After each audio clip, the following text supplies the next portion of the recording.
Kootenay will be leading us in the singing of the national anthem. O Canada, our home and native land, true patriot love in all of us command. Car ton bras c'est porter le pays, il sait porter la croix. Ton histoire est une épopée de plus brillants exploits. God keep our land glorious and free. O Canada, we stand on guard for thee. O Canada, we stand on guard for thee.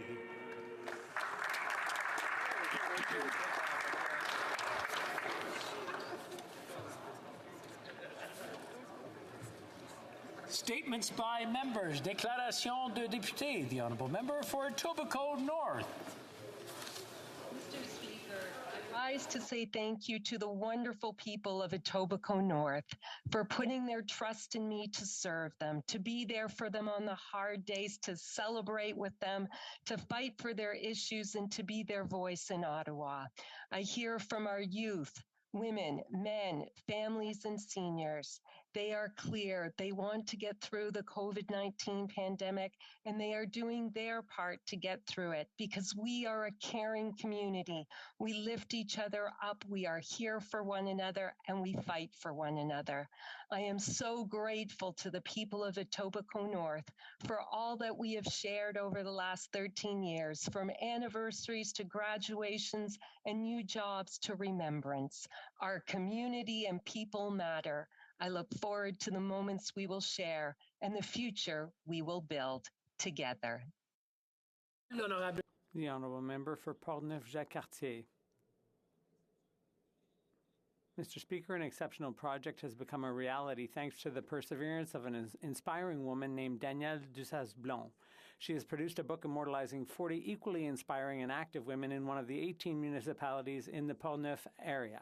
Allow me to name them. Alison Jacob, Christine Genet, Carmel Matt, Joanie Kim Cavana, Mélanie Lajeunesse, Madeleine Genet-Bouillet, Nadine Baudette, Sophie Perrault, Joséanne Fizet, Doris Julien, Nelly Junot, Caroline Morin, Laurence Petitclerc, Julie Fournier, Nicole Provence, Louiselle Soulard, Annette Julien Gignac, Chantal Blais, Linda de la Chevrotière, Sophie Denis, Martine Labrie, Jocelyne Pichette et José Petitclerc, ainsi que... as well as two women's groups from Rivière-à-Pierre and Sainte-Christine d'Auvergne. You will inspire future generations of women in Portneuf. Thank you for promoting Portneuf-Jacques-Cartier. Consider me an ally. The Honourable Member for Burnaby North, Seymour. Mr. Speaker, it is with tremendous pleasure that I rise today to address my constituents at home and my colleagues here in this place. I must start by thanking the people of Burnaby and North Vancouver for putting their trust in me for a third term. I also want to say a big thank you to my entire campaign team and to my campaign manager, Tyler Norman, in particular. He not only ran an amazing campaign, he actually got married during the election. I am also happy to share that Ravi and I welcomed our second daughter, Solar, to the world just 10 months ago, and her presence has renewed my commitment to use this time in this place to build a better Canada, especially for future generations. Finally, I want to thank our colleagues. I am still in awe of this historic place, and I still believe in our ability to improve the lives of those people we represent, especially when we work together. And I think our work during COVID was a demonstration of this. After all, it doesn't matter whether you're Liberal, Conservative, Bloc, NDP, Green, or Independent. At the end of the day, we are all on Team Canada. Thank you, Mr. Speaker. The Honourable Member for Belleuil-Chambly. Thank you, Mr. Speaker.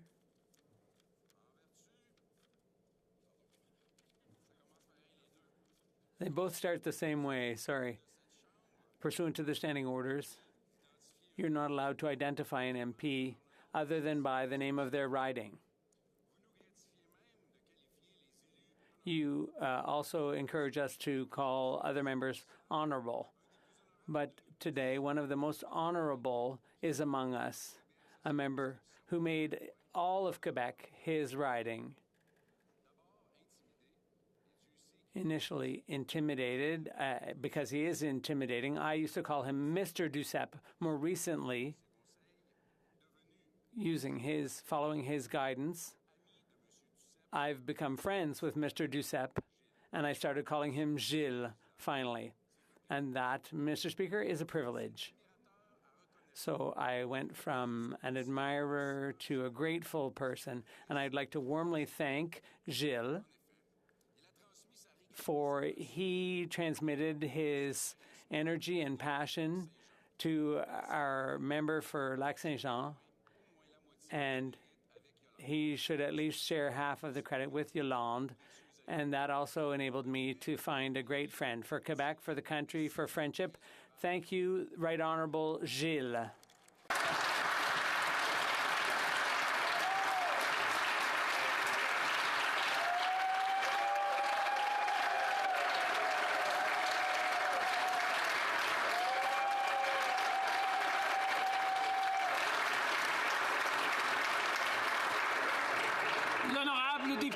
The Honourable Member for Saint-Léonard, Saint-Michel.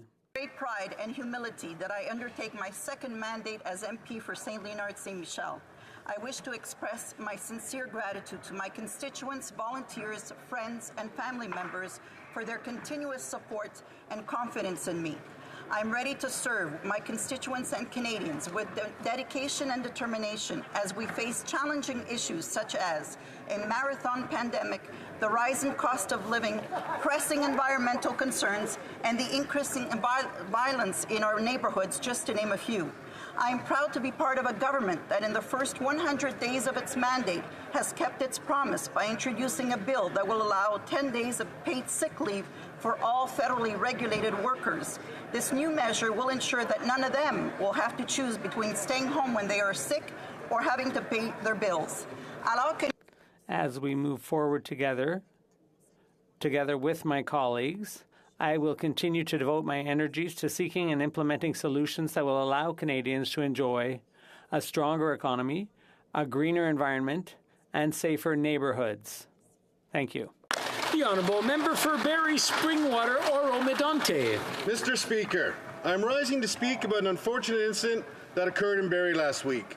A well-known community advocate and entrepreneur, Shanika Edwards, also known as Shaq, was verbally harassed and physically assaulted. Ms. Edwards founded Shaq's World, which addresses the issues of addiction, homelessness, and mental health challenges for youth in downtown Barrie. While the verbal harassment and physical abuse Shaq experienced are despicable acts on their own, what made this incident even more heinous was that it was racially motivated. Ms. Edwards was sought out, berated, and assaulted because she was a young black woman. She was told to go back where she came from. Shaq was born and raised in Canada in Simcoe County. No person should ever be subject to such racist and derogatory statements and acts. I would encourage Shaq to keep doing her great work. Myself and the people of Barrie are behind you every step of the way. I would also thank the Barrie Police Service for making a speedy arrest in this despicable incident. Thank you, Mr. Speaker.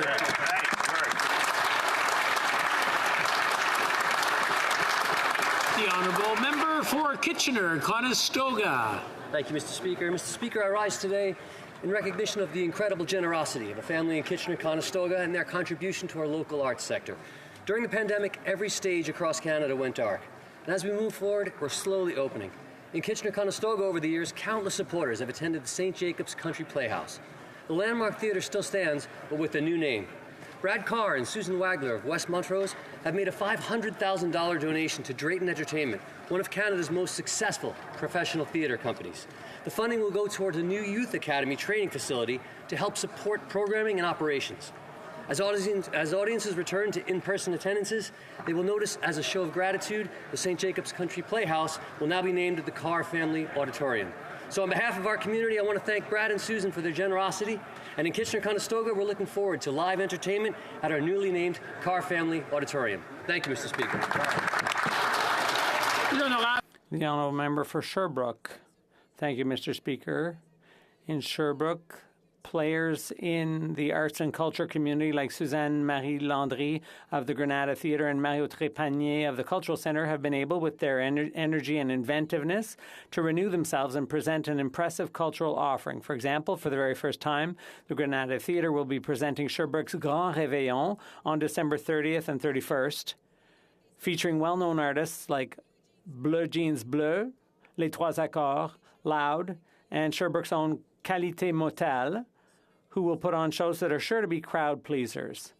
I had the privilege of announcing federal financial assistance of nearly $100,000, thanks to which this event will be free of charge.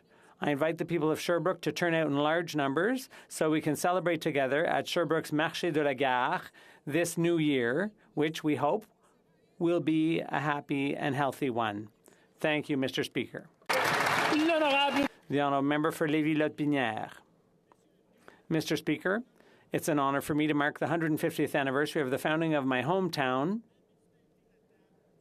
Saint-Narcisse de Beau-Rivage, in 2022. It's a town of welcoming, hard-working people who are devoted to one another. Proud of its roots, residents will pay tribute in their own way to the heritage of generations that preceded us. Folk music, outdoor winter activities, a weekend of period activities, reunions, and the traditional parade, to name but a few, are events where residents will have an opportunity to chat with old acquaintances, family or friends, or sip an 1872, a craft beer bearing the effigy of Saint Narcisse.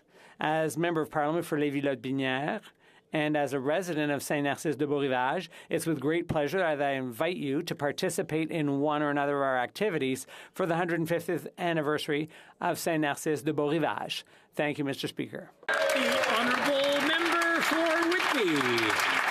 Mr. Speaker, over the last few weeks, we've seen extreme weather events happening on both coasts of our great country.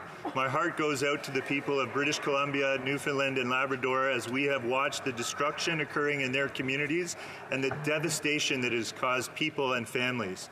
There is no longer a debate whether or not climate change is real, or at least not on this side of the House, Mr. Speaker.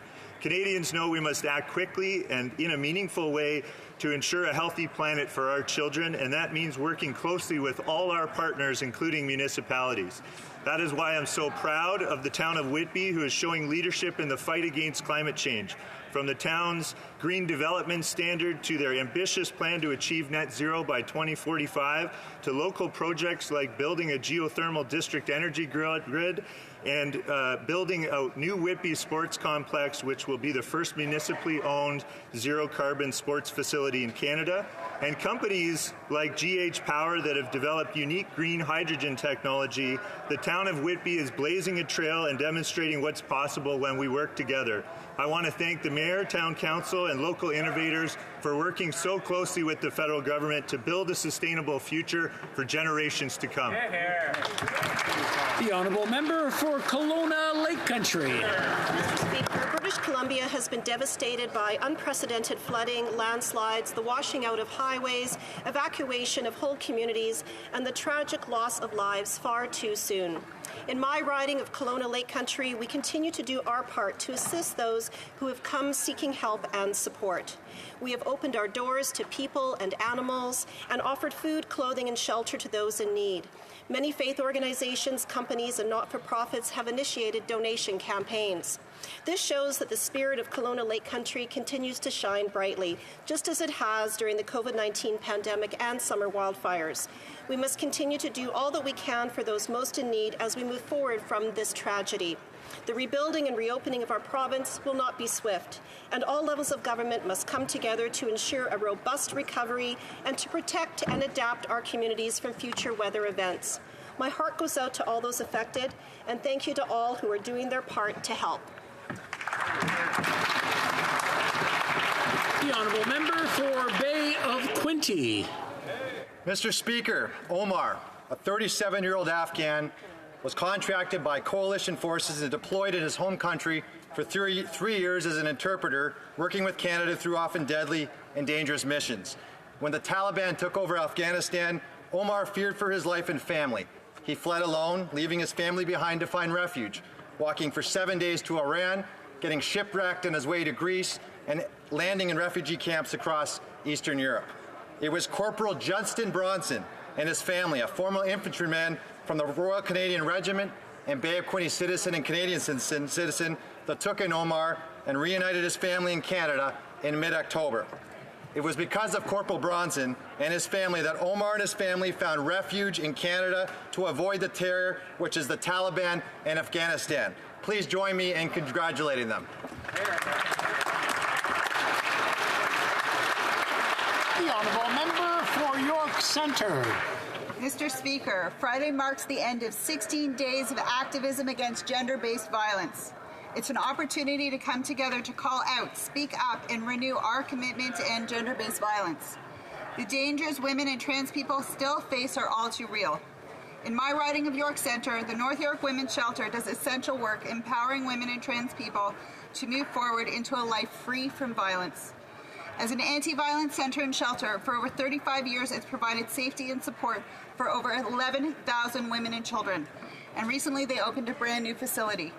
The fact that we need even more of these services to protect women and trans people, especially during the pandemic, is unacceptable.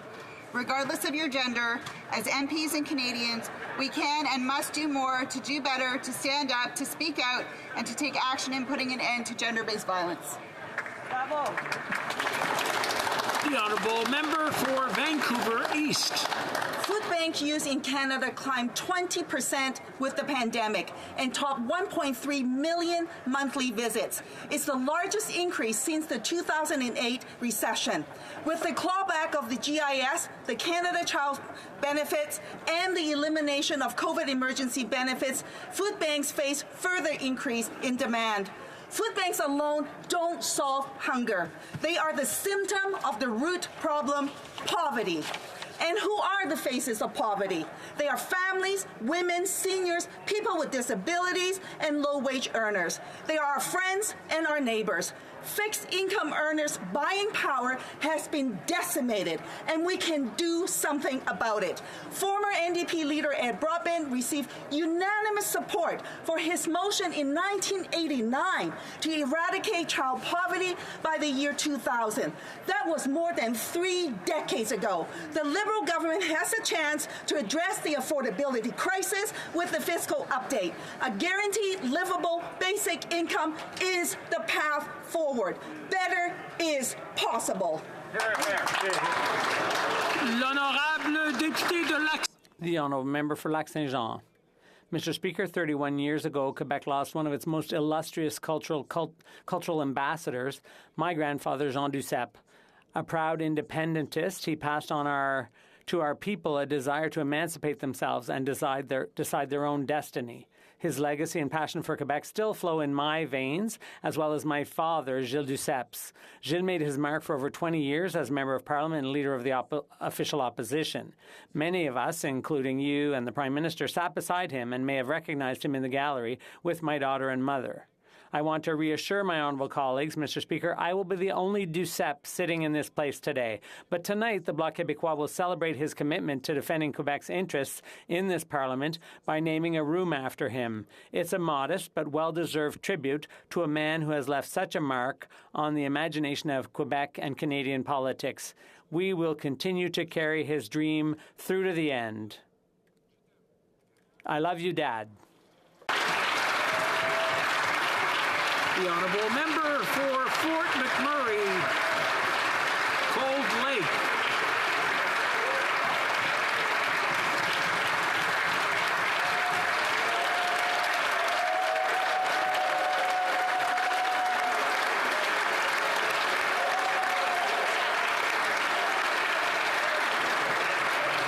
The Honourable Member for Fort McMurray, Cold Lake. Thank you, Mr. Speaker. Fort McMurray is a lot of different things to a lot of different people. To many Canadians, Fort McMurray represented a beacon of hope, prosperity, and a fresh start. To the world's leading oil producers, we're a tough competitor who refuses to lie down. To many elected officials, we're simply a cash cow. And to the fringe eco-activists, we're the enemy. But to me, Fort McMurray has and always will be home.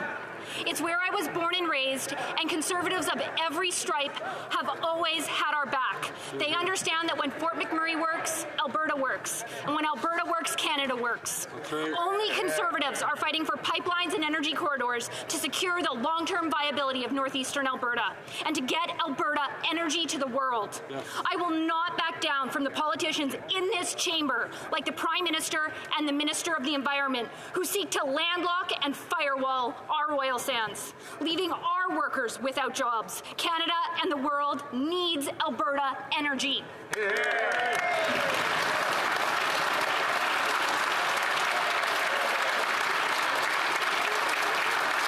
The honourable member for Surrey Newton.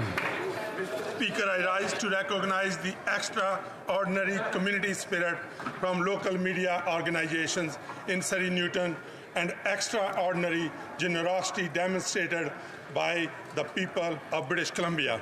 In response to the recent floodings across British Columbia, Red FM's emergency fundraising drive raised $1.1 million for Canadian Red Cross flood relief efforts. Same day, Connect FM and Sanja TV raised $1.4 million for the PICS Guru Nanak Diversity Village, a facility for South Asian seniors in need of culturally sensitive long-term care. I want to thank all the donors who stepped up to help. I ask all members to join me in thanking Red FM, Connect FM, Sanja TV for their dedication and service to our community.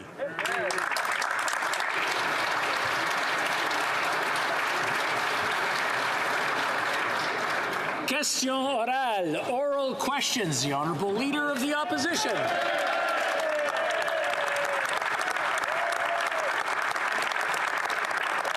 Mr. Speaker, the United States, the United Kingdom, Australia, and New Zealand all announced that Huawei would have no place in their 5G infrastructure years ago. Our Prime Minister has still not made a decision. The Five Eyes all came out with a diplomatic boycott of the Olympics, and the Prime Minister was the last one to sign on. When it comes to the international stage, why is this Prime Minister always the last one to show up? The Right Honourable Prime Minister. Mr. Speaker, our approach has always been to stand up strongly for Canadians, for Canadian interests, for Canadian values, and do that every step of the way alongside our allies in the world.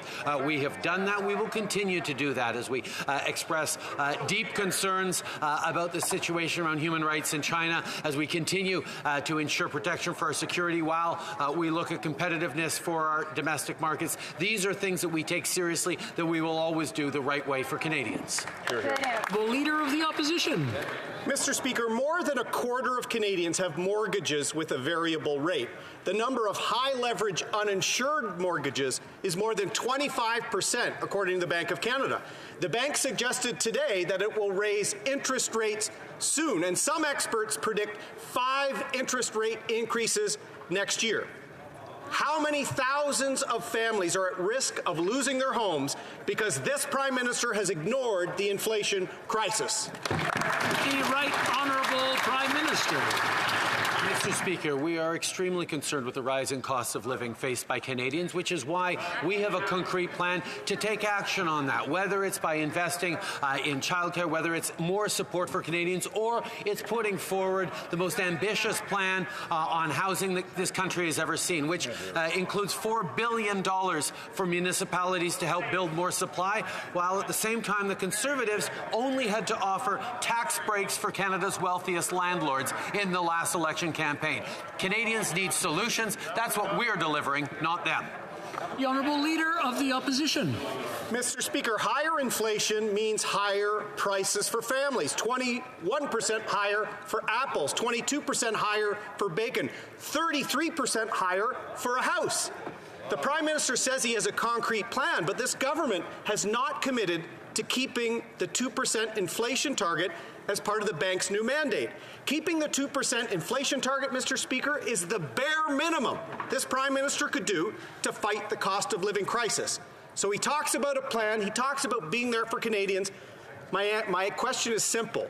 Will the government mandate the Bank of Canada to maintain its 2% target? Yes or no? The Right Honourable Prime Minister.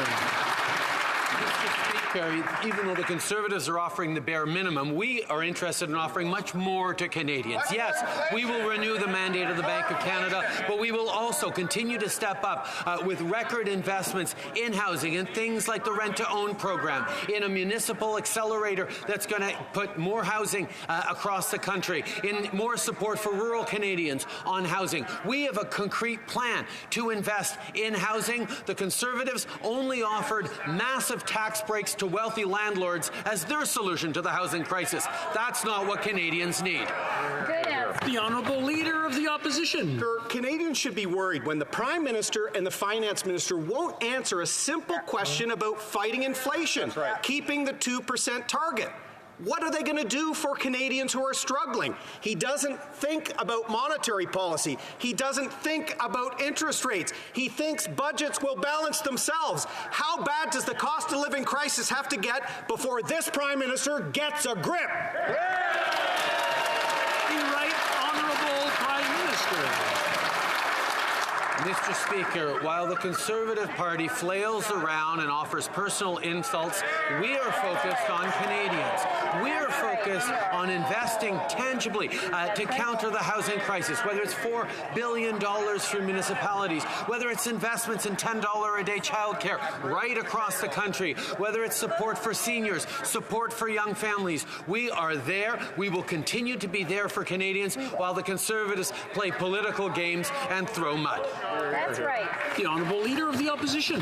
Monsieur le Président. Mr. Speaker, inflation has never been as bad as it is now.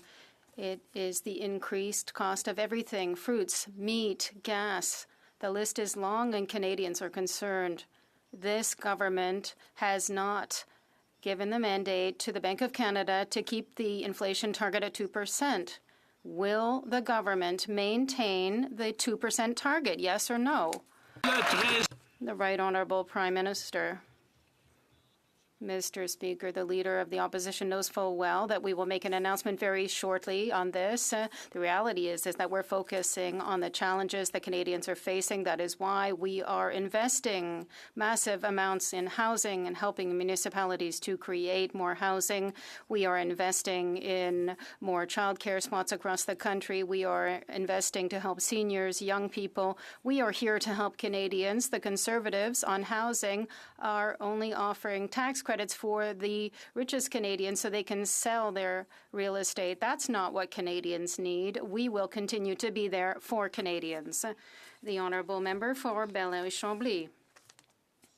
Mr. Speaker, under the new regulations, whether you travel by land or plane in Europe, the U.S., or in a country in Africa, whether you come in or out of the U.S., the rules are different.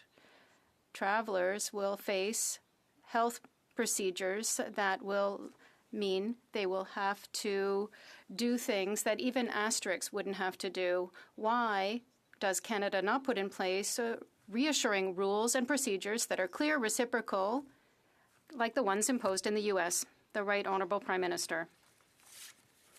Mr. Speaker, the COVID crisis has required changes based on science and the situation. Canadians know full well this, and they know that our government will be here with the measures that are required to support them no matter what the situation. I understand that there are new rules in place, and I understand that it can be confusing for those who wish to travel and who may have to travel, but the vast majority of Canadians need us to do everything necessary to keep them healthy and safe. That's what we've been doing since the beginning of the pandemic, and it's not something we're going to stop now. The Honourable Member for Bel-Air-Chambly. Let's clarify, Mr. Speaker. Imagine, let's give an example. The Prime Minister travels to Egypt. On the way back, he goes through Paris to say hi to Macron. He goes to Burlington before he goes to Canada by land, not through Roxham Road, ideally. Quarantine, airport tests, subcontractors coming to the House. Can the Prime Minister tell us what rules he will be subjected to, what tests he'll have to take, what will be the constraints, and when? The Right Honourable Prime Minister. Anybody who travels or who decides to travel must consult the public health authorities and look at the rules that are in place that concern their situation. I don't think it's too complicated to understand that each person who has to travel will have to take action accordingly, and we will share all the information. The reality is that, yes, it can be complicated, but it requires, and we must be there to protect Canadians from Omicron, and we have to look at the consequences to protect the vast majority of Canadians who are staying home and who want to be done with COVID-19. Honourable member for Burnaby South. Monsieur le Président. Thank you, Mr. Speaker.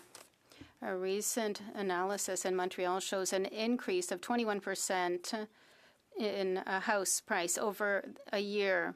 It's impossible for people to find affordable housing. The Liberals are saying that they can do nothing. We don't agree. The Liberal government has the tools to resolve this crisis. Why is the Prime Minister not taking action to help people? The Right Honourable Prime Minister.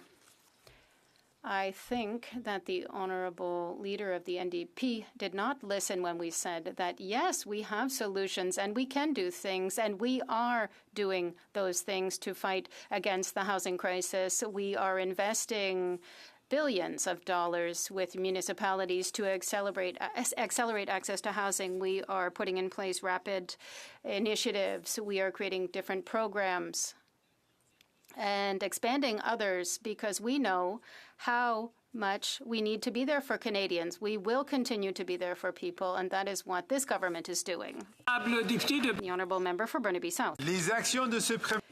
The actions of this Prime Minister are not fitting for the crisis. The problem is that this Liberal government wants to help the ultra-rich instead of the average Canadian. Let me give a clear example. There is a federal land in Montreal. Instead of building affordable housing there, this Liberal government wants to give these lands to his friend Mr. Bronfman, a billionaire promoter. Why is this government favoring the ultra-rich instead of helping real people? The Right Honourable Prime Minister.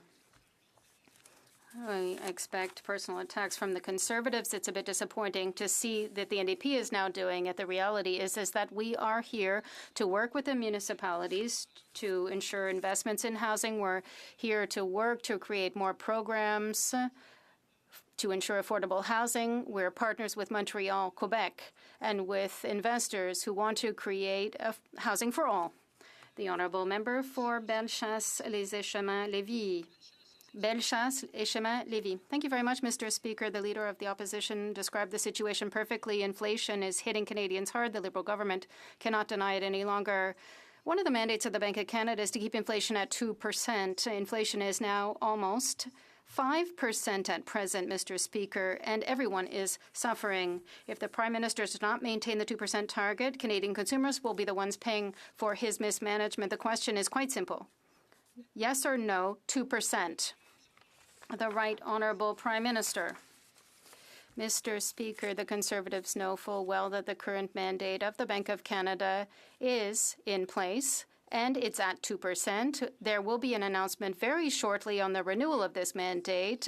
In the meantime, I can reassure all Canadians that we will be there to help them to have access to property, to help them to have $10 a day daycare, to help them to invest in young people, seniors. We will be there to help Canadians, as we have been doing since the beginning, Mr. Speaker. The Honourable Member for Bellechasse-les-Échemins-Lévis. Mr. Speaker, the Prime Minister is reassuring no one. Everything consumers are buying now costs more, and Canadians' purchasing power is diminishing. You only need to talk to food banks, families, and seniors to understand that things are really bad. Can the Prime Minister guarantee that the Bank of Canada will keep inflation at 2%? That's a clear question, yes or no? The Right Honourable Prime Minister. The member must know that the Bank of Canada is independent and must remain independent from politics. But yes, we will continue to work with all respect for jurisdiction of the Bank of Canada to ensure that Canadians are well served. And that is why we are investing in housing in childcare spots, in assistance for seniors, young people, and workers. We promised to be there for Canadians, despite the Conservatives who wanted us to invest less in Canadians during the pandemic. We are still there to help them as they need it. The Honourable Member for Bellechasse, Les Échemins-Lévis. Galloping inflation is pushing prices up, Mr. Speaker. Canadians are suffering. Many can barely pay for groceries. Others are giving up their dream of buying a home because real estate prices have risen by 33%. The government's attitude is a frontal attack. Can the Liberal government show some compassion and notice that Canadian consumers have had enough? The question is simple. The Right Honourable Prime Minister.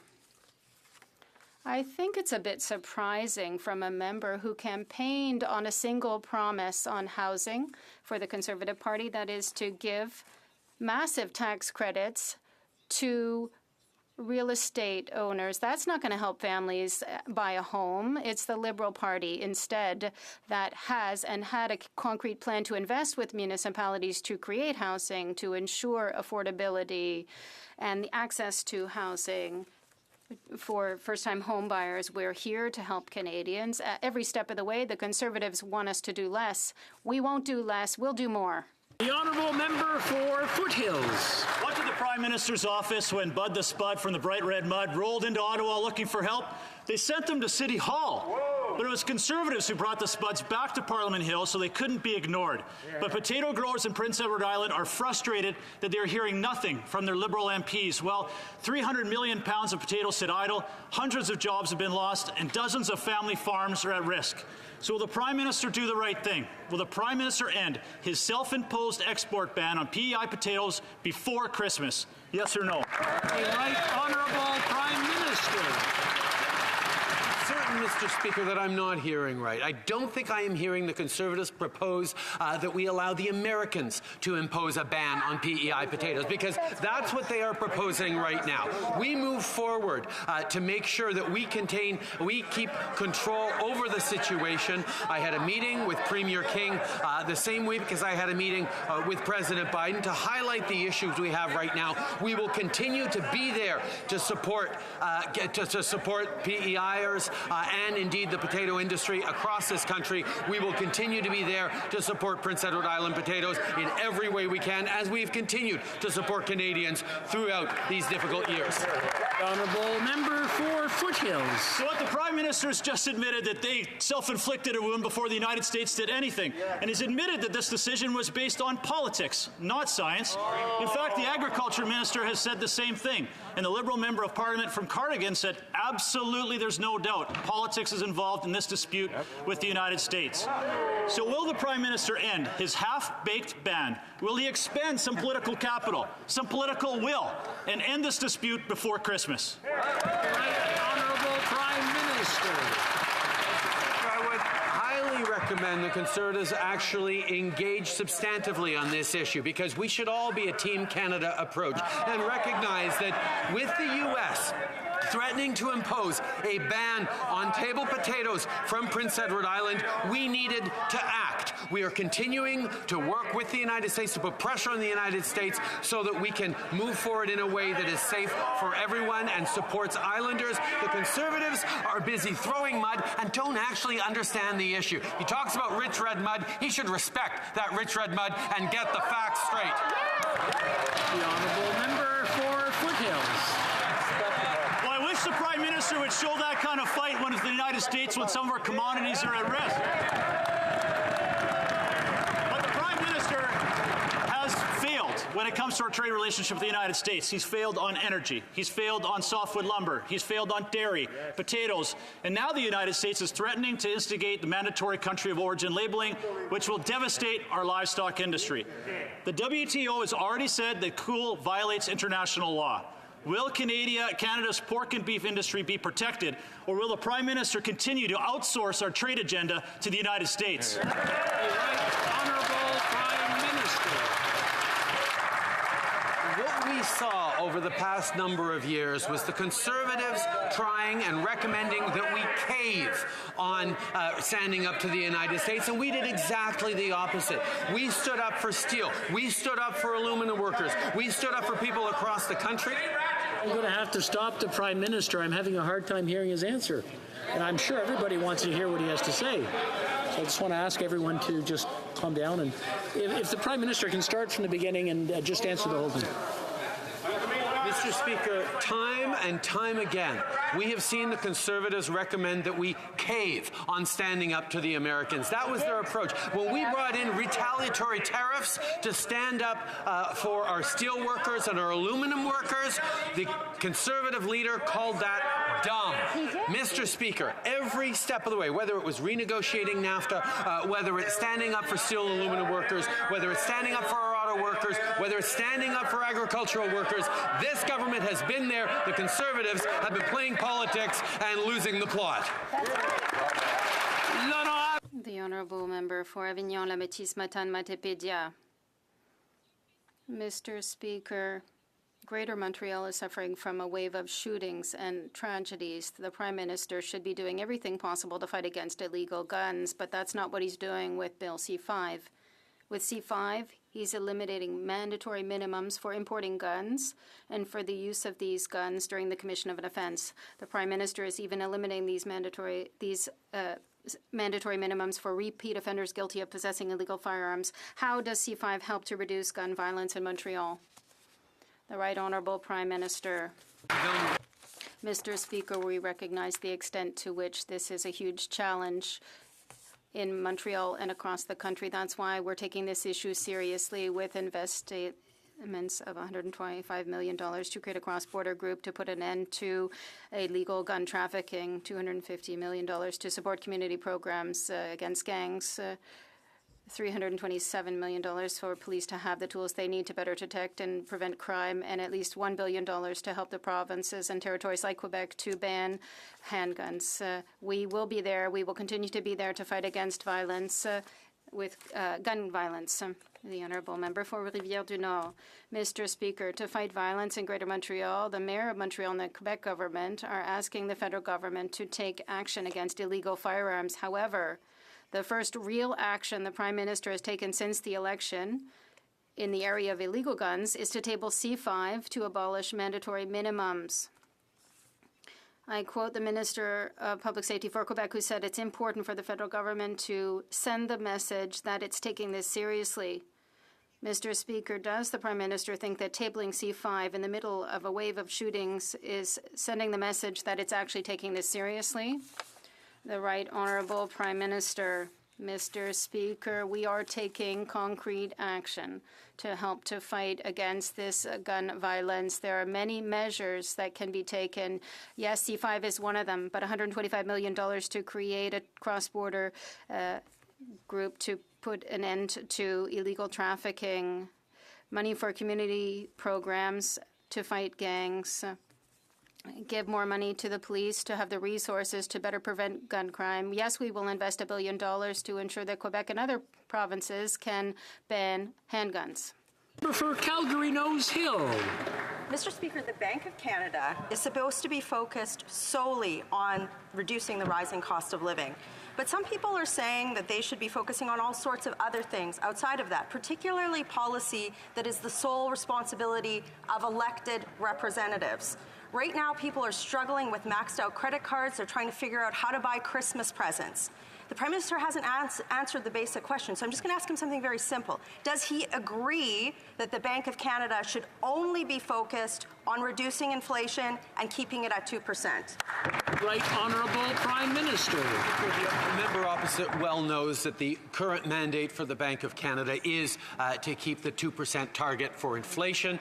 We will be renewing the mandate in the coming days or weeks, and we will demonstrate that we are squarely focused on the preoccupations that Canadians have once we make that announcement. That's right. Member for Calgary Nose Hill. Well, why can't he just make that announcement right now? His lack of policy on this has created a lot of instability, and what that translates to the average Canadian is that they can't buy Christmas presents. They are struggling with maxed out credit cards.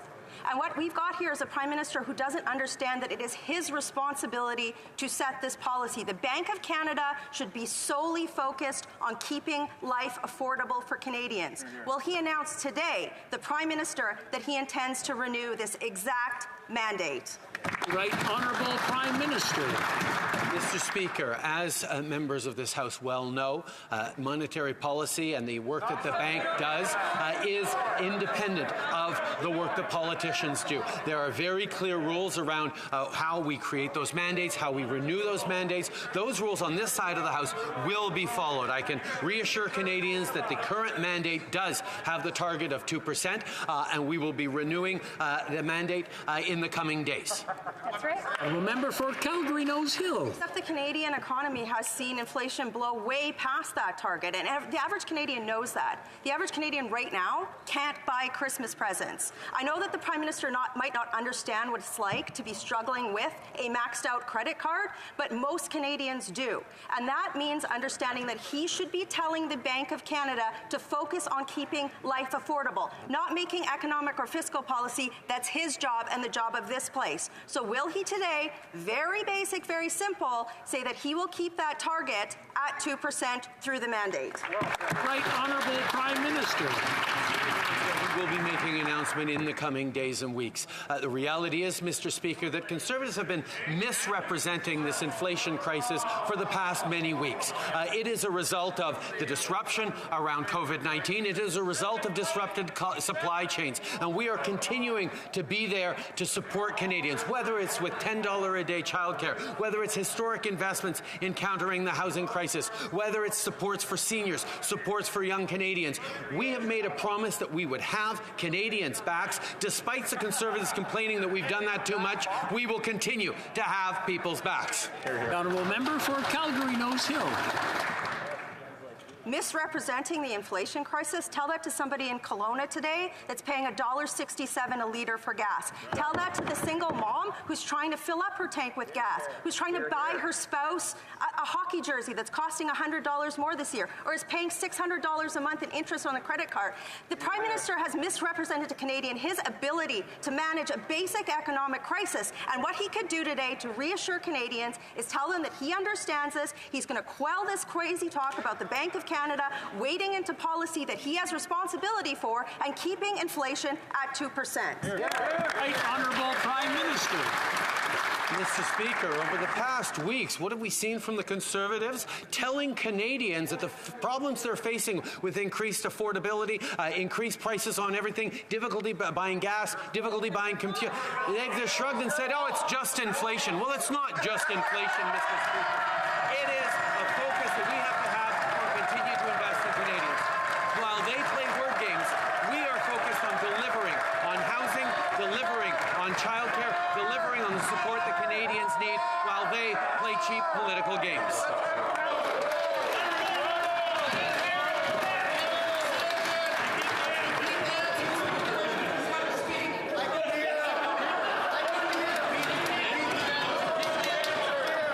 Order!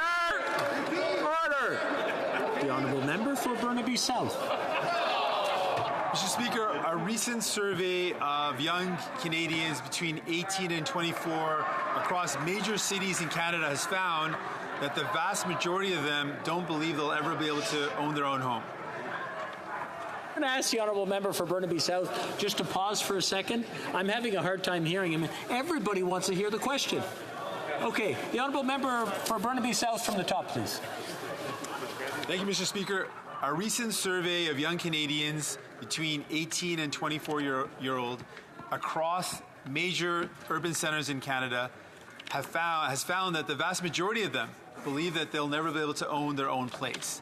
Rent is going up. It's expensive to find a place to call home. And this Prime Minister is not responding to this crisis with the urgency it requires. So what does this Prime Minister have to say to young people who've given up on ever being able to own their own home, who are worried if they can ever find a place that's in their budget? What does he have to say to them? Honourable Prime Minister. Mr. Speaker, every Canadian deserves a safe and affordable place to call home. That's why in 2017 we brought in the National Housing Strategy that has supported the creation of nearly 100,000 new units, repaired over 300,000 more across all housing programs, and helped families get the housing they need. We've had a particular focus on first-time home buyers, on young home buyers, with things like the First-Time Home Buyers Incentive, like the Rapid Housing Initiative, like the Canada housing benefit, like waiving the fees for purchasing a new home. These reducing those fees. These are things we've taken specifically to help young people buy a home. We're going to continue to do those. The honourable member for Burnaby South. Mr. Speaker, the Prime Minister can continue all he wants. He's been in power for 6 years, and in those 6 years, housing prices have gone up. It's more unaffordable. It's harder to find a place to call your own after 6 years of this government being in power. And so the government says, what can they do? Well, they can do a lot. There are some concrete steps they can take. They can end blind bidding. They can tackle house flipping, and they can put a tax on foreign buyers. They can do that, and they can do it immediately. So why won't the Prime Minister use a fiscal update to put in place these measures to stop the housing prices from continuing to skyrocket?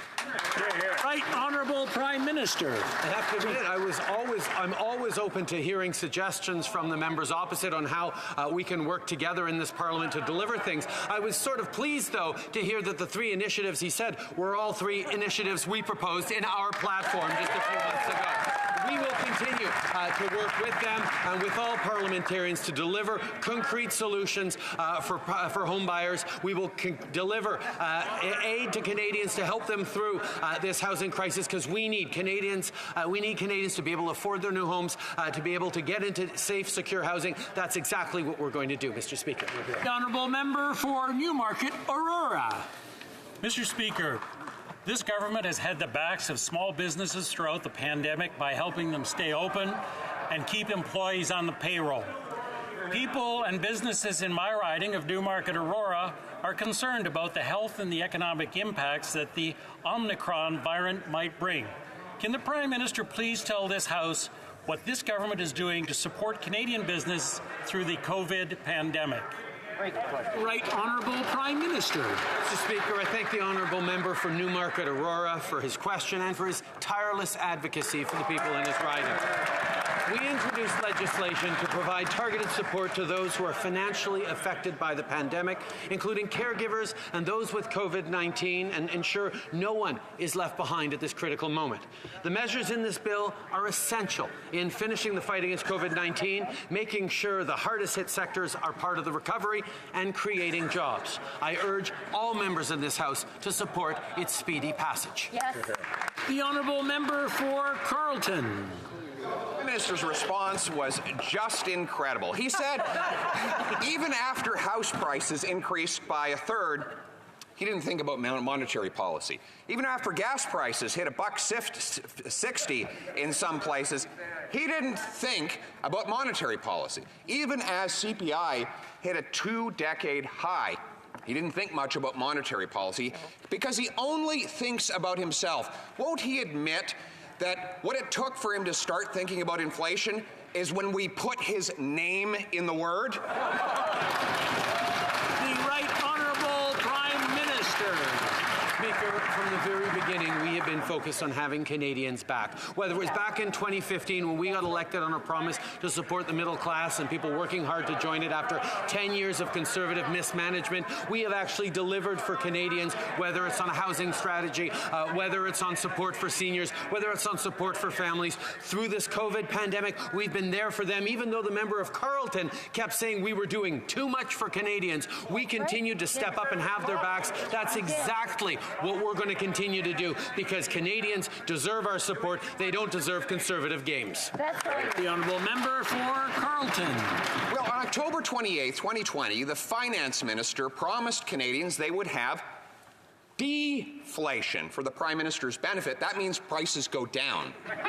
Today, the Bank of Canada confirmed that we have inflation. Again, for those who don't think about monetary policy, that means prices go up. So everything they said would go down is going up, and everything they said is going up is now going down. Now that the Prime Minister has himself spinning in circles and saying his own name here on the floor of the House of Commons, will he finally admit that what we have in this country is Justin... Honourable Prime Minister. Mr. Speaker, we've seen over the past many weeks Conservatives simply try to play attacks and fling mud and lay blame and distract when the reality is Canadians deserve support. Canadians deserve a government like ours that continues to invest to support them with historic investments in infrastructure and housing, with supports for families and seniors.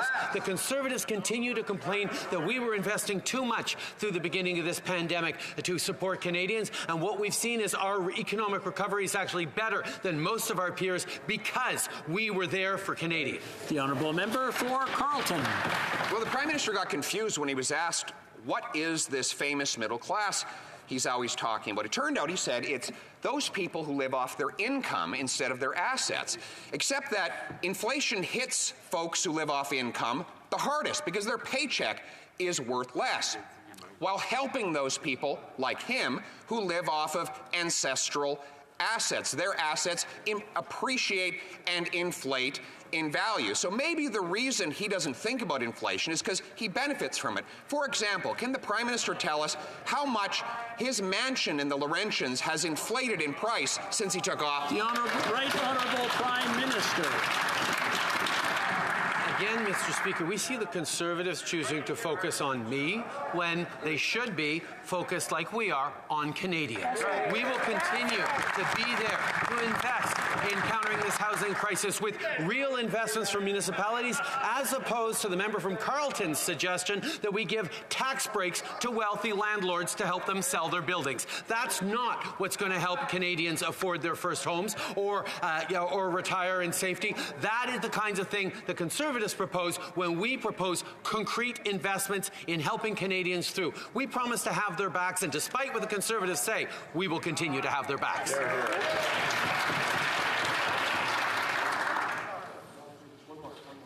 Here's got another one.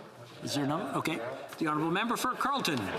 Well, speaking of wealthy landlords, I have here the financial stability report from the Bank of Canada, which shows that since this Prime Minister started pumping $400 billion into the financial system, wealthy landlords have seen a 100% increase in the mortgage lending they've been able to acquire. Wow. Cheap debt for the wealthy investor class, high inflation for the working class. You see, more dollars chasing fewer goods means higher prices. Does the Prime Minister realize that every time he takes a trip to the central bank, Canadians have to go over to the food bank? Right Honourable Prime Minister. Mr. Speaker, a question like that from the Conservatives might have a shred of credibility had it not been for the fact that their entire plan on fighting the housing crisis in the last election was about giving a $500 million tax break to wealthy landlords to help them sell their buildings. That is the kind of approach that Conservatives take while they're trying to attack the Liberal government. We will stay focused on Canadians while they stay focused on us. We will be there to have Canadians' backs as we are every single day with investments in housing, in childcare, and in families.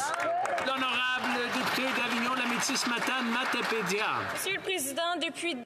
Mr. Speaker, for weeks, everyone in Quebec has been asking the federal government to shoulder its responsibilities with respect to gun control.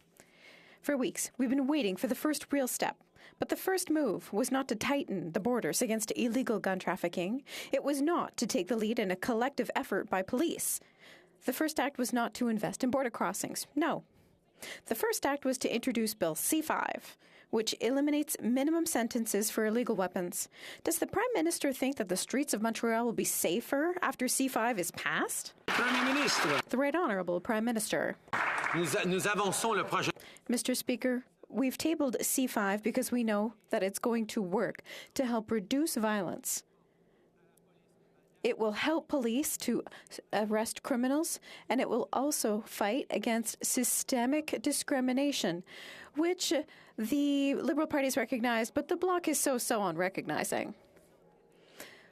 We've invested significant sums to fight arms trafficking. We'll continue to support our police forces in their ability to deliver, and we've invested $1 billion to help Quebec ban handguns entirely. The honourable member for Rivière-du-Nord. Mr. Speaker, the Prime Minister is completely out of touch. Today, the priority is to fight violence in Montreal.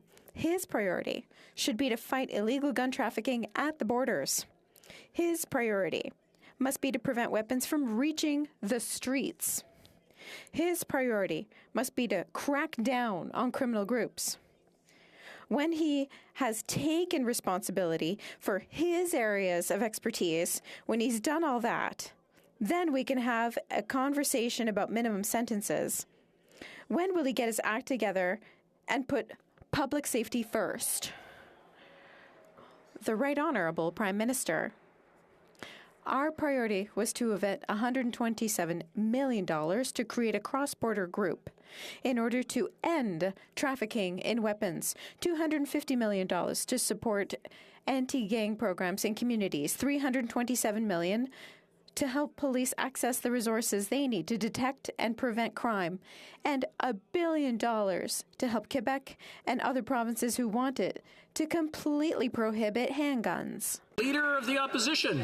Mr. Speaker, there was a historic admission in the House of Commons today. The Prime Minister put aside his talking points about having people's backs, and the Prime Minister admitted the rising cost of gas, of food, and essentials is just inflation, Mr. Speaker. So with that admission out of the way, now knowing that inflation is gripping this country, rising cost of living is worrying families, seniors on fixed incomes, will he take the next step and today tell Canadians that he will mandate the Bank of Canada to get inflation back down to 2%?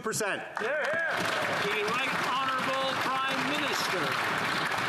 Speaker, it is the Conservatives who have been saying that over the past many weeks. That is not the reality that Canadians are facing. Canadians need concrete support now, which is why we're investing billions of dollars so municipalities can create more supply. We're investing to support families, to support seniors, even though the Conservatives said we were doing far too much. And on the Bank of Canada, the member opposite should well know that the mandate of the Bank of Canada is to keep inflation at 2%. That's right. The Honourable Leader of the Opposition. Mr. Speaker, Canadians have seen just in the last few years houses go up 33%.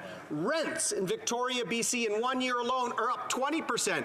Families with children are using food banks more than ever before, Mr. Speaker. Families are worried. And they have a Prime Minister who said he doesn't think about monetary policy, a Prime Minister who doesn't seem to know about the rising cost of living, a Prime Minister who said famously, budgets balance themselves. Will the Prime Minister stand up in this House and say he'll fight for Canadians and get inflation back down? The Right Honourable Prime Minister. Mr. Speaker, one can always tell when they're getting desperate, when they trot out every old attack line they've ever tried against me and against the Liberals, instead of focusing on what actually needs to happen. Canadians need a government like ours that continues to focus on them, not on petty political games. That's why we're stepping up with a real national housing strategy to counter the housing crisis, why we're delivering $10 a day childcare, which the member opposite opposes right across the country, why we continue to be there for Canadians while they propose tax breaks for the wealthiest. The Honourable Leader of the Opposition. Mr. Speaker, this is a serious issue. This isn't about the Prime Minister, the Leader of the Opposition. He suggests we're getting desperate, Mr. Speaker. Canadian families are getting desperate. Right. There are single parents worried about Christmas gifts this year. There are seniors on fixed income who can't afford to fill up their car. There are people worried about transient employment and driving Uber to save for a car over 15 years. Mr. Speaker, he has a time to not say, I have their backs. He has a time to say he will ask the Bank of Canada to get inflation back down to 2%. Right Honourable Prime Minister. Mr. Speaker, I am pleased to inform the Leader of the Opposition that the Bank of Canada actually has a mandate to keep inflation at 2% right now as we speak. What we are focused on is in making sure that Canadians get the support they need. That's why we've invested in them, invested historic amounts to help them through this pandemic, to help small businesses, to help seniors, to help workers. All the while, Conservatives kept saying we were spending too much too fast. Well, our investments have had the Canadian economy rebound faster than most of our peer countries because of what we did. Despite the complaints of the Conservatives, we will continue to have Canadians. L'honorable député de Châteauguay-Lacolle. Monsieur le Président, la réduction. Mr. Speaker, reducing greenhouse gas emissions and fighting climate change are a priority for our government. Clean technology plays a significant role in the sustainable growth of our economy.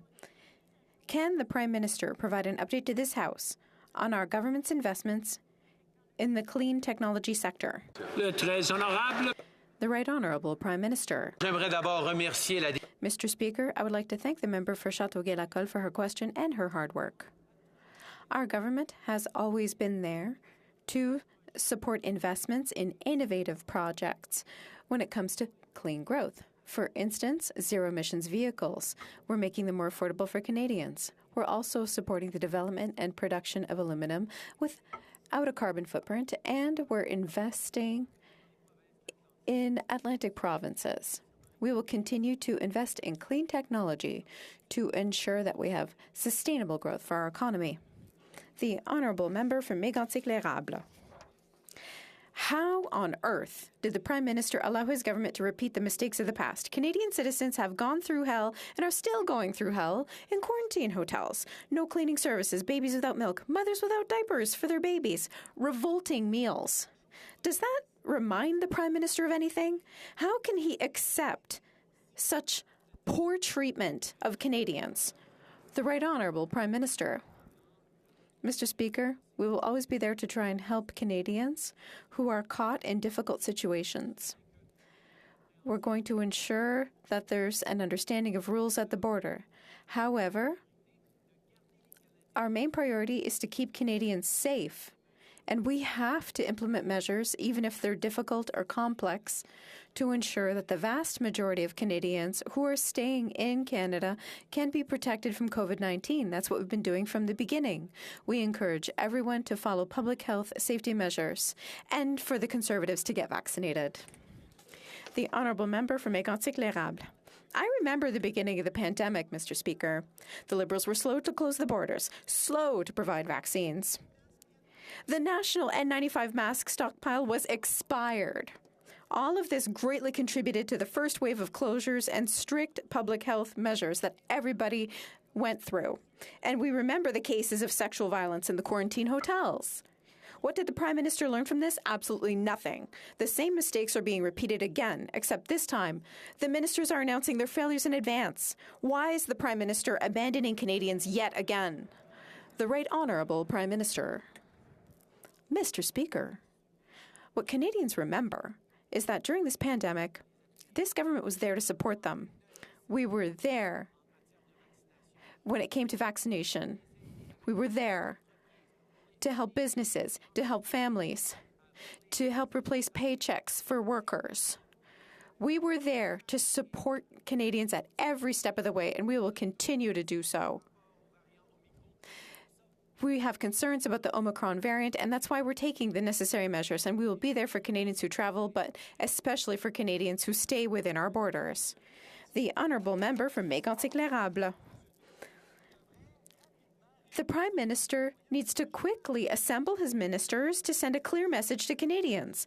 The Minister of Health is announcing measures that the Minister of Public Safety says he can't implement, while the Minister of Transport is already announcing changes to come.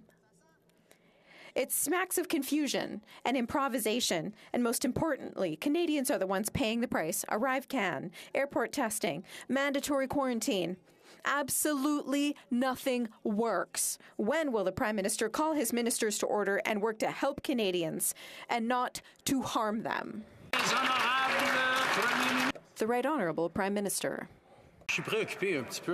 I'm a little worried when the member on the other side says that nothing works, because the reality is that we are protecting Canadians from coast to coast with the best systems to protect Canadians from COVID that the world has ever seen.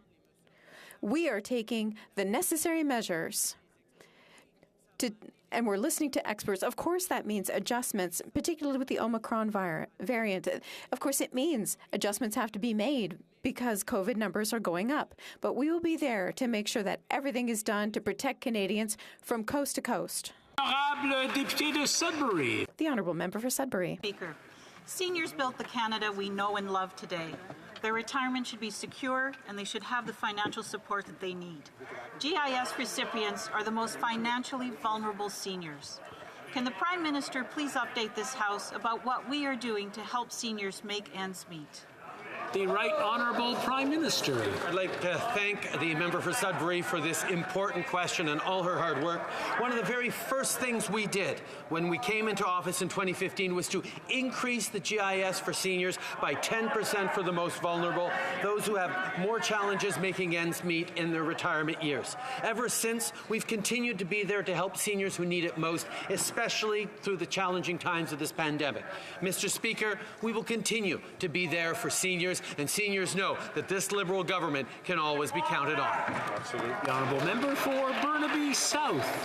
Thank you, Mr. Speaker. We've laid out how the housing crisis is impacting people and how inflation is driving up the cost of housing and how this government can take concrete steps to tackle it. We've laid out that this government can tackle speculation by putting in specific measures to stop blind bidding, to stop property flipping, and to discourage foreign buyers. They also need to respond to the urgency of this crisis by building homes that people can afford. We've called for massive and bold investments to build 500,000 new homes. Will the Prime Minister respond to the housing crisis with the urgency that it demands? The Right Honourable Prime Minister. Mr. Speaker, we agree. That is why we are working together on delivering massive investments to counter this housing challenges that Canadians are facing across the country. Whether it is by cracking down on speculatory practices or predatory practices to take advantage of home buyers, whether it's by going after limiting the impact of foreign buyers in our housing market, whether it's by investing $4 billion for municipalities to accelerate the construction of affordable homes. These are the kinds of things we are doing, and we look forward to working with all partners in the House to get it done. Bravo. The Honourable Member for Saanich Gulf Islands. Thank you, Mr. Speaker. From coast to coast to coast, Canadians outside urban areas lack even the most basic public ground transportation. While the inquiry on missing and murdered Indigenous women and girls called for such basic services, while our climate goals clearly require low-carbon bus and rail service, coach bus lines from Wilson's Bus on the West Coast to Maritime Bus await financial security and funding support, and a recent BC court decision called on the government, in the interest of reconciliation, to fund Vancouver Island Rail. Will the Prime Minister commit to a national network of low-carbon, convenient and reliable rail and bus service? The Right Honourable Prime Minister. Mr. Speaker, from the beginning of this government's first mandate in 2015, we put forward historic amounts of money to invest in public transit across the country to support provinces and municipalities moving forward on investments in transit that's going to keep people safe and reduce carbon emissions. That is what we have consistently done, including now with a permanent, ongoing public transit fund that is going to support municipalities large and small across the country with investing for the future. We know there is much more to do, and we look forward to continuing to work with all members in this House, including the Honourable Member, to get that done. Bravo. I'm afraid that's all the time we have for today. C'est tout le temps que nous avons. It being 3:15 p.m., pursuant to order made on Thursday, November 25th, 2021, the House will now proceed to the taking of the deferred recorded division on the amendment to the motion of Mr. O'Toole relating to the business of supply. Convoquez les députés. Call in the members.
La liste de députés.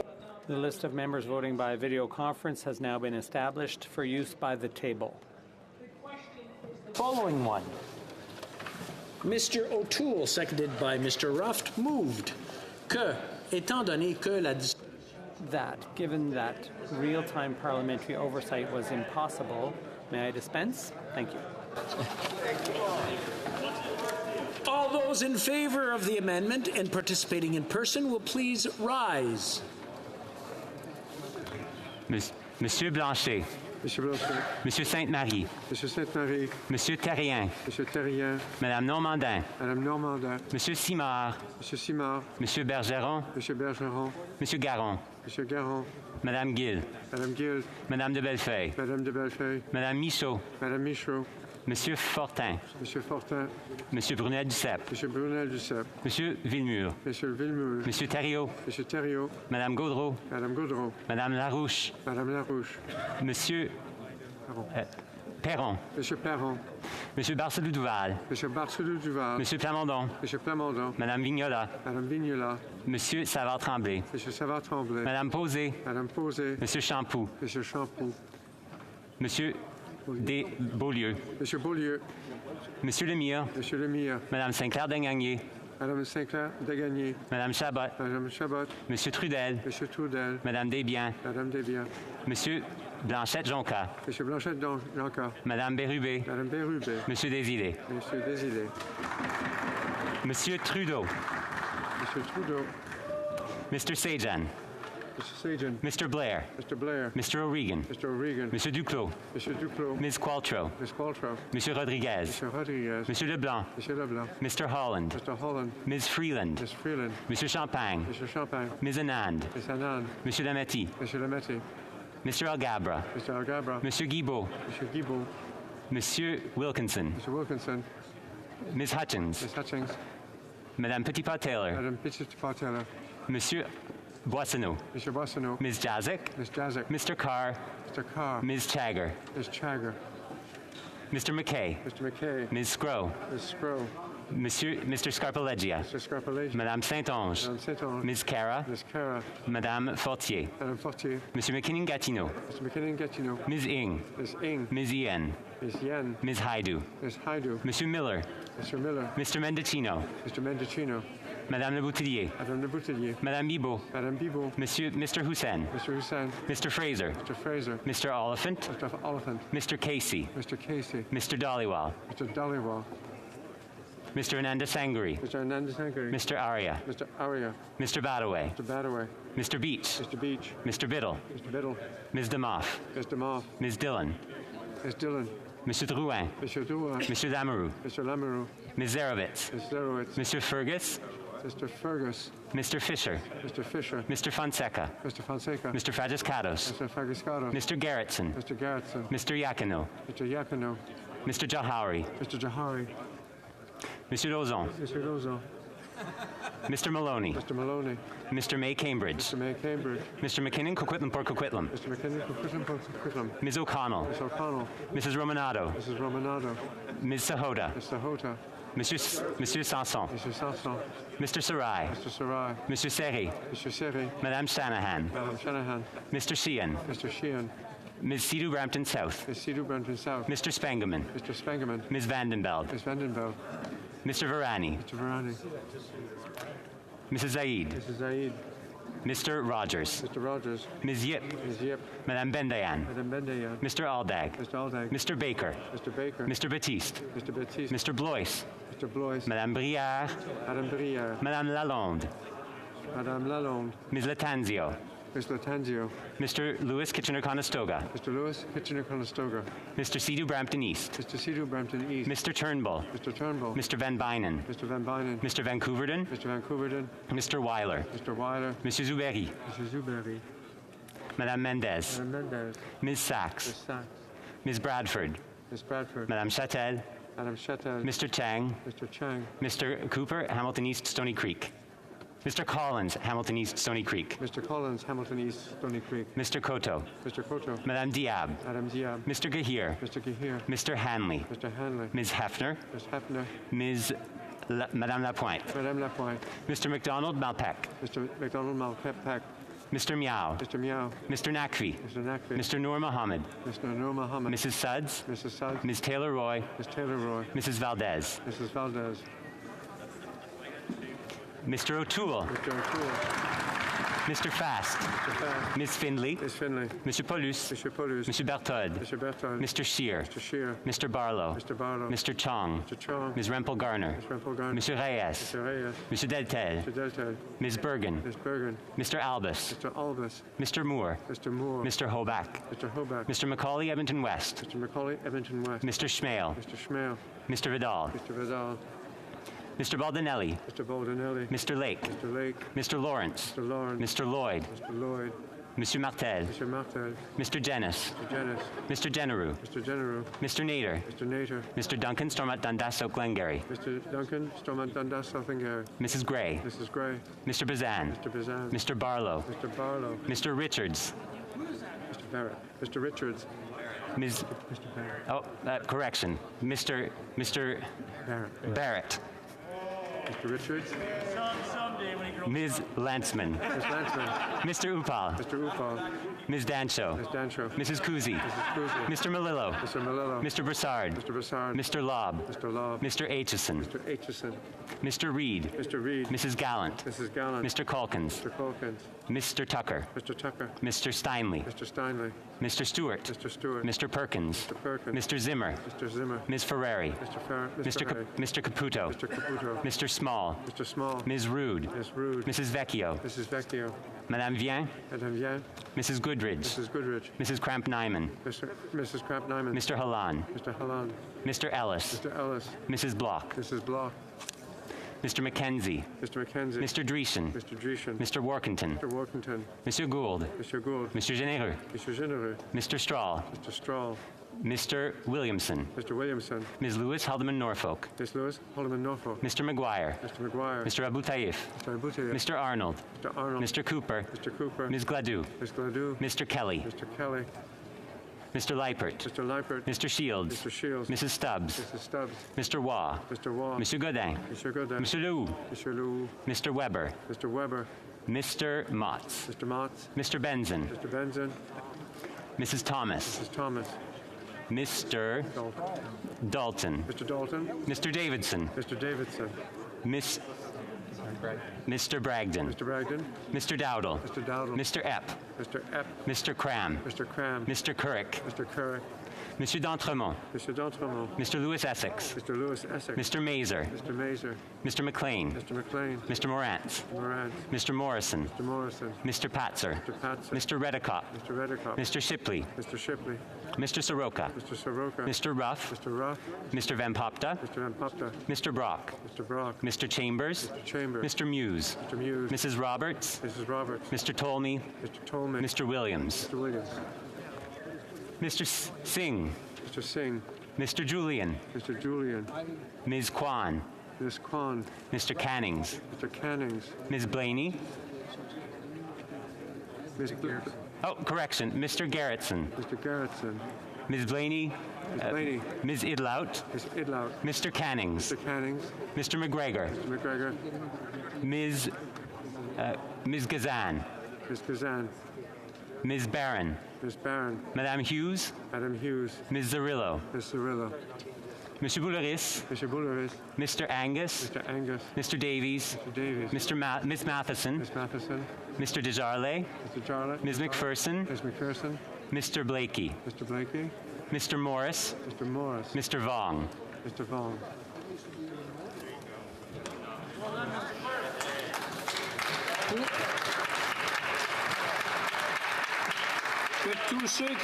All those opposed to the amendment and participating in person will please rise.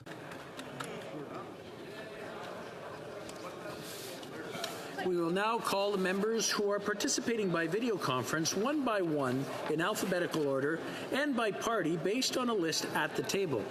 After you have been called, indicate whether you vote for or against the motion. Please ensure your camera is turned on at all times and your microphone is turned on only when voting. Members of the Liberal Party. Mr. Ali.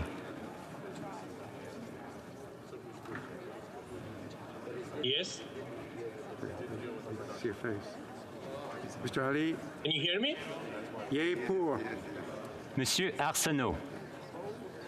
Pour, Monsieur le Président. Monsieur Arsenault, for. Mrs. Atwin.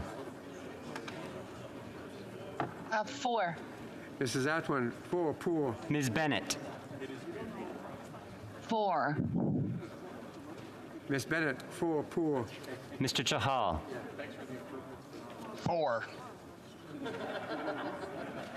Mr. Chahal, pour. Mr. Chen. In favor. Mr. Chen. In favor. In favor. Mr. Chen, pour. Monsieur Cormier. Je vote pour.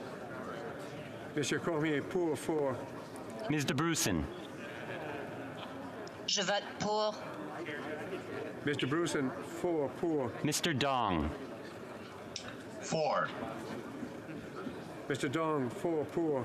Monsieur Dubourg. Je vote pour. Monsieur Dubourg, pour. Mr. Dogood. I vote for the motion. Mr. Dogood, pour. Ms. Duncan, Etobicoke North. In favor. Ms. Duncan, Etobicoke North, pour. Mr. Assassi.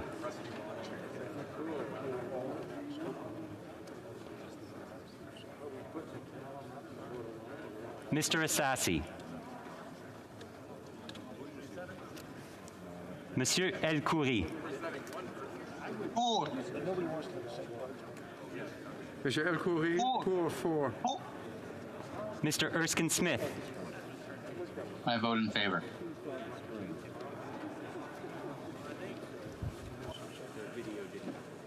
Mr. Erskine Smith, can I get you to repeat? Your camera didn't kick in. Yes, I vote in favor of the motion. Mr. Erskine Smith, pour. Mr. Fillmore. En faveur, Monsieur le Président.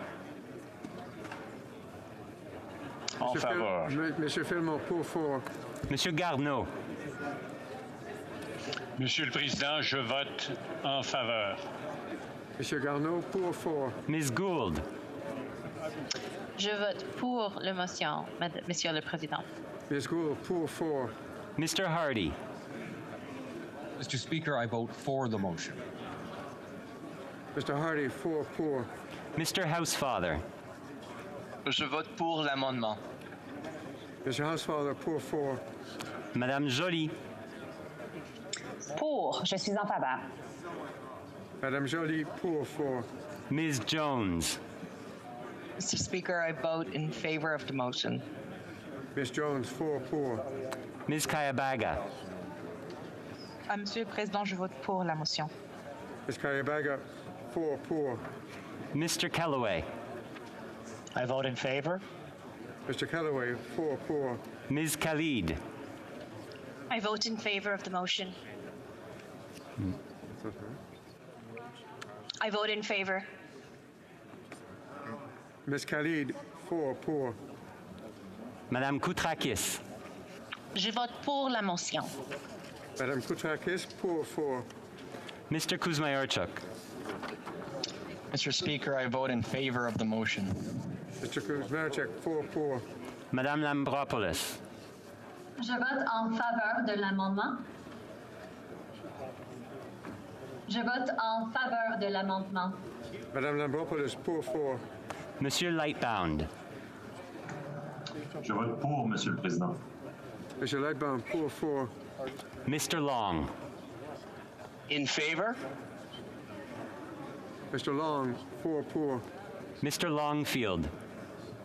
I vote in favor. Mr. Longfield, pour. Mr. Macaulay. In favor? Mr. Macaulay, pour. Madame Martinez Farada. Je vote pour la motion. Madame Martinez-Farada, pour 4. Mr. McDonald Avalon. Je vote pour. Mr. McDonald, 4 pour. Mr. McGuinty. I vote in favor of the motion. Mr. McGuinty, 4 pour. Mr. McLeod. I vote for the motion. Okay. There we go. Mr. McLeod, can I get you to repeat, please? I vote for the motion. There we go. Mr. McLeod, 4 pour. Mr. Morrissey. In favor.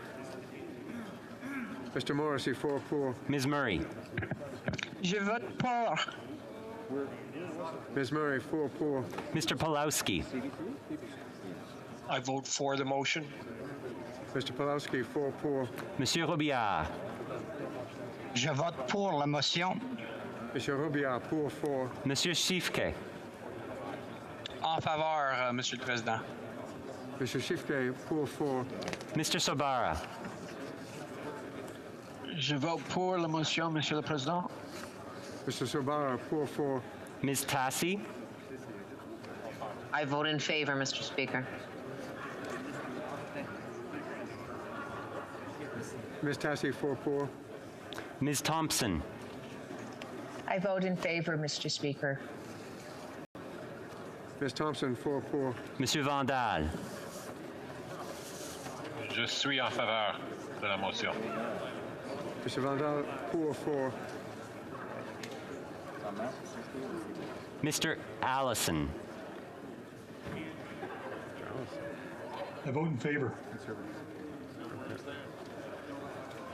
4 pour, Mr. Allison. Mr. Carey. Je vote pour, Mr. Speaker. Monsieur Carey, pour 4.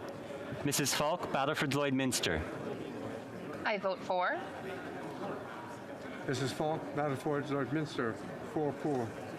Mr. Falk, Provencher. I vote in favor. Mr. Falk, Provencher, 4 pour. Mr. Kitchen. I vote in favor of the amendment. Mr. Kitchen, 4 pour. Mr. Kimmich. Mr. Speaker, I vote for. Mr. Kimmich, 4 pour. Mr. Seaback. I vote in favor. Mr. Seaback, 4 pour. Mr. Viersen. For. Mr. Viersen, 4 pour. Mr. Viss. I vote for the motion. Mr. Viss, 4 pour. Mrs. Wagenthal. I vote for the motion. Mrs. Wagenthal, 4 pour. Ms. Ashton.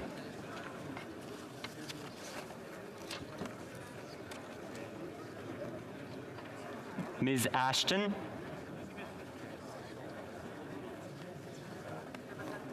Mr. Bachrach.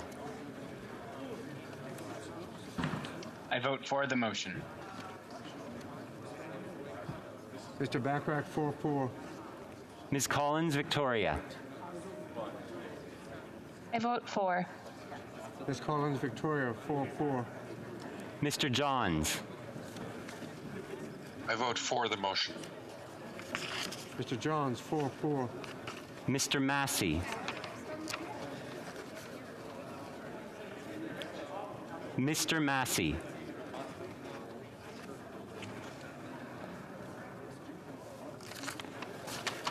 Ms. May, Saanich Gulf Islands. Je vote en faveur. Merci. Ms. May, 4 pour.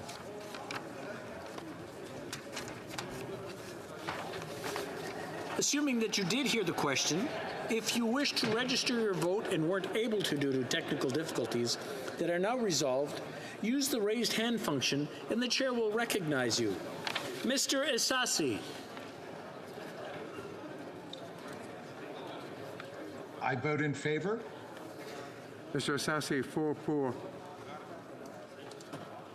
Mr. Doherty. Mr. Speaker, it's great to see everyone. I vote in favor of the amendment. Mr. Doherty, 4 pour. Ms. Ashton. Vote in favor. Ms. Ashton, 4-4. Mr. Baines. I vote in favor, Mr. Speaker. Mr. Baines, 4-4.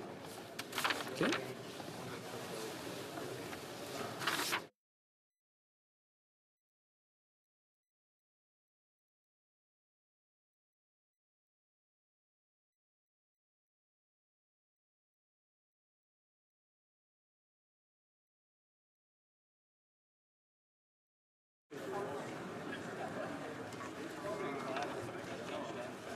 Yeas pour 334, 334. Nays contre, 0 aucun. Je déclare. I declare the amendment carried.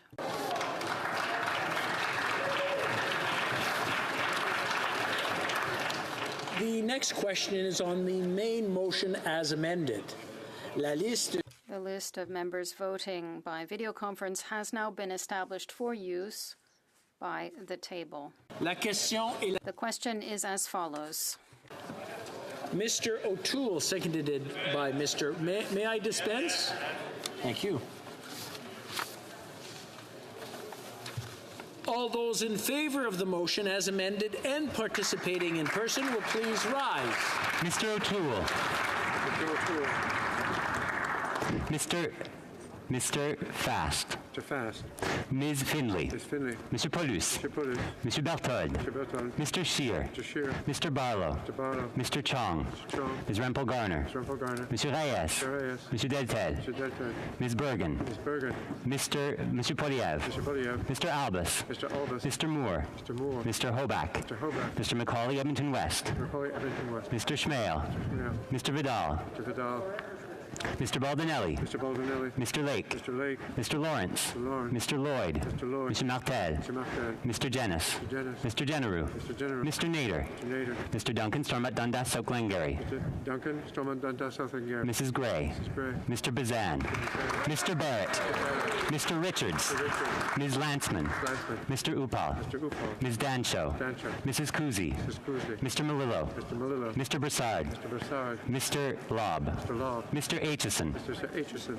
Mr. Reed. Mr. Reed. Mrs. Gallant. Mrs. Gallant. Mr. Calkins. Mr. Calkins. Mr. Tucker. Mr. Tucker. Mr. Steinley. Steinley. Mr. Stewart. Stewart. Mr. Perkins. Perkins. Mr. Zimmer. Mr. Zimmer. Ms. Ferrari. Ferrari. Mr. Caputo. Mr. Caputo. Mr. Small. Mr. Small. Ms. Rude. Ms. Rude. Mrs. Vecchio. Mrs. Vecchio. Madame Vien. Madame Vien. Mrs. Goodridge. Goodrich. Mrs. Cramp-Nyman. Mrs. Cramp-Nyman. Mr. Halan. Mr. Halan. Mr. Ellis. Mr. Ellis. Mrs. Block. Mrs. Block. Mr. McKenzie. Mr. McKenzie. Mr. Dreesen. Mr. Dreesen. Mr. Workington. Mr. Workington. Mr. Gould. Mr. Gould.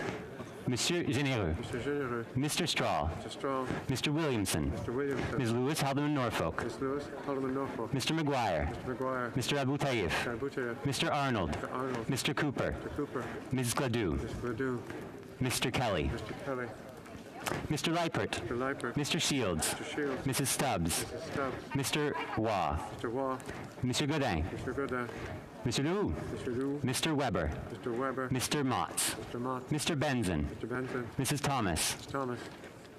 Mr. Dalton. Mr. Dalton. Mr. Davidson. Mr. Davidson. Mr. Bragdon. Mr. Bragdon. Mr. Dowdle. Mr. Dowdle. Mr. Epp. Mr. Epp. Mr. Cram. Mr. Cram. Mr. Kirk. Mr. Kirk. Mr. D'Entremont. Mr. D'Entremont. Mr. Lewis Essex. Mr. Lewis Essex. Mr. Mazer. Mr. Mason. Mr. McLean. Mr. McLean. Mr. Morantz. Mr. Morant. Mr. Morrison. Morrison. Mr. Patzer. Mr. Patzer. Mr. Redekop. Mr. Redekop. Mr. Shipley. Mr. Shipley. Mr. Soroka. Mr. Roca. Mr. Ruff. Mr. Ruff. Mr. Van Popta. Mr. Pupper. Mr. Brock. Mr. Brock. Mr. Chambers. Chambers. Mr. Muse. Mr. Muse. Mrs. Roberts. Mrs. Roberts. Mr. Tolney. Mr. Tolney. Mr. Williams. Mr. Williams. Monsieur Blanchet. Mr. Blanchet. Monsieur Sainte-Marie. Mr. Sainte-Marie. Monsieur Terrien. Mr. Terrien. Madame Normandin. Madame Normandin. Monsieur Simard. Monsieur Simard. Monsieur Bergeron. Monsieur Bergeron. Monsieur Garon. Monsieur Garon. Madame Gill. Madame Gill. Madame de Bellefeuille. Madame de Bellefeuille. Madame Michaud. Madame Michaud. Monsieur Fortin. Monsieur Fortin. Monsieur Brunel Duceppe. Monsieur Brunel Duceppe. Monsieur Villemur. Monsieur Villemur. Monsieur Thériault. Monsieur Thériault. Madame Gaudreau. Madame Gaudreau. Madame Larouche. Madame Larouche. Monsieur Perron. Monsieur Perron. Monsieur Barcelou-Duval. Barcelou-Duval. Monsieur Plamondon. Monsieur Plamondon. Madame Vignola. Madame Vignola. Monsieur Savard-Tremblay. Monsieur Savard-Tremblay. Madame Posé. Madame Posé. Monsieur Champoux. Monsieur Champoux. Monsieur Beaulieu. Monsieur Beaulieu. Monsieur Lemire. Monsieur Lemire. Madame Saint-Clair de Gagné. Madame Saint-Clair de Gagné. Madame Chabot. Madame Chabot. Monsieur Trudel. Monsieur Trudel. Madame Desbiens. Madame Desbiens. Monsieur Blanchette-Jonca. Monsieur Blanchette-Jonca. Madame Bérubé. Madame Bérubé. Monsieur Desilets. Monsieur Desilets. Mr. Singh. Mr. Singh. Mr. Julian. Mr. Julian. Ms. Kwan. Ms. Kwan. Mr. Garrison. Mr. Garrison. Ms. Blaney. Ms. Blaney. Ms. Idlout. Ms. Idlout. Mr. Cannings. Mr. Cannings. Mr. McGregor. Mr. McGregor. Ms. Gazan. Ms. Gazan. Ms. Barron. Ms. Barron. Madame Hughes. Madame Hughes. Ms. Zarillo. Ms. Zarillo. Monsieur Bouleris. Monsieur Bouleris. Mr. Angus. Mr. Angus. Mr. Davies. Mr. Davies. Ms. Matheson. Matheson. Mr. Desjardins. Mr. Desjardins. Ms. McPherson. McPherson. Mr. Blakey. Mr. Blakey. Mr. Morris. Mr. Morris.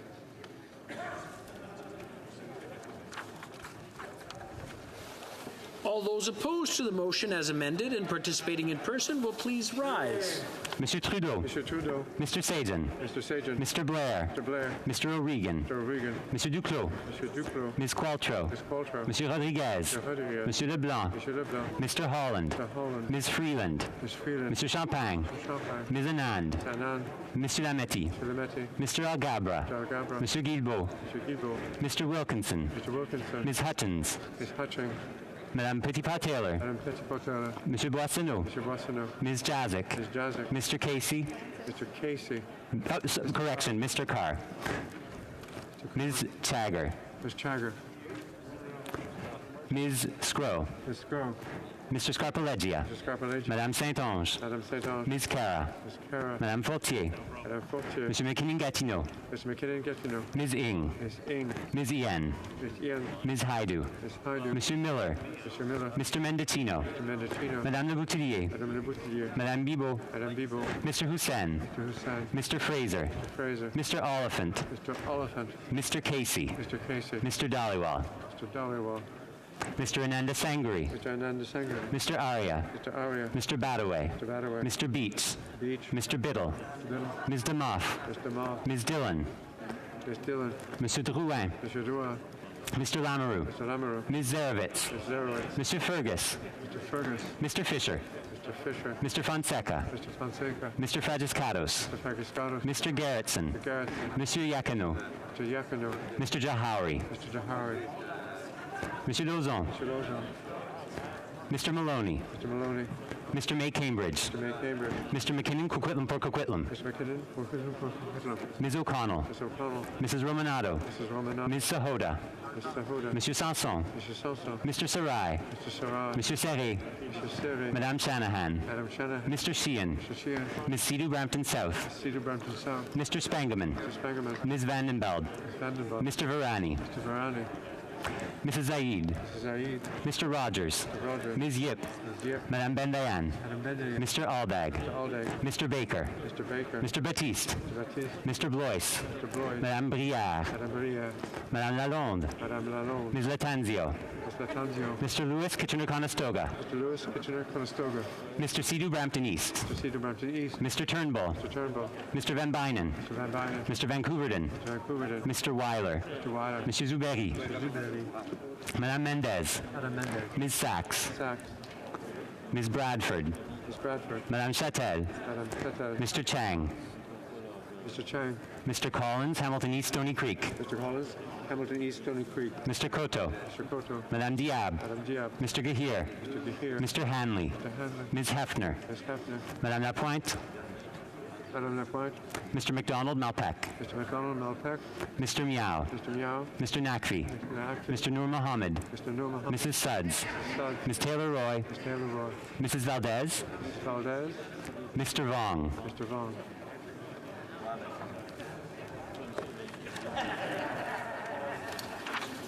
We will now call on members who are participating by video conference one by one in alphabetical order and by party based on the list at the table. After you have been called, indicate whether you vote for or against a motion or the motion. Please ensure the camera is turned on at all times and your microphone turned on only when you vote. Members of the Liberal Party. Mr. Ali. I vote against the motion, Mr. Speaker. Mr. Ali, contre, against. Monsieur Arsenault. Je vote contre, Monsieur le Président. Mr. Arsenault, contre, against. Mrs. Atwin. Against, Mr. Speaker. Ms. Atwin. Against. Against, contre. Mr. Baines. I vote against the motion, Mr. Speaker. Mr. Baines, against, contre. Ms. Bennett. Against. Miss Bennett, against, contre. Mr. Chahal. Against, Mr. Speaker.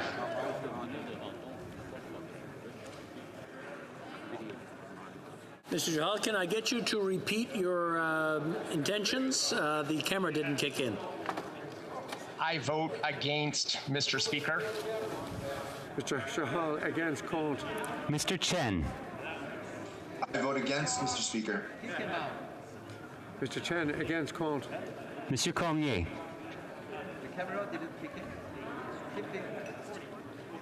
Contre. Monsieur Cormier. Contre.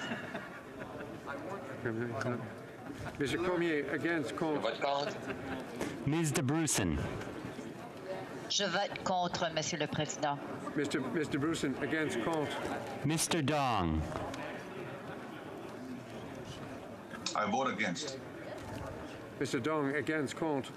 Monsieur Dubourg. Contre. Mr. Dubourg, contre, against. Mr. Dogood. Je vote contre. Mr. Dogood, contre, against. Ms. Duncan, Etobicoke North. Je vote contre. Ms. Duncan, Etobicoke North, against, contre. Mr. Assassi. I vote against, Mr. Speaker. Mr. Assassi, against, contre. Monsieur El Khoury. Je vote contre. Mr. El Khoury, contre, against. Mr. Erskine Smith. I vote for the motion. Mr. Erskine Smith, for.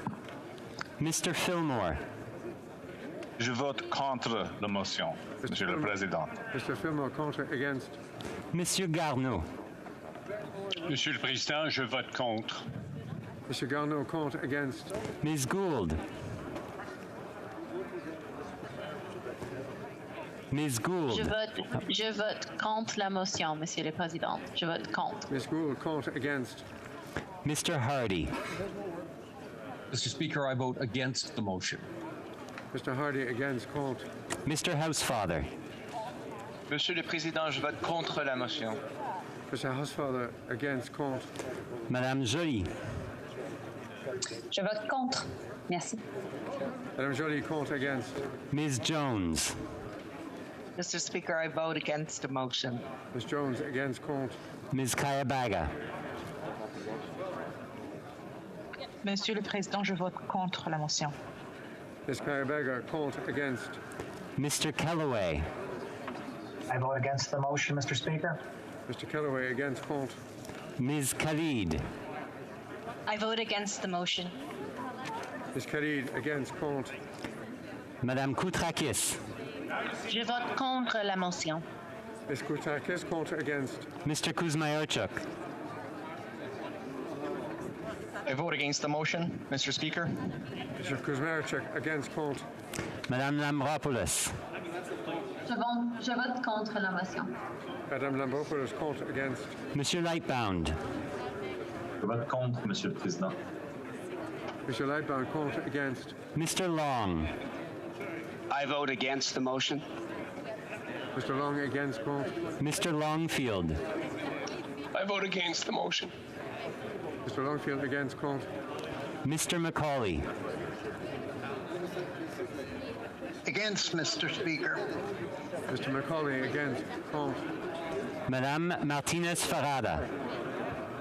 Je vote contre, Monsieur le Président. Ms. Martinez-Farada against. Contre. Mr. McDonald-Avalon. Je vote contre. Mr. McDonald-Avalon. Contre. Against. Mr. McGuinty. I vote against the motion. Mr. McGuinty against. Contre. Mr. McLeod. I vote against the motion. Mr. McLeod against. Contre. Mr. Morrissey. Je vote contre. Mr. Morrissey. Contre. Against. Ms. Murray. Je vote contre. Ms. Murray. Contre. Against. Mr. Pulowski. I vote for the motion. Mr. Pulowski. 4-4. Monsieur Robillard.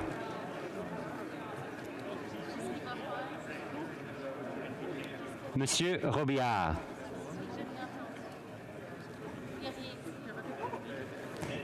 Monsieur Schiefke. Je vote contre, Monsieur le Président. Mr. Schiefke. Contre. Against. Mr. Sorbara. Mr. Speaker, I will be voting against the motion. Mr. Sabara against. Contre. Ms. Tassi. Mr. Speaker, against. Ms. Tassi against. Contre. Ms. Thompson. I vote against the motion, Mr. Speaker. Ms. Thompson against. Contre. Monsieur Vandal. I vote against the motion. Mr. Vandal against. Contre. Les députés du Parti conservateur. Members of the Conservative Party. Mr. Allison. I support the motion. Mr. Allison. 4-4. Mr. Carey. I vote for the motion, Mr. Speaker. Mr. Carey. 4-4. Mr. Doherty. I vote for the motion. Mr. Doherty. 4-4. Mrs. Falk, Battleford's Lloydminster. I vote for. Mrs. Falk, Battleford's Lloydminster. 4-4. Mr. Falk, Provencher. I vote for the motion. Mr. Falk, Provencher. 4-4. Mr. Kitchen. I vote in favor of the motion. Mr. Kitchen. 4-4. Mr. Kimmich. Mr. Speaker, I vote for. Mr. Kimmich. 4-4. Mr. Seaback. I vote for. Mr. Seaback. 4-4. Mr. Viersen. For. Mr. Viersen. 4-4. Mr. Viss. I vote for the motion. Mr. Viss. 4-4. Mrs. Wagenthal. I vote for the motion. Mrs. Wagenthal. 4-4. Les députés du Bloc québécois. Members of the Bloc Québécois. Members of the New Democratic Party. Ms. Ashton. I vote for. Mr. Ms. Ashton. 4-4. Mr. Bachrach. I vote for the motion. Mr. Bachrach. 4-4. Ms. Collins, Victoria. I vote for the motion. Ms. Collins. 4-4. Mr. Johns. I vote for the motion.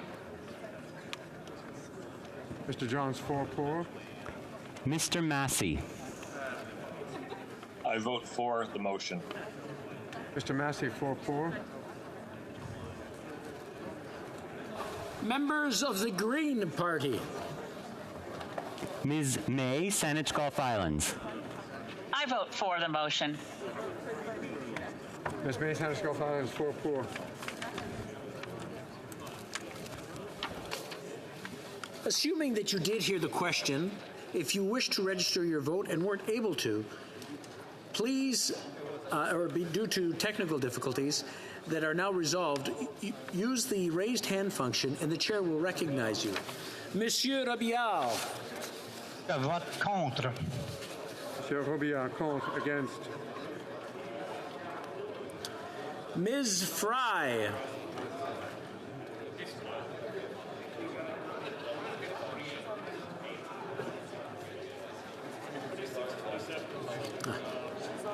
Ms. Fry? I vote against. Fry, against, contre.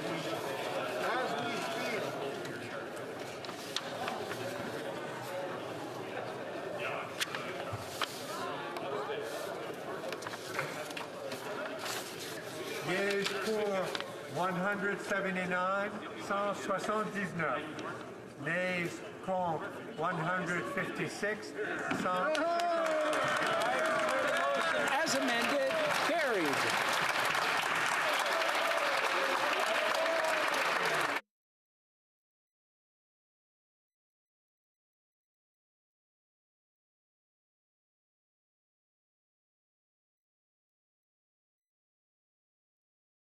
I believe the Honourable Opposition House Leader, I understand the Honourable Member for Louis-Saint-Laurent se lève sur un point de privilège. Is rising on a point of privilege. Yes, there's a great deal of joy around me, so I'll just take a moment.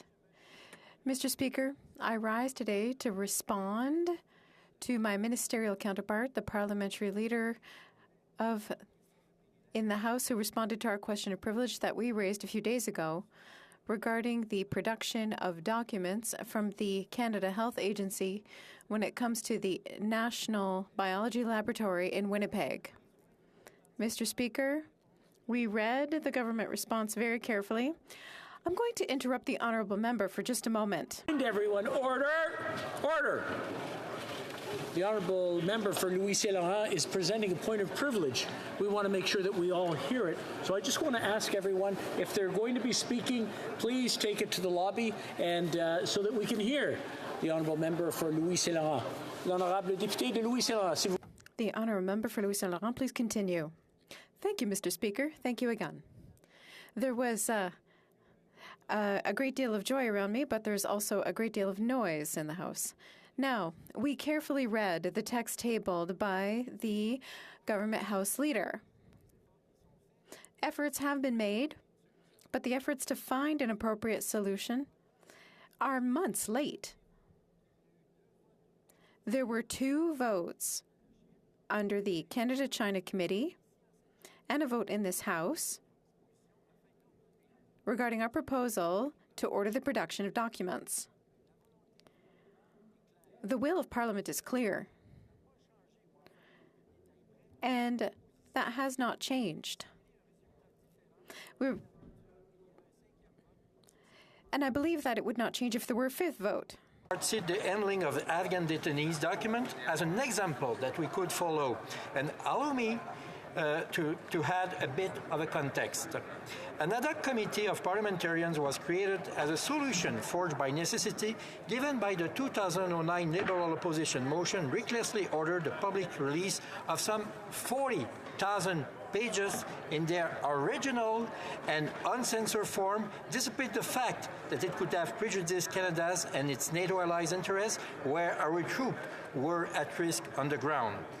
In his widely celebrated April 27, 2010 ruling, Mr. Speaker Milliken recognized that there was support across the House to address the Liberal motion's shortcoming and ensure sensitive information was protected, inviting senior figures in the House to find and I quote, interest-based solution to the thorny question, unquote, of reconciling the House's role as a grand inquest of the nation and the executive's role as defender of realm before it would turn the matter over the House for its adjudication.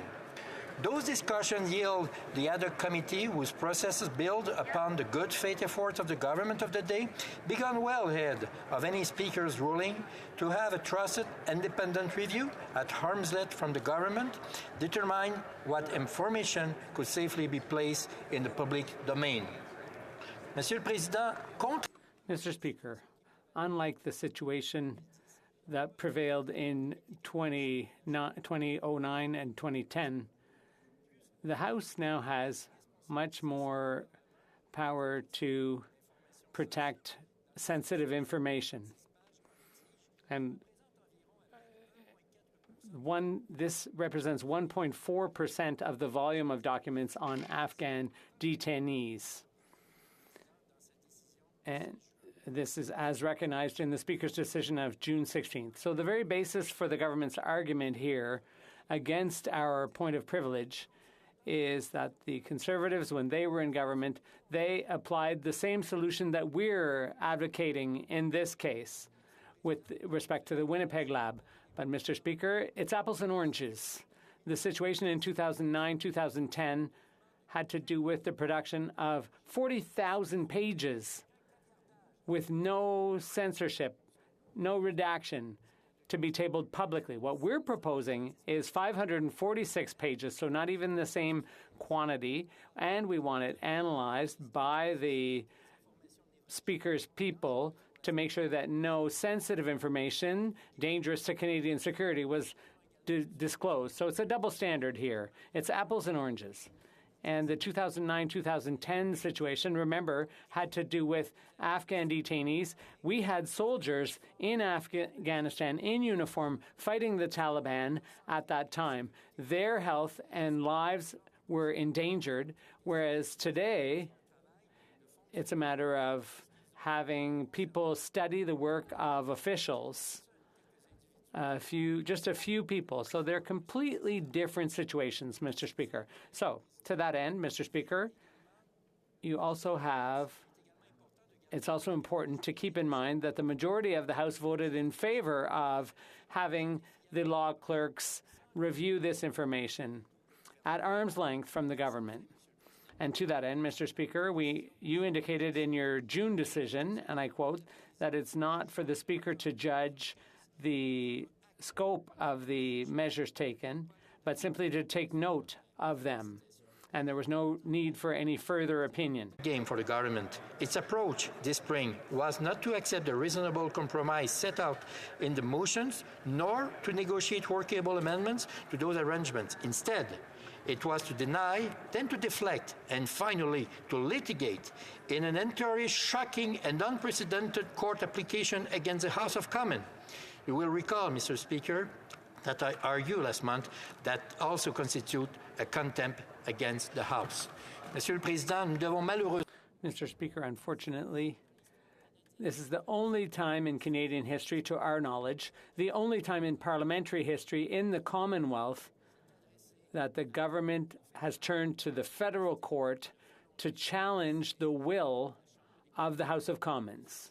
Mr. Speaker, the executive has used the judicial branch to prevent us from doing our work. The government knocked on the door of the federal court to prevent the House of Commons from doing its job. This is the first time in Canadian history and, to our knowledge, in Commonwealth history. The only thing that comes to mind was in the U.S. in 1974, when the president of the U.S. went to the Supreme Court to prevent documents from being disclosed at the request of Congress. So the executive is knocking on the judicial branch to prevent government from doing its job. That was Watergate that I'm referring to. And remember, at the time, the president had to resign a few days after the Supreme Court decision was handed down. Conservatives are worried about the government's sudden 180-degree turn. Indeed, the official opposition have serious concern, to say the least, that the government's proposal represent a natural change in any way, shape, or form of the governance approach given by the liberal pattern of behavior concerning parliamentary accountability over the past few years. Furthermore, I must also take note of the government's House Leader's word on the floor of the Commons last week, which were not found in the letter which he shared with journalists, that his proposition was conditional, and I quote, if the matter is reviewed again in this new Parliament by way of substantive motion, end of the quote. Therefore, if I am to understand his position correctly, it is not actually an effort to address my question of privilege, which is currently before the chair, but rather, I would say, a distraction from it. So it will follow that for the House to achieve any forward progress in obtaining the documents, which have already been ordered 4 times to be produced, you must deliver your ruling, Mr. Speaker. While the government House Leader Parliamentary Secretary recently rose in the House also to distract from the principle that a parliament may punish the contempts committed against its predecessor by discussing imprisonment in the Tower of London 5 centuries ago, I would remind you of the recent citation of several Canadian speakers' statements on that matter, all delivered in our own lifetime by the honourable member from Leeds, Grenville, Thousands Island and Rideau Lake, which is also the Deputy House Leader of the official opposition. Cependant, Monsieur le Président. However, Mr. Speaker, out of a concern to find an adequate solution to satisfy all parties, I think this can be found in the June 21st letter from the former government House Leader, the member for Honoré Mercier. Allow me to quote, although the government recognizes that the law clerk has the necessary authority to examine the information, we do not believe that he has the training or expertise necessary for national security concerns. The government is disposed to produce unredacted information to the law clerk if the House of Commons allows national security experts to help out and allows extra security measures to be put in place. That is in keeping with the open door policy that the law clerk expressed at Canada-China on March 21st. And I'll quote from that. He said, "My office acts essentially as the Department of Justice, and we have available to us legal advice in all areas of the law, including all possible grounds for confidentiality that the House or this committee may judge appropriate. We are ready to provide legal opinions on this information, as well as on commercial and national security. But the government may have information that is not available to us because it could be a matter of their own concerns, and they may be better placed to advise on questions of redaction or confidentiality. The committee could contemplate doing this. They could contemplate having my office give you advice, but that would not prevent the government or a witness from proposing something different. And the last word on accepting or rejecting that advice would always be for the committee and ultimately the House," unquote. Mr. Speaker. That the government deposit the documents with the law clerk as previously ordered, together with the representations of the acting National Security and Intelligence Advisory to the Prime Minister and or the Director of the Canadian Security Intelligence Services as to what, in their professional opinions, ought to be redacted and why, in order to assist the law clerk in discharging his duty. As for the other unspecific, quote, appropriate safeguard, unquote, the former government House Leader referred to, I believe these should be simple, uncontroversial matters, such as ensuring that in-camera discussion of the documents does not take place on Zoom or allowing the meeting to take place at a secure facility away from Parliament Hill. These could be easily negotiated in an unanimous consent motion to supplement the existing sound and responsible measures already adopted by the House. That, Mr. Speaker, is what Conservatives believe to be reasonable resolution to the situation.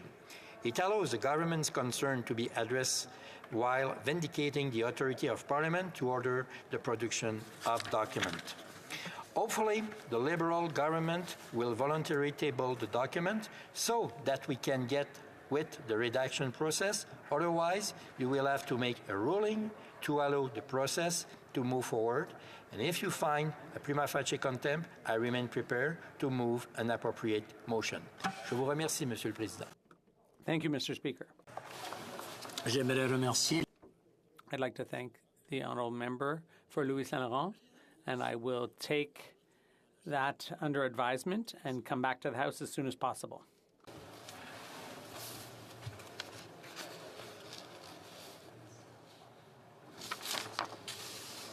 Okay. Just want to make sure I have the right one.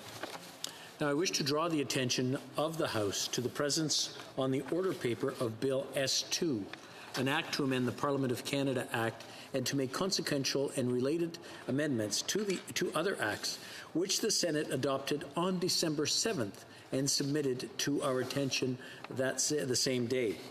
La Présidence.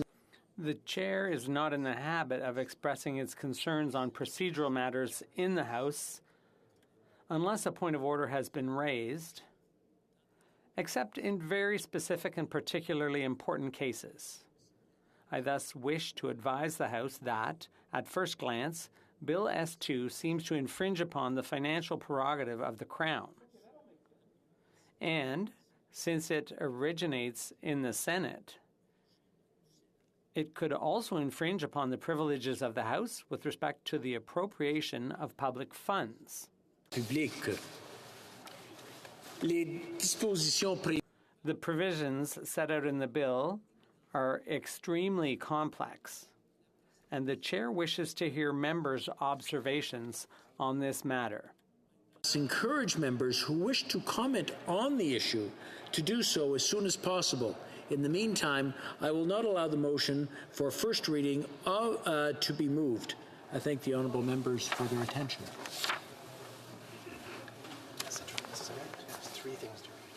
Okay. I have the honor to inform the House that a communication as follows has been received. Mr. Speaker, I have the honor to inform you that the Right Honourable Mary-May Simon, Governor-General of Canada, has granted royal assent in writing to the bill mentioned in a schedule to this letter on December 8th, 2021 at 10:49 a.m. Cordially, the Secretary to the Governor-General, Ian McCowan. I have the honour to inform the House that communication has been received as follows. Mr. Speaker, I have the honour to inform you that the Right Honourable Mary Simon, Governor-General of Canada, signified royal assent to be by written declaration to the bill listed in the schedule to this letter on the 8th day of December 2021 at 10:49 a.m. Yours sincerely, Ian McCowan, Secretary to the Governor-General and Herald Chancellor.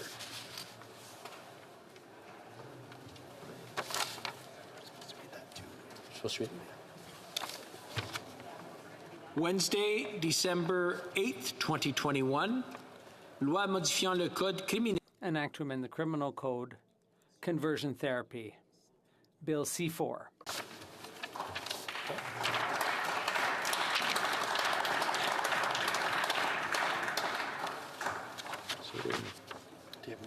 Yep. Tabling of documents. The Honourable Parliamentary Secretary to the Government House Leader.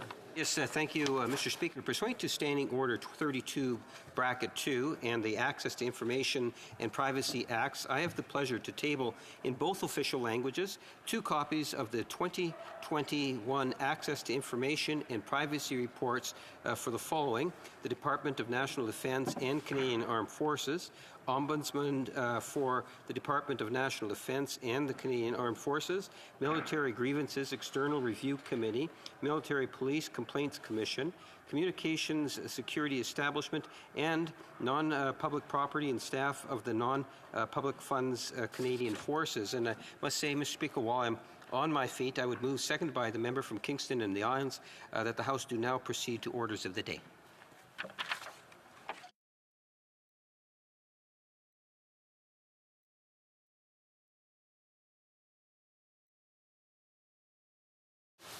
Mr. Lamoureux, seconded by Mr. Gerritsen, moved that the House do now proceed to the orders of the day.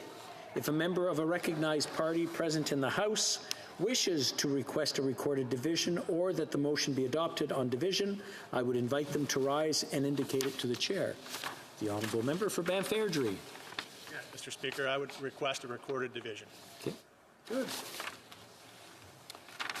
Call Call in the members. Convoquez les députés.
La liste de députés votant par vidéoconférence admet. The time for video conference is now over. The question is as follows. Mr. Lamoureux, seconded by Mr. Gerritsen, moved that the House do now proceed to orders of the day. All those in favor of the motion participating in person will please rise. Mr. Holland. Mr. Holland. Mr. Sajan. Mr. Sajan. Mr. Blair. Mr. Blair. Mr. O'Regan. Mr. O'Regan. Ms. Qualtrough. Ms. Qualtrough. Mr. LeBlanc. Mr. LeBlanc. Ms. Freeland. Ms. Freeland. Mr. Champagne. Mr. Champagne. Ms. Anand. Ms. Anand. Mr. Lametti. Mr. Lametti. Mr. Algabra. Mr. Algabra. Monsieur Guilbeault. Mr. Guilbeault. Mr. Wilkinson. Mr. Wilkinson. Ms. Hutchins. Ms. Hutchins. Madame Petitpas-Taylor. Madame Petitpas-Taylor. Monsieur Boissonneau. Mr. Boissonneau. Ms. Jazik. Ms. Jazik. Mr. Carr. Mr. Carr. Ms. Chagger. Ms. Chagger. Mr. McKay. Mr. McKay. Mr. Scarpaleggia. Mr. Scarpaleggia. Madame Saint-Onge. Madame Saint-Onge. Ms. Cara. Ms. Cara. Madame Fortier. Madame Fortier. Monsieur McKinnon-Gatineau. Mr. McKinnon-Gatineau. Ms. Ing. Ms. Ing. Madame Joly. Madame Joly. Ms. Ian. Ms. Ian. Ms. Haidu. Ms. Haidu. Monsieur Miller. Monsieur Miller. Mr. Mendicino. Mr. Mendicino. Madame Le Boutillier. Madame Le Boutillier. Madame Bibeau. Madame Bibeau. Mr. Hussein. Mr. Hussein. Mr. Fraser. Mr. Fraser. Mr. Oliphant. Mr. Oliphant. Mr. Casey. Mr. Casey. Mr. Dhaliwal. Mr. Dhaliwal. Mr. Ananda Sanguri. Mr. Ananda Sanguri. Mr. Arya. Mr. Arya. Mr. Badaway. Mr. Badaway. Mr. Beach. Mr. Beach. Mr. Biddle. Mr. Biddle. Ms. DeMoff. Ms. DeMoff. Ms. Dillon. Ms. Dillon. Monsieur Drouin. Mr. Drouin. Mr. Lamoureux. Mr. Lamoureux. Ms. Zarowitz. Ms. Zarowitz. Monsieur Fergus. Mr. Fergus. Mr. Fisher. Mr. Fisher. Mr. Fonseca. Mr. Fonseca. Mr. Fragiscatos. Fragisatos. Mr. Gerritsen. Gerritsen. Monsieur Yacono. Mr. Yacono. Mr. Jauhari. Mr. Johari. Monsieur Lozon. Mr. Lozon. Mr. Maloney. Mr. Maloney. Mr. May Cambridge. Mr. May Cambridge. Mr. McKinnon Coquitlam Port Coquitlam. Mr. McKinnon Coquitlam. Ms. O'Connell. Mr. O'Connell. Mrs. Romanado. Mrs. Romanado. Ms. Sahota. Ms. Sahota. Monsieur Sanson. Mr. Sanson. Mr. Sarai. Mr. Sarai. Mr. Serre. Mr. Serre. Madame Shanahan. Madame Shanahan. Mr. Sheehan. Mr. Sheehan. Ms. Sidhu Brampton South. Ms. Sidhu Brampton South. Ms. Vandenbeld. Ms. Vandenbeld. Mr. Varani. Mr. Varani.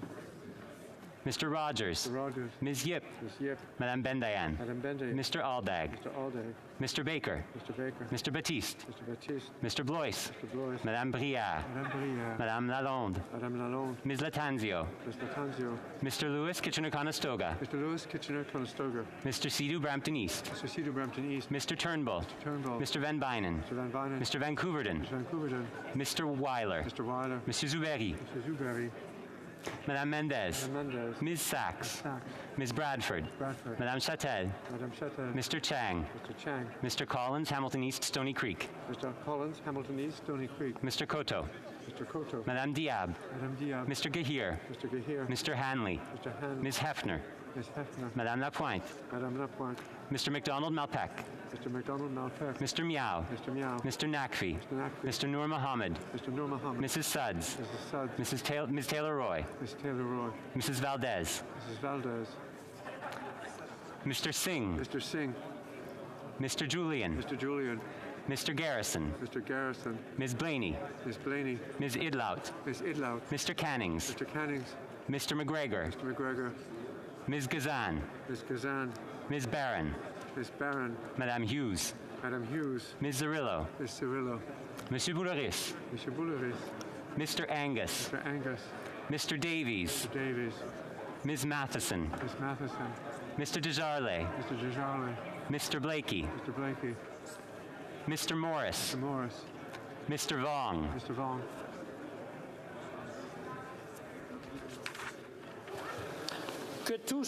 May all those who are opposed to the motion and who are participating in person please rise. Mr. O'Toole. Mr. O'Toole. Mr. Fast. Mr. Fast. Miss Findlay. Miss Findlay. Mr. Paulus. Mr. Paulus. Mr. Berthold. Mr. Berthold. Mr. Scheer. Mr. Scheer. Mr. Barlow. Mr. Barlow. Mr. Chong. Mr. Chong. Ms. Rempel Garner. Mr. Rempel Garner. Mr. Reyes. Mr. Reyes. Mr. Deltel. Mr. Deltel. Ms. Bergen. Ms. Bergen. Mr. Poliev. Mr. Poliev. Mr. Albus. Mr. Albus. Mr. Moore. Mr. Moore. Mr. Hoback. Mr. Hoback. Mr. Macaulay Edmonton West. Mr. Macaulay Edmonton West. Mr. Schmale. Mr. Schmale. Mr. Vidal. Mr. Vidal. Mr. Baldinelli. Mr. Baldinelli. Mr. Lake. Mr. Lake. Mr. Lawrence. Mr. Lawrence. Mr. Lloyd. Mr. Lloyd. Mr. Martel. Mr. Martel. Mr. Jennis. Mr. Jennis. Mr. Generou. Mr. General. Mr. Nader. Mr. Nader. Mr. Duncan, Stormont Dundas, South Glengarry. Mr. Duncan. Stormont Dundas, Southern Gary. Mrs. Gray. Mrs. Gray. Mr. Bazan. Mr. Bazan. Mr. Barrett. Mr. Barrett. Mr. Richards. Mr. Richards. Ms. Landsman. Ms. Landsman. Mr. Upal. Mr. Upal. Ms. Dancho. Dancho. Mrs. Kuzi. Mrs. Kuzi. Mr. Malillo. Mr. Malillo. Mr. Broussard. Mr. Broussard. Mr. Lobb. Mr. Lobb. Mr. Aitchison. Mr. Aitchison. Mr. Reed. Mr. Reed. Mrs. Gallant. Mrs. Gallant. Mr. Calkins. Mr. Calkins. Mr. Steinley. Mr. Steinley. Mr. Stewart. Mr. Stewart. Mr. Perkins. Mr. Perkins. Mr. Zimmer. Mr. Zimmer. Ms. Ferrari. Ms. Ferrari. Mr. Caputo. Mr. Caputo. Mr. Small. Mr. Small. Ms. Rude. Ms. Rude. Mrs. Vecchio. Mrs. Vecchio. Madame Vien. Madame Vien. Mrs. Goodridge. Mrs. Goodrich. Mrs. Cramp-Nyman. Mrs. Cramp-Nyman. Mr. Halan. Mr. Halan. Mr. Ellis. Mr. Ellis. Mrs. Block. Mrs. Block. Mr. McKenzie. Mr. McKenzie. Mr. Dreeshen. Mr. Dreeshen. Mr. Workington. Mr. Workington. Monsieur Gould. Mr. Gould. Monsieur Généreux. Mr. Généreux. Mr. Straw. Mr. Straw. Mr. Williamson. Mr. Williamson. Ms. Lewis Haldeman Norfolk. Ms. Lewis Haldeman Norfolk. Mr. McGuire. Mr. McGuire. Monsieur Adboutaïf. Mr. Aboutia. Mr. Arnold. Mr. Arnold. Mr. Cooper. Mr. Cooper. Ms. Gladue. Ms. Gladue. Mr. Kelly. Mr. Kelly. Mr. Leipert. Mr. Leipert. Mr. Shields. Mr. Shields. Mrs. Stubbs. Mrs. Stubbs. Mr. Waugh. Mr. Waugh. Monsieur Godin. Mr. Godin. Monsieur Leroux. Mr. Leroux. Mr. Weber. Mr. Weber. Mr. Motts. Mr. Mott. Mr. Benson. Mr. Benson. Mrs. Thomas. Mrs. Thomas. Mr. Dalton. Mr. Dalton. Mr. Davidson. Mr. Davidson. Mr. Bragdon. Mr. Bragdon. Mr. Dowdle. Mr. Dowdle. Mr. Epp. Mr. Epp. Mr. Cram. Mr. Cram. Mr. Couric. Mr. Couric.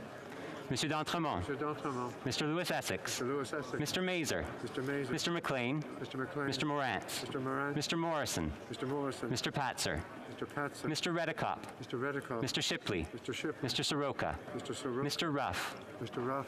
Mr. Redicott. Correction. Mr. Van Popta. Mr. Van Popta. Mr. Brock. Mr. Brock. Mr. Chambers. Mr. Chambers. Mr. Muse. Mr. Muse. Mrs. Roberts. Mrs. Roberts. Mr. Tolmie. Mr. Tolmie. Mr. Williams. Mr. Williams. Monsieur Terrien. Monsieur Terrien. Monsieur Sainte-Marie. Monsieur Sainte-Marie. Madame Normandin. Madame Normand. Monsieur Simard. Monsieur Simard. Monsieur Bergeron. Monsieur Bergeron. Monsieur Garon. Monsieur Garon. Madame Gill. Madame Gill. Madame de Bellefeuille. Madame de Bellefeuille. Madame Michaud. Madame Michaud. Monsieur Fortin. Monsieur Fortin. Monsieur Brunel-Duceppe. Monsieur Brunel-Duceppe. Monsieur Villemur. Monsieur Villemur. Monsieur Thériault. Monsieur Thériault. Madame Gaudreau. Madame Gaudreau. Madame Larouche. Madame Larouche. Monsieur Perron. Monsieur Perron. Monsieur Barcelou-Duval. Monsieur Barcelou-Duval. Monsieur Plamondon. Monsieur Plamondon. Madame Vignola. Madame Vignola. Monsieur Savard-Tremblay. Monsieur Savard-Tremblay. Madame Posé. Madame Posé. Monsieur Champoux. Monsieur Champoux. Monsieur Beaulieu. Beaulieu. Monsieur Beaulieu. Monsieur Lemire. Monsieur Lemire. Madame Saint-Clair-Degagné. Madame Saint-Clair-Degagné. Madame Chabot. Madame Chabot. Monsieur Trudel. Monsieur Trudel. Madame Desbiens. Madame Desbiens. Monsieur Blanchette-Jonca. Monsieur Blanchette-Jonca. Madame Bérubé. Madame Bérubé. Monsieur Désilé. Monsieur Désilé.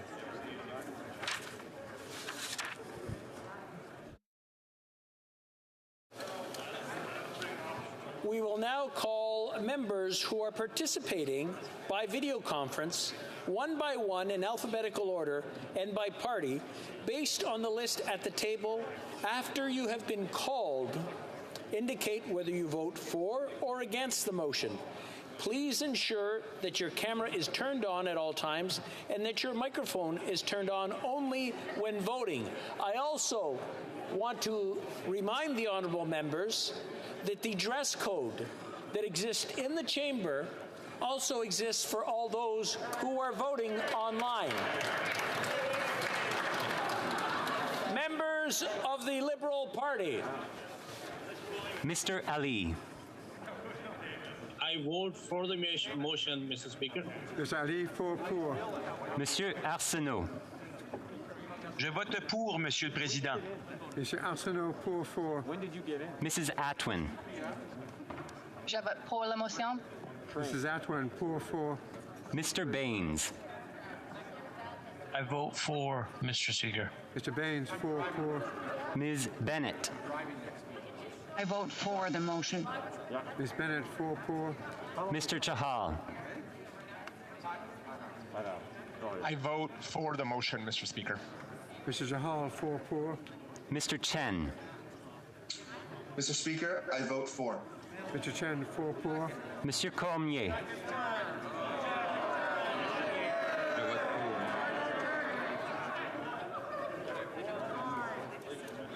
Je vote pour. Monsieur Cormier, pour. Ms. de Brusen.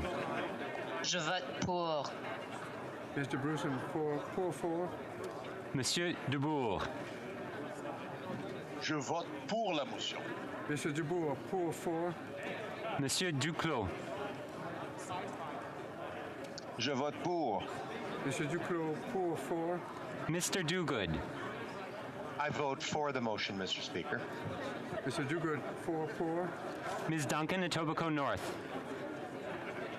I vote for the motion. Ms. Duncan, Etobicoke North, pour. Mr. Assassi. Mr. Speaker. Mr. Assassi.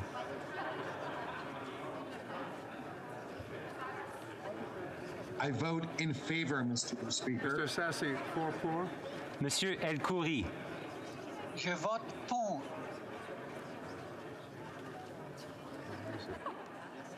Monsieur El Khoury, pouvez-vous répéter, s'il vous plaît? La caméra n'a pas fonctionné. Could you please repeat? The camera wasn't working. Pour. Mr. Erskine Smith. Mr. Erskine Smith, pour. Mr. Fillmore.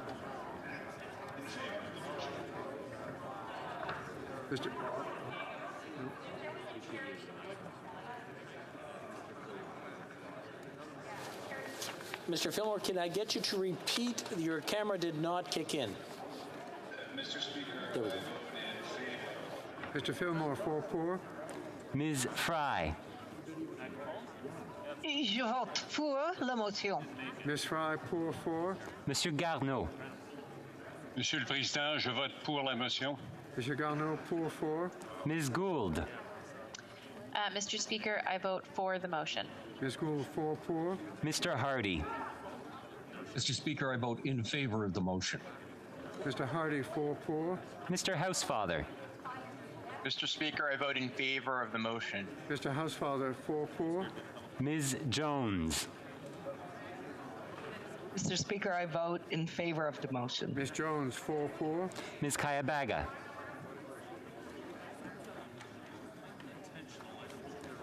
Ms. Kayabaga. Je vote pour, Monsieur le Président. Madame Kayabaga, pouvez-vous... Ms. Kayabaga, could you please repeat your intention for voting? Your camera did not kick in. Monsieur le Président. Ms. Kayabaga, pour. Mr. Kellaway. I vote in favor of the motion. Mr. Kellaway, pour. Ms. Khalid. I vote in favor of the motion. Ms. Khalid, pour. Madame Koutrakis. I vote in favor of the motion. Madame Koutrakis, pour. Mr. Kuzmayorchuk. Mr. Speaker, I vote in favor of the motion. Mr. Kuzmarchuk, pour. Madame Lambropoulos. Je vote pour la motion. Madame Lambropoulos, pour. Monsieur Lightbound. Oui, je vote pour la motion, Monsieur le Président. Mr. Lightbound, pour. Mr. Long. Mr. Speaker, I vote for the motion. Mr. Long, pour. Mr. Longfield. Mr. Speaker, I vote for the motion. Mr. Longfield, pour.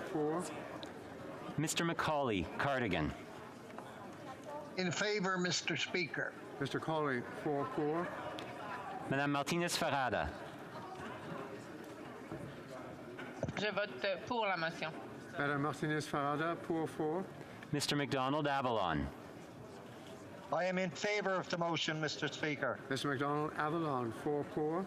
Mr. McGuinty. I vote in favor of the motion. Mr. McGuinty, pour. Mr. McLeod. I vote for the motion. Mr. McLeod, pour. Mr. Morrissey. Je vote en faveur. Mr. Morrissey, pour. Ms. Murray. I vote for the motion. Ms. Murray, pour. Mr. Pulowski. I vote for the motion. Mr. Pulowski, pour. Monsieur Robillard. Je vote pour la motion. Monsieur Robillard, pour. Monsieur Rodriguez. Monsieur le Président, je vote en faveur de la motion. Monsieur Rodriguez, pour. Monsieur Schiefke. En faveur, Monsieur. Mr. Schiefke, pour. Ms. Scrow. In favor. Ms. Groh, 4-4. Mr. Sobara. Mr. Speaker, I vote in favor. Mr. Sobara, 4-4. Mr. Spengeman. Monsieur le Président, je suis en faveur. Mr. Spengeman, 4-4. Ms. Tassi. Mr. Speaker, I vote for the motion. Ms. Tassi, 4-4. Ms. Thompson. I vote for the motion, Mr. Speaker. Ms. Thompson, 4-4. Monsieur Vandal. I vote for the motion. Mr. Vandal, 4-4. Mrs. Zaid. I vote for the motion. Mrs. Zaid, 4-4. Members of the Conservative Party. Mr. Allison. I'm opposed to the motion. Mr. Allison, Mr. Allison.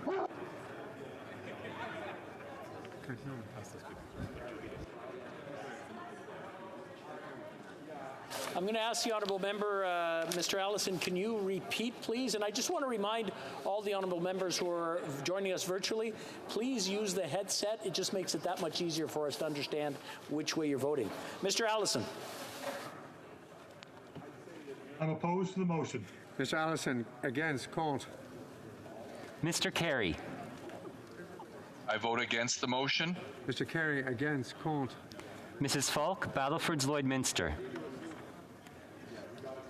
I vote against the motion. Mrs. Falk, Battlefords Lloydminster, against, contre. Mr. Falk, Provencher.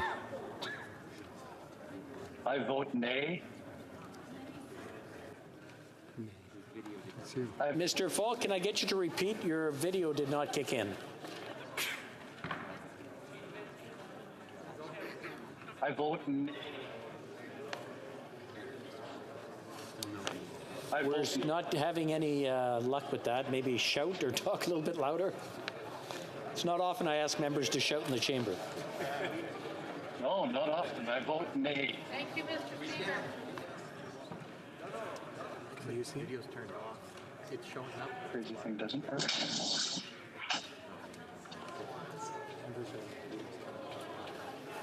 Video is turned off. It appears that your video is turned off, Mr. Falk. Can I get you to turn it on?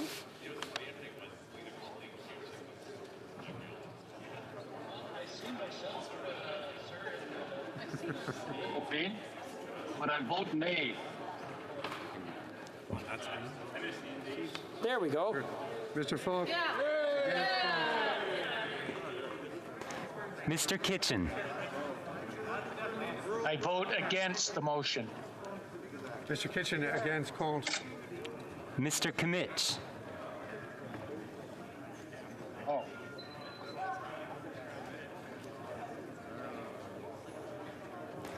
Mr. Kimmich.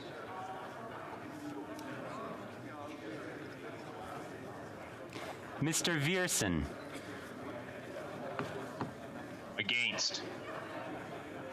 Mr. Viersen, against, contre. Mr. Viss. I vote against the motion. Mr. Viss, against, contre. Mrs. Wagenthal. I vote against the motion. Mrs. Wagenthal, against, contre.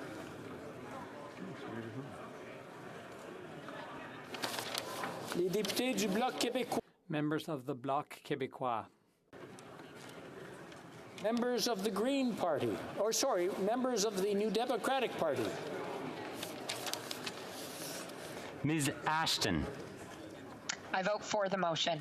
Ms. Ashton, 4-4. Mr. Bachrach. I vote for the motion. Mr. Bachrach, 4-4. Ms. Blaney.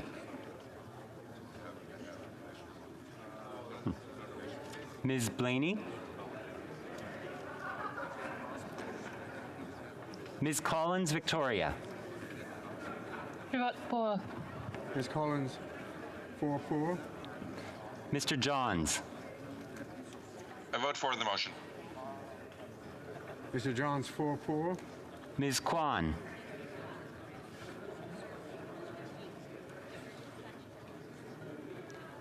Ms. Kwan.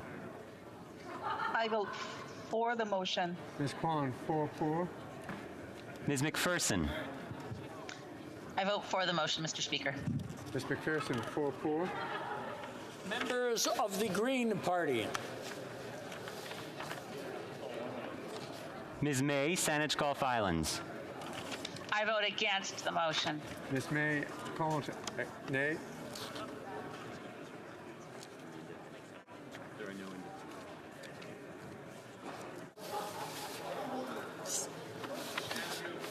Assuming that, okay, we'll raise the point of order after the votes, if that's okay. During the vote, we don't usually raise points of order. I'm sorry? Mr. Dong has it. Okay. We'll get to it in a second.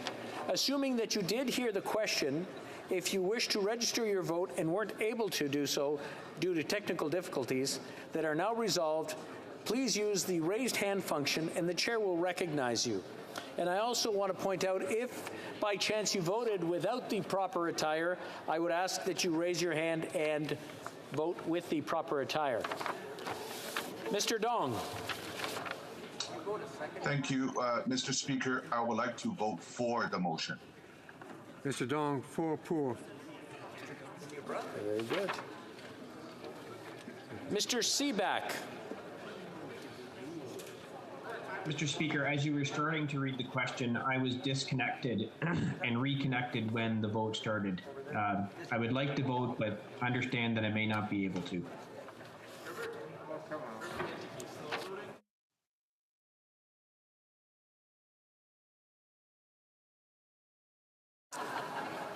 Now, the honourable member, Mr. Seaback, did not hear the question, but we need unanimous consent to allow him to vote. Do we have unanimous consent?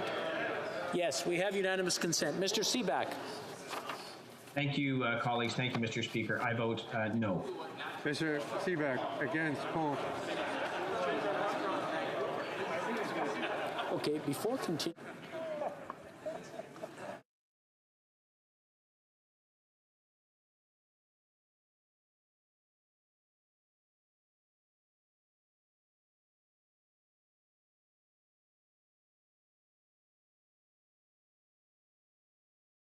Mr. Chen, we noticed you did not have a blazer on. If you have one on now, you can vote now.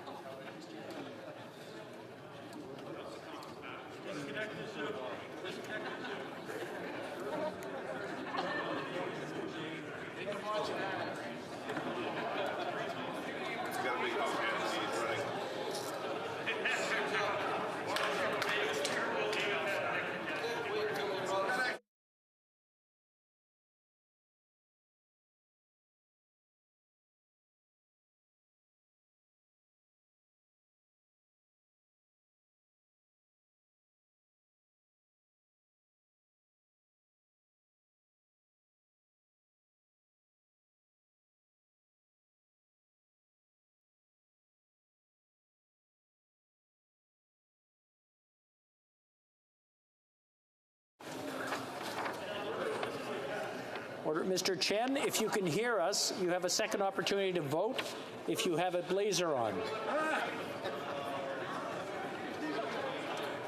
Can you hear us? I'm afraid we're going to have to disregard that. Okay, very good. We'll continue.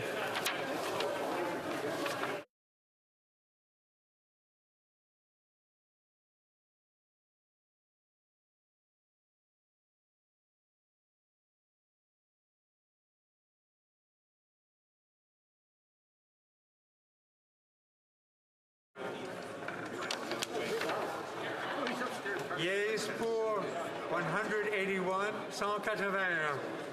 Nays contre 148, 148. I declare the motion carried.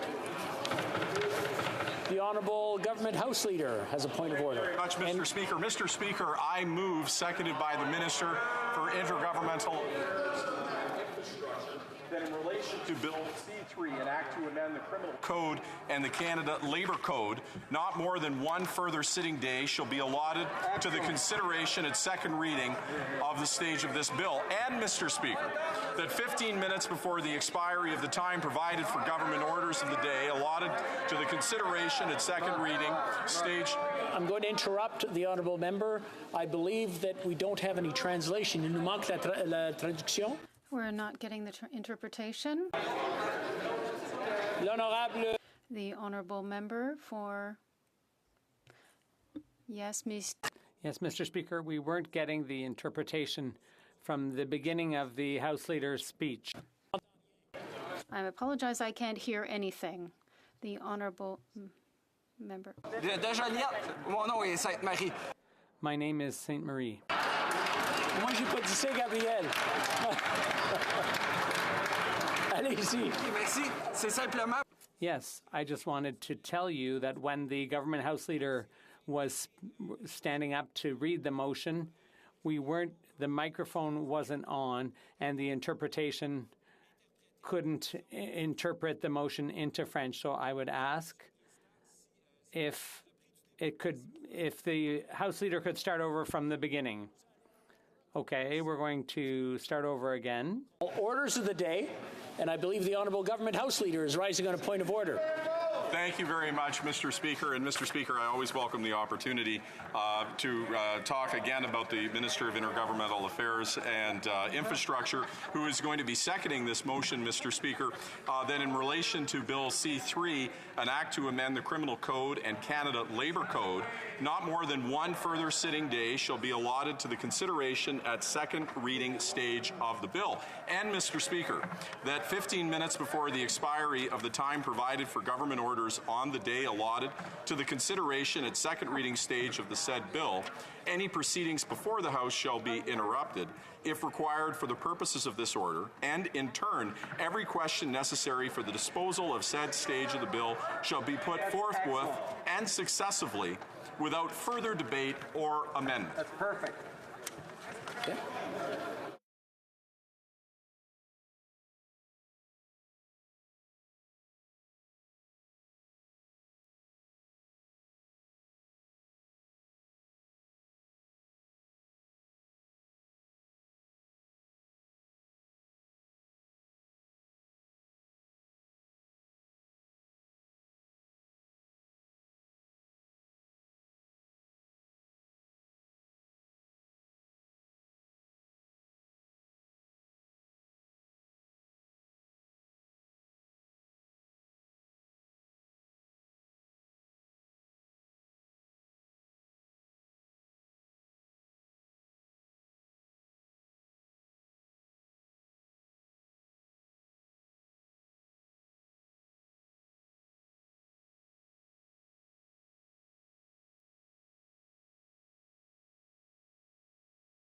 Order.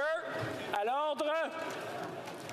Mr. Holland, seconded by Monsieur Leblanc, moves that in relation to Bill C3, an act to amend the Criminal Code and the Canada Labour Code, not more than one further sitting day shall be allotted to the consideration at second reading stage of the bill, and that 15 minutes before the expiry of the time provided for government orders on the day allotted to the consideration at second reading stage of the said bill, any proceedings before the House shall be interrupted if required for the purpose of this order, and in turn, every question necessary for the disposal of the said stage of the bill shall be put forthwith and successively without further debate or amendment.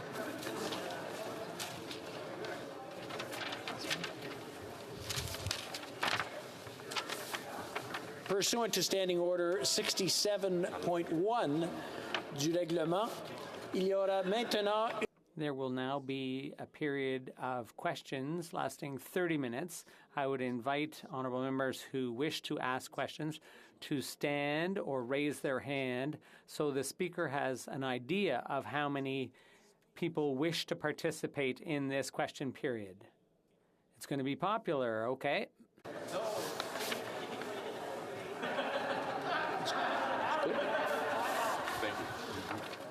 Okay. Oh.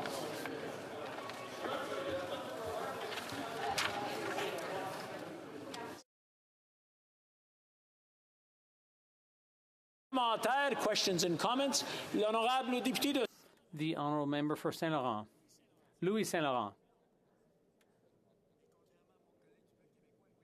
Unlike my colleague from the Bloc Québécois, my first name is not Louis, but my riding is Louis Saint Laurent. So it's been just a couple of weeks, barely, that this House has been back, and already this government is invoking time allocation. This is the second time they've put a gag on debate on a bill. This is an important bill, on this bill, rather. And this bill deserves serious debate. But unfortunately, for the second time, they're putting a gag on debate. They say it's urgent and they have to proceed quickly because of the holidays approaching. But the only reason we're in a hurry to pass this bill is because this government decided to trigger a pointless election, which Canadians didn't want. It cost $620 million, cost taxpayers that much. And this parliament looks a lot like the last one. But this government dragged its feet for over 60 days between the end of the election and the resumption of parliament. So the only architect of the need for speed is this government. Why put a gag on debate when we've only been back here for a second date, for 2 weeks? And why are you putting this gag on debate? Thank you, Madam Speaker, and thank the honourable member for his comment. I think it is absolutely imperative that we move as quickly as we can on this because the COVID virus, the coronavirus, waits for nobody.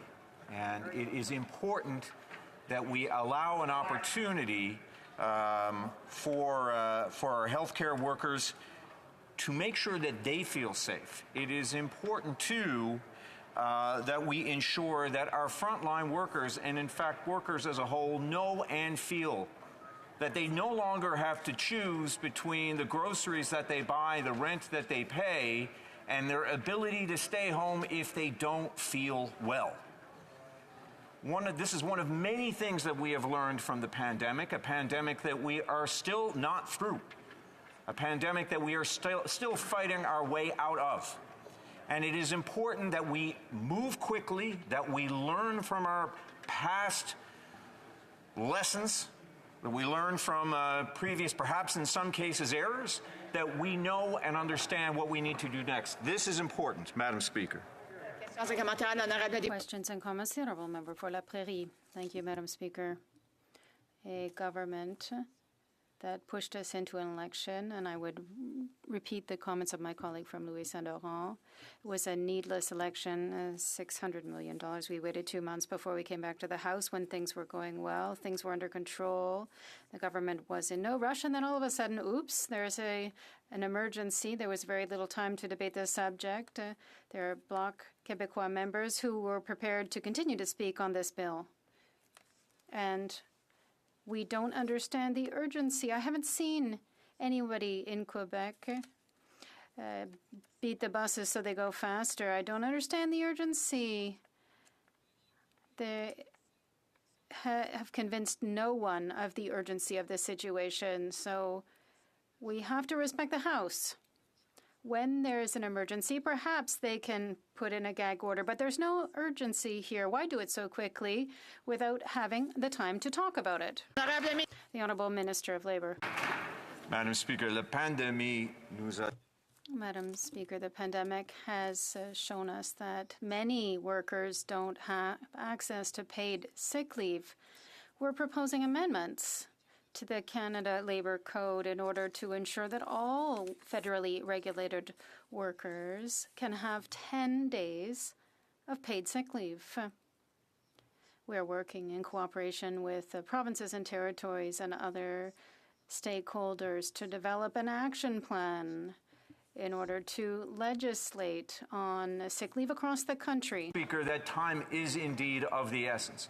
That regardless of what differences we may have in this House, we all know and understand that the virus and its variations wait for no one, including ourselves. Merci. Questions et commentaires? Questions and comments, the honourable member for New Westminster Burnaby. Merci beaucoup, Madame. Thank you very much, Madam Speaker. Madam Speaker, just a week ago today, we saw a moment in this House that I think all of us were proud of and all Canadians were proud of, when all 338 members of Parliament came together to pass at all stages the ban on conversion therapy.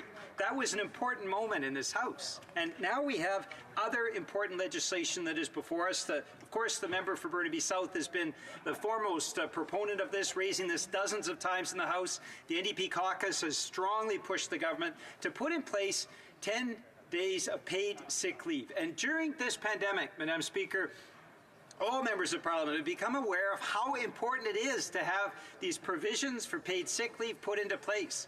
No worker should have to choose between going to work sick or putting food on the table. The provisions of this bill achieve that. My question to my honourable colleague is why there are some members of Parliament that are trying to hold up this bill rather than getting it through so that it will be in place and workers can benefit from it. The Honourable Minister of Labour. And I thank the honourable member for his question. And indeed, I think that many of us in this House can reflect on that moment when we were able to make some significant changes and, in fact, ban conversion therapy in this country. I think what we showed were on some matters that may divide us. When the imperative was there, when we needed to see progress and when we needed to see justice, we were able to move in this House. What we ask now is because of the virus, because of its ability to mutate, because of the variations that exist, we know and we understand that workers need 10 days because that is the time it takes for a lockdown. Thank you, Madam Speaker. Questions and comments. The Honourable Parliamentary Secretary of the Government House Leader. Thank you, Madam Speaker. I look at what's happening today as a very strong signal in terms of the government's priority, and I applaud my Democratic friends in terms of recognizing that by allowing us to move to orders of the day. Whether it's supporting our businesses or individuals, as the minister has made reference, the pandemic is still there. And we need to have the backs of Canadians from coast to coast to coast. And this particular piece of legislation is going to be there to support them in a tangible way. We're talking about disposable income. We're talking about saving jobs. And this is something that's really important to all of us. Given the relatively short time span and the importance of passing this legislation, would the minister not agree that by pushing it through in this nature, that it will provide peace of mind? And that's what I want, peace of mind for Canadians, so that they know that this House of Commons is there to support them through this difficult time still. The Honourable Minister of Labour. Once again, Madam Speaker, the impassioned rhetoric of the honourable member inspires me, as it has inspired many in this House. And I would say to the honourable member through you, Madam Speaker, that the virus waits for nobody. The sooner that we can get through whatever the next wave may be, the better. The sooner that workers do not have to hesitate and stay home if they indeed feel they may be sick, that there be no hesitation, that they feel comfortable in staying home, that they will be able to pay rent, that they will be able to pay groceries. 58% of workers in this country do not have any paid sick leave. This is a good start, Madam Speaker. Comments? The Honourable Member for Parry Sound, Muskoka. Thank you very much, Madam Speaker. What concerns me about trying to close down debate on this issue is that on an issue where we've had, I think, fairly general and broad support across this House, it's a shame to see us, push to end this debate. Because it's not just about a debate, Madam Speaker. It's also, oftentimes this chamber is a place for members to sing the praises of the people on the front lines, for example, of healthcare in their communities, and this bill has provided them an opportunity to do that. We've also been working on trying to maybe make a couple of amendments to this bill, particularly the labor parts of the bill, to make it more effective and to do more with it. And I just worry that we're going to rush it through and miss the opportunity to make this better. When we're all trying to work together and agree on something and make it better, why rush? It seems unfair to the process. Honourable Minister of Labour. Madam Speaker, and I thank the honourable member for his question, and indeed I thank him for, I think, what has been a very collaborative effort and to make sure that that we seek common solutions and adjustments and compromises where we can in order to make sure that not only that this legislation passes as quickly as it can, but that it be as effective as it should be. And that for that, I do agree with the honourable member. We need to make sure that it is heard. It will be heard in the time. I realize and I understand that it is not the length and breadth of time that many members would want, but again, this is imperative that we do this as quickly as possible. The sooner it is done, the safer our workers will be. The safer our workers are, the safer everybody in this country is, Madam Speaker. Questions et commentaires? Questions and comments? The honourable member for Edmonton Griesbach. Thank you very much, Madam Speaker. And I just want to really reflect on the unanimous consent that this House granted just last week and the ability for parliamentarians to work together to challenge the issues that are present to workers. 10 days of paid sick leave can go a tremendous amount to helping racialized communities across the country. And I think that we've seen the discrepancy that's been occurring this recently and as much as 20 months ago. And racialized communities, in particular in my community in Alberta, we've seen places like Cargyle, for example, racialized workers being hit the hardest. And the requirement and importance of 10 days of sick leave is something they've been fighting for a long time.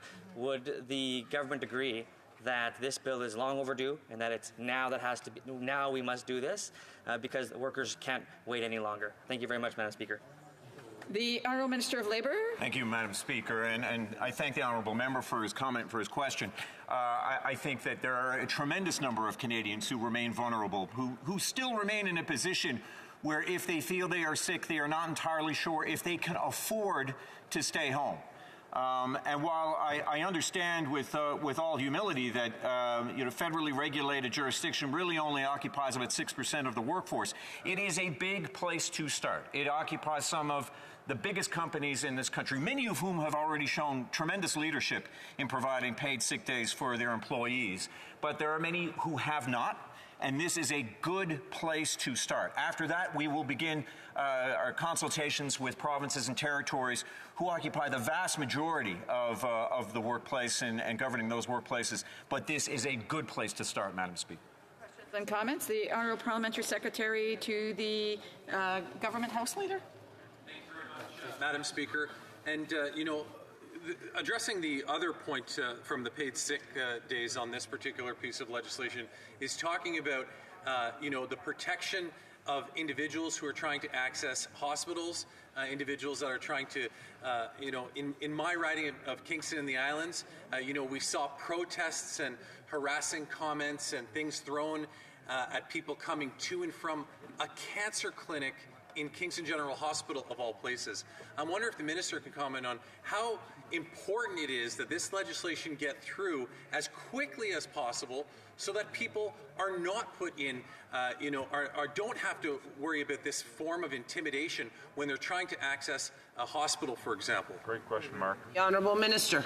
And I thank the honourable member for that very important point and for the question and for the opportunity just to speak, I think, on behalf of not just the constituents of St. John South Mount Pearl, but for millions of Canadians who are utterly disgusted by what they saw on the news night after night after night of people intimidating and obstructing our healthcare workers and patients as they tried to go and receive the health care that they desperately needed, and while our workers tried to do the work that we counted on them to do in a pandemic. So what we hope will come of this legislation is by increasing the fines, but more importantly, giving very exact and precise instruction to law enforcement so that they do not hesitate in making sure that there is no obstruction or intimidation of healthcare workers or patients as they enter medical facilities. I think that is very important, but more important than any of it, and I would offer this to the honourable member, is a clear show of support and solidarity for healthcare workers in this country. Thank you, Madam Speaker. The honourable member for Fundy Royal. Well, thank you, Madam Speaker. And I think, well, number one, it is a little disheartening, I'm sure, for Canadians to see that the coalition is alive once again between the Liberals and the NDP. But it's also, to see time allocation moved on an important bill, I think of the tremendous work that my colleague, the Member of Parliament from Caribou, Prince George, did on Bill C. 211, an act to amend the Criminal Code, assaults against healthcare professionals and first responders. There's a time for debate and discussion on these things, and the government is cutting that short. I know in our own platform we spoke about critical infrastructure protection, protecting Canadians, protecting infrastructure, but the minister is cutting off that type of debate. And we also, we take no lessons from the Liberals when I hear them say COVID waits for no one, from a government that called a COVID election. Well, Minister of Labour. Mr. Speaker, I thank the honourable member for the question, and I would simply say that, you know, if you look at just about any country in the world, we have acted tremendously, we have acted quickly, effectively, and thoroughly. And in this instance, we recognize as we head into the winter months and as more people spend more time inside, it is imperative that we act quickly and that workers know immediately, as quickly as we can offer them that assurance, that they are able to stay home. When they are able to stay home, they are not entering the workplace, perhaps with symptoms, perhaps with the virus. That is something that while I hear the honourable member, this is a circumstance. This is a pandemic that we are still in the middle of. And I will repeat again, in this House, time is of the essence. Thank you, Madam Speaker. Questions and comments. The honourable member for Sherwood Park for Saskatchewan. Well, thank you, Madam Speaker. I want to ask the minister respectfully just a question about process. We have a piece of legislation in front of us that I'm a bit confused about why it groups together two very different issues. It groups together a question of benefits for people that are sick and a question of criminal code amendments with respect to harassment and intimidation. What I'm concerned about is that the government, it seems, is unwilling to have individual proposals debated on its own and is therefore trying to group together multiple unrelated items just to avoid scrutiny and debate. Now, both of these items are things that I think we've shown we're supportive of. But it seems like an abusive process for the government to not only be moving closure, but to have even prior to that lumped together unrelated items. I remind the minister that in 2015 the government promised not to bring in omnibus bills. And yet we see this just routine lumping together to minimize parliamentary scrutiny. It's part of a dangerous trend. I wonder if the minister can comment on why his government is continuing to undermine, really, its respect for Parliament with these kinds of tactics. Honourable Minister of Labour. Thank you, Madam Speaker, and I thank the honourable member for the question, but I hardly think that this is a lumping together of two very polarized ideas or disparate ideas. I think that they are welded together quite firmly by two overriding concerns. One is the spread of the virus, first and foremost. Secondly, it is out of concern for workers. And in both of these affairs, that is what we're dealing with. On the one hand, we want to make sure that workers feel safe and secure in knowing that they can go home if they do not feel well, and that they will be cared for and looked after as best as we can, that they will be assured of paid leave. And on the other hand, specifically for healthcare workers, that they know that they can go about their duty, that they can go to work doing the good work that they do in a pandemic to protect all of us. And remembering that one of the overriding imperatives of lockdowns and moving as quickly as we have, as almost every member here I'm sure can agree, is because we wanted to make sure that our healthcare system was not overcome and that our healthcare workers, they themselves remain safe. This is extraordinarily important to making sure that the virus does not spread any further and that our workers in both cases are protected. Thank you, Madam Speaker. Questions and comments. Questions et commentaires. The honourable member for Parry Sound, Muskoka. Well, thank you, Madam Speaker. I want to talk about inspiring rhetoric for a second. The minister himself in his announcement actually pointed out that the vast majority of federally regulated private sector workers already have more generous paid sick leave programs, and that this may not have that massive an impact on those positions in the private sector. And so I wonder if, in fact, we're rushing this because they felt like they should have got it done before the unnecessary election. They had lots of time to start this process then. I don't understand why we can't make a little bit more work done on this now to make sure that the amendments we want to make it more substantive so that you can start his negotiations with the provinces. If it's such a crushing thing, it should have been done before this unnecessary election. I don't understand why we can't just take a few more days here.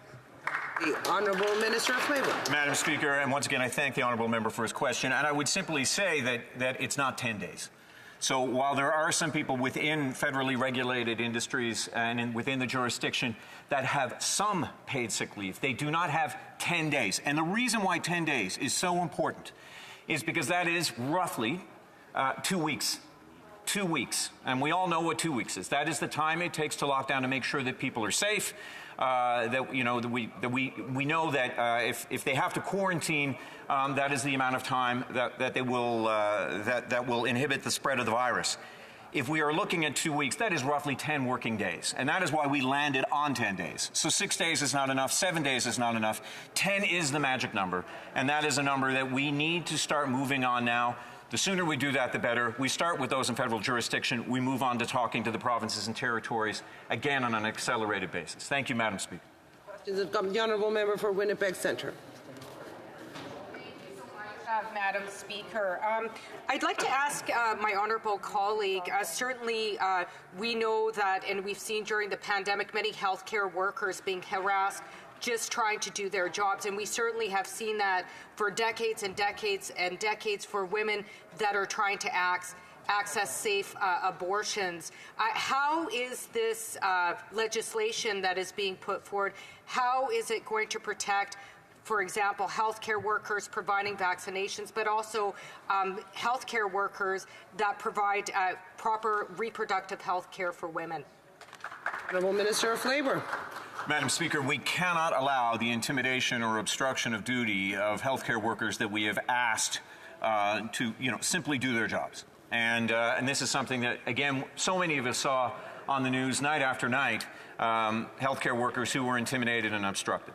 So what is very important, and my officials worked hand in glove with the officials in the Justice Department, firstly to make sure that this in no way infringed upon their ability to strike, their ability to express themselves, and we are assured of that. What this does do is give clarity and purpose to law enforcement who know now, without question, that this is something that they need to act upon if indeed they see it. The obstruction and intimidation of healthcare workers as they go about their duties and functions and the jobs that we have asked them to do. Thank you, Madam Speaker. Questions and comments. The honourable member for Battle Rivers Crowfoot. Thank you very much, Madam Speaker. And a couple of questions that I have for the Minister that I've asked a number of times but have not gotten a clear answer on, so I'm hoping he can clarify a couple of things. One, this bill deals with two very distinct issues. I was hopeful and remain hopeful that it could possibly be split up to be studied in the two separate committees where it would best fit.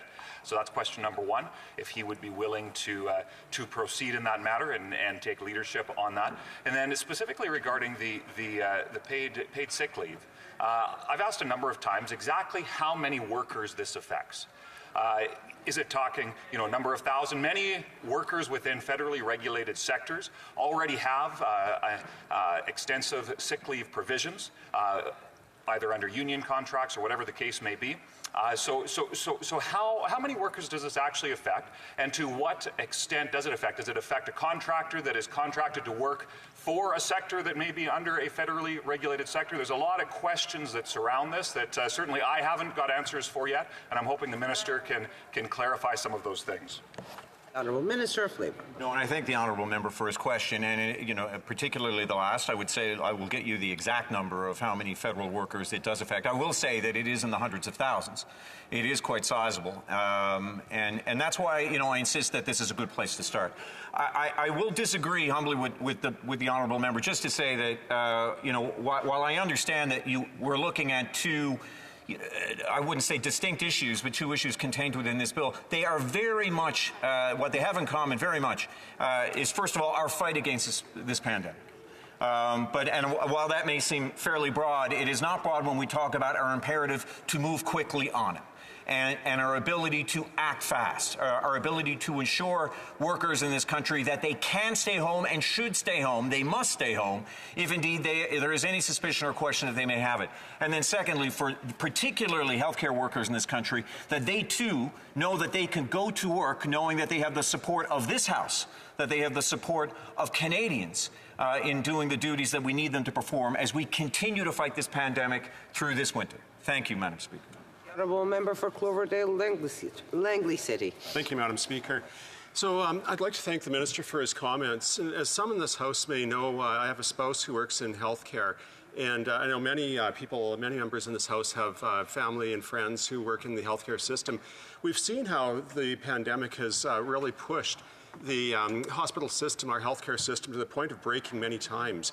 And it's relying right now on the moral fiber and goodwill of those working within the system. We've also seen paramedics who really are at a breaking point. And so I'd like to hear from the minister about why there is urgency on this bill, and as far as protecting the workplaces, getting into work to provide healthcare services during this ongoing pandemic and waves that we're seeing, as well as ensuring access to medical facilities by patients. So I'd appreciate if the minister could comment on that, please. The Honourable Minister of Labour. I thank the honourable member for his question and for his concern. And I think that, almost every member of this House in some way can relate to somebody who they know, a member of their family who either, or a friend who is either a healthcare worker themselves, a nurse, a doctor, an orderly, a paramedic, or somebody, or possibly even treated by them. And you have a great deal of sympathy and an appreciation for the good work that they do. It is so. I remember doing initial interviews for this, Madam Speaker, and was told that, the people do feel this way. I think it's very important that we also make this statement to healthcare workers in this country that we do support them, and that we support them in a tangible way. That we will ensure, as best we can, that they will not be intimidated and obstructed in the duties that we ask them to perform. While they have always been on the front line of healthcare, right now they remain stalwart in their fight on the front lines against a pandemic in this country. And it is important that we give them every bit of ammunition that we can. Thank you, Madam Speaker. For Kamloops, Thompson, Caribou. Thank you, Madam Speaker. It's always a pleasure to rise on behalf of the citizens of Kamloops, Thompson, Caribou. My questions for the Honourable Minister are twofold. Number one, did the Honourable Minister implore the Prime Minister to bring back Parliament earlier than 2 months after the election, given the necessity in his view and in his mind to bring this legislation forward as quickly as possible? Second, does the Honourable Minister know of 3 employers who specifically do not offer 2 weeks of paid sick leave that are federally regulated? Thank you. The Honourable Minister of Labour. No, that's an excellent question. Thank you to the honourable member, and thank you, Madam Speaker. And I'll provide those names to you. I mean, there are some companies who have yet to provide the full 2 weeks. I mean, in fact, about 63% of employees in federally regulated industries do not receive the full 2 weeks. So the vast majority do not. And again, and I can't say this often enough, the 2 weeks is what's important here. The 10 days is what's important. And we all know that because it's the amount of time it takes to quarantine and to quarantine safely if indeed you have been infected by the virus. So it is important that we reach that number, and it's important that we do that as soon as possible as we enter the winter months, when we know more people are staying inside and the ability of somebody to contract the virus increases exponentially. We need to make sure those numbers remain down. Canadians, time and again, have stood up. They have become vaccinated. They want to make sure that we are all doing the right thing, because bit by bit we are getting there and defeating this virus. But we need to get over this hump, Madam Speaker. Question, the Honourable Member for Red Deer Lacombe. Madam Chair. I've heard the Honourable Minister speak about this, and the only argument that he's actually made to justify the 10 days of paid sick leave is that of COVID. So my question for him is, why is there no sunset clause in the bill that once COVID is over, that this 10 days is reversed and let the private sector take care of it as they have been all along? Minister. Thank you, Madam Speaker. And I would just say to the honourable member, we also believe that this is a permanent change that is a good change, that will be in the interests of public health, not only for this pandemic, but unfortunately, possibly for the next one. And we want to make sure that we are equipped to handle not just the one that we are going through, but quite possibly some that may follow. That is, this is one of many things that we have learned. And while I know that there are many who would argue quite the opposite, that why did we not do this on a permanent basis much sooner? And I would simply say, here we are now. Here we are together, debating it, and I believe we will do it. Thank you, Madam Speaker. The Honourable Member for Brantford Brent. Thank you, Madam Speaker. The question to the Honourable Minister is twofold. One is on the issue of urgency. Can the Minister identify, given that we all recognized the horrors that were happening during the election in terms of the protests and the intimidation, can the Minister now identify that since the election, this has been an ongoing trend? Because I'd like to know about that, because I have not heard about that. And secondly, on the issue of statutory interpretation, how does the issue of minor disturbances, which appear to be allowed under these amendments, how does that assist the healthcare workers? Honourable Minister of Labour in 10 seconds. I thank the honourable member for the question, and I would simply say, perhaps within 10 seconds, that it is extremely important that it is obstruction and intimidation that is dealt with, and it is dealt with effectively, we believe, in this bill. Thank you, Madam Speaker.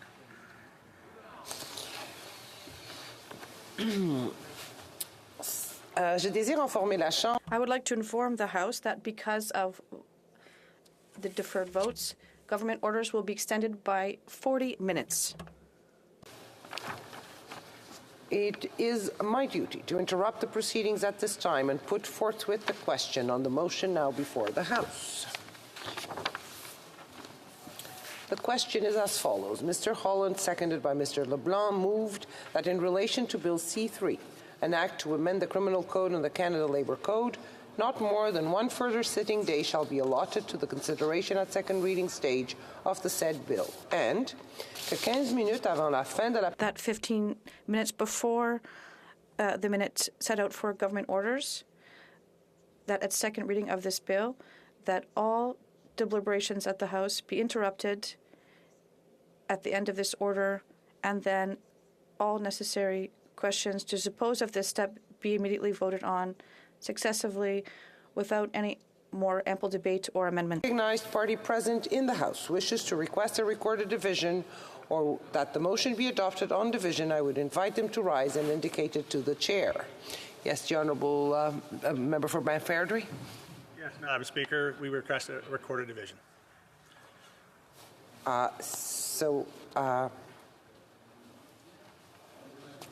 Member... This doesn't make sense. Yeah, the members. This really doesn't make sense.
The list of members voting by video conference has now been established for use by the table. The question is the following one.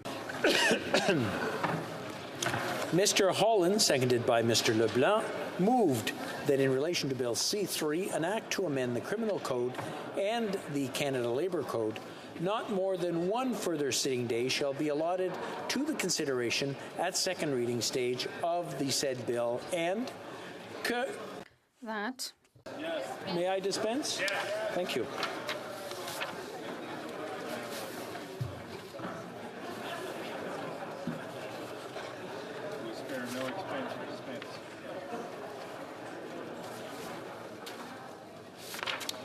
All those in favor of the motion and participating in person will please rise.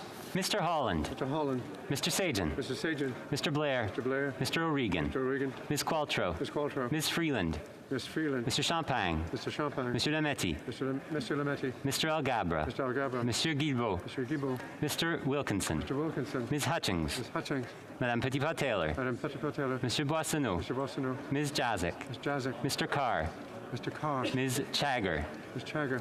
Mr. McKay. Mr. McKay. Ms. Scrow. Ms. Scrow. Mr. Scarpaleggia. Mr. Scarpaleggia. Madame Saint-Onge. Madame Saint-Onge. Ms. Cara. Ms. Cara. Madame Fortier. Madame Fortier. Monsieur McKinnon-Gatineau. Mr. McKinnon-Gatineau. Ms. Ing. Ms. Ing. Madame Joly. Madame Joly. Ms. Ian. Ms. Ian. Monsieur Miller. Mr. Miller. Mr. Mendocino. Mr. Mendocino. Madame Le Boutillier. Madame Le Boutillier. Madame Bibeau. Madame Bibeau. Mr. Hussein. Mr. Hussein. Mr. Fraser. Mr. Fraser. Mr. Oliphant. Mr. Oliphant. Mr. Casey. Mr. Casey. Mr. Dhaliwal. Mr. Dhaliwal.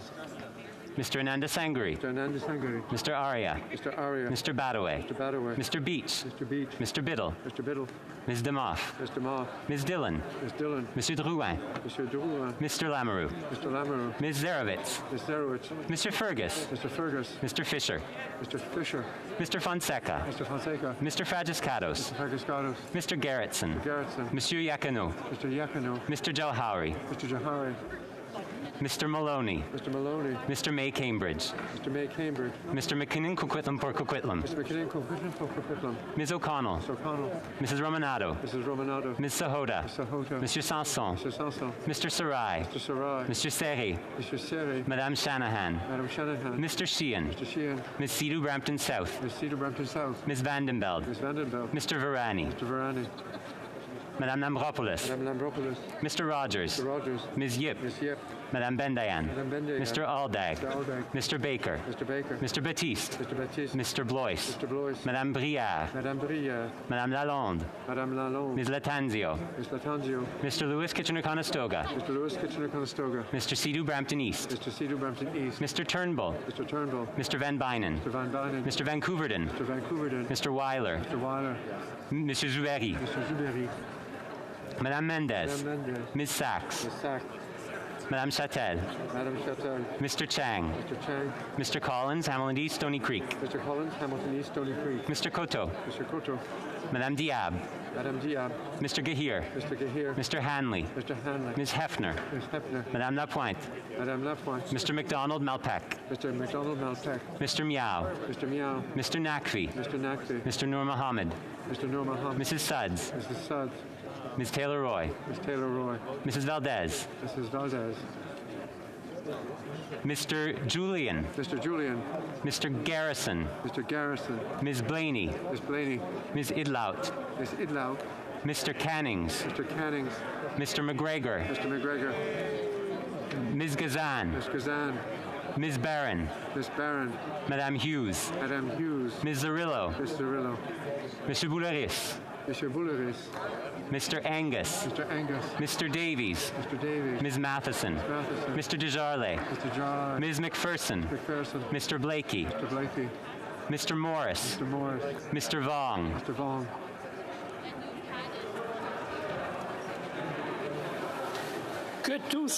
All those opposed to the motion and participating in person will please rise. Mr. O'Toole. Mr. Fast. Ms. Findlay. Mr. Paulus. Mr. Berthold. Mr. Scheer. Mr. Barlow. Mr. Chong. Ms. Rempel-Garner. Mr. Reyes.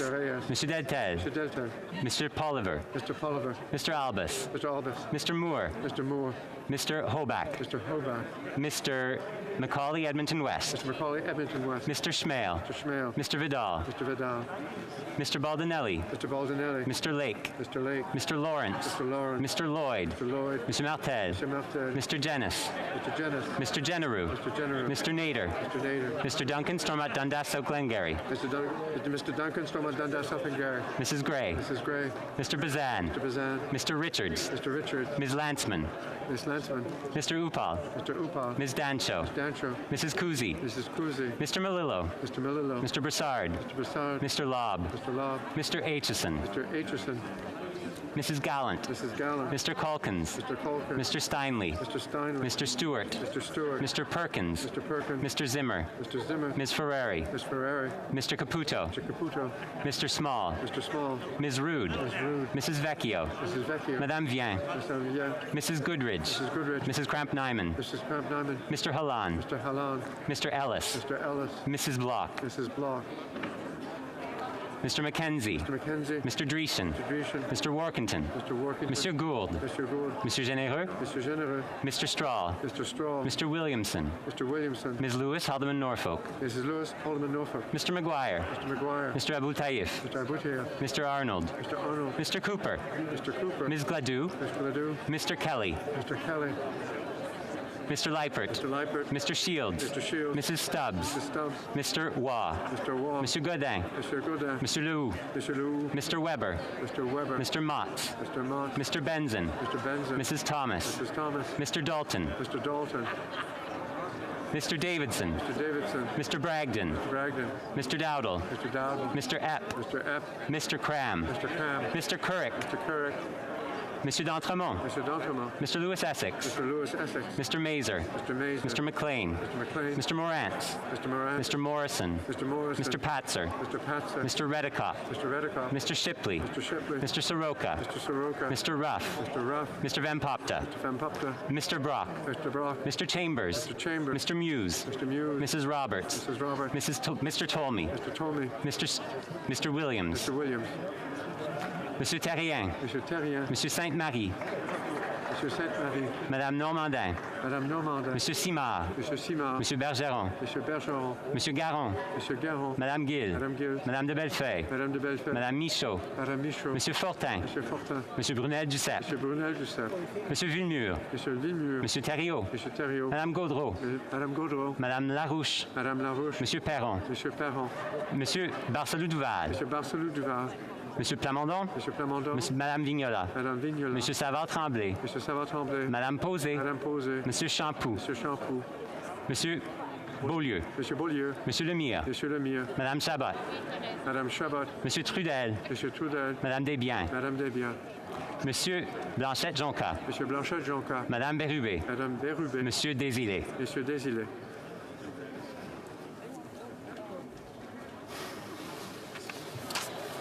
I will now call on members who are participating by video conference one by one in alphabetical order and by party based on the list at the table.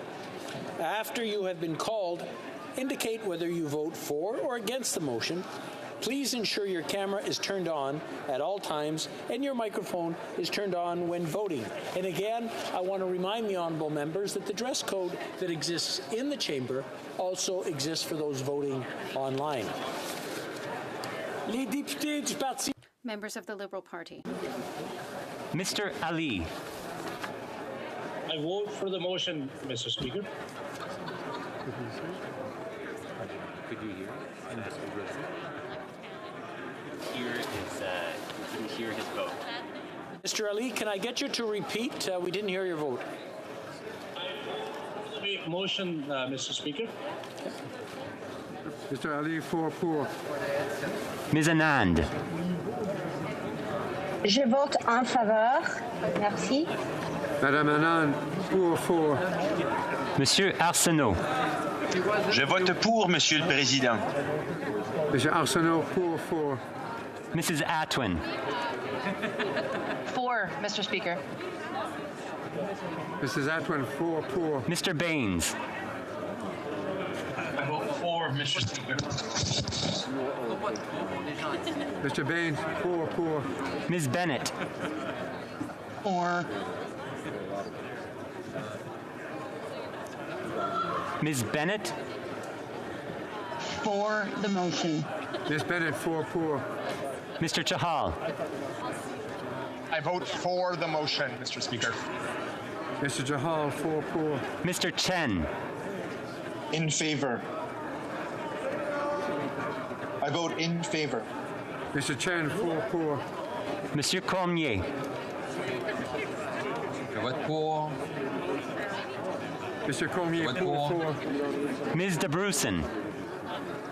Je vote pour, Monsieur le Président. Ms. DeBrusen, for. Mr. Dong. I vote for the motion. Mr. Dong, for.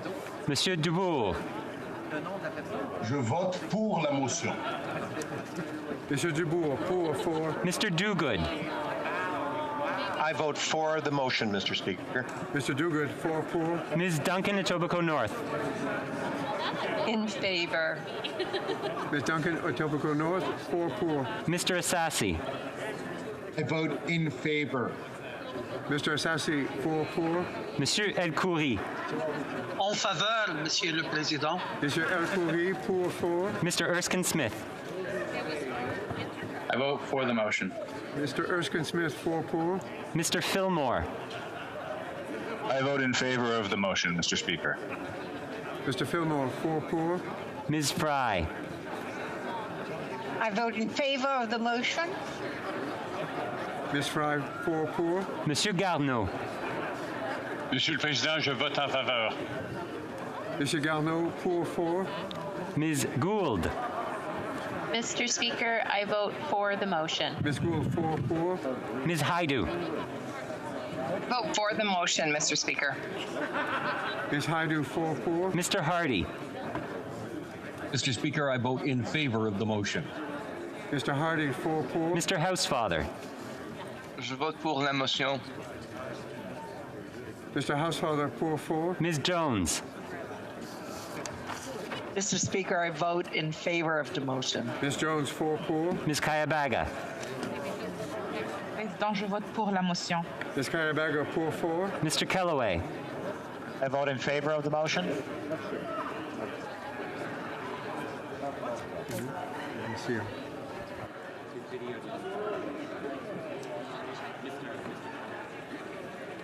Mr. Callaway, can I get you to repeat? Your camera didn't kick in. Okay. I vote in favor of the motion. Very good. Thank you. Mr. Callaway, for. Ms. Khalid. I vote in favor of the motion. Ms. Khalid, for. Madame Koutrakis. Je vote en faveur. Madame Koutrakis, for. Mr. Kuzmayurchuk. Mr. Speaker, I vote in favor of the motion. Mr. Kuzmayurchuk, for. Monsieur Lauzon. Je vote pour la motion.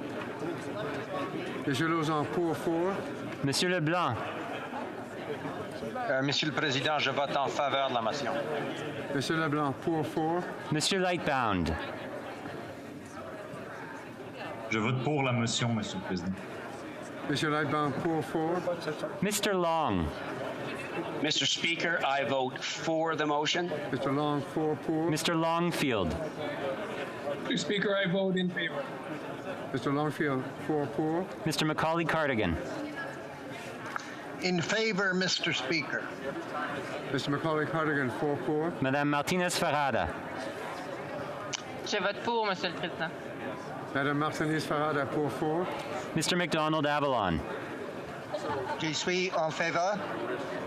Mr. McDonald Avalon, for. Mr. McGinty. I vote in favor of the motion. Mr. McGinty, for. Mr. McLeod. I vote in favor of the motion. Mr. McLeod, for. Mr. Morrissey. Je suis en faveur. Mr. Morrissey, for. Ms. Murray. I vote in favor. Ms. Murray, 4-4. Monsieur Robillard. Je vote en faveur. Monsieur Robillard, 4-4. Monsieur Rodriguez.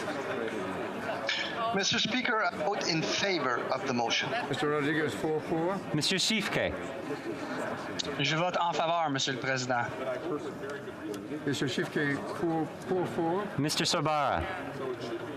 Mr. Speaker, I vote in favor of the motion. Mr. Sobara, 4-4. Mr. Spengeman. I vote for the motion, Mr. Speaker. Mr. Spengeman, 4-4. Ms. Tassi. Mr. Speaker, I vote in favor of the motion. Ms. Tassi, 4-4. Ms. Thompson. I vote for the motion, Mr. Speaker. Ms. Thompson, 4-4. Monsieur Vandal. Je vote en faveur de la motion. Mr. Vandal, 4-4. Mrs. Zaid. Mr. Speaker, I vote for the motion. Mrs. Zaid, 4-4. Les députés du Parti conservateur. Members of the Conservative Party. Mr. Allison.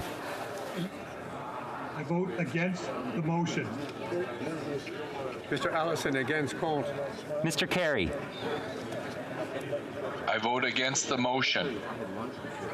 Mr. Carey, against Comte. Mrs. Falk, Battleford Lloydminster. I vote against the motion.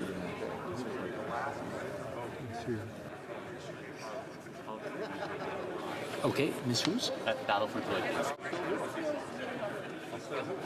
Ms. Falk, can I get you to repeat your intentions for the vote? The camera did not kick in. I vote against Thank you. the motion. Mrs. Falk, against Comte. Mr. Falk, Provencher. I vote nay. Mr. Falk, Provencher, against Comte. Mr. Kimmich. Mr. Speaker, I vote no. Mr. Kimmich, against Comte. Mr. Seaback. I vote against. Mr. Seaback, against Comte. Mr. Tucker. Mr. Speaker, I vote against the motion. Mr. Tucker, against Comte. Mr. Viersen. Against. Mr. Speaker, I'm opposed. Mr. Viersen, against Comte. Mr. Viss. Mr. Speaker, I vote against the motion. Mr. Viss, against Comte. Mrs. Wagenthal. Speaker, I vote against the motion. Mrs. Wagenthal, against Comte. Les députés du... Members of the Bloc Québécois. Monsieur Lemire.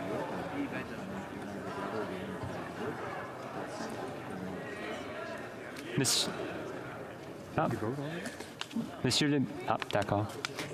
Madame Sinclair-Desgagnés. Je vote contre la motion, Monsieur le Président. Madame Sinclair-Desgagnés, contre, against. Les députés du nouveau parti... Members of the New Democratic Party. Ms. Ashton. I vote for the motion. Ms. Ashton, 4-4. Mr. Bachrach. Mr. Speaker, I vote in favor of the motion. Mr. Bachrach, 4-4. Ms. Collins Victoria.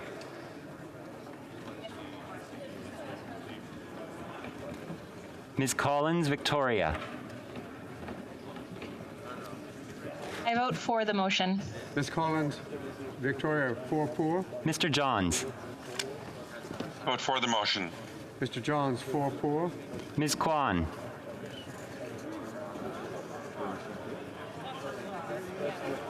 Ms. Kwan.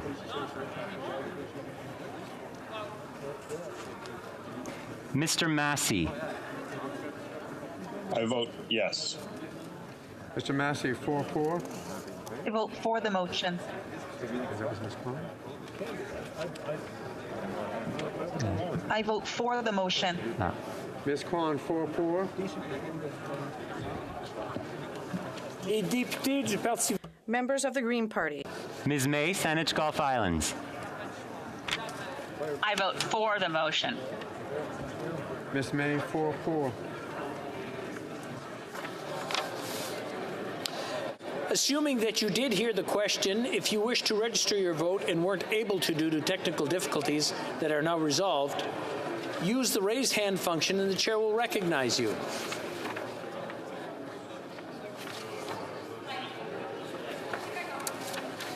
Everything seemed to go well.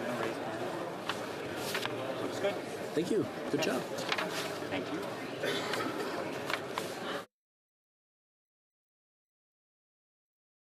Yeas pour 180, 180. Nays contre 145, 145. Je déclare la motion.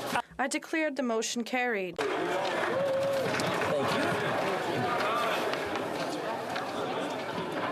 I wish to inform the House that because of the proceedings on the time allocation motion, government orders will be further extended by 30 minutes. Orders of the day. Orders of the day, government orders, government bills, commons. Resuming debate on the motion for second reading of Bill C3, an act to amend the Criminal Code and the Canada Labour Code.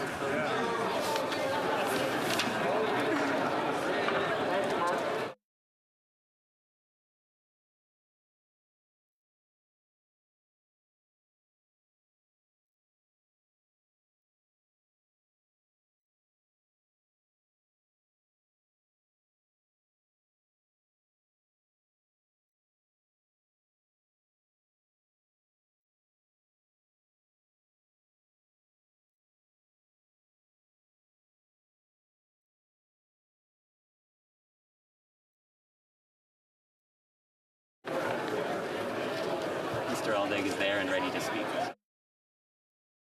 Right over here. Okay, very good. Order. À l'ordre.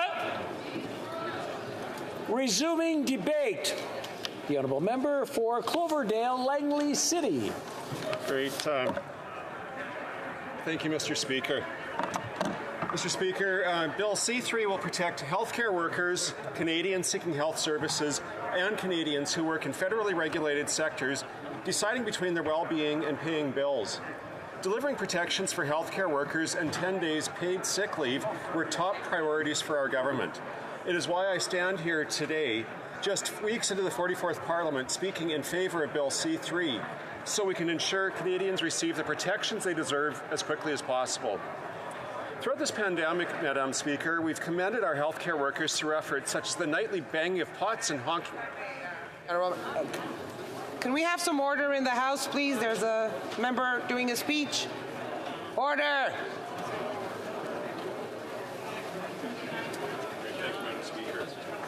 As I was saying, we've commended our healthcare workers through efforts such as the nightly banging of pots and honking of horns at 7 p.m. Healthcare workers have been true heroes, working on the front lines tirelessly. Calling healthcare workers heroes and commending their bravery, while entirely deserved, is not enough.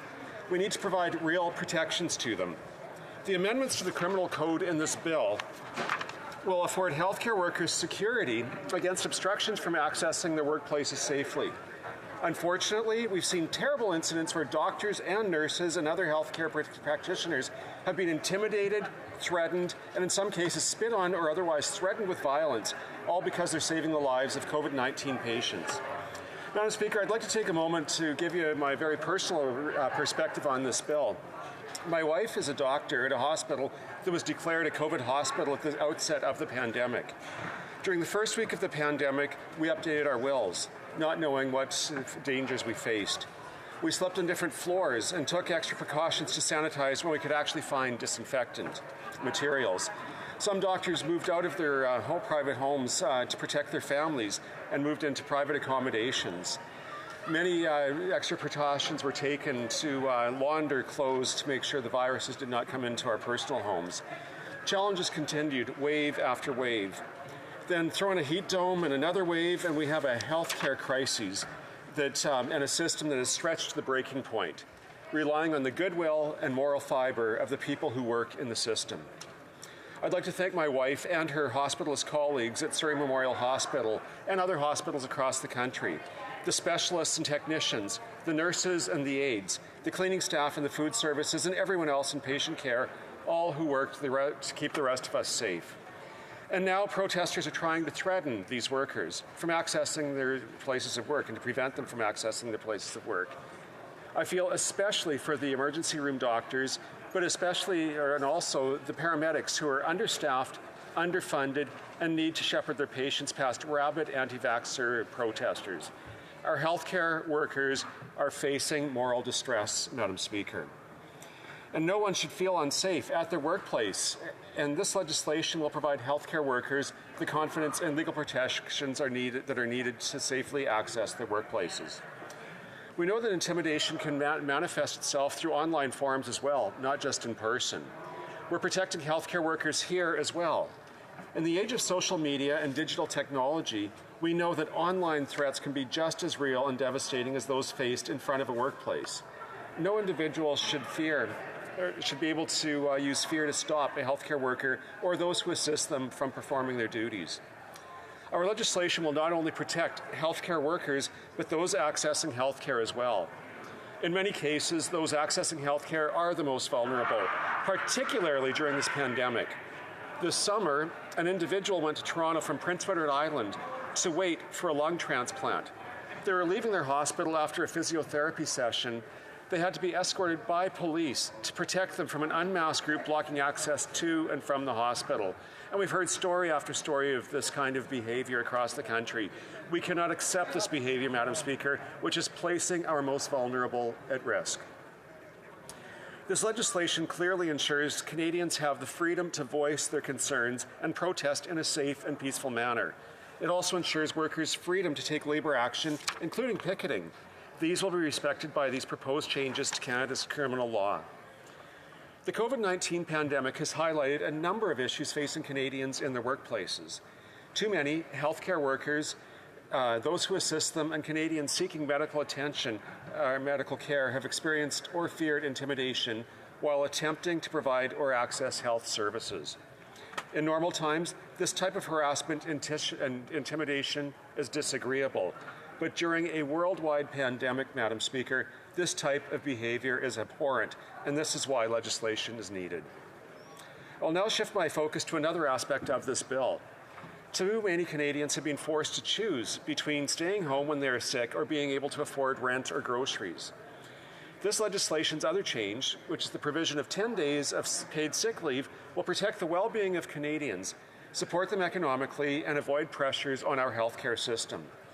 While this only applies to federally regulated workers, numbering almost 1 million workers at this point, it will contribute to a wider discussion about paid sick leave across the country.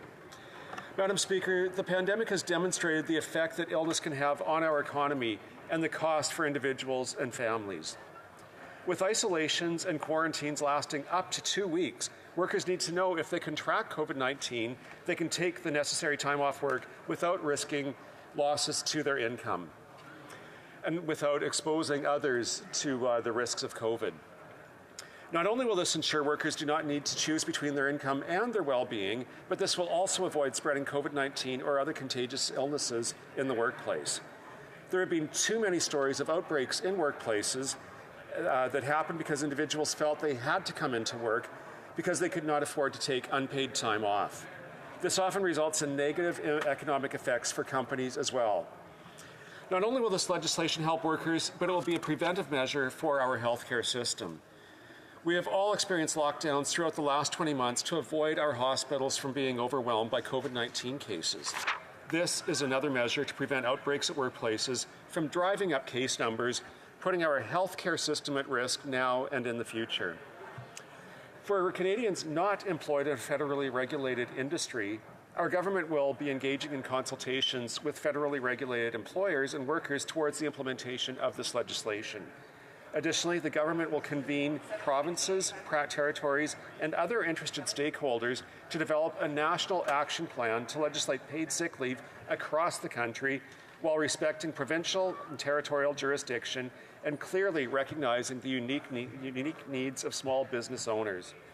10 days paid sick leave is another tool in creating a more resilient economy as we emerge from the COVID-19 pandemic. Madam Speaker, for all of the reasons that I've outlined in my speech today, I will be supporting this bill and I will welcome any questions from my colleagues. Thank you, Madam Speaker. Questions and comments? Questions et commentaires. L'honorable député. The honourable member. I would like to know if my colleague. Thank you. There is risk in this bill. Well, it's a good thing to ban striking that could hinder healthcare workers and their work at hospitals. But I'm wondering if there could be a risk that this works against healthcare workers in terms of their right to strike and their union rights. What can we do to clarify that? Member for Cloverdale, Langley City. Yeah, I believe that it's a very important right that we need to maintain, that ability to have legal protests within our workplace, to stand against employers, to stand up for rights of workers. And that's why, Madam Speaker, this legislation does address that. It respects the constitutional rights of workers to defend their rights to negotiate with their employers. It also makes sure, though, that the workplaces will remain accessible from protests, and so it's about the free passage for necessary health care. And I believe that this bill strikes that right balance, and that's why I'm supporting the bill, Madam Speaker. Questions and comments? Questions et commentaires. The honourable member for Kenora. Thank you very much, Madam Speaker. I thank the member opposite for his speech and his comments today. Just want to ask a simple question to the member, given that this legislation deals with changes to the Labour Code as well as changes to the Criminal Code. Two very separate pieces of legislation that I believe, and I believe many members would agree, should go through different committees. Would the member agree that both these aspects of the legislation should be examined separately rather than being lumped together as they are right now in C3? A member for Cloverdale, Langley City. Yeah, I thank the member for his question. The minister, in his response to a similar question, also spoke to that, and I think that there is benefit in putting these two pieces together. We're in a pandemic, Madam Speaker, and it's so important that we have timely resolution to the issues that we see here. That we want to make sure that healthcare workers and patients are protected, but also that as a result of the pandemic, that federally regulated workers have 10 days of paid sick leave. And I think that because of the commonality of the pandemic, that is the issue or the item that ties these two issues together and makes sense for them going through the House as Bill C3, and they will be reviewed therefore by a committee who can comment on both aspects of this bill. The honourable member for Edmonton Strathcona. Thank you, Madam Speaker, and I'd like to thank my colleague for his comments in the House today. My question is around the urgency and being in a pandemic. He mentioned the fact that this needs to happen very quickly because we are in a pandemic. So he won't be surprised when I ask him why he feels it has taken the government 18 months to move for these 10 days of sick time, because he's known since the very beginning, or the government has known since the very beginning, of course, that the New Democratic Party would be very supportive of those 10 days. We've been calling on that for really since the beginning of this pandemic. So why, if it's urgent, why are we in a situation where we have to push this through so fast right now? If the government could have and wanted to bring this forward sooner, why didn't they? Honourable member for Cloverdale, Langley City. Thank you, Madam Speaker. I'd like to thank my colleague from the NDP for her question. Unfortunately for me, I wasn't here in the last Parliament and couldn't weigh in on the urgency of this based on the personal experience that I was seeing with my family, as I said, with my wife being a healthcare practitioner, a physician, and the pressures it was putting on in my community. But that's where I'm so delighted now that I'm back in the House of Commons representing my community, that our government has acted so quickly. And this is a priority piece of legislation within the first 100 days. And we are acting on it. We're moving quickly. And to me, that is the kind of response that I wanted to see, fighting for the needs of my community. So thank you.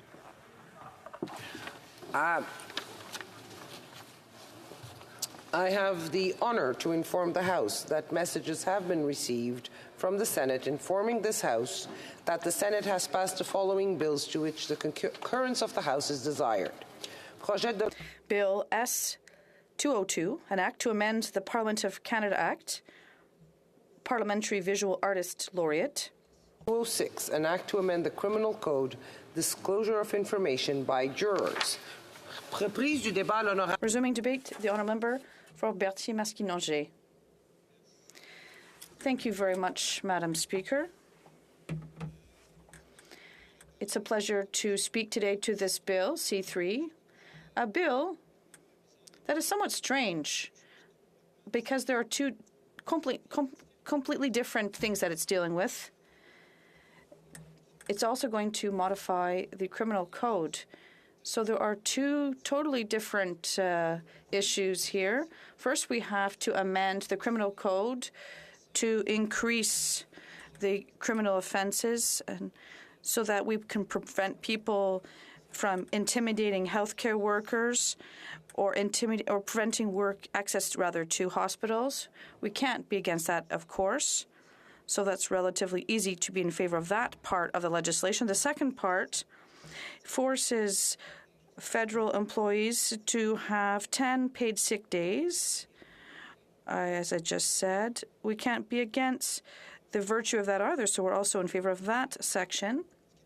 What's important to understand in the first section to prevent picketing at health institutions, it's not quite clear in the text. We want to make sure it doesn't prevent healthcare workers from peacefully protesting and it doesn't infringe on workers' rights.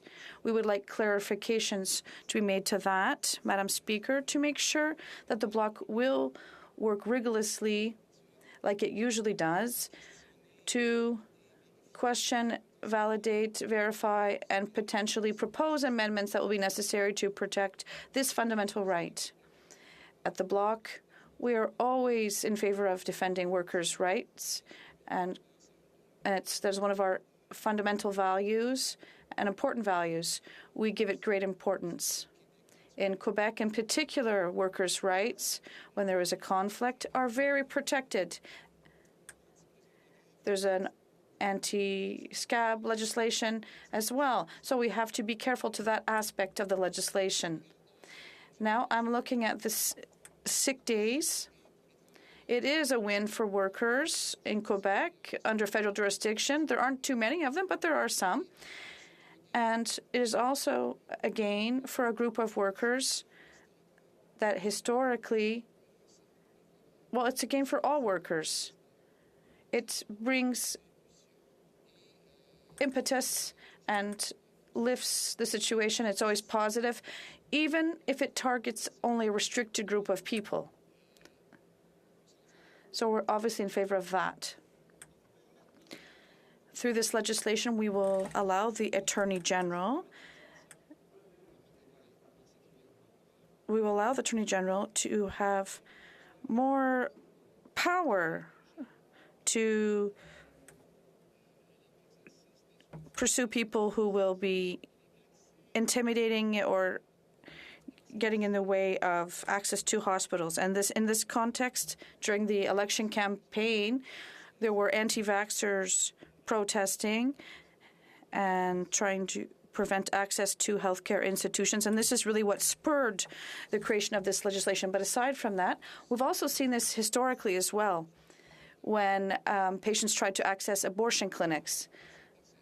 So that is also one of our great values, to recognize the right of every woman to be able to do what they wish with their body without anyone else intervening.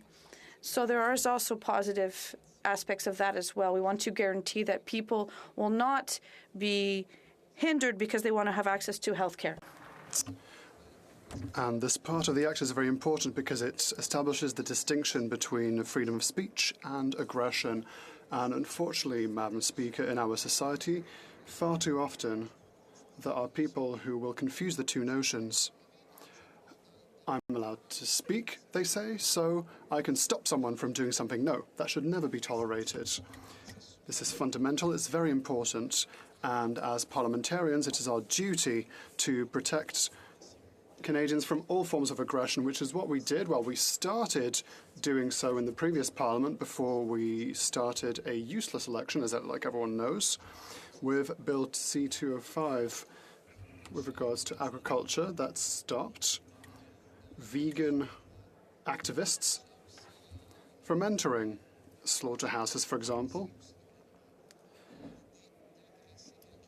aggressing someone, entering onto their property to express your point of view or your political view is unacceptable. We are in a democratic country, and democracy is to be expressed in a pacific and respectful way. So there are places to protest.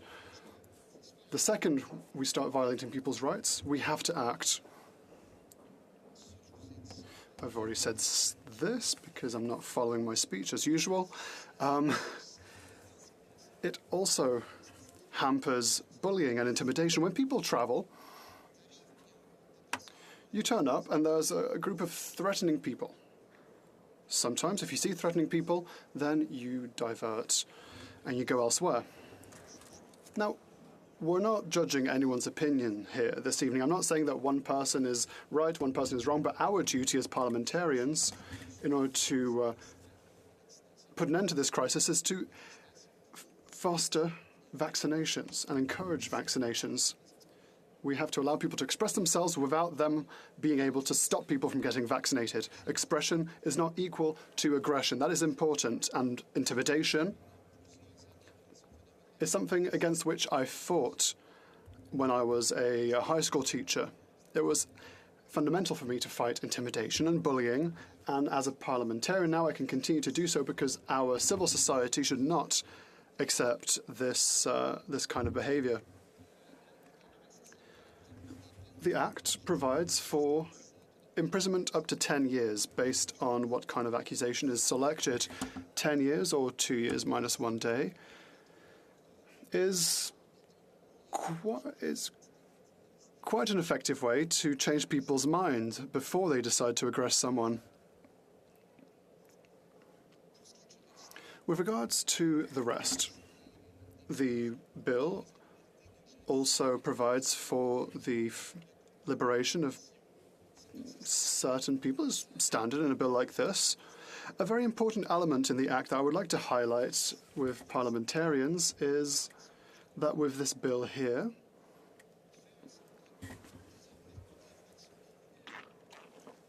any and all criminal offence, be it against a healthcare worker when they're doing their job, will be considered as an aggravating factor. And I think that this is a very interesting way of doing things because it confirms the sacred part or interpretation of healthcare. It protects access to healthcare for the general population. And I think that this is a very good message that we are sending with regards to leave, paid sick leave. We know that it's positive. Yes, I've already said so, but most workers from the private sector who are under federal jurisdiction already have access to this 10-day sick leave, about 63% of them, which is good. And it's good to get this right to 100% of people. There's an aspect of this bill that could be an issue that we should question. It's as follows. The employer could ask a medical certificate within 15 days of the employee coming back to work, which is of concern to me because someone who's sick for 2 days and then who comes back to work after 5 or 6 days is asked by their employer, well, I need a medical certificate. Well, it's a bit difficult to prove that you were sick, so the right questions will have to be asked. I will count on my distinguished colleague, our healthcare critic, or Labour critic, who will ask this question and ask for some specificities. For the rest, well, like I said from the very beginning, it's a bill against which we cannot place ourselves, even if it doesn't change much. And we see that the intention is to show that the Liberals are up to date, they're following the zeitgeist. The government just adopted an emergency time allocation, even though it was mentioned by colleagues from another party that this bill was tabled a while ago, or this kind of bill was tabled a while ago. So why not do it at the beginning of the crisis when people need it? Why wait 62 days before asking us to come back to Parliament and then forcing bills upon us? There are many fields for which we have to act. Guaranteed income supplement, for example, for seniors. What an injustice. When will we finally act? We're being told it's urgent and that we need to have it adopted as soon as possible. But I'm sorry, but we've already flagged this before the election campaign. So why don't we have a bill in that regard in order to re-establish GIS for seniors? Social justice, what we talked about Afghanistan yesterday, it's the same thing. Thank you, Madam Speaker.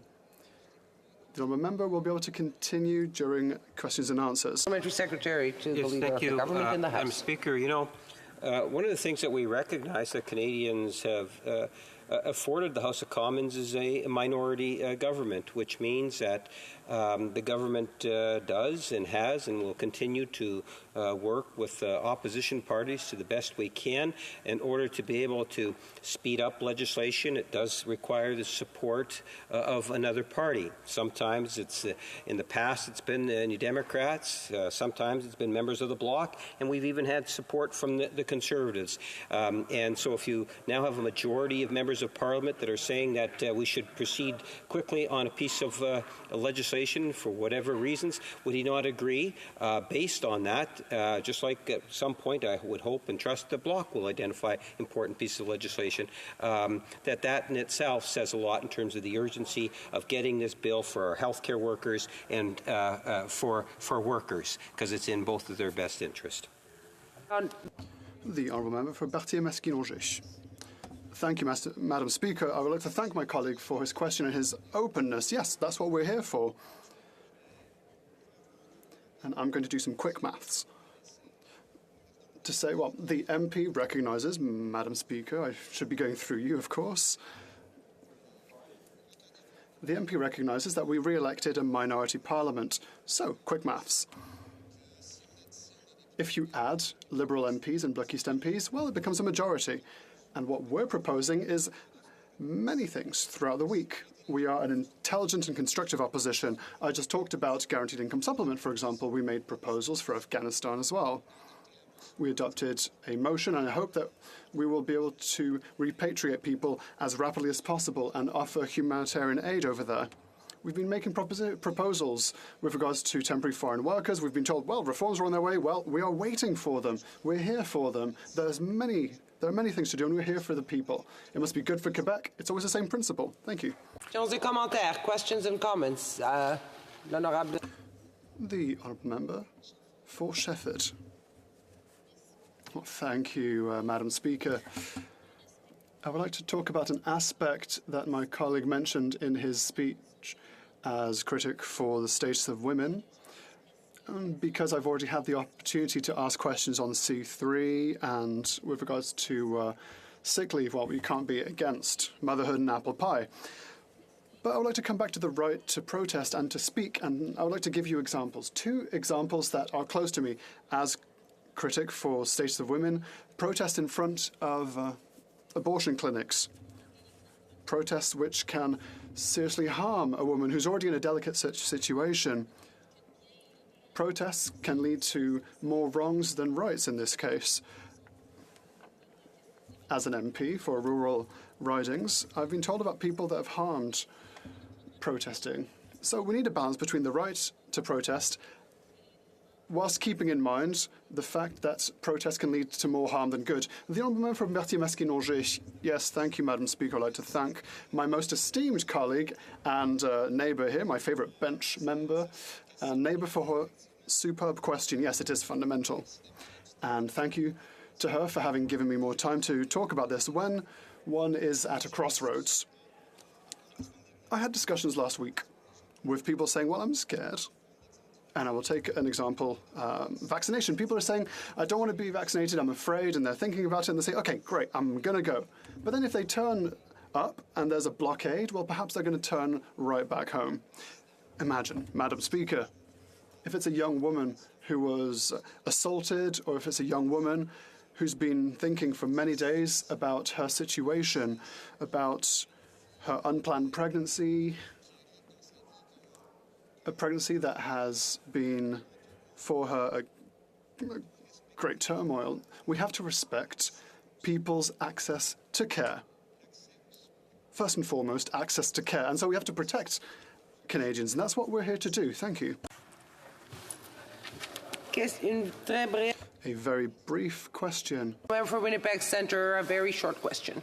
Yes, thank you so much, Madam Speaker. And, you know, during the pandemic, I've been absolutely appalled by the level of harassment that I've seen towards healthcare workers trying to do their part to fight the pandemic. And I'm wondering if I could ask my honourable colleague if he agrees with me that it's absolutely critical that healthcare providers should be provided with immediate protection. Thank you, Madam Speaker. The Honourable Member for Berthier-Masquis-Nongé, 10 seconds. Oh. Well, listen, yes, of course. Thank you for that question. And yes, it's fundamental. And this will allow me to come back to the urgency of this bill, because earlier, time allocation, very urgent. But someone said earlier that this kind of 10-day sick leave has been proposed for many, many months. This pandemic didn't start yesterday. Very quickly, if I may, I would like to say that in Quebec we've already acted. We have very strict fines. Quebec is often at the forefront of acts, so instead of judging them, well, we will resume debate. Debate with the Honourable Member for Kenora. Thank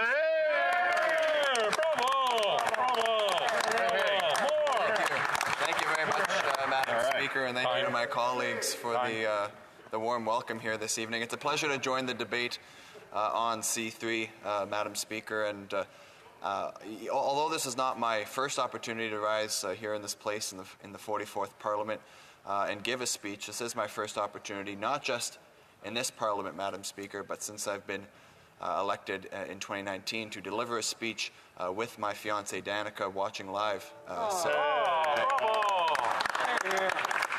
just wanted to acknowledge that, Madam Speaker, and acknowledge Danica for her continued love and support, especially through the turbulent times of election season. I have to say, going through 2 elections in 2 years, Madam Speaker, is more than enough for an MP. But it's also important that we recognize the impacts it has on our loved ones as well. So I wanted to thank Danica for her continued support.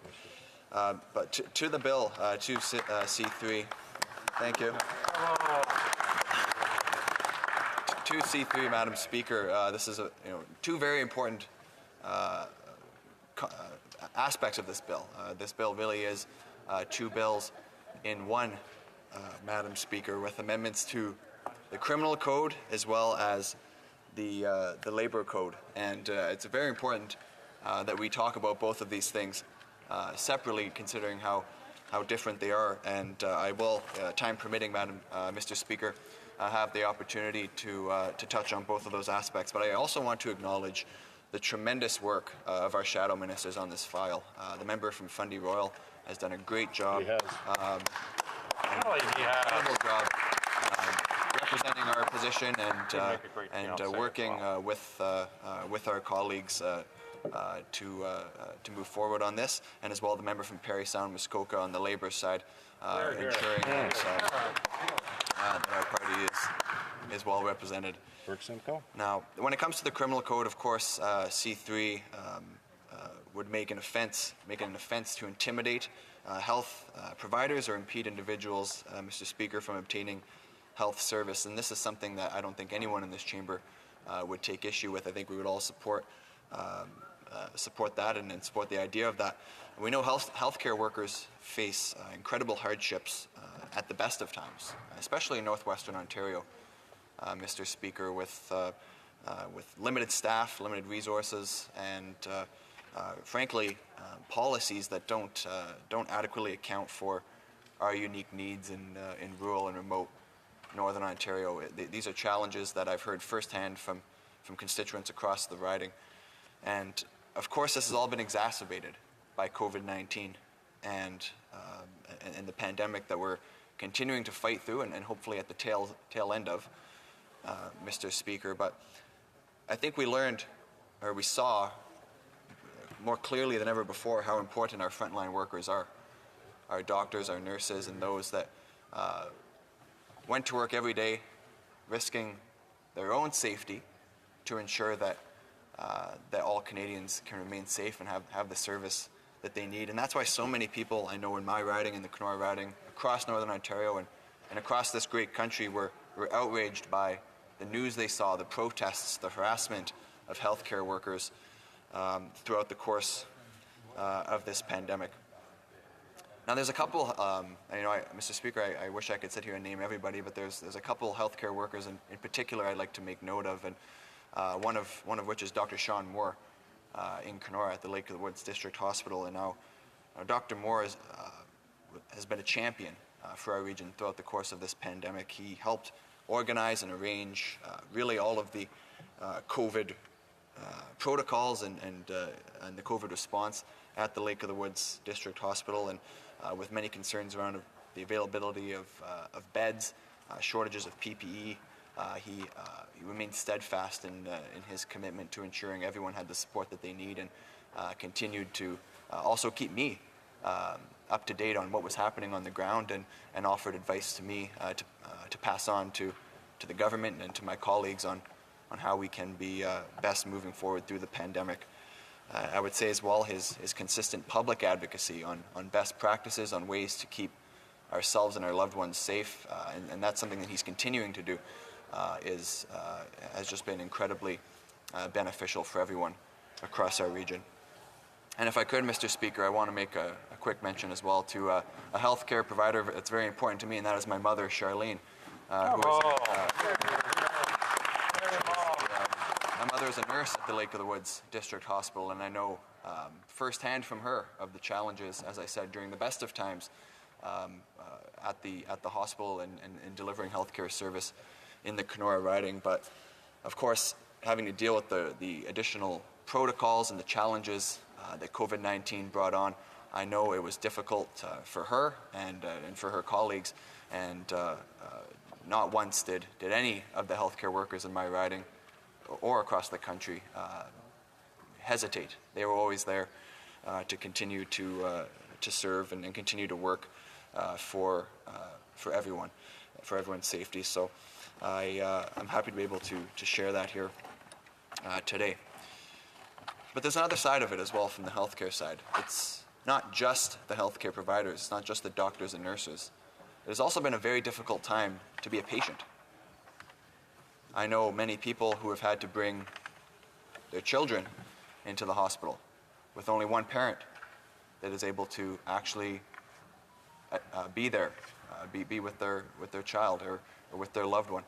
And it's been incredibly difficult for families to deal with their challenges to their health given the COVID restrictions. And I know that the thought of any of these individuals being harassed, being targeted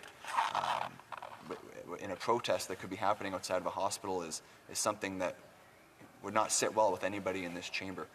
And that's an important aspect of this legislation as well that we need to look at, Mr. Speaker. But as I said, from the criminal code side, there's also the labor side of this bill, and that's very important as well. And of course, with the 10-day medical leave in federally regulated sectors that the bill proposes, Mr. Speaker, it's a good floor.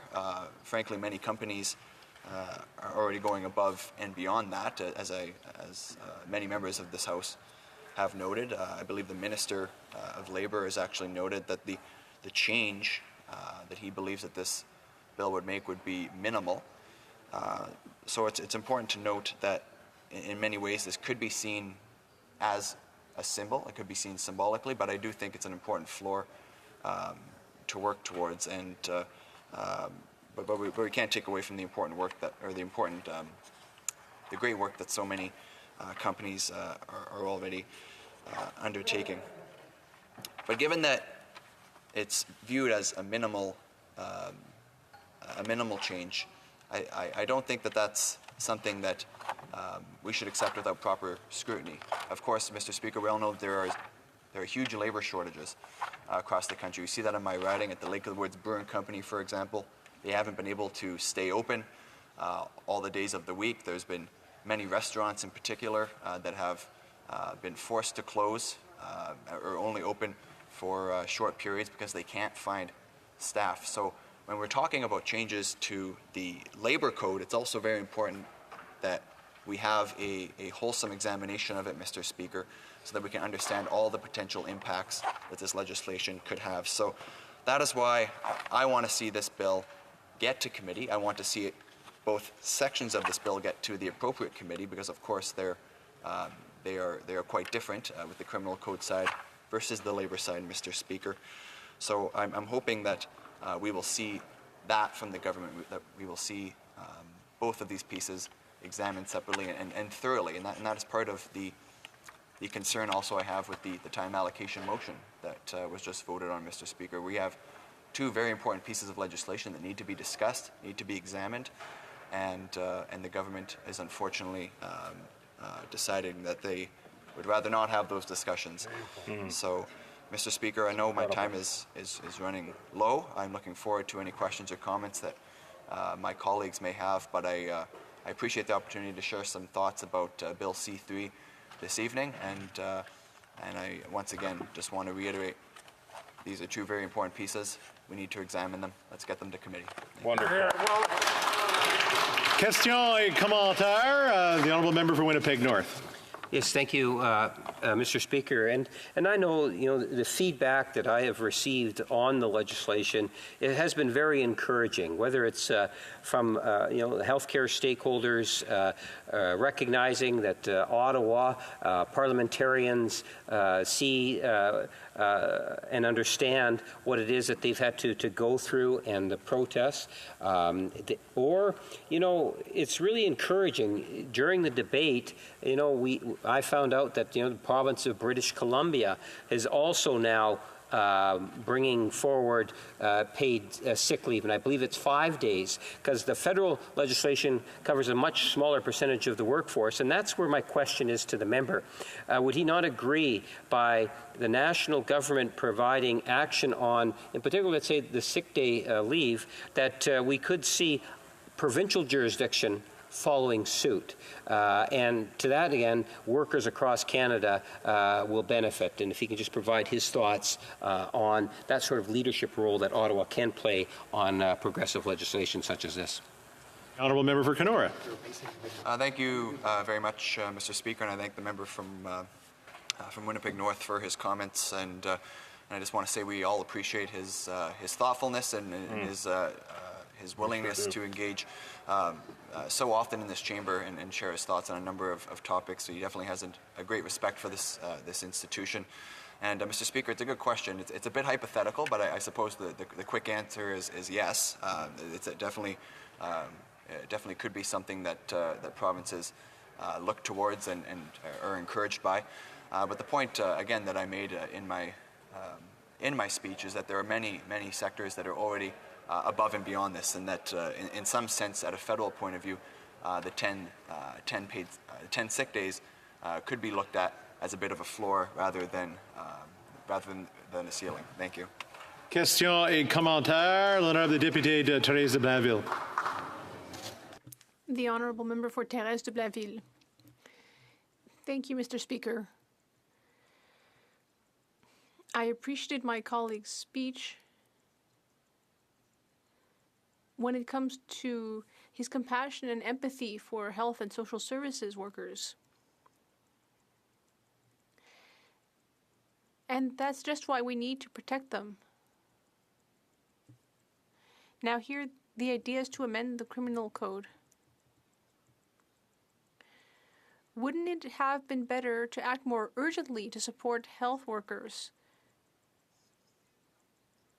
by instead offering the necessary level of transfers, health transfers to Quebec and the provinces, so that there were enough people working under the right conditions with enough resources, and so that they no longer find themselves facing burnout?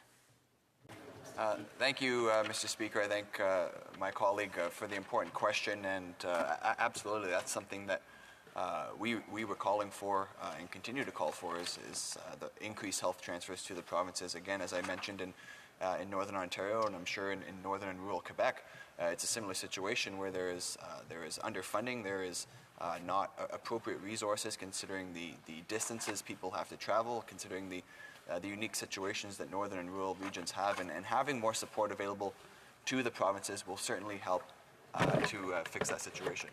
Order. It being 7:25, pursuant to order made earlier today, it is my duty to interrupt the proceedings and put forthwith every question necessary to dispose of the second reading stage of the bill now before the House. Comme il est 19h25, conformément à l'ordre. It being 7:25 p.m., pursuant to order made earlier today, it is my duty to interrupt the proceedings and put forthwith every question necessary to dispose of the second reading stage of the bill now before the House. As follows. Mr. O'Regan, seconded by Mr. Vendel, move that Bill C3, an act to amend the Criminal Code and the Canada Labour Code, now be read a second time and referred to the Standing Committee on Human Resources, Skills and Social Development and the Status of Persons with Disabilities. Si un député d'un parti reconnu présent en chambre désire de... If a member of a recognized party present in the House wishes to request a recorded division or that the motion be adopted on division, I would invite them to rise and indicate it to the chair. The honourable member for Winnipeg North. Yes, thank you, Mr. Speaker. I would request a stand-up vote for tomorrow. Okay. Next page. Conformément à l'ordre adopté le jeudi 20... Pursuant to order made on Thursday, November 25th, 2021, the division stands deferred until Thursday, December 9th, 2021, at the expiry of the time provided for oral questions. Pursuant to order made, the honourable member for Winnipeg North. Thank you, Mr. Speaker. I suspect if you were to canvass the House, you'd find it unanimous support to call it 7:40 at this point, so we can begin committee of the whole. Mr. Speaker? Go ahead, the member for Standish Gulf Islands. Mr. Speaker, I may have been misinformed that there was an opportunity for a speaking slot at this point for me, on behalf of the Green Party, speaking to C3.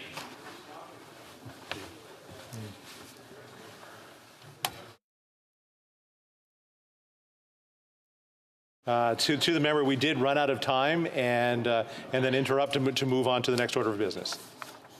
I understand, Mr. Speaker. I just wanted to make sure I hadn't dropped the ball and failed to say at resuming debate, Mr. Speaker. No problem. I appreciate it. Pursuant to order made Thursday, November 25th, 2000. Sorry, we don't have unanimous consent to call it 7:40 yet. Oh, okay. Is there unanimous consent? Oh, sorry. Is there unanimous consent to see the clock at 7:40? Agreed? Agreed. Now we do. So, pursuant to order made Thursday, November 25th, 2021, the House will now resolve itself into Committee of the Whole to study all votes in the Supplementary Estimates B for the fiscal year ending March 31st, 2022.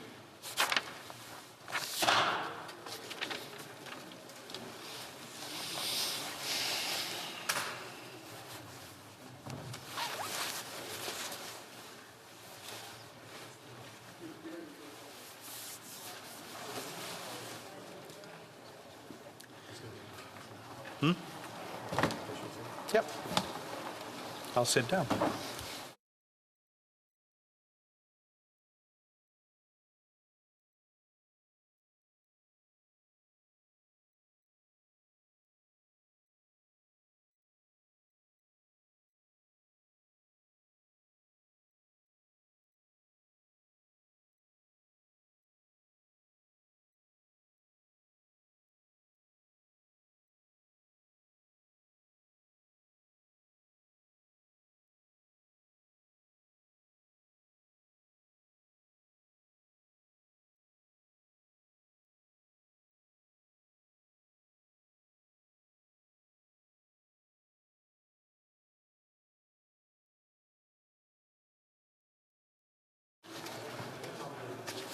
Order.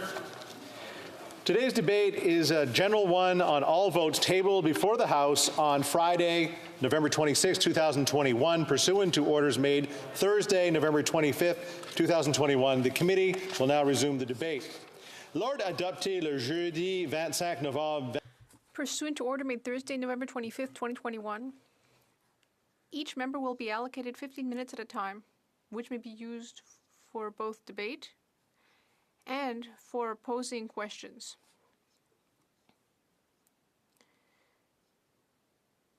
Should members wish to use this time to make a speech, it can last a maximum of 10 minutes, leaving at least 5 minutes for questions to the minister. When a member is recognized, he or she should indicate to the chair how the 15-minute period will be used. In other words, what portion will be used for speeches and what portion for questions and answers. Furthermore, pursuant to order made earlier today, or rather, Tuesday, December 7th, 2021, members who wish to split their time with another member shall indicate it to the chair. When time is to be used for questions and answers, the chair will expect that the minister's response will reflect approximately the time taken by the question, since this time will be counted in the time originally allotted to the member. Orders made Tuesday, December 7, 2021. The time provided for the debate tonight may be extended beyond 4 hours as needed to include a minimum of 16 periods of 15 minutes each and no quorum calls. Dilatory motions or requests for unanimous consent shall be entertained. I also wish to indicate in committee of the whole, comments should be addressed to the chair. I ask for everyone's cooperation in upholding all established standards of decorum, parliamentary language, and behavior. We will now begin tonight's session. The House in committee of the whole, pursuant to orders made Thursday, November 25th, 2021, consideration in the committee of the whole of all votes in the supplementary estimates B for the fiscal year ending March 31st, 2021. The honourable member for Alfred Pellan. Continuing debate. Merci. Merci, Monsieur le Président. J'ai le plaisir de... Thank you, Mr. Speaker. Today I'm very pleased to speak about the 2021-2022 Supplementary Estimates B. First of all, I strongly believe that Canadians and the parliamentarians who represent them have the right to know how the government plans to spend public monies and to hold the government accountable for its actions. That is a responsibility that our government takes very seriously.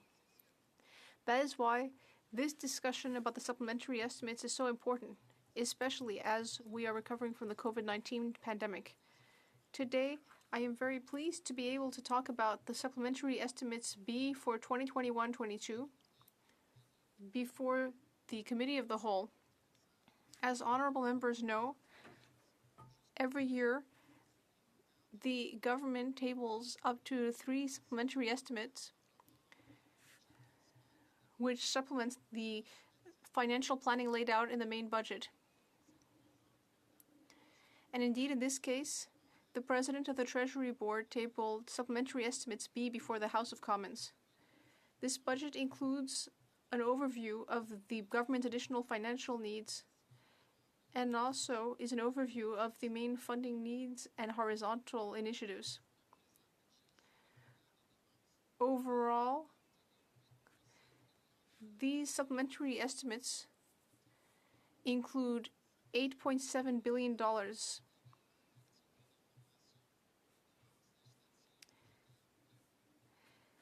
And additionally, there are legislative budget expenses of $4.7 billion provided for information purposes in view of the extension of the Canada Recovery Benefit, the Caregiver Benefit, and the Economic Recovery Sickness Benefit. I would like to offer more details about some of these expenses to my honourable colleagues. Over the year that just ended, many Canadians have reckoned with the difficult truth of our country's treatment of Indigenous peoples. It was a year of listening and introspection, and it was a year where we heard Indigenous voices more strongly than ever. Our government is listening to these voices.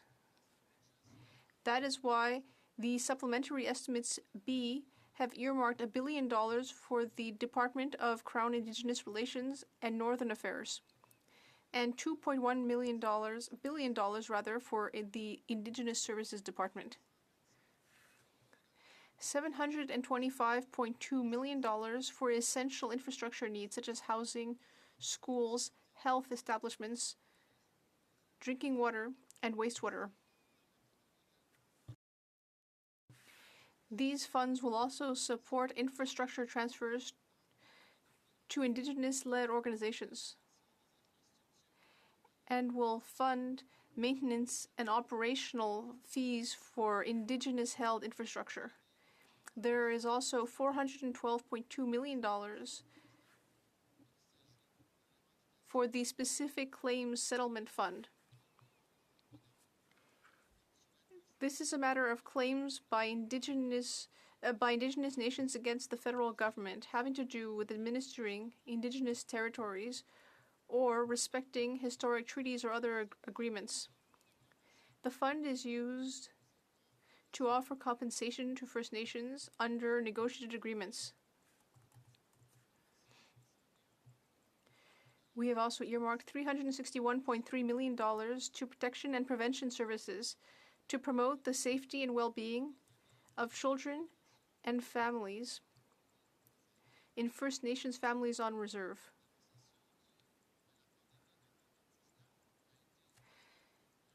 Mr. Speaker, the COVID-19 pandemic recession has been the most profound economic contraction that our country has gone through since the Great Depression.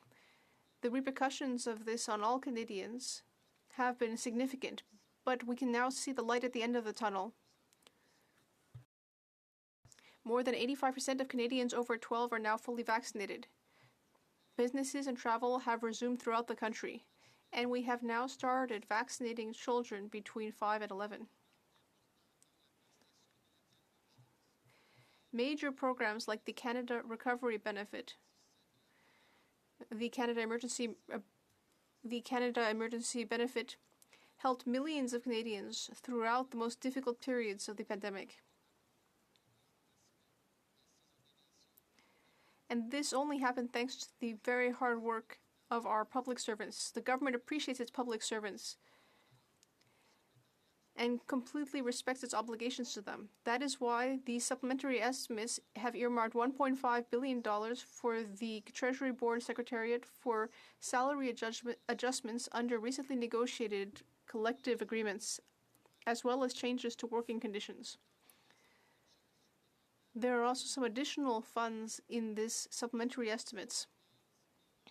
For example, $375 million for the Global Affairs Trade and Development Department for COVID-19 vaccines, as well as treatments and diagnostic products for developing countries.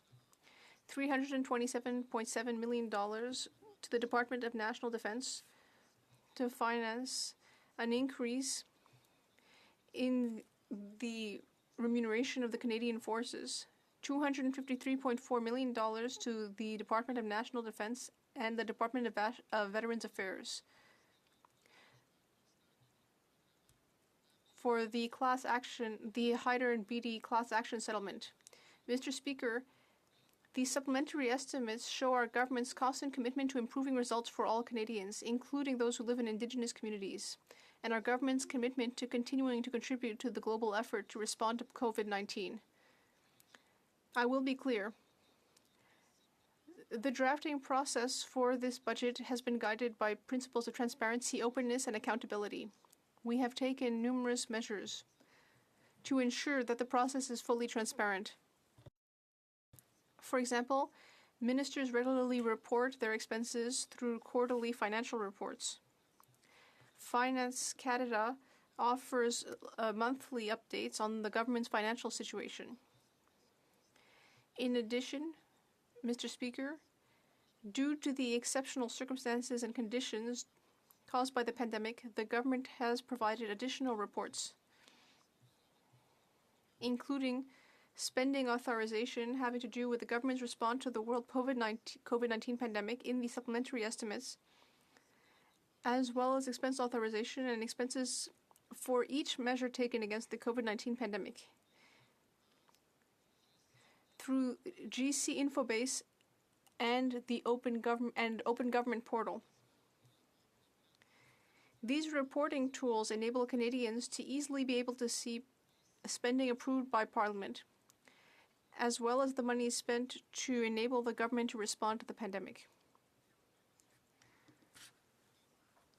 Finally, Mr. Speaker, we ensure that these two spending forecasting documents are compared in order to ensure that there is greater clarity on the relationship between the numbers in the budget documents and the budget. Honorable colleagues, these supplementary estimates lay out essential investments to grow an economy that works for everyone, fight climate change, move forward on reconciliation, and ensure that our communities are safe, secure, and inclusive. Mr. Speaker, I would like to thank you for having given me the opportunity to speak today. Merci beaucoup. Question. Questions and comments?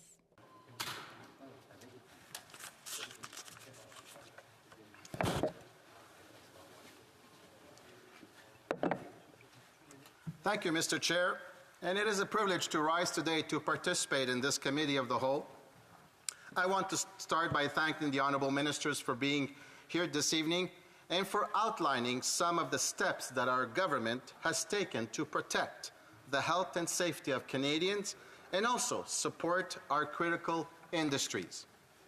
My question this evening will be for the Minister of Tourism and Associate Minister of Finance, and I would like to ask him a question about tourism businesses in my riding of Alfred-Pellan.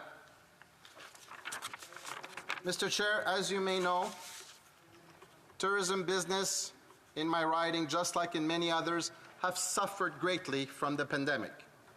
Fairs, carnivals, music festivals, and community events have all been cancelled due to COVID-19. As we can all agree that COVID-19 has been incredibly difficult on tourism businesses and especially on their workers. Can the Minister expand on how our government intends to continue to support the tourism businesses that have been greatly impacted, and what is the recovery plan? L'Honorable Ministre de Tourisme. Merci. The Honourable Minister of Tourism. Thank you, Mr. Chair. I thank the member for Alfred-Pellan for his question.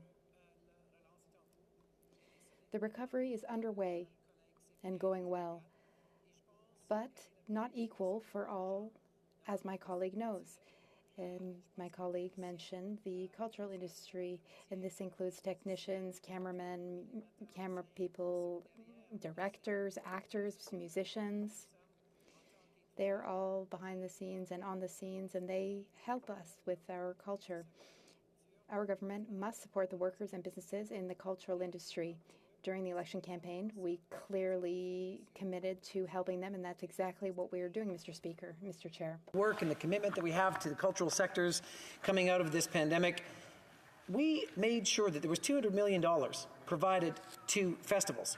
$300 million recovery fund for culture, sports, and the arts. Another $200 million for festivals, large festivals, and Mr. Speaker, $500 million emergency fund for the cultural sector. There's more to come. The Honourable Member for Alfred-Pellan. I want to thank, Mr. Chair, I want to thank the Minister of Tourism and Associate Minister of Finance for his response. And indeed, the CEWS has supported hundreds of businesses in my riding and in many. I heard from the Minister of Health referring to vaccines. And this is such a critical, important situation to ending this pandemic and allowing our tourism sector to get back to work. Mr. Chair, as I am sure you are well aware, I am double vaccinated, and I am proud of it. And I want to announce that today at 5 o'clock, my son of 8 years old got his first vaccine shot. Hello, Gabriele. Indeed, Mr. Chair, I carry around my proof of vaccination to show all businesses in Alfred-Pellan and here in Ottawa that I have indeed done my part. I know, Mr. Chair, that not everyone in this place is able or willing to do the same. And I will take this moment to say how disappointing that is.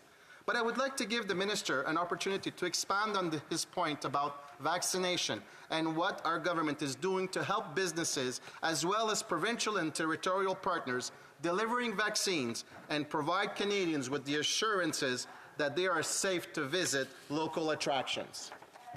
L'honorable ministre de... The Honourable Health Minister.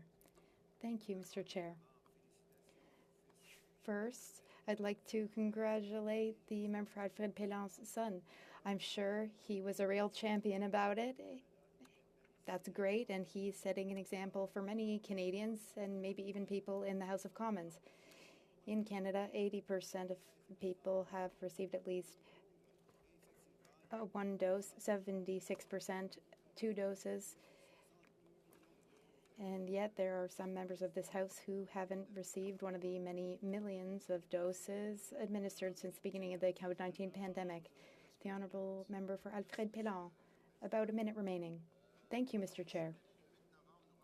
Every year on November 8th, we pay tribute to Indigenous veterans who have helped during conflicts around the world and at home during times of peace and conflicts. A question for the Minister for Crown Indigenous Relations.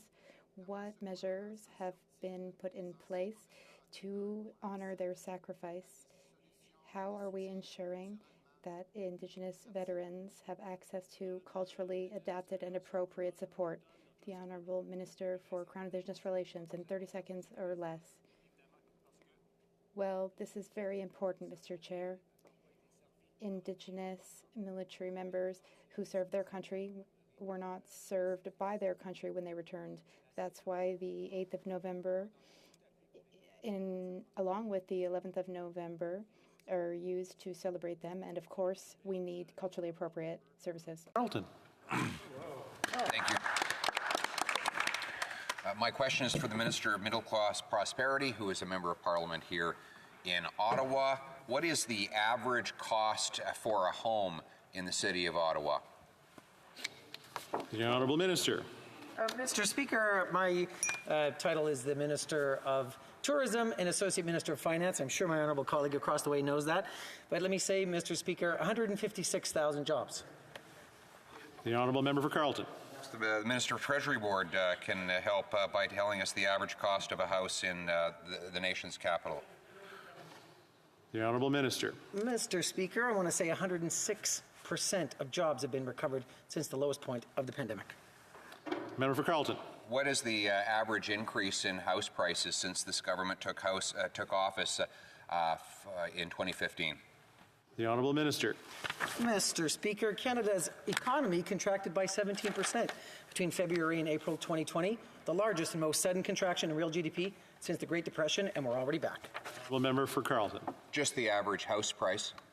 The Honourable Minister. 5.5 million Canadians lost their jobs, and they're all back. Member for Carleton. And what would they pay for the average house? The In Minister. 2020, unemployment rated more than doubled from a pre-pandemic level of 5.7% to a record of 13.7%, 6% now. Member for Carleton. I think there's a problem with the audio in the chamber. The question was, what is the average cost of a house in Canada today? The Honourable Minister. Mr. Speaker, our government has made historic investments in housing affordability, and we will continue to do so. The Honourable Member for Carleton. And how affordable are such houses? The Honourable Minister. Mr. Speaker, our government has made historic investments in housing. We will continue to do so that housing is affordable for all Canadians. Honourable Member for Carleton. If so, how much have house prices increased since this government took office? The Honourable Minister.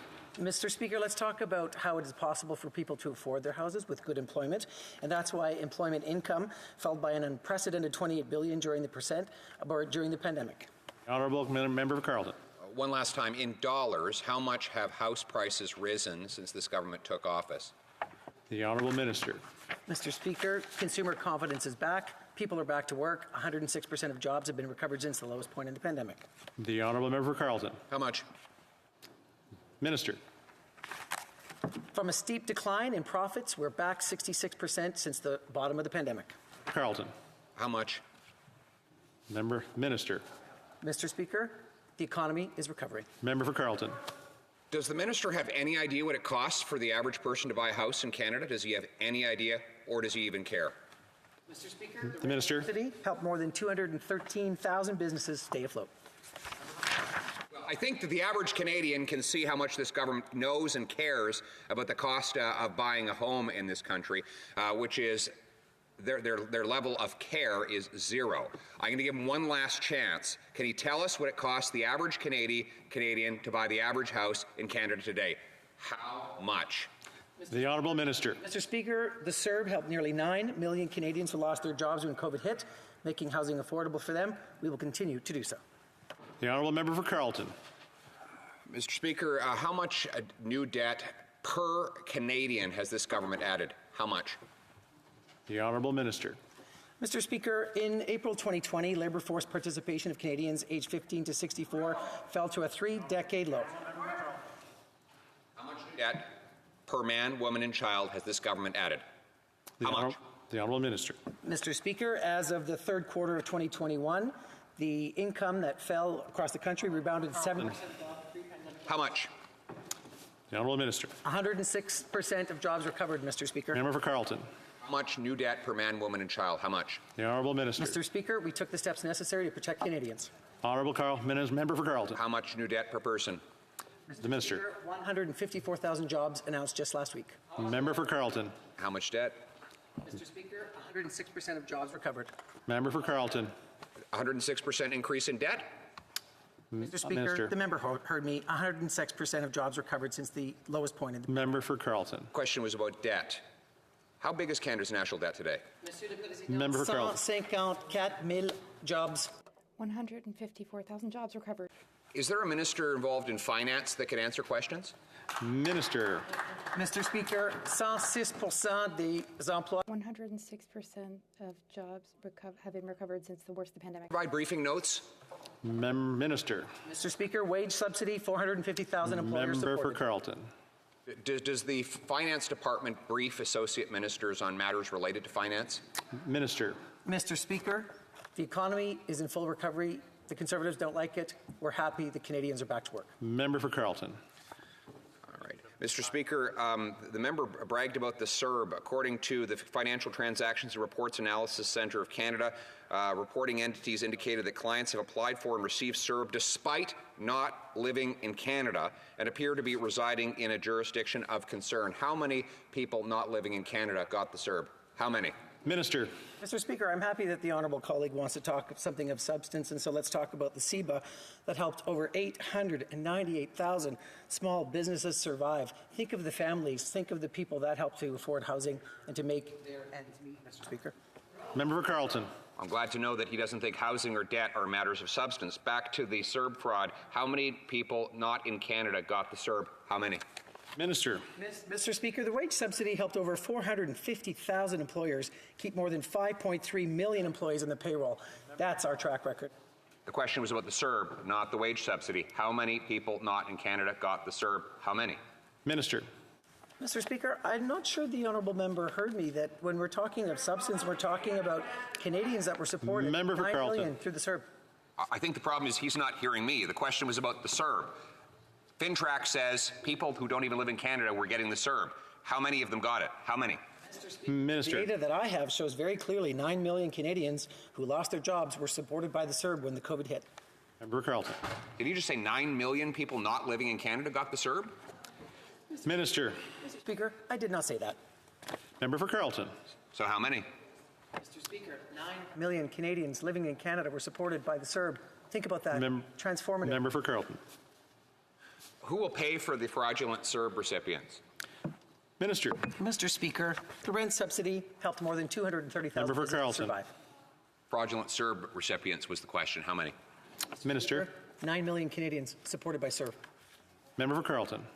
So the only number we're getting was 9 million when I asked how many people took the CERB that didn't live in Canada. If 9 million isn't the right number, which number is? Speaker, Minister. maybe the honourable member would like to know about CEBA that helped over 898,000 small businesses survive. Member for Carleton. Why is the minister hiding the true number of people not living in Canada who got the CERB? Minister. Following a steep decline of 27% in the first half of the 2020, corporate profits rebounded to 61% above pre-pandemic levels. Member for Carleton. Could we replace the minister with a cassette tape that we could just hit play on? I guess that's a question for the Minister. Minister. Mr. Speaker, I'm sure there's all kinds of technological advancements available, but I can tell you that the wage subsidy helped over 450,000 employers. Member for Carleton. 5.3 billion. Is there a technological advance that might help the minister answer the question? Minister. Mr. Speaker, the rent subsidy helped more than 213,000 businesses stay afloat. That's good for all Canadians. Member for Carleton. Can the officials who are here today hand the minister a new script? He seems to be reading one unrelated to the questions. All right, Mr. Speaker. Minister. Talk about consumer confidence that went to an all-time low. It's back. That's good for business. That's good for Canadians. Member for Carleton. One last time, FinTrack, which is responsible for monitoring monies that are misappropriated in organized crime and money laundering, indicates that many people receive the CERB even though they don't even live in Canada. I'm going to ask one last time, how many was that? Minister. The member knows that FinTrack is independent. What we know is consumer confidence is back, that people are able to pay their bills thanks to our historic investments in their lives and in their livelihoods. Member for Carleton. What has been the inflation rate for the price of land in the last year? Minister. I'm glad to talk about inflation because we know that it's a global phenomenon. Member for Carleton. Land prices are a global phenomenon. Does the minister realize that the land we have here doesn't come from the rest of the globe? It's already here? Minister. I think you can read Hansard, and as the honourable colleague can, I said very clearly, inflation is a global phenomenon. Member for Carleton. Landflation, how much? Minister. Our inflation is in line with peer countries around the world, and in fact, we're doing much better than the United States, Mexico, and countries in the Eurozone. Member for Carleton. The question was about land price inflation. How much have land prices inflated in the last year? Minister. Land price is part of the basket of goods in inflation. Our inflation is in line with peer countries. Member for Carleton. He's allowed to say he doesn't know. Mr. Speaker, we're focused on affordability, and that's what matters. Member for Carleton. There's no affordability to focus on. How much have house prices risen in the last year? Minister. Mr. Speaker, let me say that the unemployment rate had more than doubled from a pre-pandemic level of 5% in May 2020, and we are now Member for Carleton. 6%. Again, the question was how much have house prices inflated in the last year? Can I take a second just when I say minister, then you can talk. Like you're starting to jump up. So, Member for Carleton. Or actually, sorry, Minister, to answer that question. Minister. Thanks, Mr. Speaker. I think it's important for the honourable member across the way to understand that our government helped 9 million Canadians who lost their job through the CERB. Carleton.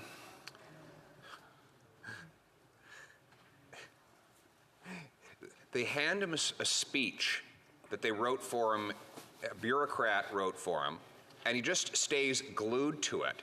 I mean, why don't we just elect a robot to read off these speeches that are written by bureaucrats in the finance department? Because that robot at least would stick more tightly to the script than he has. If he doesn't actually have any answers to the factual questions, is it possible that he could be replaced with a robot? Minister. Mr. Speaker, it is unfortunate that the member opposite doesn't like the answers that I'm providing, but I know that Canadians do. And the net worth of Canadian households fell by 3.6% in the first quarter of 2020, one of the largest declines on record. And this metric is now up 22% from its pre-crisis level.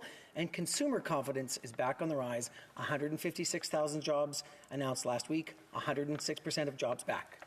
Honourable member for Carleton. Right. The question wasn't how much poorer Canadians have gotten. The question is how much more expensive their housing has become. Can the member tell us what is the average house price right across Canada today? The Honourable Minister. I think labour force participation is a good metric to help answer the member's question. It has reached a new high of 79.6%. That shows a strong sign of confidence about job prospects, and that's how people... The Honourable member for Carleton. Can the average Canadian afford the average house? The Honourable Minister. I'm not entirely sure what the question was, Mr. Speaker, but I can say this: 106%. The Honourable member for Carleton. The question was, can the average Canadian afford the average house? Minister. Mr. Speaker, we are there to support housing affordability and will continue to do so. The Honourable member for Carleton. All right. Maybe more specifically, then, what share of the average Canadian's take-home pay would they have to spend on mortgages and other housing costs in order to live in the average house? The Honourable Minister. Mr. Speaker, housing is a right. That is why this House has declared it as such. We've made historic investments in housing stock, housing affordability, and affordable housing, and will continue to do so. The Honourable Member for Carleton. And what would it cost the average person to buy the average house in Canada today? The Honourable Minister. Mr. Speaker, I think it's important to say that the economic contraction of the Canadian economy was 17%. Member for Carleton. We know the economy collapsed, but somehow real estate prices went up.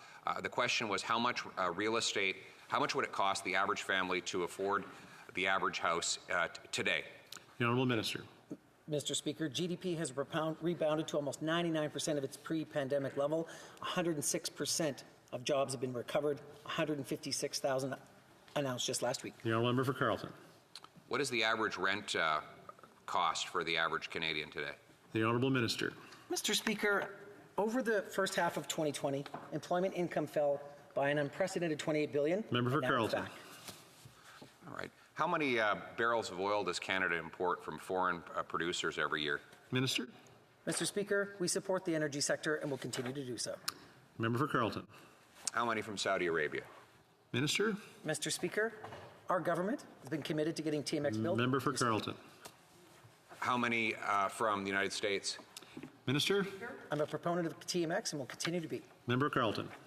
Will TMX take oil from his province to the St. John refinery? Minister. Mr. Speaker, TMX will bring oil to the West Coast. Member for Carleton. And so will oil tankers still be coming from the Middle East to the St. John refinery? Mr. Speaker, we will support the energy sector in this country as we always have. Member for Carleton. So the answer is no. We'll keep importing foreign oil. Did this minister support the Prime Minister's veto of the Northern Gateway pipeline? Yes or no? Minister. Mr. Speaker, I think it's important for the honourable member to know that business confidence is back. 106% of jobs have been. Member for Carleton. Did he support vetoing Northern Gateway? Yes or no? Following a steep decline of 27% in the first half of 2020, corporate profits have rebounded to 61% above pre-pandemic levels. Yes or no? Mr. Speaker, 9 million people helped on CERB. Time. Moving on to debate, the Honourable Parliamentary Secretary to the Prime Minister and to the President of the Treasury Board. Merci beaucoup, Monsieur le Président. Thank you, Mr. Speaker. I'm pleased that you have granted me the time to talk about this subject today. Mr. Speaker, in the recent federal election, Canadians made it clear housing affordability is one of their top issues. The COVID-19 pandemic highlighted and worsened Canada's serious housing challenges. Far too many Canadians cannot afford an adequate, affordable place to call home. This puts at risk the well-being of Canadian families, our communities, and also, Mr. Speaker, our economic recovery. That's why our government continues to strengthen and extend the National Housing Strategy, our 10-year, $72 billion plan to give more Canadians a place to call their home.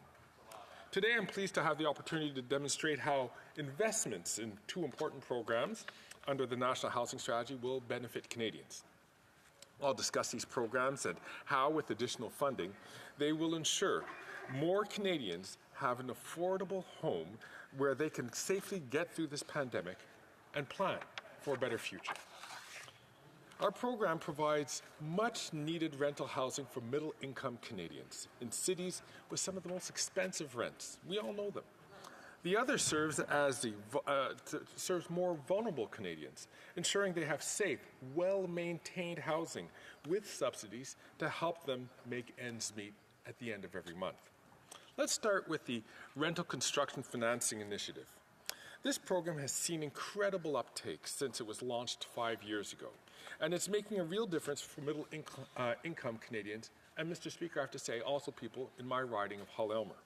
It's a well-known fact that there is a shortage of purpose-built rental supply in Canada. Many of our cities have extremely low vacancy rates. This has driven up prices to the point where the very people who make our cities run, like nurses, shopkeepers, teachers, for example, can no longer afford to live in them. We just can't keep pushing middle class to the suburbs if we want vibrant, inclusive, and inspiring cities to meet our climate goals. One of the barriers to more rental supply is that many developers feel that there are too many financial risks and obstacles to building rental projects. Simply put, they've told us that these types of projects are not economically feasible.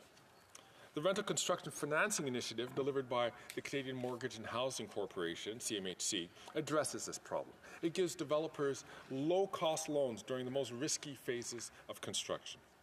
This helps developers to better predict costs as they are more incentivized to build rental projects, all while meeting important criteria in terms of affordability, accessibility, and energy efficiency.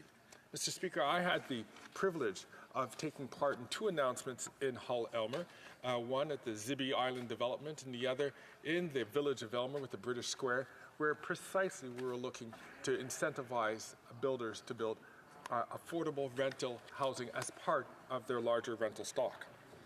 From the beginning, the program generated great interest to the housing sector. To meet growing demand, we increased our investments to $13.75 billion. Already, as of just at the end of September of this year, over $12 billion has been committed to create more than 34,000 rental homes. Mr. Speaker, that will make a huge difference for so many Canadian families. As uptake of the program continued, we saw a need to further make investments in it. We committed an additional $12 billion over 7 years, and we will use $300 million specifically to help the conversion of vacant commercial property into housing. The funding requested this year represents the first part of this new commitment. Mr. Speaker, it's estimated that when the Rental Construction Financing Initiative comes to an end in 2028, the $26 billion that were invested will have created more than 71,000 new rental housing units across the country. In other words, 71,000 more middle-income families will be able to find housing that they can afford in the cities in which they live. This is a win-win-win for Canadian families. And it's a win for our cities. It makes them more inclusive, cuts down on transportation-related costs and emissions, Mr. Speaker, and attracts more employers. Next, I would like to draw the committee's attention to the second program in our discussion, the Federal Community Housing Initiative. While the previous program I mentioned focused on the needs of middle-income Canadians, this one supports some of our most vulnerable populations. As it stands, thousands of low-income Canadians across the country live in federally administered community housing. They have rent subsidies to make ends meet. When our government began its first term, many of the subsidy agreements were about to expire. This would have been disastrous for the families affected. And so, in 2017, we launched the Federal Community Housing Initiative.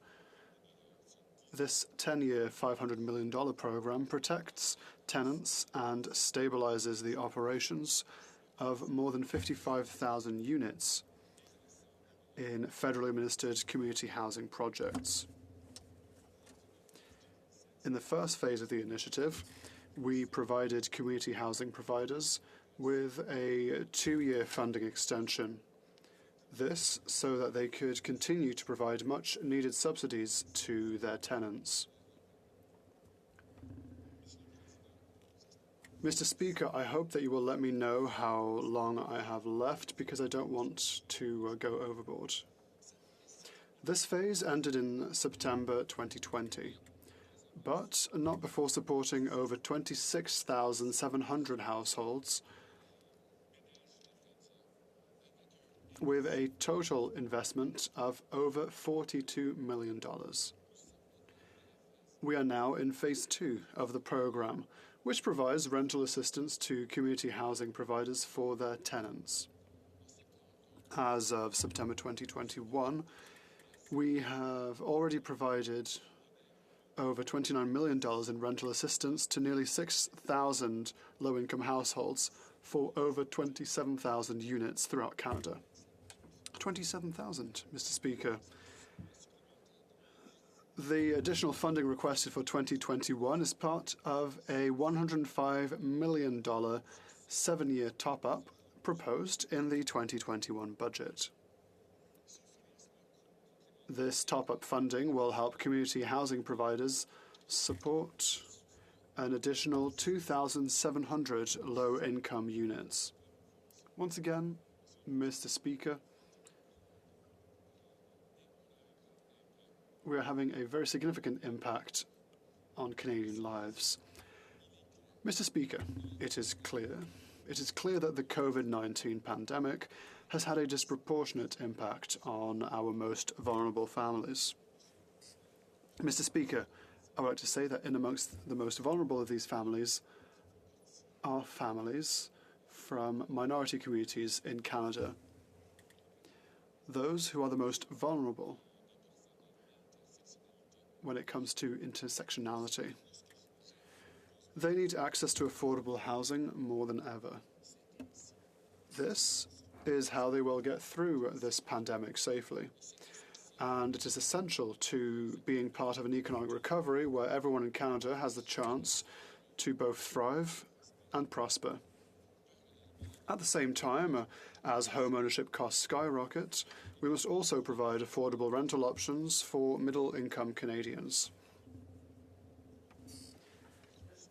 Instead of just building apartments in remote suburbs, we need to ensure that people have the opportunity to live close to where they work, close to where they study, close to where they spend the rest of their life. This will keep our cities resilient and be better able to recover from the pandemic. Mr. Speaker, Canadians have sent us a message, a very clear message, and they couldn't be clearer. They care deeply about housing affordability. They want us to do our part to ensure they have affordable options, and this, wherever they are on the housing paradigm. Mr. Speaker, I see that I don't have a lot of time left, but I would like to quickly conclude on the question of affordability and to move to questions regarding another form of financial support that we offered to Canadians, that is CERB, and the wage subsidy. Mr. Speaker, the Rental Construction Financing Initiative and the Federal Community Housing Initiative are proven programs. They are surefire programs with real results that have helped Canadians, especially those who are the most vulnerable. It's had results and has had a real impact, and it will continue to have a real impact. With additional investment, they can benefit even more families across the country, our beautiful and vast country.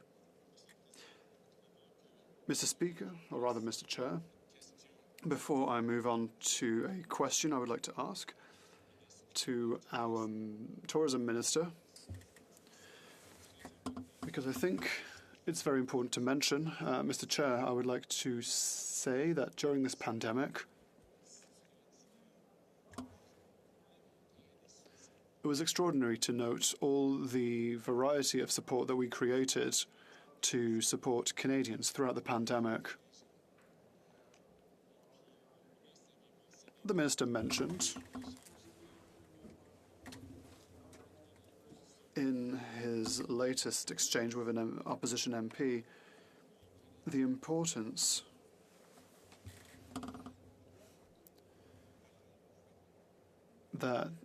of the fact that Canadians turn to their government. The government reflects the general population. We know that Canada is a northern country. We know that even if you're the most robust person out there, the richest person out there, with our long and tough winters, we cannot survive alone. We have to work together. And this attitude is Canada incarnate, and we have seen that for the past few centuries. Mr. Speaker, it started with Indigenous peoples who welcomed Europeans. The Europeans who arrived in Canada, they clearly showed that it is important for there to be cooperation to survive these long winters, and generation after generation of immigrants who came to Canada learnt the same lesson. And so that is the reason for which it was perfectly natural for a Canadian government, when we find ourselves in a very difficult situation, as was the case in March 2020 with the arrival of the pandemic, that is the reason for which we said that we need support programs. And so, I don't know, Mr. Speaker, how long do I have left? Do I have time to actually ask my question, or am I done?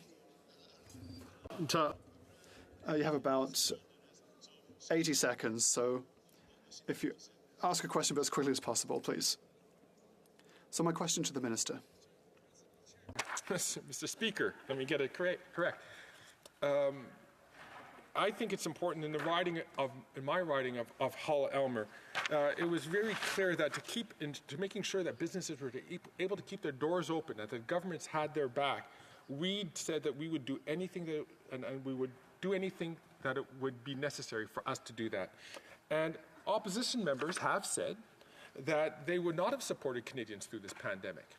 And I find that very troubling, because programs like the CRB, the CERB, and the CEWS were lifelines to millions of Canadians, and certainly to businesses and individuals in my riding. So my question is, can the Minister expand on why it is so important for our government, and why did the government so insistent on providing support to Canadian workers and businesses during the pandemic? The Honourable Minister for Health in 11 seconds, please. 3 things. The MP for Hull-Aylmer is my MP, and I like him very much. He's an... The honourable member for, well, my thing says Kelowna. All right, so we'll go to the member for Thornhill. So we didn't get much in the way of finance, so I'll ask the Minister of Tourism. The U.S. has tightened travel restrictions, rules for foreign nationals, including Canadians, further complicating travel and holidays. For Canadians going there, that means they need a different type of test, and they follow a different type of testing time frame. Does this concern the Minister at all? The Honourable Minister. Thank you, Mr. Speaker. Obviously, we're all very concerned with all of that is happening with the new variant Omicron, and that's why we work with our countries, our partners outside of Canada, and do the right thing inside Canada. The member for Thornhill. Can you speak to the U.S. at all, or anybody in the travel industry? The Honourable Minister. Well, we obviously speak to everyone involved and affected by the travel restrictions on both sides of the border. The Honourable Member for Thornhill. Do you think the federal government should take further action to promote increased use of antigen tests, just like the U.S.? Yeah. The Honourable Minister. Well, that's a great question, but too little time to answer. There is this big difference between antigen and rapid test and molecular test. Member for Thornhill. Does he plan on harmonizing with the U.S. on antigen tests? Minister. Well, antigen tests, Mr. Speaker, are tests which are typically quite rapid, but not as effective and precise as the molecular test. Member for Thornhill. Mr. Chair, I forgot to tell you that I am splitting my time with the member from Kelowna Lake Country, which you already knew. Will the member commit to advocating to harmonize with the U.S. on antigen? The Honourable Member, Minister. Well, Mr. Speaker, I appreciate very much the question. If a member would like to have a briefing, because this is all a bit complicated, she can ask for one and I'll provide her through my officials. Member for Thornhill. Mr. Chair, the travel restrictions are confusing at best, and if the government's adamant about hotel quarantines as an effective measure against COVID-19, does this concern the member, the Minister, that the ever-changing travel restrictions and the impact it's having on the tourism sector? The Honourable Minister. The answer is yes, Mr. Speaker. We're obviously very mindful of the impact that this is having on all Canadians, including the people in the travel industry, and we do this to protect the safety and the health of Canadians. Member for Thornhill. Is the minister concerned about the continuation of quarantine hotels and attracting tourism and, frankly, anyone to this country? Minister.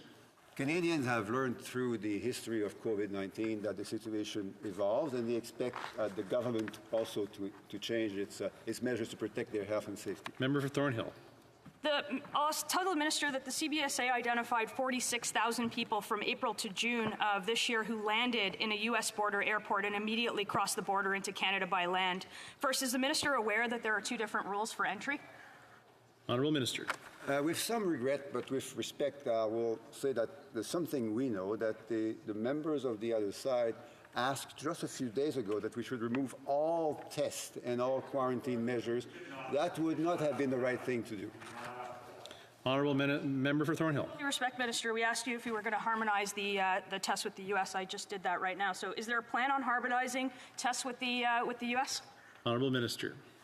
Mr. Speaker, our first priority is to protect the health and safety of Canadians. That's why we are taking those measures. And if I may have more time later, I'll explain why those measures are the right ones for Canadians.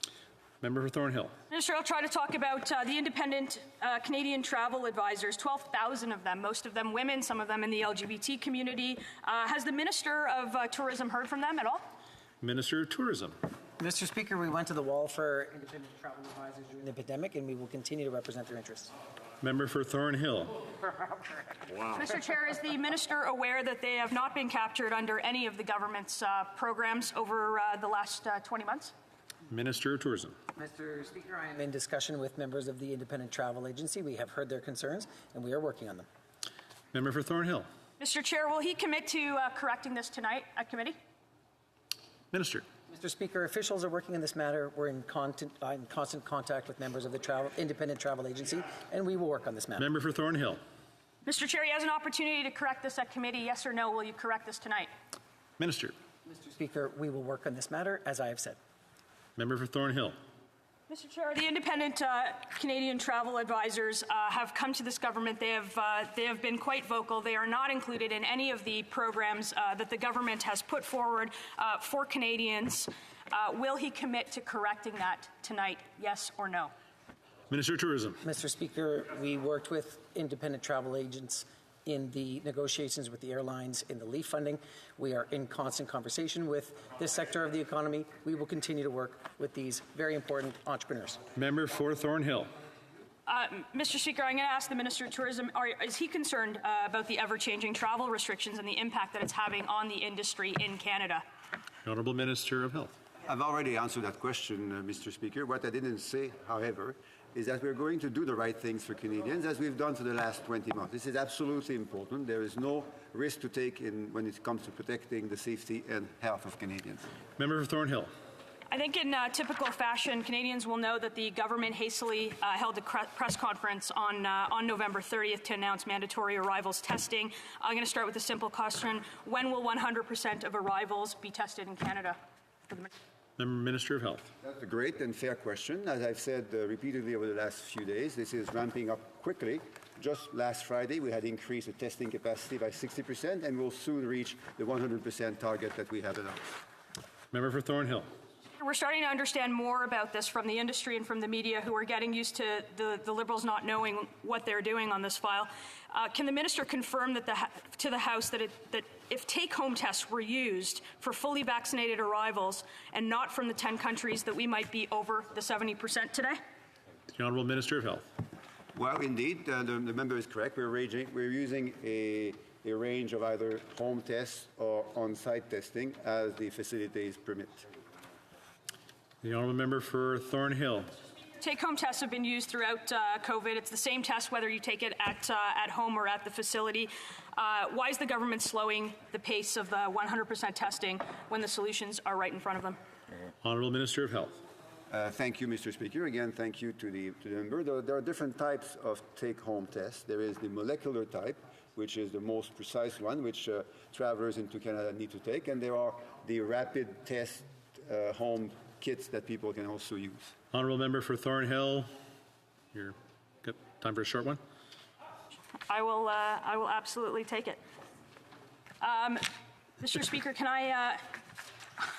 I'm going to cede my time to the member. There you go.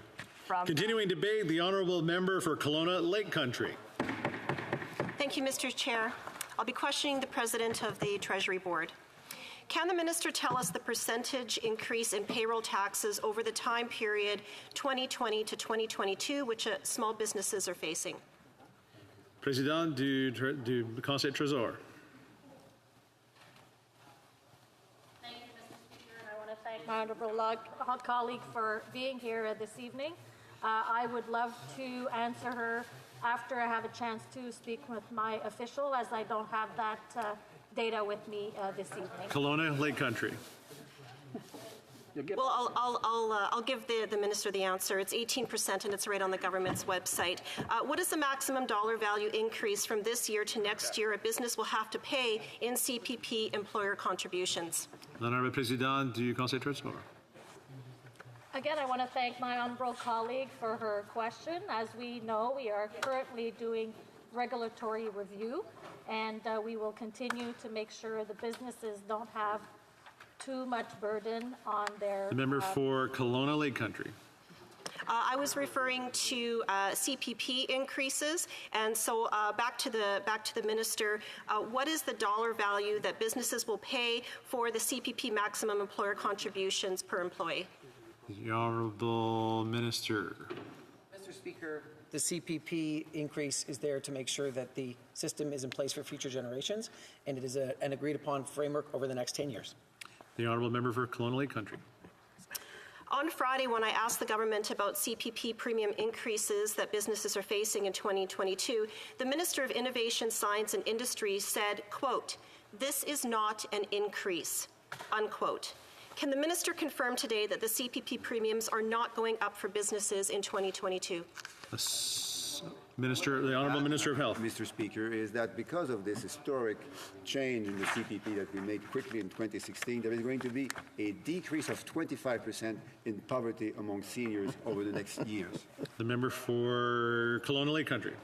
So the question was about how much businesses are paying, and once again, the Minister of Innovation made this comment on Friday. So to gain clarification for Canadian businesses, is this an increase or is there no increase in 2022? The Associate Minister of Finance. Mr. Speaker, there's an incremental increase, as was agreed in the framework set in place in 2016. This is to make sure that CPP is in place and able to do, as my colleague said, reduce poverty but secure retirement for Canadians for generations to come. The Honourable Member for Kelowna Lake Country. Now we have clarity from the comment that the other minister made on Friday. Can the minister tell us the average amount of debt individual small businesses have taken on over the course of the pandemic? Good question. The Honourable Associate Minister of Finance. Mr. Speaker, businesses were supported, 9 million businesses by CEBA. That's the metric that we're following. Kelowna Lake Country. Back to the minister. What is the average amount of debt? Surely the government should know this answer. Associate Minister of Finance. Mr. Speaker, our government is here to support Canadian businesses. It's what we did during the pandemic. It's what we will continue to do as we come through this. Kelowna Lake Country. Does the minister acknowledge that some small businesses will likely have to go more into debt to afford the upcoming payroll tax increases? Associate Minister. Mr. Speaker, confidence is back. 106% of jobs recovered. Businesses are recovering. Businesses can afford the increases that we put in place. Kelowna Lake Country. The finance minister often likes to quote people, so here's a quote from the CFIB. Pausing the rise in CPP premiums for small businesses is one of the top priorities for the CFIB. Does the minister agree? Associate Minister. Mr. Speaker, pre-pandemic business confidence was high. It dipped during the pandemic. It is back to pre-pandemic levels. Businesses have already included the CPP increases in their forecast. They can afford this. The Honourable Member for Kelowna Lake Country. Thank you. I'm just a little bit in shock with that answer, actually, considering how much small businesses have been through over the last 2 years. How many small businesses has this government consulted regarding the 2022 payroll tax increases? The Honourable Minister. Mr. Speaker, The CEBA helped over 898,000 small businesses survive. We will continue to support small businesses. Kelowna Lake Country.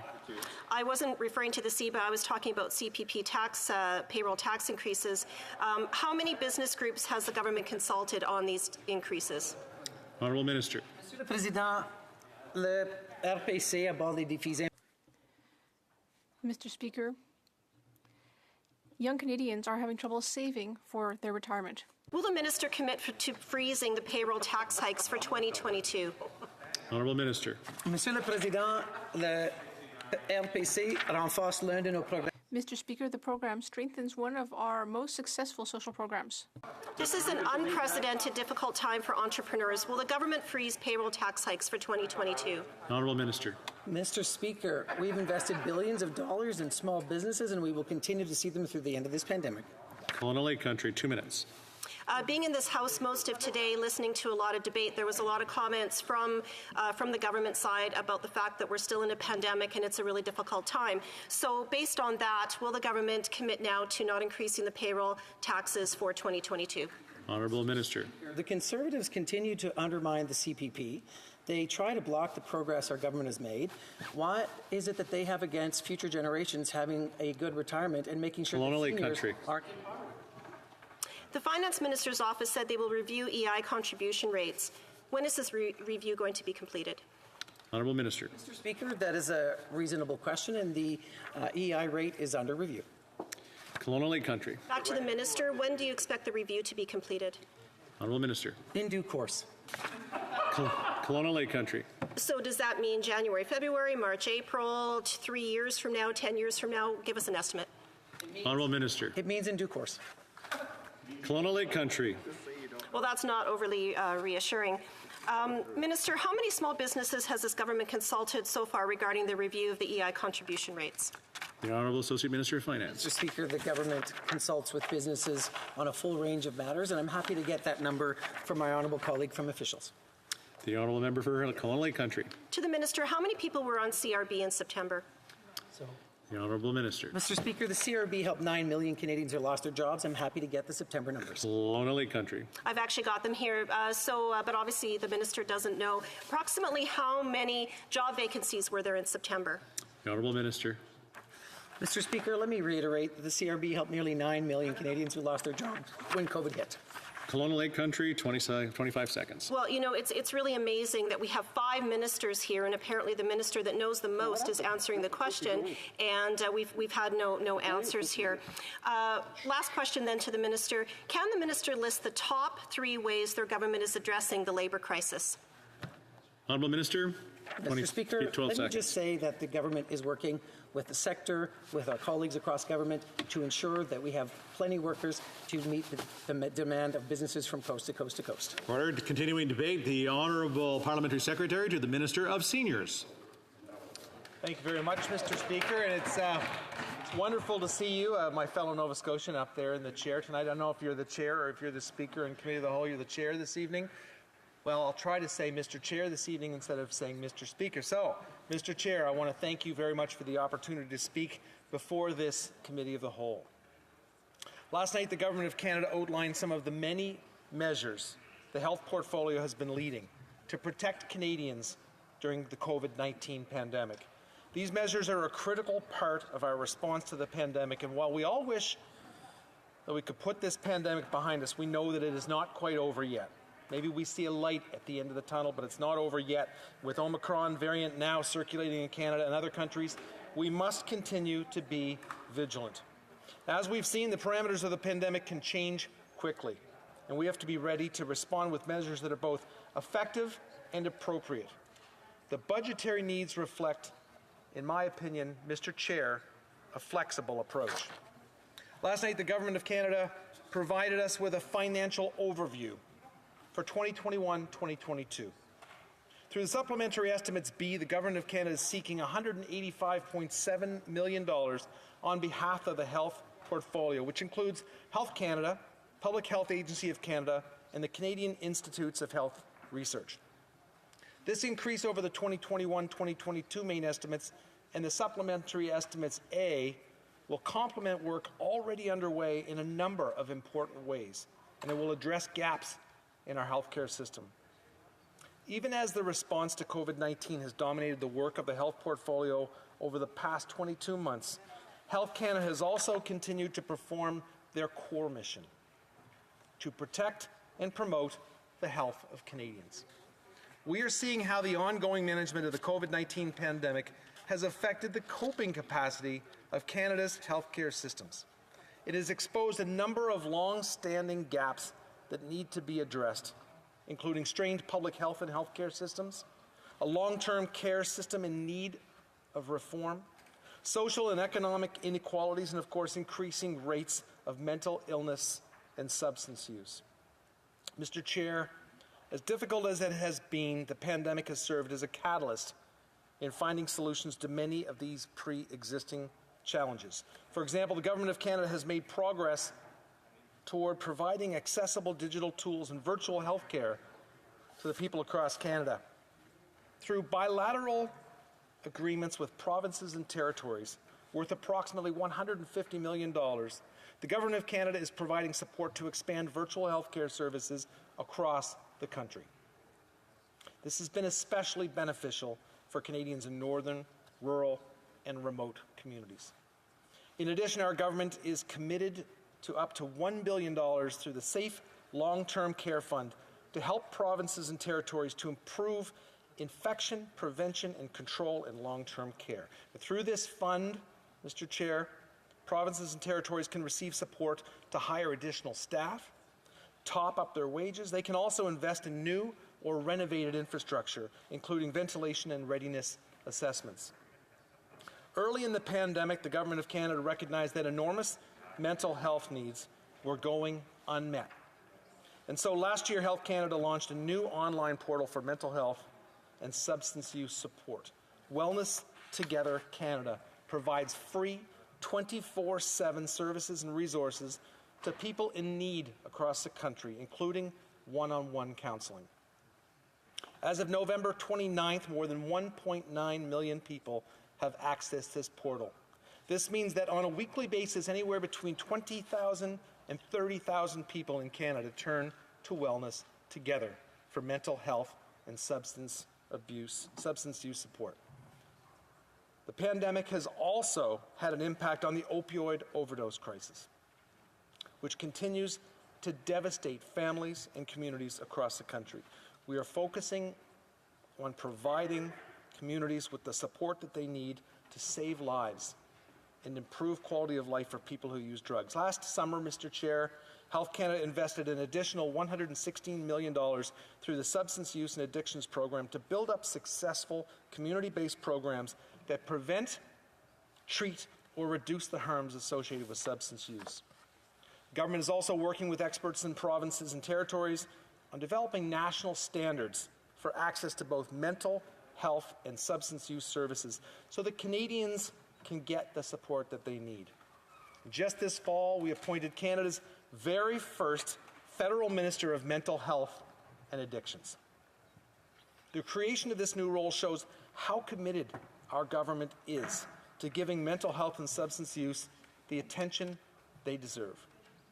These ongoing healthcare issues continue to be a priority as we finish the fight against COVID-19.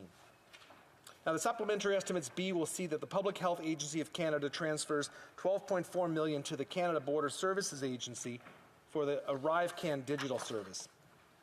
The agency is also transferring $7 million to the Canadian Institutes of Health Research to expand research into understanding the nature of immunity following COVID-19 infection and vaccination. For the Canadian Institutes of Health Research, the Government of Canada is requesting a total of $23.7 million in voted appropriations and $495,000 in statutory appropriations. Of the voted appropriations, $17.8 million will help establish the Centre for Research on Pandemic Preparedness and Health Emergencies. Finally, the government is seeking an additional $181 million in funding for Health Canada. This will increase the department's voted spending authorities by close to $180 million and its statutory spending by just over $1 million. In addition to addressing pressures associated with Canada's response to COVID-19, this funding will go towards some of the ongoing healthcare crisis issues discussed today, including improving mental health supports and services, addressing the opioid crisis, problematic substance use, supporting access to sexual and reproductive health care information and services. In recent days, we've experienced some of the turbulence that we were told to expect as we enter our second winter of the pandemic. As daily case counts creep up and we learn more about the Omicron variant, we must continue to be both cautious and vigilant. As usual, our best line of defense is to take individual public health precautions, such as wearing a mask and getting vaccinated. I believe the supplementary estimates B that the Government of Canada has presented reflects the balance between addressing the challenges of today while planning for that brighter future. Even as we continue to take the necessary precautions to stay safe in the present, we must also consider the future. If we look ahead with optimism, we can start building the future we want to see. Now, Madam Chair, welcome. I had the distinct honor of being the Parliamentary Secretary to the Minister of Health in the last mandate in the last Parliament, and I saw firsthand just what our amazing public servants did day in and day out to keep Canadians safe. I would ask that the Minister of Health please, on behalf of myself and the constituents of Dartmouth Cole Harbour, I would ask that Minister if they could pass along my thanks to those public servants, those healthcare professionals, those people that have worked, like I say, day and night to keep us safe. I would ask the Minister if he would pass that along. My question to the Minister of Health, Madam Chair, is how are we continuing to monitor possible new variants so that we can continue to keep Canadians safe from what's potentially lying ahead? L'Honorable Ministre de la Santé. The Honourable Health Minister. Member as parliamentary secretary, but I have heard extremely good things about him and his extremely important work over the last while. And while he wants me to thank public servants, yes, I will do that. I think we've done that many times over the last 20 months. They have exceeded by far the expectations and the needs of Canadians in most respects. I think he suggests thanking healthcare workers. This is something extremely valuable. But I would also like to thank him personally for what he did, and all members of this House as well. I think we have met the expectations and the needs of Canadians in these difficult times, and there is more to do, as the member reminds us of. The Omicron variant is there, and we have to rebuild our healthcare system and build it for the long term. The honour for Dartmouth Cold Harbour. Thank you, Madam Chair. Madam Chair, from top-notch services to incredible retail stores to the restaurants who provide us with our favorite meal, small businesses make our communities so vibrant. If these entrepreneurs who sponsor, these are the entrepreneurs that sponsor our local sports teams, who help keep people employed. Throughout the pandemic, I will tell you that I've been listening to the feedback from the businesses across Dartmouth Cole Harbour, and not a business out there has not commented on the fact that the supports that our government has provided through COVID-19 have helped them keep people employed, have helped them keep the lights on. And I would ask the Minister of Tourism how we're going to continue to look after these businesses and how we are going to continue in the face of possible new variants. Are we going to continue to take care of those very important businesses? L'Honorable Ministre du Tourisme. The Honourable Tourism Minister. It's nice to see you in the chair again, and I'd like to thank my honourable colleague from Dartmouth Cole Harbour. Just in his own area, represented by the ACOA Regional Development Agency, the Regional Relief and Recovery Fund provided more than $225 million to businesses in Atlantic Canada going through difficult times. It helped protect more than 16,000 jobs, supported close to 2,500 businesses. And our message to small businesses, including in the tourism sector, is clear. We're here for you now, and we will work with you to help relaunch the economy. The Canadian economy will not fully recover, Madam Speaker, until the tourism sector has recovered. And as my honourable colleague knows, and as we're encouraging all members in the House to do, we need support for C2. That is what operators in the tourism sector are asking us for. And Bill C2, Madam Speaker, would help hotels, motels, cottages, B&Bs, youth hostels, restaurants, food trucks, caterers, cafes, tour operators, theaters, music halls, charter buses, dinner cruises, holiday horse carriages, museums, heritage sites, zoos, botanical gardens, gyms, sports centers, ski resorts, leisure boat docks, amusement parks, dance halls, kids camps, hunting camps, fishing camps, cinemas, drive-in theaters, and much, much more. The honourable member for Dartmouth Cold Harbour. Thank you, Madam Speaker. And sticking with the same minister, I often hear of the Conservatives say on the other side that we've invested too much in taking care of Canadians. And I think about the cost versus the cost of inaction. And I wonder if the minister would talk about what this scenario might be like if we hadn't invested in Canadians and Canadian businesses. Member for Minister. Mr. Speaker, Madam Speaker, during the course of the pandemic, it was clear that the opposition Conservatives wanted to embrace a policy of austerity. And they really believed that the COVID lockdown times were a time for cutting back. And they thought that at a time of crisis, the government should have told Canadians to just stick it out on their own. Well, that's not our approach, Madam Speaker. That's not the approach we took. We chose a process of investment, an approach of compassion, and that is why we have one of the fastest recovered recessions in Canadian history, 106% jobs recovered since the base of the pandemic. The honourable member for Dartmouth Cold Harbour. Thank you, Madam Chair, and thank you, Minister. I might be a little bit biased, but Nova Scotia is the most beautiful part of the country. So much to see. And we need to make sure that tour operators, for instance, have what they need to get through these challenging times. Madam Chair, perhaps my honourable colleague could highlight the government's latest support measures to help keep this particular type of business afloat. Honourable Minister. To highlight for the honourable colleague our $500 million tourism relief fund that started in July, and we're encouraging members from all parties in this House to have people apply for grants of up to $100,000, 50% matching, or repayable loans up to $500,000, representing 75% of a project that they want to do to make their tourism asset more attractive. The honourable member for Dartmouth Cold Harbour has 54 seconds. Thank you, Madam Chair. Our government has moved at lightning speed throughout this pandemic to get support to people, organizations, and businesses that needed it the most. And as we've listened to the incredible feedback that our constituents do provide to us on a regular basis, in order to make sure that we close those gaps and do our very best to make sure that no businesses are left behind. The businesses that are struggling the most, we must ensure that they have the support that they need. Madam Chair, I ask that the honourable member please explain more about how our government support measures moving forward will help businesses make it through this challenging time and keep... We want to allow the honourable minister to respond, so the honourable minister. Speaker, let me just say and thank the great staff at the ACOA agency for the work that they're doing to help people in the honourable member's area of the country, and the regional development agencies from coast to coast to coast will continue to be there for businesses.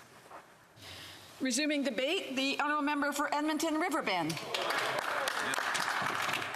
Thank you, Madam Speaker. Pleasure to be here. I would like to let you know and the House know that I'm splitting my time with a member from Kildonan and St. Paul.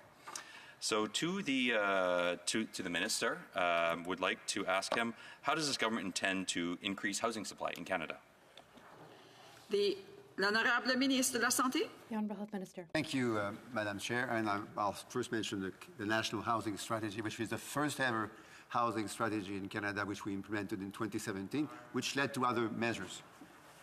The honourable member for Edmonton Riverbend. I do want to remind members that I do have a clock in front of me. That's for but so does the minister know that they've been told that there's 1.8 million houses are needed in Canada? How does the minister intend to increase supply in Canada? The honourable minister. Thank you, Madam Chair. 1 million is the number of Canadians that have been helped since the introduction of the National Housing Strategy in 2017. The honourable member. So let me help the minister out a little bit. His plan says they're going to create 100,000 houses, and know when they're going to do that, Madam Speaker? In 4 years. So how is the minister going to get 1.7 million more houses in the next 12 months? The honourable minister. I think the member might have misunderstood. I spoke about 1 million Canadians that have been helped since the introduction of the National Housing Strategy towards paying their rent. The honourable member. So we're still 1.7 million short, Madam Speaker. So the Conservatives had a plan and using federal infrastructure dollars to create more housing and offload 15% of government assets. What did the Liberals think of that plan? The Honourable Minister. Well, I'm sorry to say that with some respect and regret, but what the Conservatives were proposing in the campaign was to help rich landlords to sell their stock of housing. The Honourable Member. So Canada, it owns 41 million hectares, Madam Speaker. So how exactly, I'm trying to draw the connection here for the Minister, how exactly will this Liberal Minister create more housing supply? The Honourable Member. Minister. Well, an example is a $4 billion accelerating fund, which we are going to invest with municipalities and provinces, because we know that to partner with them is key to solving the housing crisis. Honourable Member. Madam Speaker, his accelerator that he speaks of creates 100,000 homes in 4 years. We went through that already. So how do 1.3 million empty homes in Canada, how do we solve this issue of getting more house supply for Canadians? The Honourable Minister. Another example is the Rental Housing Construction Initiative, now a $26 billion investment in support of housing builders in Canada, and that's going to create tens of thousands of new homes. The Honourable Member. So again, 1.3 million empty homes. The Liberal solution to that, a 1% tax. Wow, that's really going to scare a lot of landlords. So, Madam Speaker, to the Minister, will he commit to never introducing a capital gains tax on the sale of a primary residence? The Honourable Minister. We've said that just recently, and we've repeated that. What I could add now is that a new Canada housing benefit is also in place since a year ago, helping 300,000 Canadians pay their rent. The Honourable Member. Madam Speaker, 1.8 million new homes are needed in this country. The 100,000, the 30,000 numbers that he's talking about, that's not solving it's a symptom. It's not solving the real problem. So housing supply is the lowest in the G7. Housing prices are the highest in the G7. There's a 5.2% drop in home bills, a 20% rise in house prices. Does the Minister not see that his plan isn't working? The Honourable Minister. Thank you, Madam Chair. Another number to add to all of these other numbers that I mentioned earlier is 530,000 Canadians being lifted out of housing need because of the investments in a national housing strategy. The Honourable Member. Thank you, Madam Speaker. To the Minister, does he know the average home price in Canada today? The Honourable Minister, brief answer. Another number to add to all the numbers I mentioned is 300,000. 300,000 is the number of homes being renovated. Honourable Member. That one I feel was a puffball, Madam Speaker. The average home price in Canada was $717,000. The average home price last year, $606,000. Does the Minister not see there's a problem with getting more homes on the market for Canadian families? The Honourable Minister. One more program I haven't mentioned yet is the one dealing with innovative systems and programs in building housing. 125,000 homes are being constructed because of this particular program. The Honourable Member. So let's go back to where we started. Ask the Honourable Member that there needs to be 1.8 million more homes built. That's what the experts are saying. Their plan is committing 100,000 more homes in 4 years. So 1.7 million more homes need to be created in the next 12 months. How does the Minister plan to do that? The Honourable Minister. One more initiative which we've announced recently is a rapid housing construction initiative, which is going to lead to the construction of tens of thousands of new homes in just a year. The Honourable Member. Madam Speaker, tens of thousands of new homes. We're talking 1.8 million homes need to be created. I'll give him credit for the 100,000 homes that he's brought up. But after that, we need 1.7 million more. So tens of thousands more homes does nothing. How is this Minister going to generate more housing supply in Canada? The Honourable Minister. I know time is short, so let me repeat the numbers. So 1,300,000, 125,000, 71,000, 530,000, and 9,200, plus a $4 billion acceleration fund to work with provinces and territories and municipalities. The Honourable Member. Madam Speaker, to the Minister, what's the average house price in Canada? The Honourable Minister.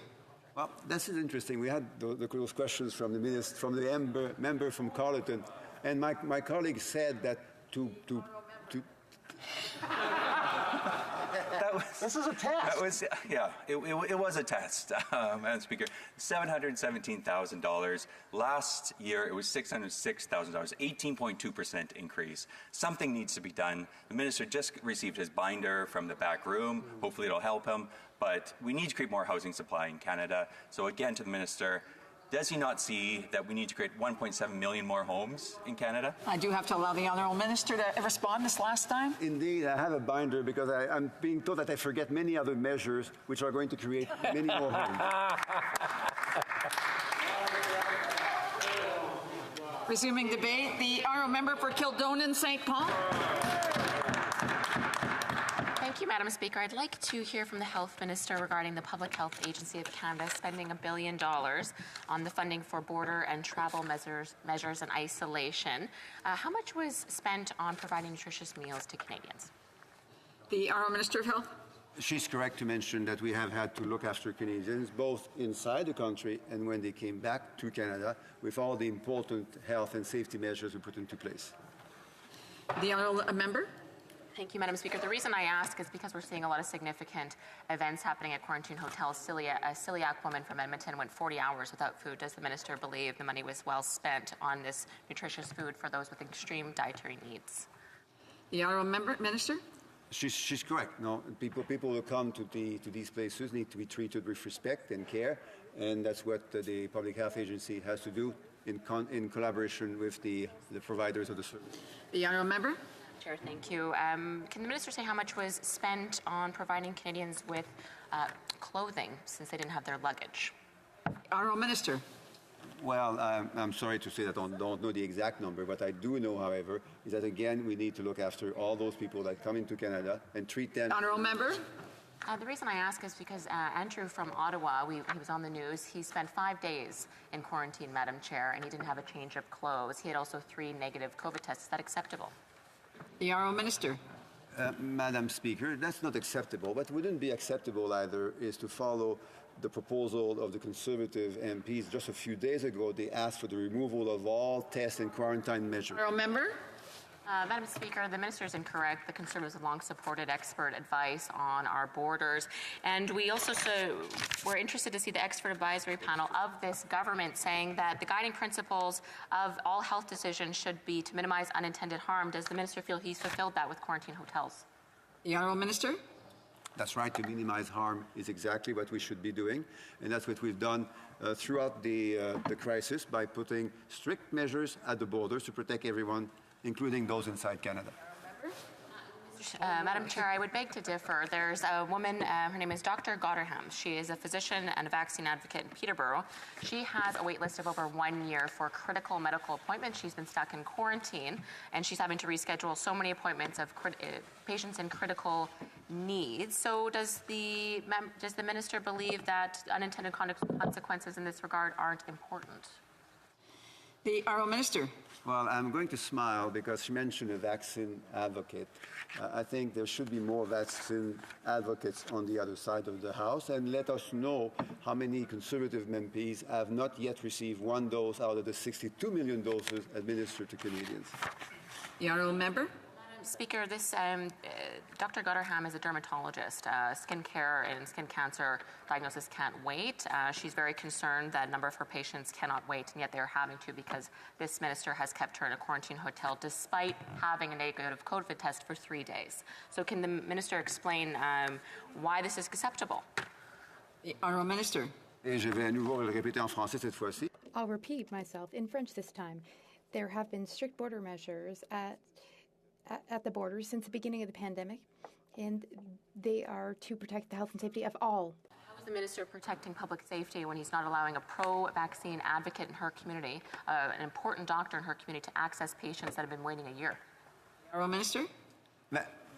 Madam Speaker, I don't exactly understand what the objective is. If the objective is to suggest that we should not have measures, quarantine and testing procedures at borders, then maybe she should say so. The Honourable Member. Madam Speaker, I'll read what the doctor has said herself. And now, again, she's been waiting 3 days. She has a negative COVID test from this government, still waiting 3 days to be released. She said, quote, "I am stuck here despite my negative test. This is inhumane, forcing me against my will given I am no risk to Canada." So again, why is the doctor being held hostage by this government? The Honourable Minister. It is to take no measure whatsoever and to remove all border testing and quarantine. And now, if that's the intent, maybe we should hear that more clearly. The Honourable Member. I think our intent is to ensure that Canadians are treated with dignity and respect, Mr. Speaker. Does the Minister think he's doing a good job at that? The Honourable Minister. Again, Madam Speaker, I haven't heard the answer yet. Is the intent to ask the government to remove all testing and quarantine measures, as has been suggested by this colleague? My question, Madam Chair, my apologies, Madam Chair, is that the taxpayer spent $1 billion. We know with this government, the sky is the limit with spending. And yet we're seeing an unbelievable amount of mistreatment. Canadians going without food, Canadians going without baby diapers and milk for their babies, celiacs going without food they can safely eat, doctors who are having to put off critical patient appointments. And yet all of these people have had negative tests and are just waiting for a bureaucratic stamp of approval for days. And it's $1 billion, and this is what the Canadian taxpayer has received. I just don't find it acceptable. And the Minister himself has said he doesn't believe it's acceptable. I'll ask him again here for the record, does the Minister think this is acceptable to treat Canadians this way? The Honourable Minister.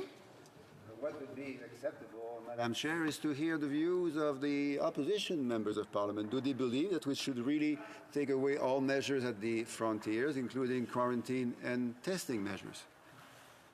The Honourable Member. Does the Minister think it's been $1 billion well spent?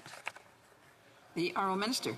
Well, $1 billion spent to protect the health and safety of Canadians, I think it's a good idea. The Honourable Member. I believe he's been protecting the health and safety of the celiac woman who went 40 hours without food. The Honourable Minister.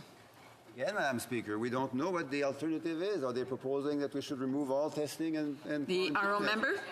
Madam Chair, is that the government should be treating Canadians with dignity and respect. If they have a negative COVID test, they should be released from quarantine. Particularly the doctor that hasn't been able to see her patients, particularly the celiac woman who hasn't eaten, particularly the man who hasn't changed his underwear for 5 days, who has a negative COVID test. Madam Chair, that is unacceptable behavior from this government, and I'm not appreciating that there's absolutely no dignity and respect coming from a minister of this government, the health minister, who clearly doesn't care that people have been treated without dignity and respect for days with negative COVID tests. I do have to allow the Honourable Minister to respond. Well, I think respect here would be to tell the House clearly what the measure that the member proposes would be. There's 10 seconds left. Madam Chair, I very much look forward to the time when Conservatives are in government and I can answer his questions. The Honourable Minister. No? Reprise de débat, l'honorable député de... The Honourable Member from Montcalm. Thank you, Madam Chair. First of all, I'd like to mention that I'll be sharing my time with my colleague for Vancouver Kingsway. Madam Chair, it's a quick question, simple question, just to begin. I would like to know from the Minister if he received his mandate letter. The Honourable Minister. Well, there are many ministers. I think it was directed to me. Well, I haven't received mine in any case, and I hope that I will soon receive it and it'll soon be published. Well, I'm a health critic. 79 days after the election, Madam Chair. 43 days after his swearing in as a minister. But the minister hasn't even received a mandate letter with his priorities. How is this even justifiable? The Honourable Minister for Health. I can reassure my colleague that I know very well what the priorities will be for my mandate. The first is to finally put COVID-19 behind us. The second is to repair the damages caused by this crisis. And third of all is to strengthen our healthcare system for the long term. And the Honourable Member, for an election that was seen as urgent, for those who are listening to us and who don't know, mandate letters are an enumeration of priorities drafted by the Prime Minister for ministers, and so the Minister claims that he knows what the Prime Minister is expecting of him, so it would be interesting to read the letter the second he receives it so we know his priorities. Now, Is the Minister aware of the work we did at the Standing Committee on Health regarding the pandemic? The Honourable Minister, I want to come back to the two elements from the member. Mandate letters. Yes, in 2015, the Liberal government was the first to publish mandate letters. Second of all, he can read our electoral platform. There was a lot to do with health. The Honourable Member, Madam Chair, the speech from the throne was so empty that we're not quite sure what this government's priorities are, apart from an intention to butt into provincial jurisdictions. Had the Minister answered my question, if he heard what we're doing at the Health Committee, well, I imagine he hasn't read up on what we've done, but had he read up, he would have heard that all experts have told us that the chronic underfunding from his government and previous governments are the main reasons for which health networks are so fragile that when the pandemic hit, the weak links of these networks simply imploded. According to Dr. Champagne, from the Hematology and Oncology Association of Quebec, diagnostic delays are very concerning because society will pay the price. For 13 of the 17 cancers that were studied, a 4-week diagnostic delay increases mortality rates by 6 to 8%. The pandemic has therefore created two types of victims: COVID patients and non-COVID patients who are collateral victims of the pandemic. What does the Minister not understand? Because he doesn't seem to think it's urgent to increase transfers from 22 to 35%. I'm pleased to have received this question. Two statistics during COVID-19. The Canadian government invested $55 billion on top of the $43 billion from the Canada Health Transfer on top of the part of the $11 billion invested since 2017, and so many resources. We didn't wait for an agreement. We invested rapidly in our platform. Now, if the MP would like to read it, there's an extra $25 billion, not to fix the system long term, but to fix it short term. The Honourable Member, the Minister states that he wants to leave the pandemic behind as quickly as possible. Does he know that at the end of the third wave, the lack of oncology tests led to a 10,000 person backlog? According to a Quebec association, does he know what the backlog was during the third wave? Because now we're at the fifth wave. The Honourable Minister. I appreciate the question. I'd like to commend my colleague for his input. I would like to add another amount, 780,000.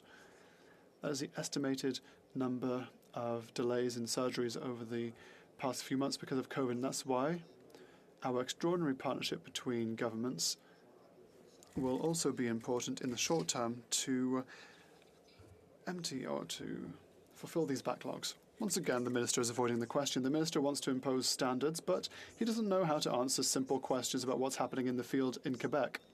200,000 patients are simply waiting at the moment. 200,000 patients are waiting, some of which have been waiting for a very long time. And so, Dr. Legault, for example, said that at least 10 years will be needed to meet these shortfalls and these delays. The government quickly invested money to tamper the shock of the pandemic. Perhaps more sums could be dispersed to provinces in order to meet the needs of the healthcare system, because its very viability and perennity is threatened. This crisis won't disappear over 1 or 2 years. It's going to exist for a very long time. Is the Minister aware that the more we wait before investing and transferring money to provinces, there's $28 billion, the more we wait, the more system costs are going to skyrocket and the more patients will suffer as a consequence. The Honourable Minister. Once again, congratulations to my colleague. I would like to add another statistic. In Quebec, and in Quebec alone, there's about 1.5 million people that don't have access to a family doctor. Two other statistics, and I'm sure the MP knows, $55 billion were immediately invested during COVID-19. This is very significant. $25 billion invested very rapidly, thanks to Liberal commitments during the campaign. This is very significant, not to say all the other commitments we've made over the past few years, which will continue to have an effect, which will continue to be useful for our useful collaboration. Federalism, and Canada's federation, is a source of huge solidarity, especially in emergency situations like the ones we're experiencing now with its many challenges. Resuming debate. Vancouver Kingsway. Thank you, Madam Chair. I'd like to congratulate my honourable colleague on his appointment. I look forward to working with him to build healthcare for all Canadians. Madam Chair, in the 2019 throne speech, the Liberal government pledged to, quote, introduce and implement national pharmacare so that Canadians have the drug coverage they need, end quote. The 2020 throne speech noted that the government, quote, remains committed to a national universal pharmacare program and would, quote, accelerate steps to achieve this system, end quote. The 2021 throne speech contained no reference to pharmacare whatsoever. Does this omission reflect his government's abandonment of universal pharmacare? Minister? Well, thank you to my colleague for his hard work and his good words. We haven't abandoned this. In fact, it's all in progress because of the important advances that we've seen in the last 6 years now, and I look forward to describing them in a moment in greater details as more questions come in. The honourable member. Well, Madam Chair, the Liberal-appointed Hoskins Advisory Council called on the federal government to launch national pharmacare by offering universal coverage for essential medicines by January 1, 2022. Will the federal government meet this deadline? The honourable minister. Thank you, Madam Speaker. So just a brief summary of what we are doing and what we've done. First, extremely active on regulatory innovation to make sure that medicine, research and development, and production come quickly. Madam Member, sorry. Well, it was a simple question, Madam Chair. It was, will the federal government meet the deadline of January 1, 2022, which is in less than a month from now? I guess the answer to that is no, they won't. Can the minister confirm when national universal pharmacare will be in place for Canadians? The honourable minister. And if I may continue, we have announced and already implemented significant investments in medical fabrication and development in Canada, leading to serious advances in the production and access of medicine. The honourable member. Well, again, I guess we Canadians have no answer from the Liberals about when they might get universal pharmacare.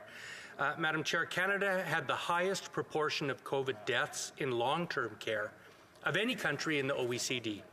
Will the minister confirm when national standards for long-term care will be in place? Minister. Thank you. Two things on this. First, it's being developed now, and we've started many months ago in collaboration with provinces and territories and experts. And second, we have announced in the platform an investment of $9 billion to support investments in long-term care. The honourable member. Does the minister agree that we should end the for-profit delivery of long-term care to our seniors across Canada? The honourable minister. Thank you. And I understand the concern and share it very much. In my own province, if we add up all those people that died in long-term care centers... The honourable member. During the last election, the Liberal Party promised to, quote, work towards a national school nutritious meal program with a $1 billion investment over 5 years.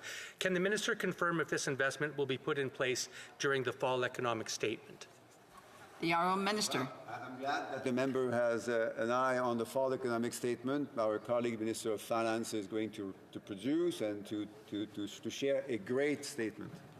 The honourable minister, member. The Canadian Task Force on Preventive Healthcare issues important guidelines to health professionals across Canada.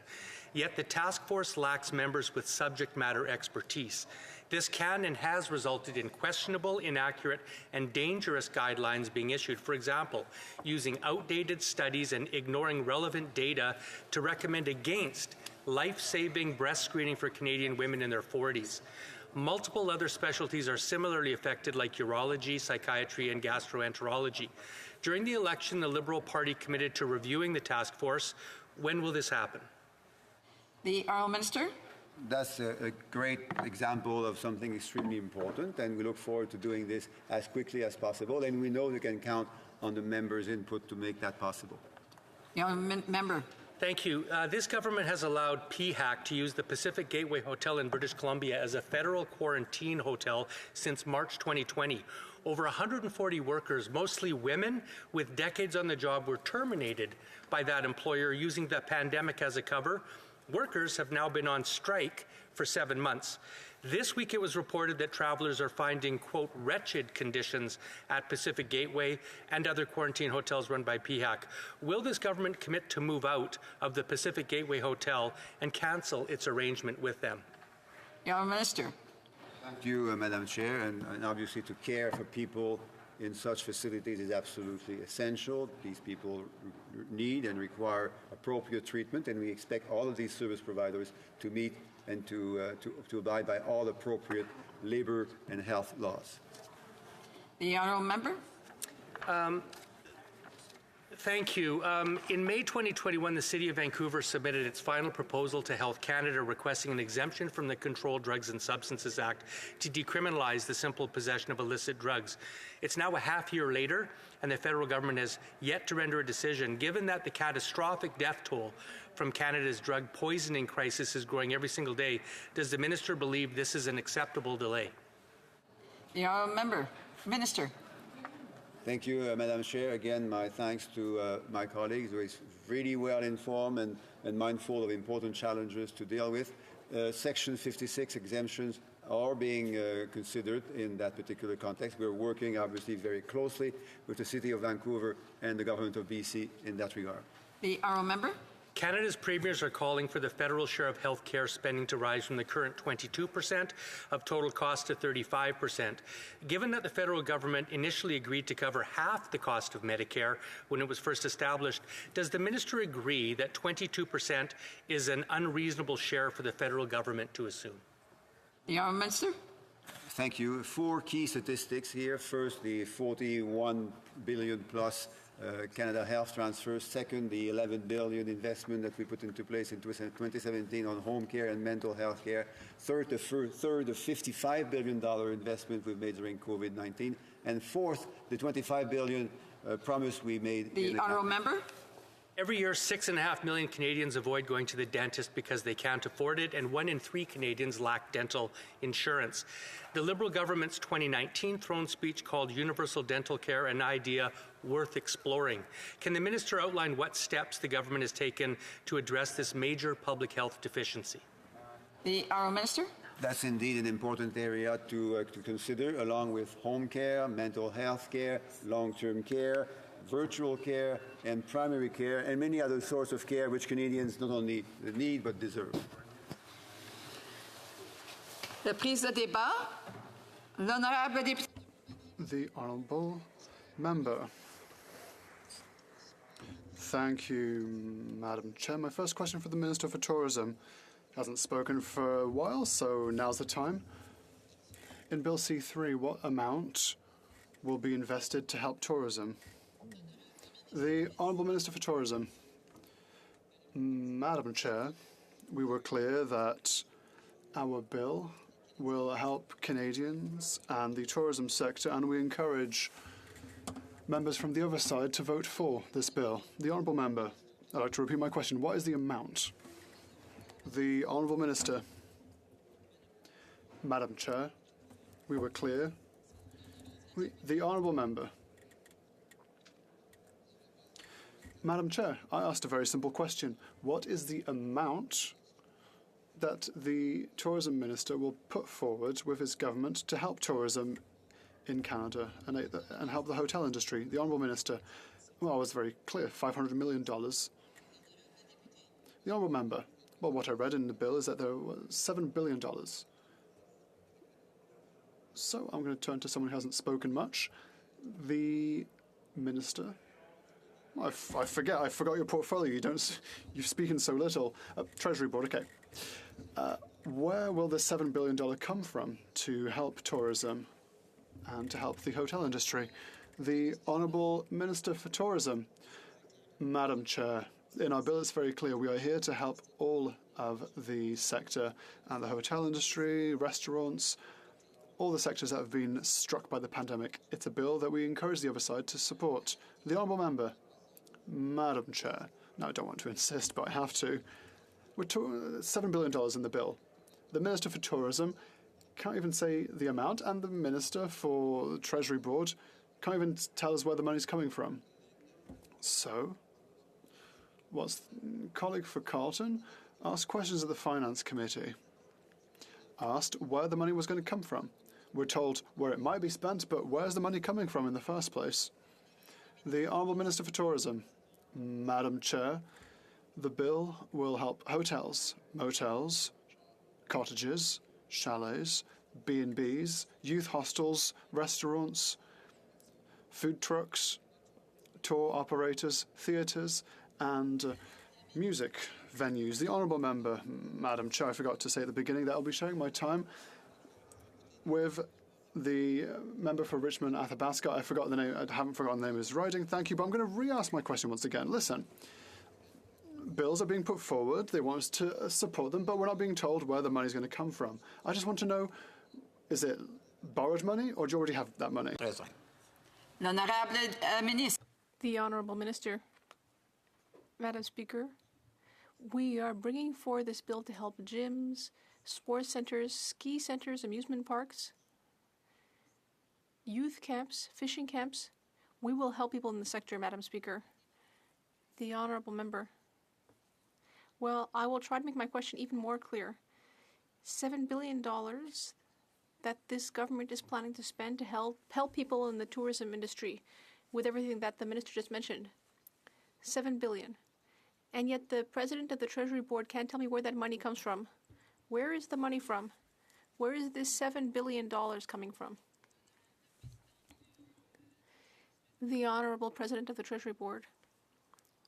Thank you, Madam Chair. As you know, in Budget 21, we invested and we continue to invest in the most hard-hit sectors, including tourism, and we will continue to do so. The Honourable Member. I'm glad that the Minister rose to answer me, but unfortunately she didn't answer my question. My question is simple. Where is the money from? The Honourable Minister of Tourism.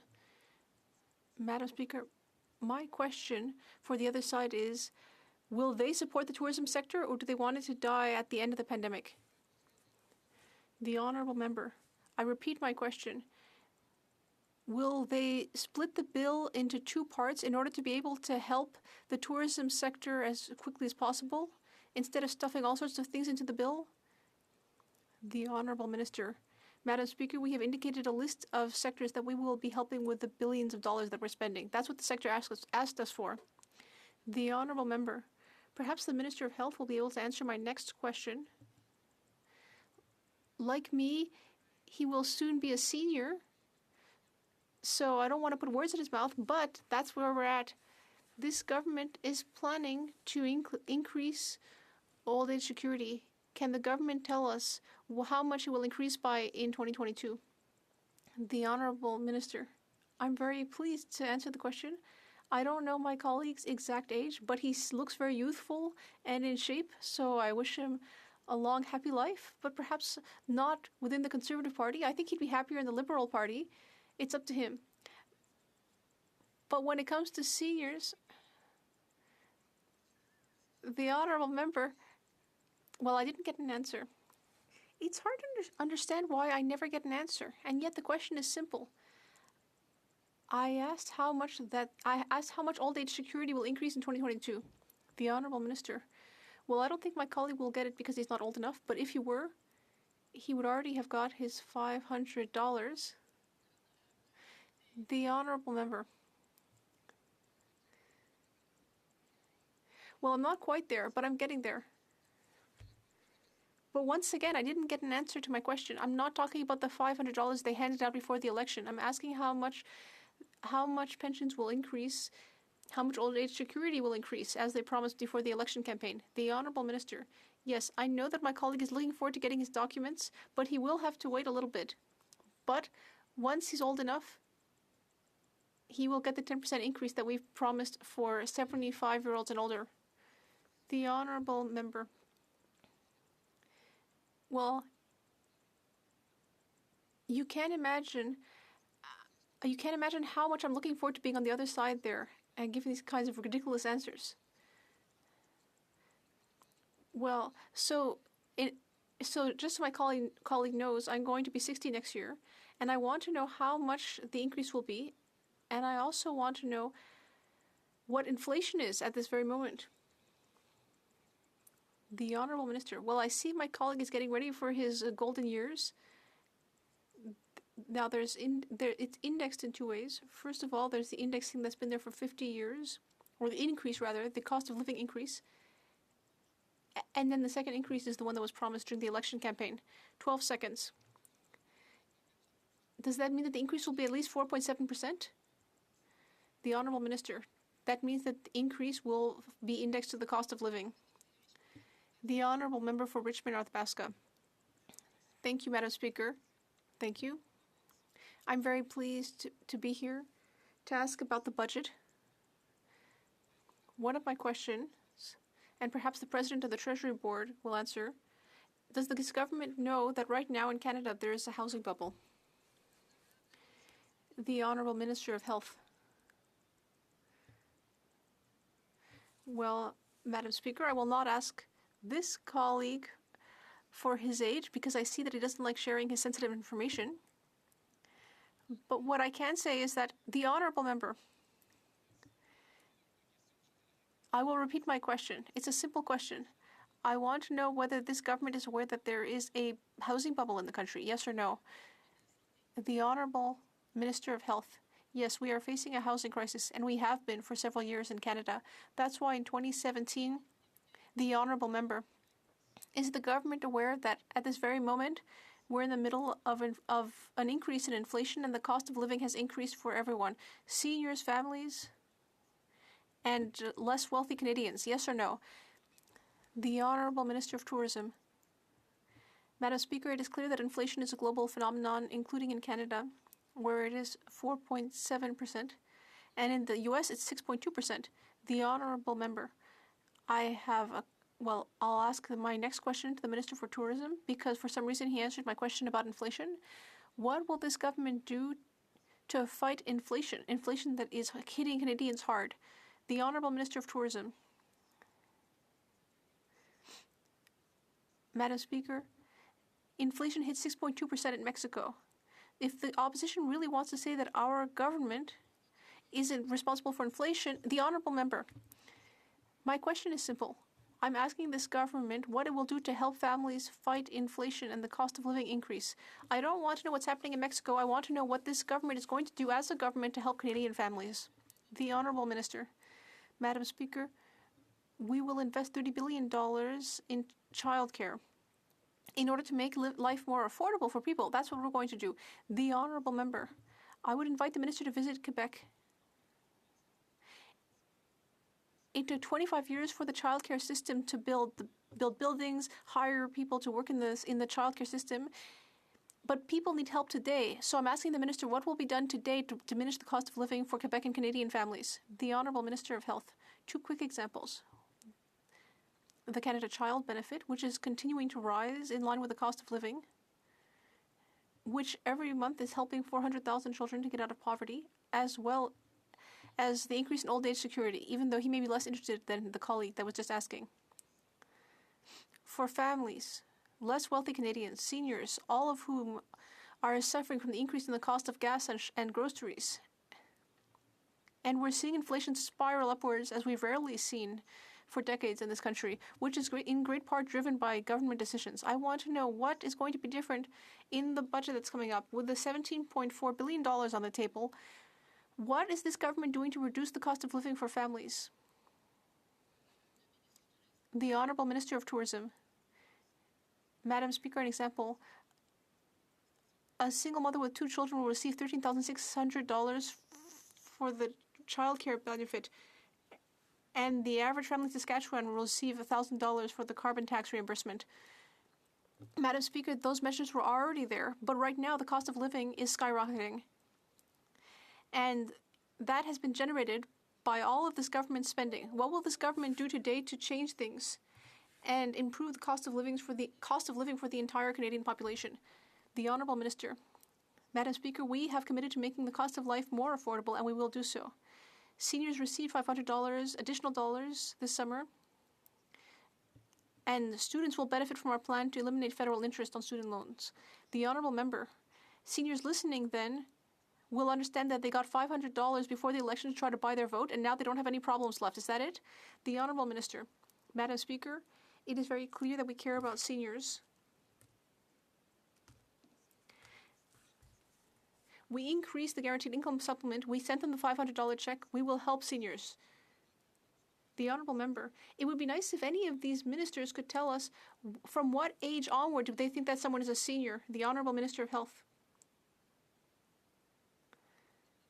Well, that's a great question. I see someone sitting behind the member who already thinks he's a senior at the age of 60. The Honourable Member.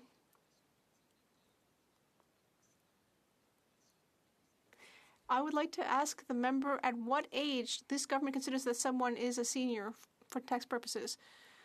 The Honourable Minister, well, all seniors will be benefiting from the cost of living indexation. That will apply to all seniors. At what age was the $500 offered before the election? The Honourable Minister. Well, I'm pleased that my colleague is alluding to the election, because in the Conservative platform I didn't say anything about this. The Honourable Member, I will repeat my question. My question is, from what age onward was the $500 offered to Canadians? Well, Madam Speaker, we increased the GIS from 65 onward. The Honourable Member, so everyone received $500 starting at 65? Is that what you're saying? Is that what... The Honourable Minister, well, it's quite complex because in our platform there were a lot of things for seniors. Of course, it's much more simple if you look at the Conservative platform. The Honourable Member, I will repeat my question. Are seniors considered to be seniors as of 60, 65, or 70 in order to get government assistance?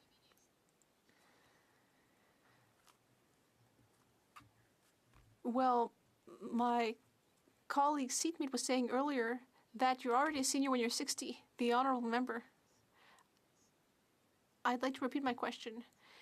Canadian citizens are dealing with a skyrocketing inflation rate or cost of living increase. What will this government do very specifically to change the situation to help Canadians? The Honourable Minister of Tourism. Madam Speaker, we will continue to invest in Canadians. We will invest in childcare. We will invest thanks to the Canada Child Benefit. The Honourable Member. $7.4 billion that are being spent here. And yet, you can't seem to tell me what's going to be done concretely to help seniors, families, and less wealthy Canadians. I only have a few seconds left. I will repeat my question. Can you tell me specifically what will be done to improve the quality of life and diminish costs for all Canadians? Well, I can't answer you. The Minister will tell you, so you have to direct the question through the Chair. The Honourable Minister of Health. Well, as we've clearly stated in the last few answers, I can't repeat them all, but we spoke about the Canada Child Benefit, the Guaranteed Income Supplement, old age security increase, and all the other measures that have already been implemented. Resuming debate, the Honourable Parliamentary Secretary to the Minister of Public Safety. Thank you, Madam Speaker. And before I begin, I would just like to say that it's wonderful to see you back in the chair again.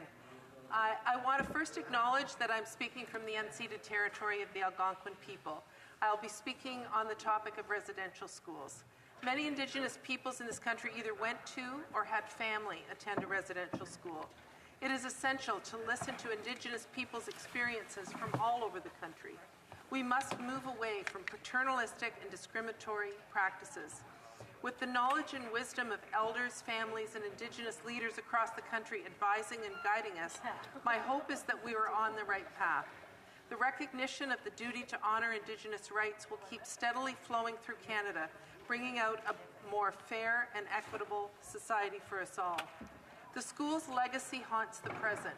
It has affected Indigenous communities over the long term, leading to significant gaps between Indigenous and non-Indigenous peoples. We continue to work with partners on addressing these gaps and putting an end to the ongoing negative impacts of colonialism. The location of unmarked graves at former residential school sites across Canada are tragic reminders of the mistreatment of Indigenous children. Our thoughts are with those Indigenous children that are missing, who never returned home, and the survivors, families, and communities as they mourn and heal. I'd like to take the opportunity, Madam Speaker, to give some background on the history of residential schools and their ongoing impacts. Canada had a system of residential schools starting from the 1830s until the last school closed in 1998. The aim of the schools was to assimilate Indigenous children and erase their Indigenous identities. These schools caused intergenerational trauma, which has long-term negative impacts for Indigenous peoples and communities. Survivors of the system organized a class action lawsuit in the 2000s. The lawsuit, as well as the research from the Royal Commission on Aboriginal Peoples, brought even more attention to the issue of abuse in the residential school system. In 2006, the Indian Residential Schools Settlement Agreement was signed and established a multi-billion-dollar fund to assist former students and their families on their healing journey. As part of this agreement, the government also launched a National Truth and Reconciliation Commission. I visited the Mohawk Residential School located near me in Brantford. The students there referred to it as the mush hole. Why? Because of the mush they were served to eat. It operated from 1831 to 1970. This former residential school, now known as the Woodland Cultural Centre, received federal funding from the Investing in Canada Infrastructure Program in the amount of $7.6 million in July of this year. I was pleased to attend the announcement, which completed Phase 3 of the centre's fundraising and moved them one step closer to its goal of becoming a cultural heritage site. This past summer, I joined the Walk for Joe in their journey from the Mohawk Institute to their home.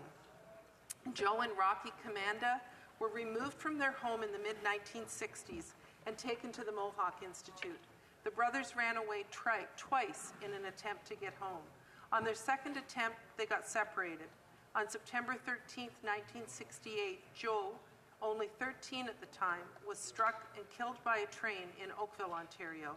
Rocky, who joined the walk this summer, was a year older and was apprehended by police and put in a Toronto jail. The story of Joe and Rocky is sadly not unique. In their final report, the Commission laid out an important question. Now that we know about residential schools and their legacy, what do we do about it? The Commission provided a way to reconcile with the hard truths of the past. In their summary report, they provided 94 calls to action urging various governments and key players to repair the harms caused by residential schools. These calls to action have given us a foundation guiding our government and partners as we work to address the injustices of colonialism and advance reconciliation. With a better understanding of the harm and the ramifications of the residential schools for Indigenous communities today, we must move forward with action to drive change, led by Indigenous peoples. One of the most concrete tools that we have to address the past and positively affect the present and the future is by fully implementing the calls to action from the Truth and Reconciliation Commission. There are 94 calls to action which ask all levels of government, educational and religious institutions, civil society groups and Canadians to take action towards reconciliation. They are comprehensive and require effort from a variety of stakeholders to work with Indigenous partners on a new type of relationship, one that is based on respect and recognition of rights. Issues that the calls to action address include child welfare, education, language and culture, commemoration, health, missing children and burial information, justice, and many others. Our government committed to fully implementing the changes recommended by the calls to action. We have made progress, but we recognize there is much more work required. From the 76 calls to action that are the responsibility or shared responsibility of the federal government, 80% of them have been completed or are well underway. We have made great strides in areas such as education, where we co-developed improved funding models and supported full-day kindergarten programs in First Nations schools. On language, we have funded language preservation and appointed a Commissioner of Indigenous Languages. On commemoration, we've legislated the National Day for Truth and Reconciliation and provided funding for a national monument commemorating the legacy of residential schools. I was pleased to work with Commissioner Marie, and I've lost the rest of my speech, on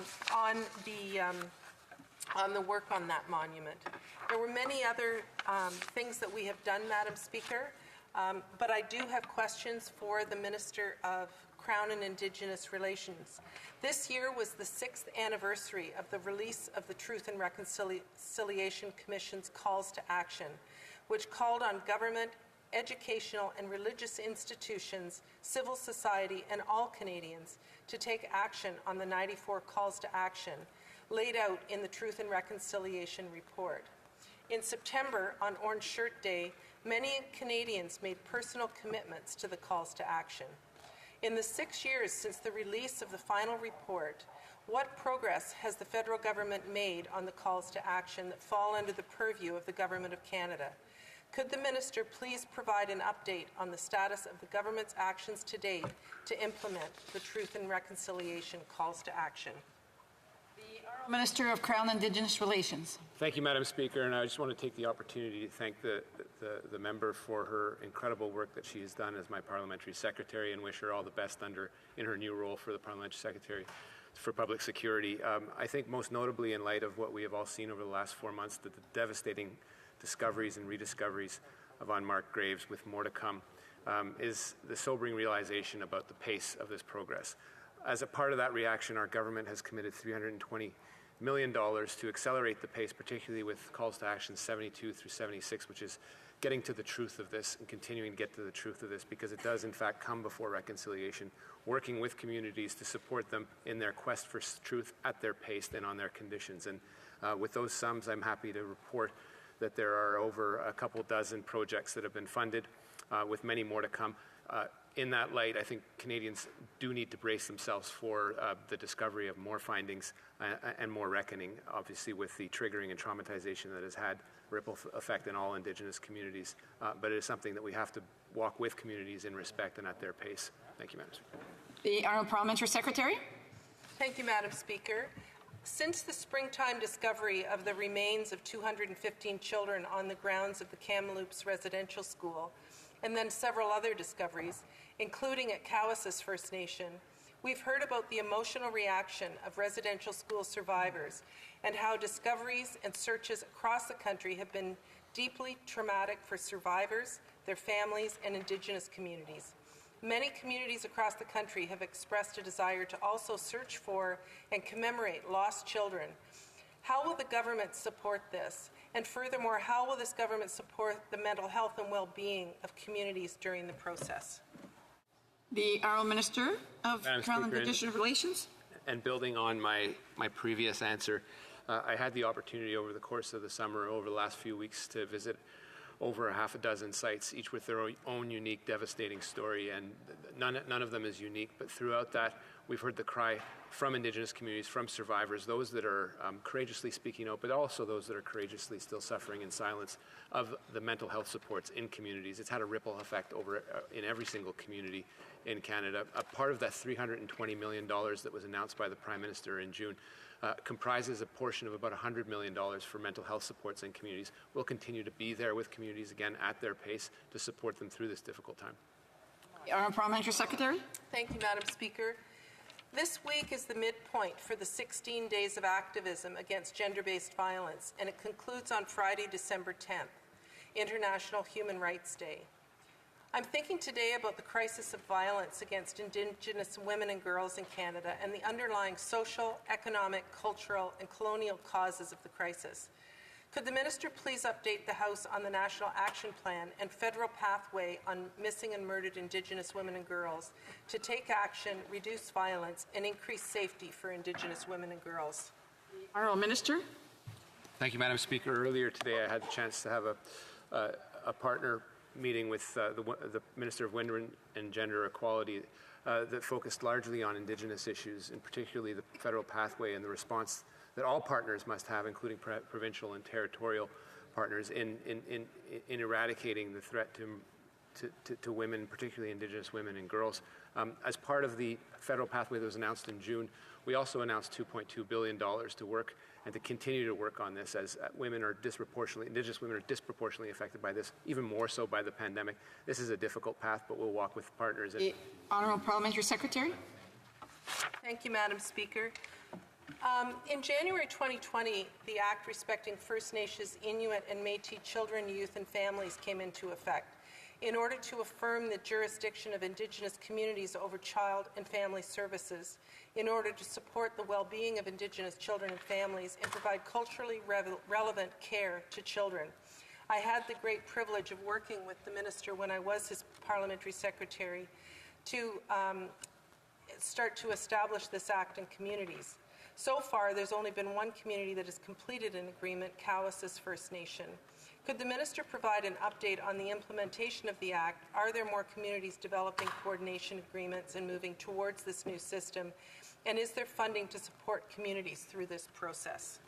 The Honourable Minister.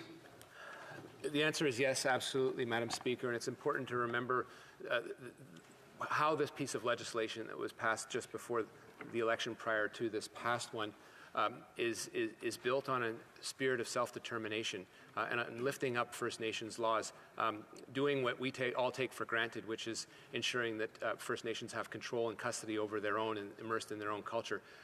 The law itself provides a one-year period where communities put forth their set of laws, which then will take precedence over every other law in Canada.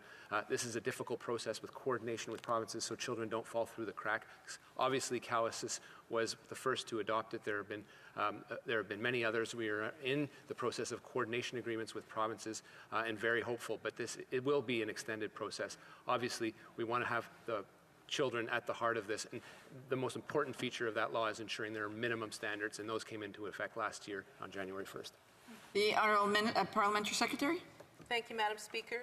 This past year has highlighted the horrific reality of the systemic racism that remains in our institutions.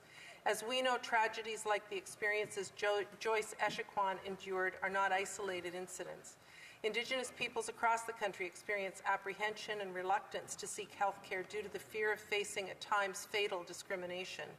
Minister, through you, Madam Chair, the Minister has been outspoken on the need for change. Can the Minister please elaborate on the work our government is doing to tackle systemic racism in healthcare, and how will this government ensure that Indigenous peoples, particularly Indigenous women, have equitable access to care? The Honourable Minister. Absolutely, and one of the sobering reflections that we've heard, and particularly I've heard directly from Joyce Echaquan's husband, is that her interaction with the healthcare, the devastating loss of Joyce Echaquan wasn't her only negative interaction with the healthcare system. She had it upon birthing when she had 7 children. There's a very poignant article that Mr. Dubé has published in the CBC and in APTN about his own experiences raising his children as a single father. We've invested $130 million specifically in eradicating systemic racism in the healthcare system. It really involves the provinces, the territories. Everyone has to be committed to it. We can't have a system that treats Indigenous peoples as third-class citizens, and they are at their most vulnerable when they're either interacting with police forces or with in a healthcare scenario where they apprehend getting what we should be giving to them, which is first-class health services. But this is an all-of-government approach. Resuming debate, the Honourable Member for Manicouagan. Thank you, Madam Chair. I am the Bloc Québécois critic for Indigenous affairs. I would like to ask many questions of the Minister across the way. But first, I'd like to talk about housing. The government set aside $6 billion over 5 years for housing in Quebec and all over Canada. Then the Quebec and Labrador Association of Housing said that it was a step in the right direction, but largely not enough in order to repair and build housing for Indigenous communities. In fact, Quebec alone needs $3.9 billion for 5 years. The Bloc Québécois has been inspired by First Nations, and the APNQL said that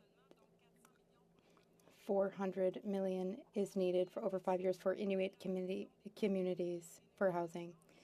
There are many issues that we've seen during COVID for Indigenous communities during COVID. And in fact, these numbers and estimates are only going to increase. Does the minister agree with us and the APNQL that the sums set aside are insufficient for housing for Indigenous peoples? The Honourable Minister for Indigenous Affairs. Well, the issue is that we have not yet measured the housing gap on Indigenous services.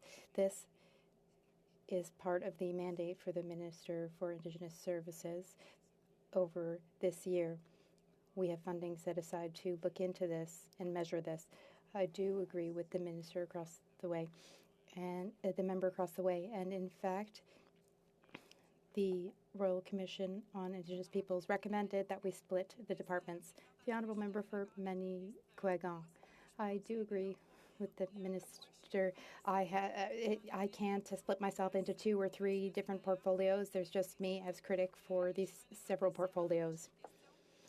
Now, here's my next question. The APNQL, the First Nations Assembly for Quebec and Labrador, has been studying this, and I would ask the minister and all teams to work with us in order to meet the needs of this association and to meet with this association because they're the experts. They have the facts and figures. They know all the details, and they would be happy to work with the government.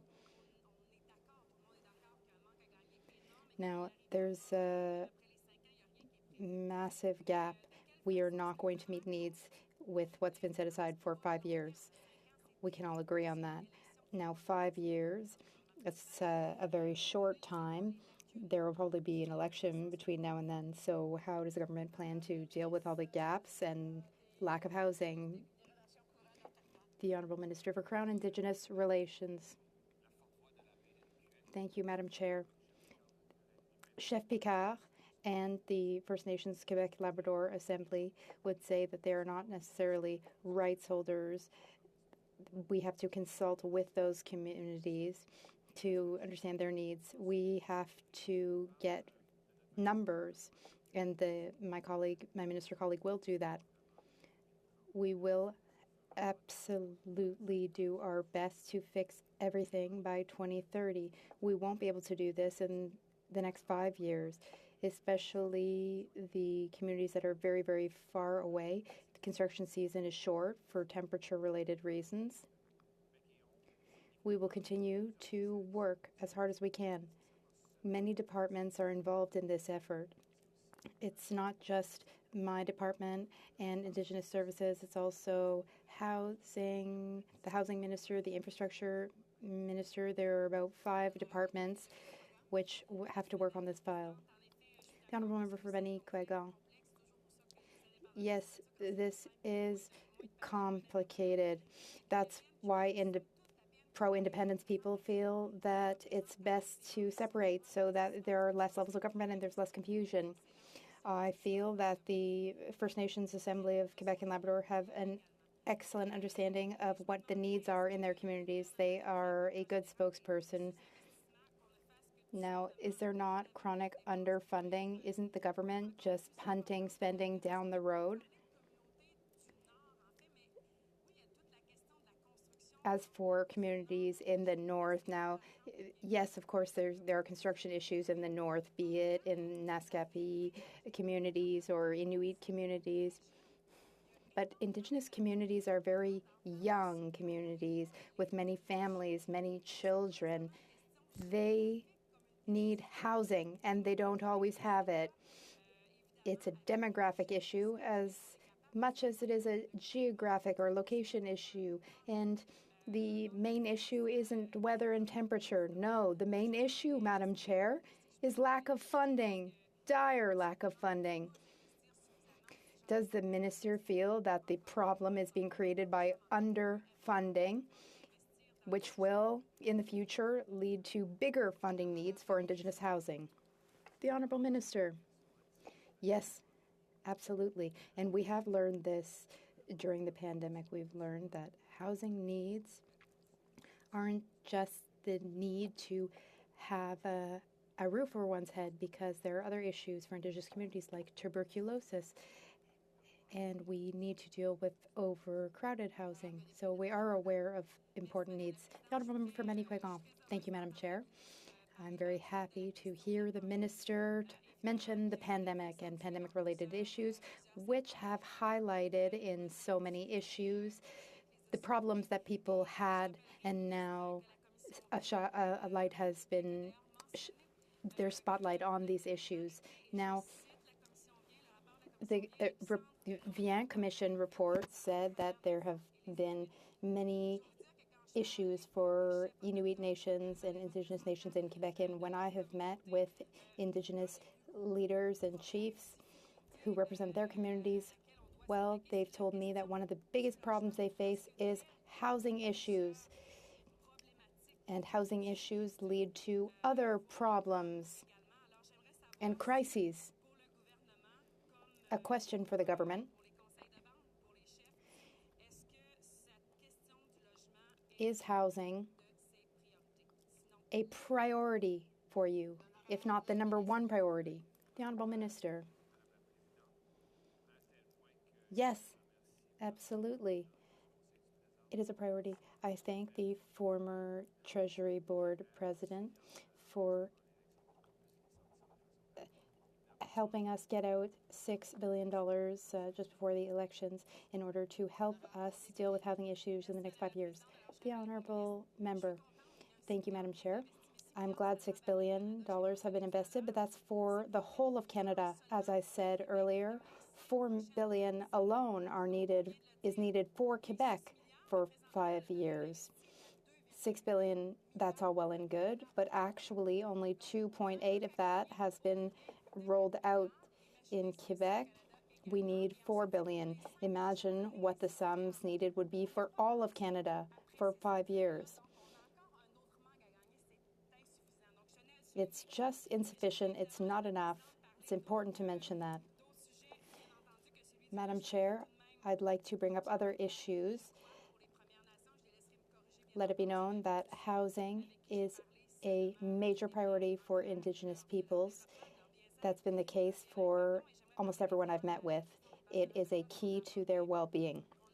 Now, I'd like to bring up other topics. Topics we covered just before the election. 5 days before the election, the minister announced an investment of $320 million over 3 years to demolish sites and rebuild where there were residential schools. This announcement was made 5 days before the election. I'd like to know more about this. I'd like an up-to-date account of how the government is doing with this election promise. The Honourable Minister. I don't want to call into doubt what the minister has just said on the floor of the House of Commons, but I do think the announcement was made more than 5 days before the elections were called. As of today, 28 projects have been accepted. Many more have been submitted, and there's some overlap. Some applications were sent to the same institution. I would obviously like to move faster on this because there are needs to be met and we want to move ahead. As for Indigenous communities in Quebec and even in the members' riding, there have been investments and we are here for communities. The Honourable Member for Manicouagan. Thank you, Madam Chair. Yes, in Uashat Malutanam. There have been many projects. We heard about 320 million. I don't know how many days it was before the election, but it was just before the election. But as we know, when something is announced before an election, during the election period, not much is done. Where is this in the budget? We've heard about 320 million, but how much has been given to projects which were accepted? What is the minister currently doing for this in the budget? The Honourable Minister. I'd like clarification. Is the member asking how much of the 320 million has been spent, or is she asking about the SUPS B? The budget was divided for three, it was split to three departments which all deal with this, including my department, as well as Indigenous Services and Heritage and Infrastructure.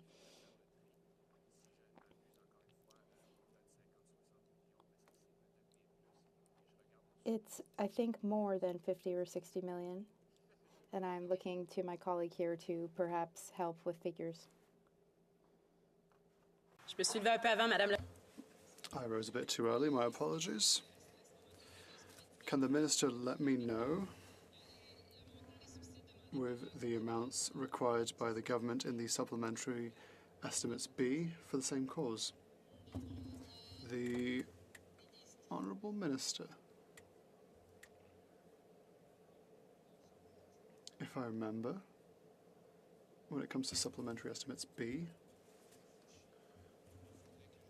I'll have to check and figure it out. It was assigned and supported by the Treasury Board, the MP from Manicouagan. I'd like to thank the Minister and ask him if it's possible to commit to giving us an answer later. Yes, I will provide a written answer. The Honourable Member from Manicouagan. I didn't even have time to sit down that time. Thank you, Madam Chair. I'd like to talk about another subject this evening. Let's talk about general land claims in February 2018. On the 14th of February 2018, the Liberal government announced an acknowledgement framework for ancestral rights to replace the land claim system of the past. 3 years later, we're still waiting. 3 years later, at the same time, Bill C-15 was adopted on the Union Declaration on the Rights of Indigenous Peoples. I'd like to know where the government is with regards to this new policy. The Honourable Minister.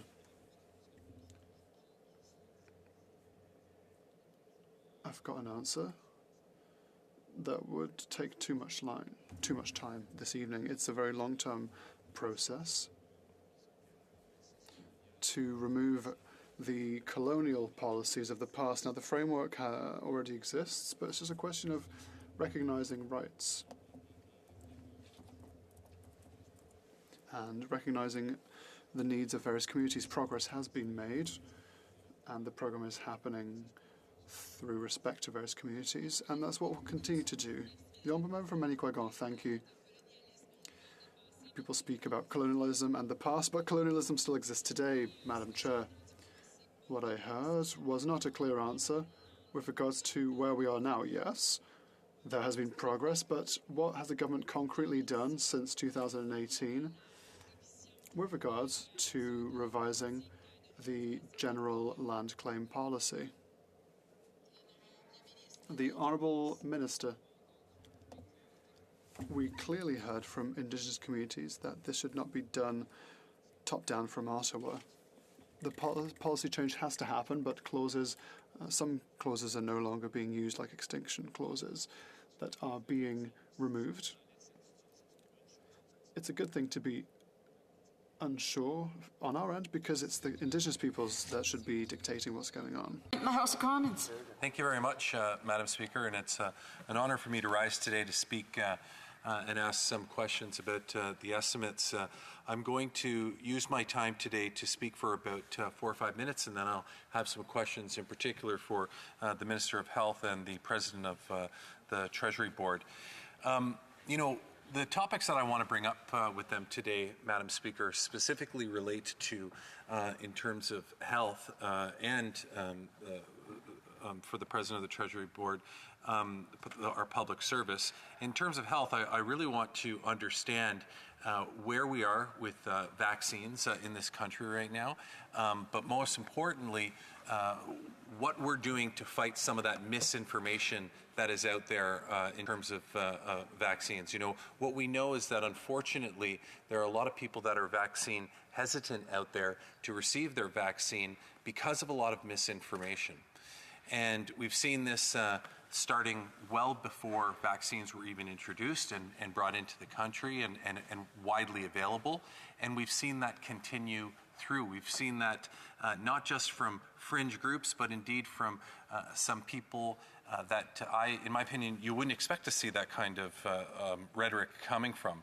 And so I think that one of the key roles that the government has to play in this unfortunately has to play in this fight against COVID is informing people of how safe it is to take vaccines and how to treat a lot of the misinformation that's out there. And so the questions that I would have today for the Minister of Health when I get to them really focus on that and what we're doing and what the recommendations are that have been coming forward from public health in terms of our vaccination, our fighting that misinformation surrounding vaccination information. But then I also really want to talk specifically about our public service and the incredible work that they've done. You know, our public service has stepped up and quite often is just in the background doing the work that has been set out through the direction of the government and this Parliament on behalf of Canadians. And, you know, we saw the way that they stepped up at the beginning of the pandemic. You know, I really hope that we can take the opportunity to reflect back on March of 2020 when there were so many unknowns out there. You know, we didn't know what how the pandemic spread. We didn't know what tools and resources were going to be needed at the time to fight it.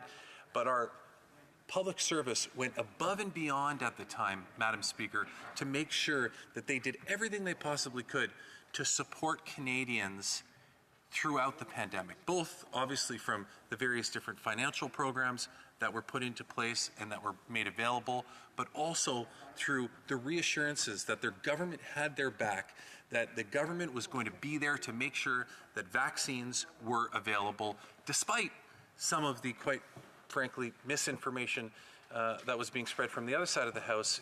Particularly, I think back to when the member from Calgary-Nose Hill said that we wouldn't have vaccines until 2030. I can't imagine how that would make any Canadian feel good when a person in position of leadership is standing up and making these kind of comments. You know, when back then when we were really looking for a Team Canada approach of everybody coming together to help fight this pandemic and the requirement and the need for everybody to work together to have information like that. So I think I will start with my first question for the Minister of Health, Madam Speaker, and that is specifically if he could elaborate on what we have been doing as a government to help fight and to combat this narrative of the false information that is out there, that vaccines are not safe and that you know that people should not be taking them. The Honourable Minister of Health. Thank you, Madam Chair, and thank you to the member from the beautiful riding of Kingston and the Islands. I have visited that riding some time ago and was able to taste the beauty of the landscape and the beauty of the people and their hospitality.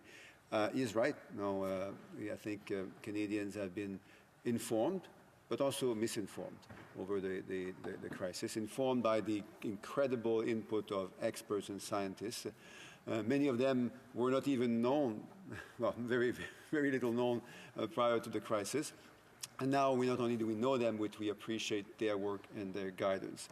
Unfortunately, there has been some misinformation as well, and that has, as the member said, led to a lack of confidence, not only in our institutions, but in our ability to protect each other. And I would say that this was a minor thing, however, because Canada, for many months now, has been at the very top of the league, the vaccination league in the world. Many months this has been the case, and we're still leading the world and showing the world the way forward. And if I have time later, then I might even indeed come back to some statements made by our colleagues on the other side, including our colleague from Calgary, Nose Hill. The honourable member for Kingston and the Islands. Thank you, Madam Speaker. Can the minister inform the House how many Canadians, as in terms of percentage, perhaps, have been vaccinated? The honourable minister. Thank you. Well, these are great percentages. Talking of everyone of all ages in Canada, approximately 80% of the population has received at least one dose, and 76% of the population have received 2 doses, making us again a leader in the world when it comes to vaccination. The honourable member for Kingston and the Islands. And I can only imagine that it is extremely important as we encourage people to get vaccinated, Madam Speaker, that leadership is taken from those in positions that can do that. And so when there are groups out there that are trying to promote misinformation, and those that are trying to suggest that it's against our civil liberties to encourage people to be vaccinated, such as the Liberty Caucus that's been formed on the other side of the House, how do groups like that, those groups that aim to question science and question the validity of the health professionals, how do they contribute, through you, Madam Speaker, to the Minister, to the misinformation and to the overall objective of trying to get people to get vaccinated? The Honourable Minister of Health. Well, I wasn't aware of the term Liberty Caucus, but I find that indeed a strange caucus and a strange way of thinking about liberty, the liberty to transmit the virus, to infect others, and to infect the community. That's an unusual definition of liberty. And I would take also the liberty to signal that, yes, the member for Calgary Nose Hill, she has the right of having her views, but she did say not long ago that Canadians would be the last people on earth to be vaccinated, and not before 2030. Member for Kingston and the Islands. Thank you. On that topic, Madam Speaker, I'm curious if the minister, his predecessor, or anybody in the Public Health Agency ever actually thought that it wouldn't be until 2030 that people were vaccinated. Minister of Health. Well, that's indeed quite a funny story, because we have been heading the world league in terms of vaccination for many months. And I've heard, and I'm sorry to say that, I've heard that perhaps the last to be vaccinated in Canada, and perhaps not before 2030, would be some of our Conservative MP friends. The Honourable Parliamentary Secretary. I was going to ask the minister if he knew the percentage of Conservatives that were vaccinated, but I didn't want to get overly rhetorical in my discussion today, so I sidestepped that one, despite the fact I had written it down. I'll shift a bit to the public service now and to the President of the Treasury Board. As I said, Madam Speaker, in my preamble, our public service has really stepped up, not just in taking care of Canadians, but showing leadership themselves by being vaccinated. I'm wondering if the President of the Treasury Board can expand and let us know how many of our public servants have been vaccinated, and perhaps a broader update on the mandatory vaccination of our public service. Honourable President of the Treasury Board. Thank you, Madam Speaker, and to my honourable colleague. As we know, vaccines are the best way to bring this pandemic to an end, and the public servants have stepped up. Over 95% of our public servants have received both doses, and over 98% have received their first dose. This is an incredible gesture to demonstrate how important it is to keep Canadians safe and secure, and we will continue to encourage public servants, but also other organizations across the country to continue to get vaccinated. The Honourable Parliamentary Secretary. And thank you for that through you, Madam Speaker. I'm wondering if the Minister can further expand on how important it is for members of this House to be vaccinated in terms of showing our public service that we're willing to lead by example. And not just to be vaccinated, but to actually proudly stand and say that we believe in the health and science information. We believe that it's important to be vaccinated, and that we're going to show that through leadership of doing it ourselves. Like, my question is specifically around when it comes to our public service that we are expecting to take direction from us, how important is it for us to actually be out front leading and showing them as members of Parliament that we're willing to be vaccinated and that we do it and ensure that we display that so everybody knows? The Honourable President of the Treasury Board. Well, thank you, Madam Speaker. And we know that having a fully vaccinated workforce means that not only are work sites safer, so are the communities where this large population lives and works. And as I said earlier, public servants have stepped up, and we will continue to encourage public servants, but also organizations and business across the nation to continue to say and to encourage their employees, their workers, that vaccines are the safest way for us to get out of this pandemic. The Honourable Parliamentary Secretary. And to that end, Madam Speaker, as we talk about our vaccination efforts and as we move forward, can the Minister expand perhaps a bit on what it is that we're expecting from this point moving forward, how the reception has been from our public service servants, and how they are responding to the request and the mandatory vaccination more generally? Honourable President of the Treasury Board. Well, again, and I'm very proud to say that public servants, as I said, have stepped up. And as we continue to encourage our workforce to get vaccinated, the public servants will continue to attest that they are. And we know that having a requirement about public health, it's working. This requirement is really working, and it will help us to get this pandemic over if we all continue to get vaccinated. The Honourable Parliamentary Secretary. That's all the questions that I have. Thank you, Madam Speaker. Resuming debate, the Honourable Member for Calgary Rocky Ridge. Well, thank you, Madam Speaker, and sharing my time with the member for Calgary Midnapore. To the Associate Minister of Finance, how high must the Bank of Canada increase interest rates in 2022 to return inflation to its target rate? Honourable Associate Minister. Well, thank you, Madam Speaker. I thank the Honourable Member for his question because it allows me to speak about the renewal of the Bank of Canada mandate, which happens every 5 years and is a very serious event indeed. The Honourable Member for Calgary Rocky Ridge. So how high will the Bank of Canada have to increase interest rates in order to return to its target inflation target? The Honourable Associate Minister. Madame la Présidente, la Banque du Canada a entrepris un vaste processus d'examen de cette décision. We have a strict examination process for this. Calgary Rocky Ridge. What would a 0.5% increase in the Bank of Canada's rate, what would the effect of that be on the cost to service the national debt?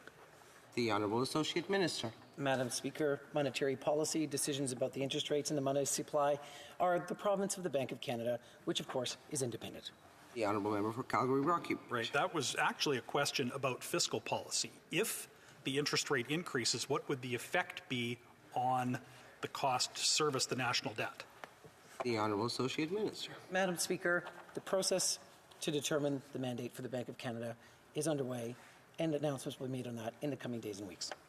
The Honourable Member for Calgary Rocky Ridge. What would the effect of a 0.5% increase in interest rates be on the cost to service the national debt? The Honourable Minister. Madam Speaker, this allows me to talk about the fact that the Canadian economy is in great recovery. 106% of jobs recovered, 83% in the United States.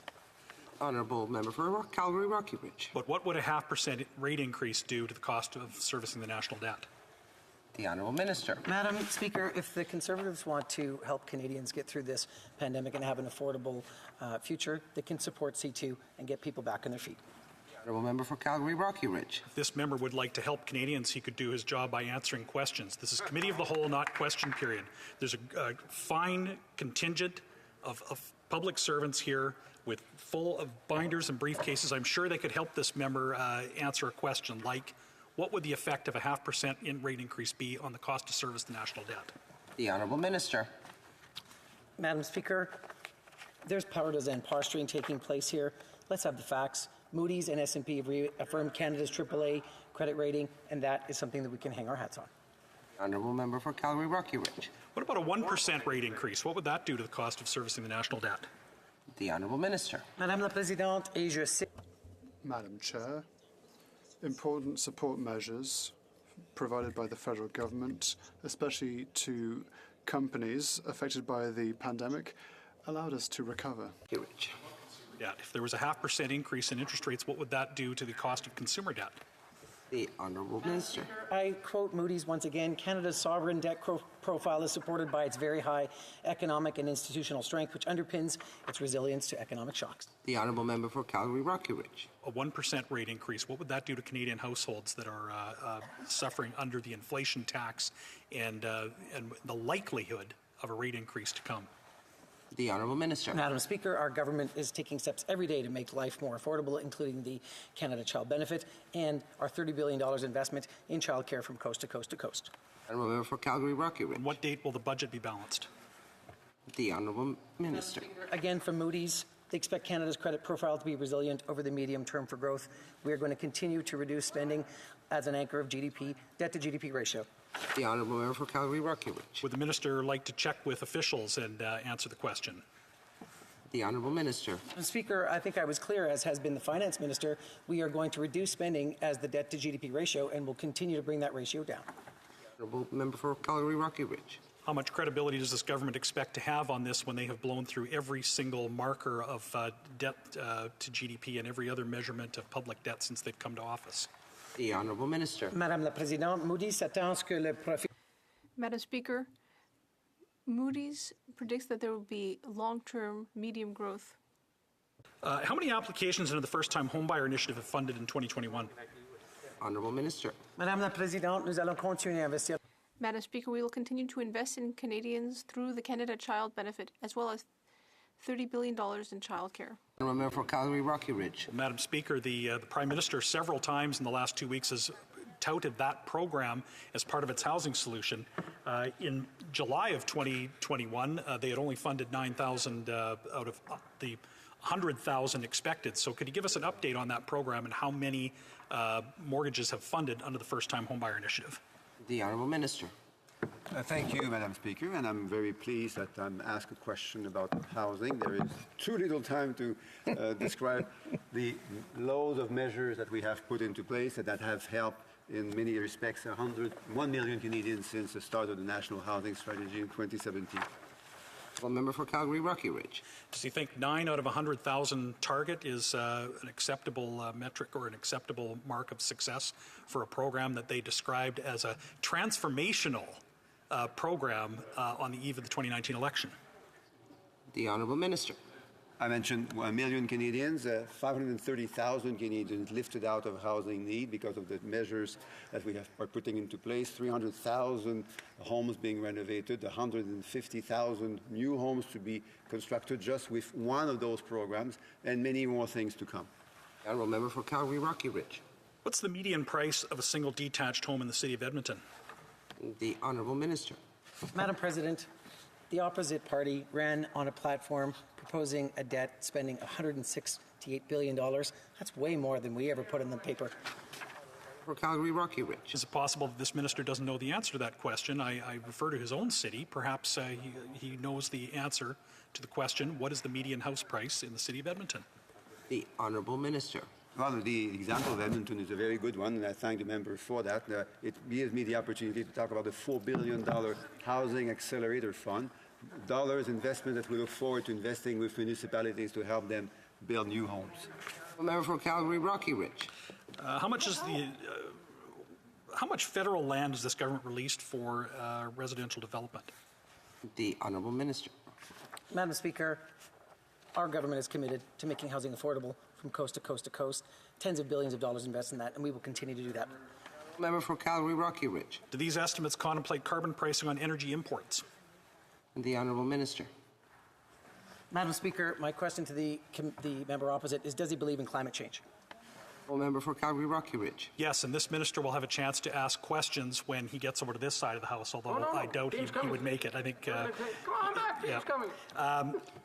The question was, what would the price of carbon have to be on imports to be equivalent to? We are done with time. A few seconds for an answer, but that's it. Madam President, we're going to continue to head to a net zero future and make sure that Albertans are supported in that process.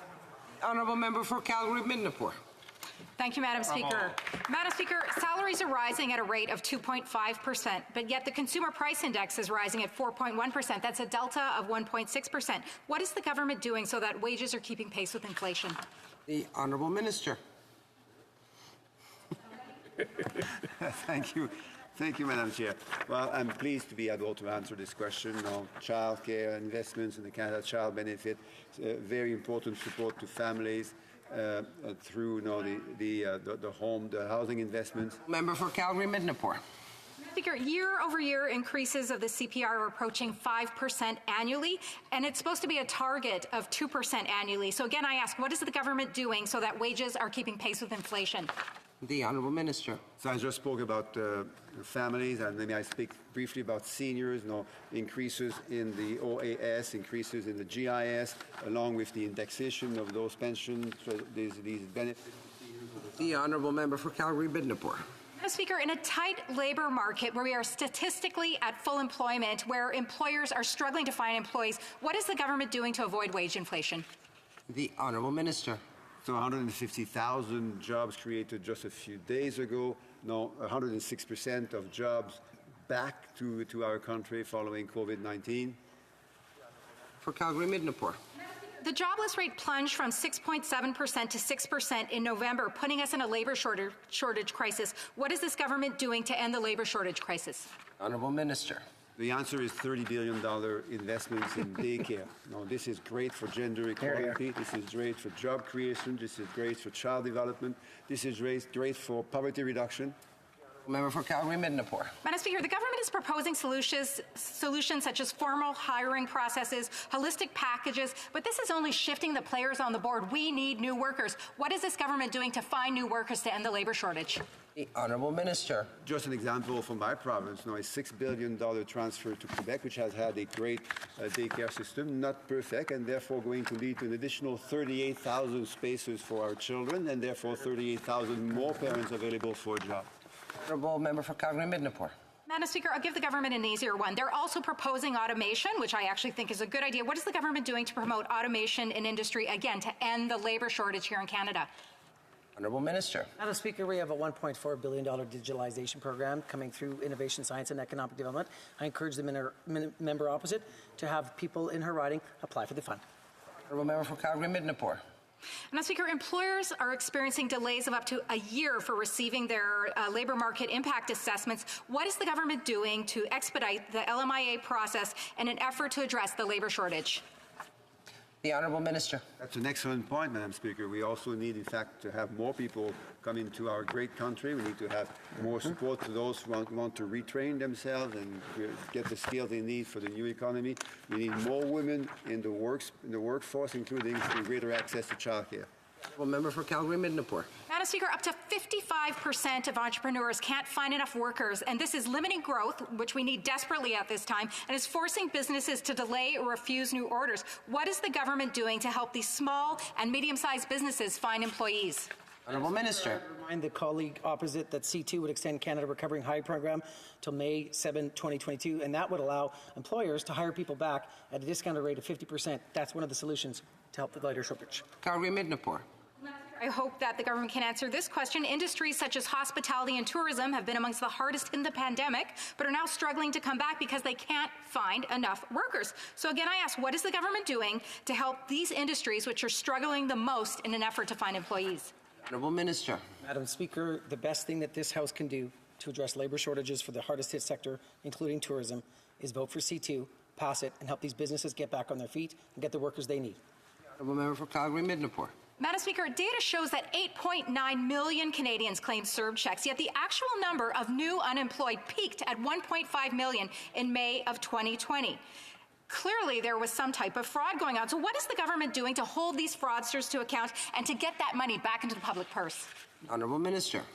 Thank you, Madam Speaker. And it's true, 9 million Canadians receive CERB during the crisis, and that's approximately, I would say, close to 20,000 in her riding. 20,000 people in her riding that were able to pay for food and for their children and for themselves. Honourable Member for Calgary-Midnapore. Madam Speaker, as the House examines C2, which is, of course, back in front of the Finance Committee currently, we are looking at spending another $8 billion. But yet, what is this government doing to ensure that fraud doesn't occur again in the future? The Honourable Minister. Madam Speaker, we're going to hopefully pass C2 and see supports for hotels, tourism operators, the entire tourism sector. We will monitor the program carefully. That's what our officials do.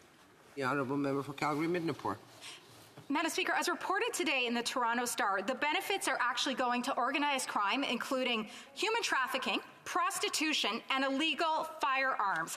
How can this possibly be, including a Montreal street gang named STL, gangs across the GTA? I asked it in the Toronto Star, I'm going to ask it here. Was the government aware that this was taking place? Honourable Minister. Madam Speaker, I think we are all mindful of the tremendous difficulties that families, seniors, workers went through the COVID-19 crisis. I'm sorry to say that the solution that the member for Carleton proposed at the early start of the pandemic was to cut taxes for the richest individuals in Canada. The Honourable Member for Calgary-Midnapore. If the government was aware, why didn't they act sooner? The Honourable Minister.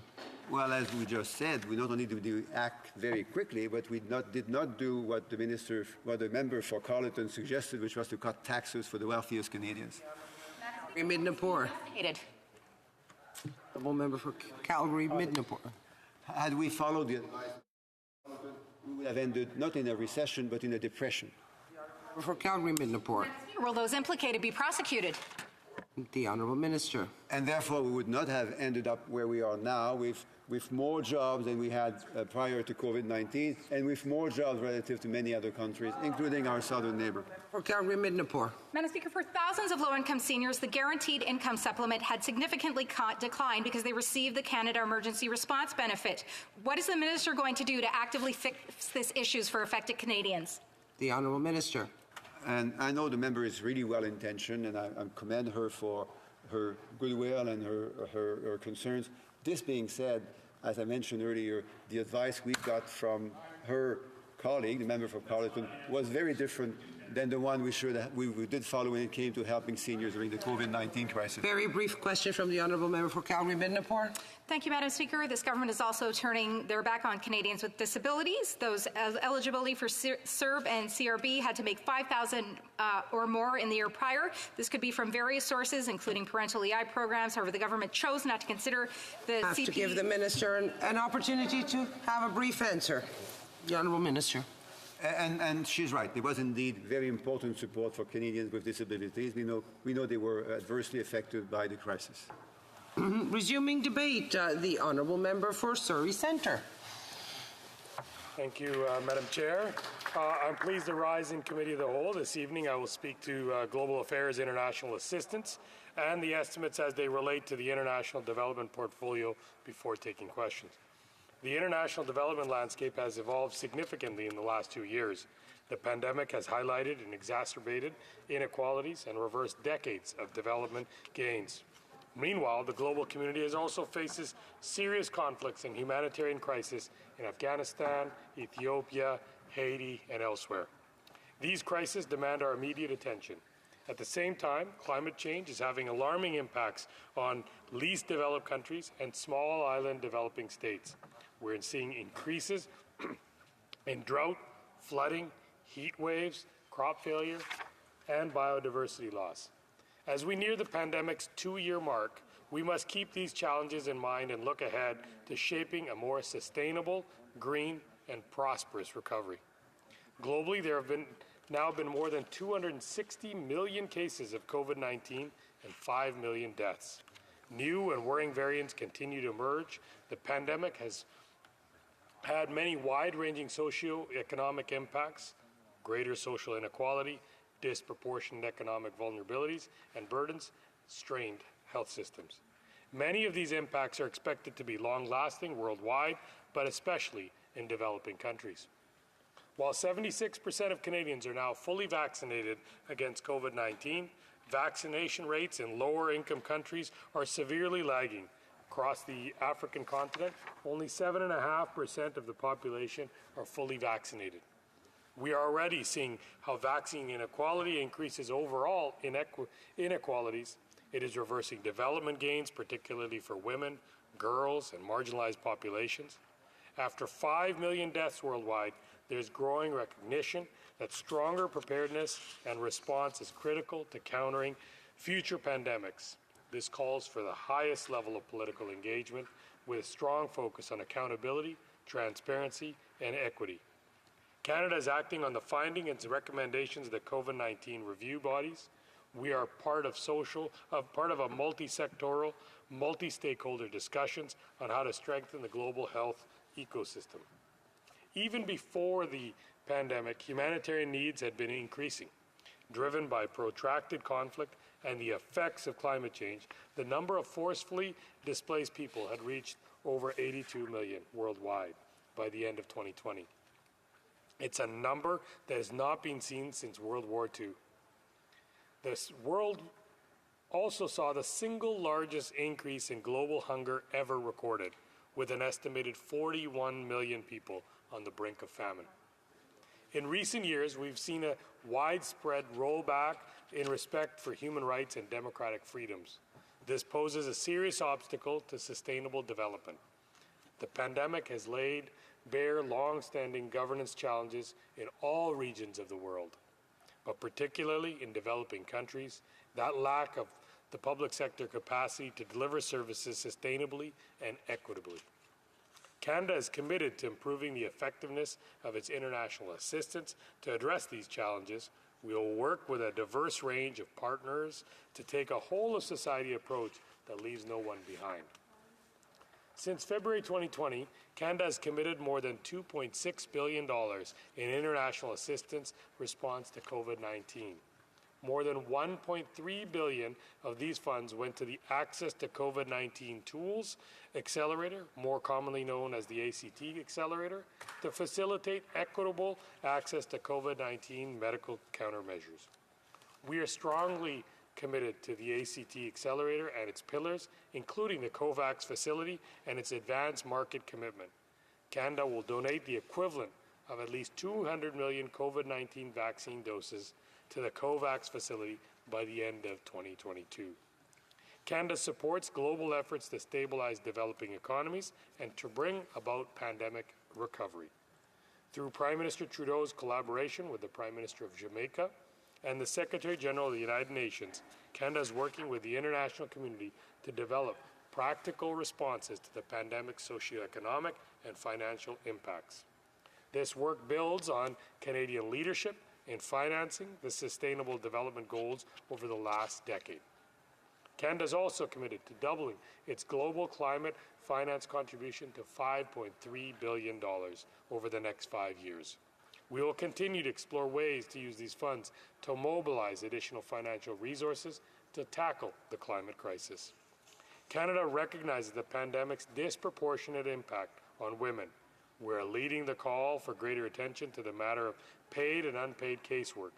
Canada recently announced $100 million to develop programs to address this issue in low and middle class countries. Throughout the pandemic, Canada's feminist international assistance policy has proven to be a robust strategic framework focused on supporting the poorest and the most vulnerable populations. In parallel to our COVID response, we have continued to implement our pre-COVID core international assistance commitments to achieve results and impacts. For example, our Women's Voice and Leadership Initiatives supports more than 400 women's rights organizations in over 30 countries and regions. Many of these organizations received fast, responsive funding to help them adjust to the pandemic's impacts. We'll continue to support this important work, including by doubling funding to women's rights organizations. We're also funding Canadian organizations who work in partnership with local organizations through the Small and Medium Organizations for Impact and Innovation Initiative. These and other initiatives are reinforcing the resilience of local communities and supporting our wider sustainable development efforts. We're committed to implementing the Feminist International Assistance Policy and to increasing our international assistance annually towards 2030. Before I conclude, I'd like to turn to the supplementary estimates. In the 2021-22 supplementary estimates, Global Affairs Canada sought an increase of $683 million, bringing our total authorities to $7.6 billion. This includes investments announced in Budget 2021, such as $375 million to continue supporting Canada's international COVID-19 responses, $165 million for international humanitarian assistance, and $68.8 million for Canada's response to the Rohingya crisis in Myanmar and Bangladesh. Also included in the supplementary estimates is $75 million for the Strategic Priorities Fund, which has enabled investments for unpaid and paid care work, $10 million, the IMF's Poverty Reduction and Growth Trust, $50 million, and $15 million allocated to the COVAX Manufacturing Task Force to support the establishment of the South Africa Technology Transfer Hub. With the recent spread of new variants of concern, these strategic initiatives will help build capacity to enable development and production of RMNA vaccines and technologies in the region. In addition to the investments already mentioned, Global Affairs Canada has allocated $59.9 million in support for the Venezuela migrant crisis and pledged $300 million for the Global Partnership on Education. Through these efforts, we are achieving results and generating positive impacts, helping to build a more peaceful, inclusive, and prosperous world for all. Mr. Speaker, NACI has recently released some, Madam Chair, NACI has recently released some guidance on booster COVID-19 vaccine doses in Canada. Can the Minister of Health please tell us more about these new recommendations? The Honourable Minister. Thank you, Madam Speaker, and I would like to thank the member for Surrey Centre for his advocacy, his strong mastery of the file. He's an incredibly engaged and informed person. I would like to tell everyone listening that NACI did indeed provide some strong recommendations around boosters. Know that the people with age 50 and older should receive a booster dose, and those that are between the age of 18 and 50 should be invited to receive one when that is possible. Honourable Member for Surrey Centre. Can the Minister of Health, Madam Chair, tell this House how our government has supported vaccinations throughout the country, and what are we doing to increase vaccination rates? Honourable Minister. Two key answers, which the member knows really well. First, the ACT, the access to COVID tools that we have invested in from the very start of COVID-19, in a total of $2.5 billion increase in our international development assistance because of COVID-19. And second, what the member also mentioned, the 200 million dose commitment that we have made to the rest of the world. That's 5 times the number of Canadians, so that's 5 doses per Canadian, which we have promised to send to the rest of the world. Member for Surrey Centre. Madam Chair, over the last few weeks, we have seen the emergence of the Omicron variant. Can the Minister of Health please tell this House what actions we have implemented to stop the spread of this variant in Canada? Well, Minister of Health. Thank you. 3 things. We have reminded Canadians of the importance of being vaccinated. Second, we remind Canadians that we also need to keep following the public health advice of which we are very knowledgeable now. And the third thing is that we put into place some quick measures at our borders to limit the imports of the variant from outside of Canada. The Honourable Member for Surrey Centre. Madam Chair, can the Minister of Health please tell us how the government has been there to support provinces and territories during COVID-19? Well, Minister. That's an outstanding question, and that gives me the opportunity, I'm grateful for that, to let Canadians know that this was a collaborative effort, $25 billion direct to provinces and territories, another $30 billion of in-kind investment in vaccines and testing and in PPE and other tools. And finally, obviously, the incredible collaboration on the economic side in order to protect the economic health of our citizens. Member for Surrey Centre. Madam Speaker, can the Minister of Health please tell this House the importance of protecting sexual and reproductive health rights here in Canada? The Honourable Minister of Health. Thank you for the important question. We have said in the campaign, in the platform, that we will be putting into place a legal change to make that clear to all of our partners that these rights are important in 2021 in order to protect not the rights of everyone, including obviously those of women. Member for Surrey Centre. Madam Chair, can the Minister of Health tell what the government has done directly to support mental health of Canadians through COVID-19? Honourable Minister of Health. Thank you. That was part of our $55 billion support to the health needs of Canadians, including long-term, home care, digital care, with primary care, and, as the member mentioned, mental health care. Mental health is severely affected by the crisis, and we have to look after the mental health of Canadians. Member for Surrey Centre. Madam Chair, Omicron has shown us that having a fast and coordinated genetic sequencing capacity across Canada is essential. And to make sure we can keep Canadians safe and aware of new COVID-19 variants circulating in our communities. What has the federal government done to support building up Canada's capacity to detect new variants of concern? Honourable Minister of Health.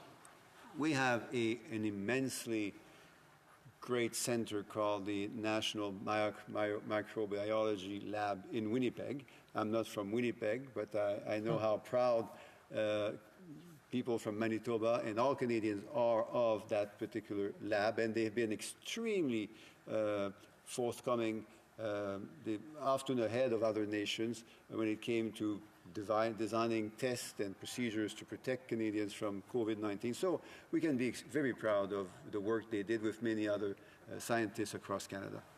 Honourable Member for Surrey Centre. Thank you. That's all, Madam Chair. Resuming debate, the Honourable Member for Vancouver East. Thank you very much, Madam Speaker, and I'll be splitting my time with my colleague, the member from Nunavut. I'll be asking questions of the Minister without preamble. So my first question is this. Will the Minister waive the refugee determination requirements for Afghan refugees as they have done for the Syrian Refugee Initiative? The Honourable Minister.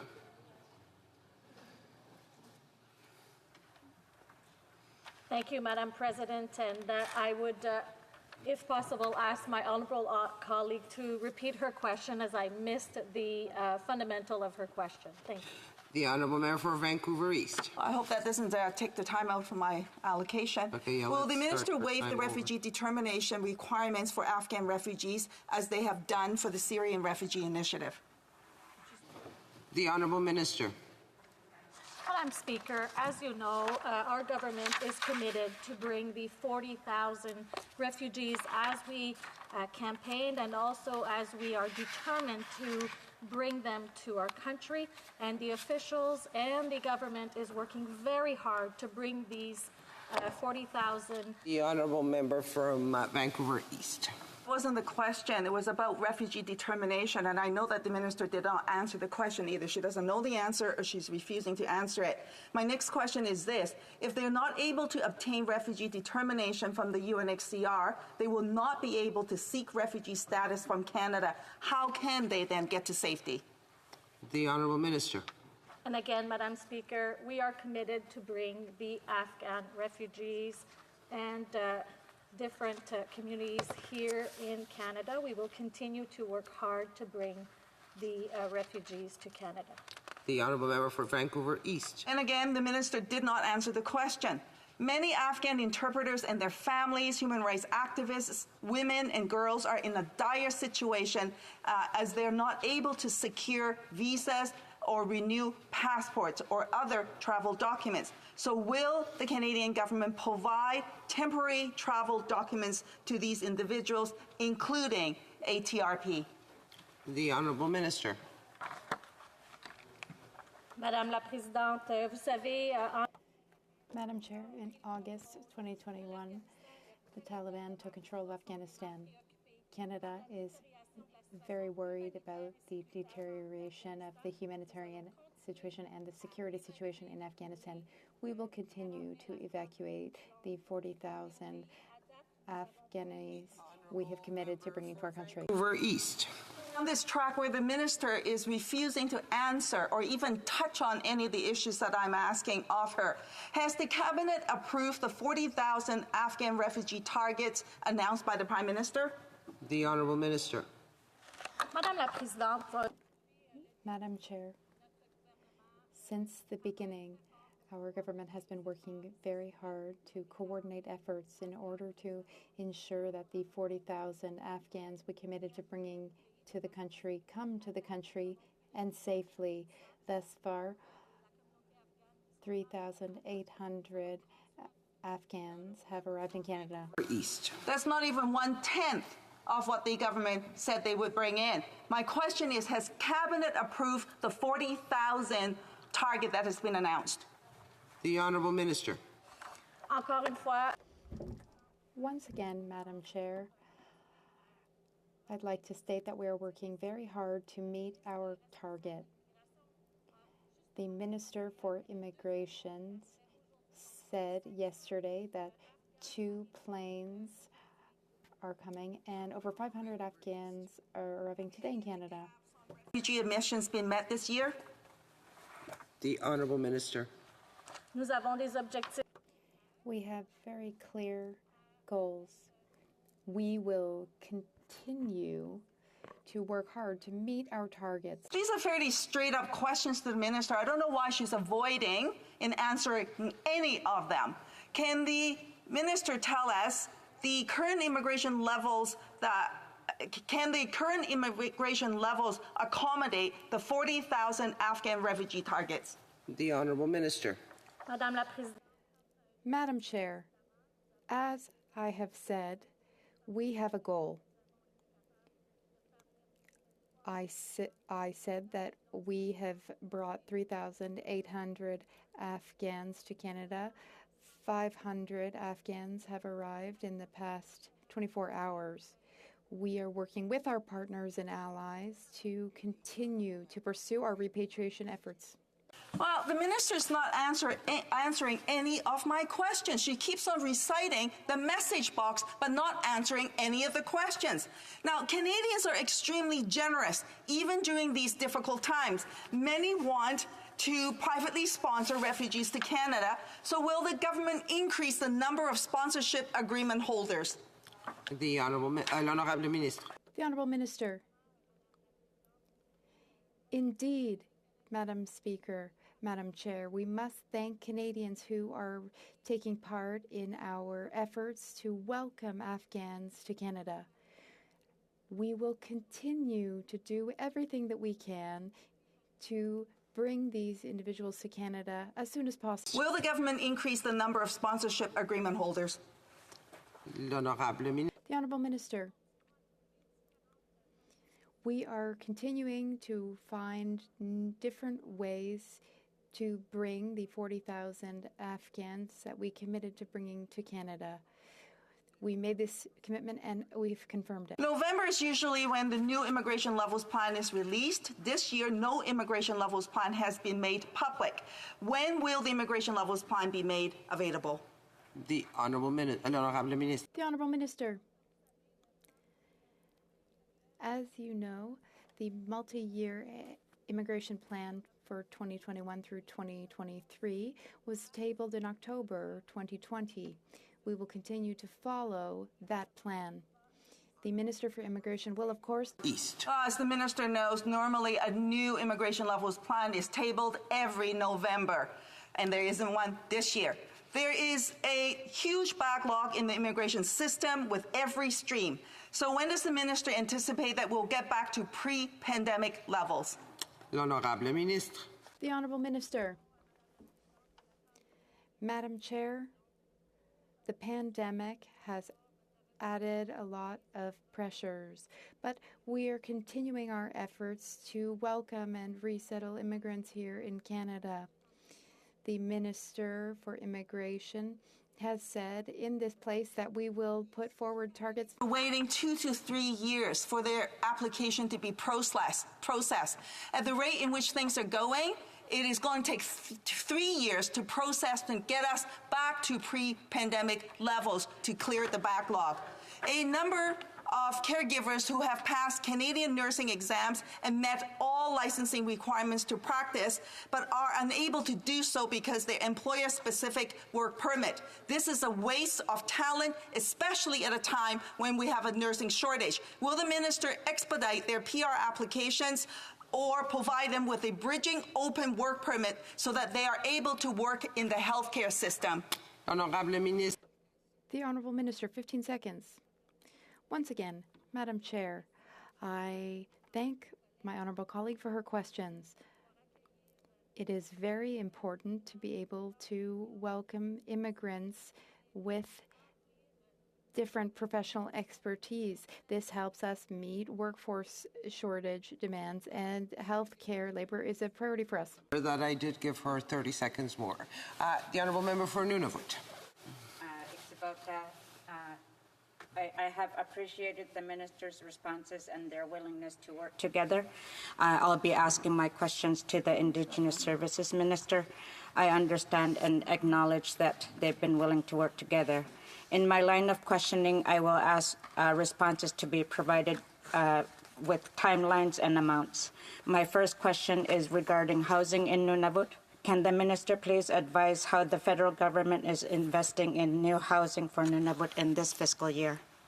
Minister for Crown Relations. Thank you, Madam Speaker. There are two timelines. One that was, sorry, I'll do this.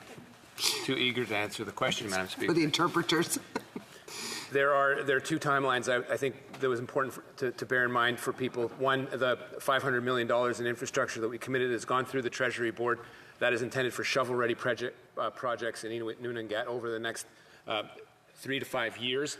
And conscious of the construction season as well, we announced during our campaign a commitment to a specific Inuit amount in housing of $300 million. We want to get that out as quickly as possible. Obviously, we'll work with partners, including ITK and the territorial government. Thank you. The Honourable Member for Nunavut. Does the minister have data related to how many units are needed in Nunavut, First Nations, Métis, and Inuit communities? The Honourable Minister. Madam Speaker, we have rough understandings of the massive underfunding that exists across Canada. In Inuit Nunangat, there was a very good report produced by Inuit Tapiriit Kanatami through Ernst & Young. It is very detailed. We appreciate that cooperation that we do have ITK. This is a double work that we have with the territorial governments as well as ITK. We do have an appreciation, but we need to refine it throughout the next couple of years as we close the gap for 2030 as we committed to. The Honourable Member for Nunavut. Is the minister aware of the cost of building a house in Nunavut? Minister. Not as well as the member opposite. My understanding is that it ranges in and around $400,000. The Honourable Member for Nunavut. Does the minister have data related to how much more it costs to build a house as compared against building a house in the South? The Honourable Minister. We know well, Madam Speaker, that $1 in the North costs is much more than $1 in the South. Rough understandings we have, but it obviously varies from community to community, but much more clearly, and particularly given the shorter construction season. Honourable Member for Nunavut. Housing was a main campaign issue in this last election. The Liberal government promised 4 years ago to deliver an urban, rural, and northern Indigenous housing strategy. Can the minister provide a timeline of when this work will begin? The Honourable Minister. Thank you, Madam Speaker. The platform commitment of this government was $300 million. That supplements the various initiatives that we have throughout 4 to 5 ministries within this government. We're committed to committing that distinctions-based investment in short order. Obviously, the timelines are within the next 3 to 5 years as we deploy these capital. The Honourable Member for Nunavut. Has the minister reached out to First Nations, Métis, and Inuit to initiate the dialogue towards the development of this strategy? The Honourable Minister. Again, that is the purview largely of the Minister of Indigenous Services. It is my responsibility with respect to self-governing nations as well as the Inuit with the territorial government. We have begun that process. It is a process that needs to be done in detail over a span, to the best of my recollection, of the next 18 months to quantify that gap that we all lament in Canada. The Honourable Member for Nunavut. Other than COVID-19, what has been the delay of starting the drafting of the strategy, which was promised 2 years ago, 2 years before the COVID pandemic started? The Honourable Minister.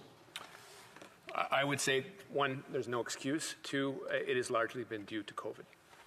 The Honourable Member for Nunavut.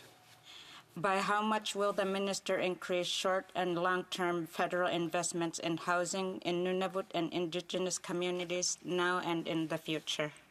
Honourable Minister. Well, Madam Speaker, as I said previously, there are those amounts that have been announced for Inuit Nuangat of $500 million and $300 million, respectively. Within Indigenous Services Canada and Crown Indigenous Relations, there is a sum of $6 billion that has been earmarked for infrastructure writ large. Again, this investment does span across departments, including the Ministry of Housing. There have been rapid housing initiatives, but this is a whole-of-government approach, including infrastructure and other departments, and including territorial and provincial governments. Honourable Member for Nunavut. Still related to housing, but more focused on seniors. What investments will be included for long-term care homes in Nunavut, First Nations, Métis, and Inuit communities in Canada? The Honourable Minister. Clearly, we've heard that need, Madam Speaker. One of the biggest concerns we heard, particularly as we saw seniors being heavily affected, especially in my riding, was the concern in Indigenous communities. We heard a need for more long-term care homes, and one of the initiatives that we had faced was to reach out to them directly to make sure everyone was safe. But what we heard as well is there is a need to have more people, and seniors in particular, able to age in their own communities. And that is something we are working on. Honourable Member for Nunavut. The minister didn't answer my question, but I'll move to the next question. What investments will be made to ensure First Nations, Métis, Inuit, and Nunavut communities can take care of their own elders in their own home communities? Honourable Minister. Yeah, in addition to the capital requirements and investments that we will be working with communities to effect, we want to be able to be in a position to empower communities to ensure that their own are able to age in their own communities. That is work that is ongoing and needs to continue. The Honourable Member for Nunavut. Will these investments be made? The Honourable Minister. Again, these are investments that need to be worked within the priorities that are expressed by the communities that we serve. Clearly, we have heard that need, and it is something that we are working to fulfill. The Honourable Member for Nunavut. I'm going to turn now to the next set of questions regarding energy. All 25 of the communities in my riding run on diesel. The Kulit Energy Corporation is eager to explore renewable energy production across Nunavut. In the 2019 election, Prime Minister Trudeau committed to moving all Inuit communities off diesel power to clean energy by 2030. Nunavut has yet to see any significant investments toward this goal to date. Iqaluit has plans on the shelf for a hydroelectric dam. My first question is, when will these investments begin? Just a reminder, it will be the last question for the Honourable Member from Nunavut because we are out of time. And just a reminder, we cannot use names of current members in the chamber. The Honourable Minister. Thank you, Madam Speaker. I can't commit to a current timeline. These are projects that we want to prioritize, but they have to be done in partnership with the communities. Obviously, that commitment of the Prime Minister was to get the communities off diesel. It is extremely difficult in the north, but we believe that's a challenge that we can face together. Reprise du débat. L'honorable. The Honourable Parliamentary Secretary to the Minister for Mental Health and Dependencies. Thank you, Madam Chair. I'm pleased to be part of this evening's debate with regards to Supplementary Estimates B. At a key moment for Canada and its recovery. Bit by bit, businesses are safely reopening. Employment has recovered to pre-recession levels. Des 3 millions d'emplois. Out of the 3 million jobs lost, all have come back more rapidly than previous recessions. Economic recovery in Canada is on the right track, and the effects of the pandemic on our economy are weakening. Because our government was there to support Canadians and Canadian businesses through the worst of this pandemic.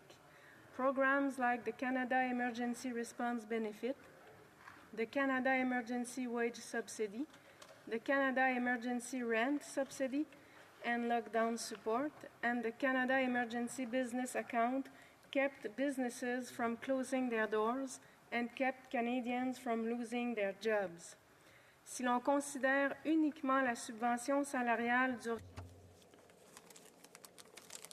If we think about the peak of our policies, we supported one of the highest percentages of our staff compared to other countries. Thanks to our support and to our solid policies, we have recuperated all of these jobs. We recuperated the 3 million jobs that were lost during the crisis. Last week, we received the excellent news that 154,000 jobs had been created in November. According to the OECD, Canada was one of the first countries to have recouped almost all of its jobs. Good as all this news has been, we know there is more work to be done.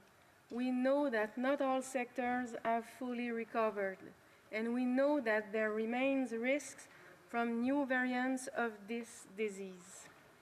Before this House are two key matters to help get us through the end of this pandemic. The first is tonight's supplementary estimates, and the second is Bill C-2. Through these supplementary estimates, the government is seeking parliamentary approval of $8.7 billion in new voted spending. Approximately $1.2 billion of the proposed voted spending in Supplementary Estimates B is for the government's ongoing response to the COVID-19 pandemic. Ceci s'inscrit. This is in keeping with efforts we have made since the start of the pandemic. All support also included significant financing for the provinces and territories through top-ups to the Canada Health Transfer, as well as through the Safe Restart Agreement, the Safe Return to Class Fund, and the Essential Workers Support Fund. All told, more than 8 of every $10 spent to fight COVID-19 and support Canadians has come from the federal government. As outlined by the Minister of Health last night, in the Supplementary Estimates B, the Public Health Agency of Canada is transferring $12.4 million to the Canada Border Services Agency for the ongoing development of the ArriveCAN app. This service helps travelers crossing the border comply with COVID-19 public health measures before, while, or after crossing the border, for example, by storing proof of vaccination. De plus, in addition, the Public Health Agency of Canada is transferring $7 million to the Canadian Institutes of Health Research to expand research that will lead to a better understanding of the nature of immunity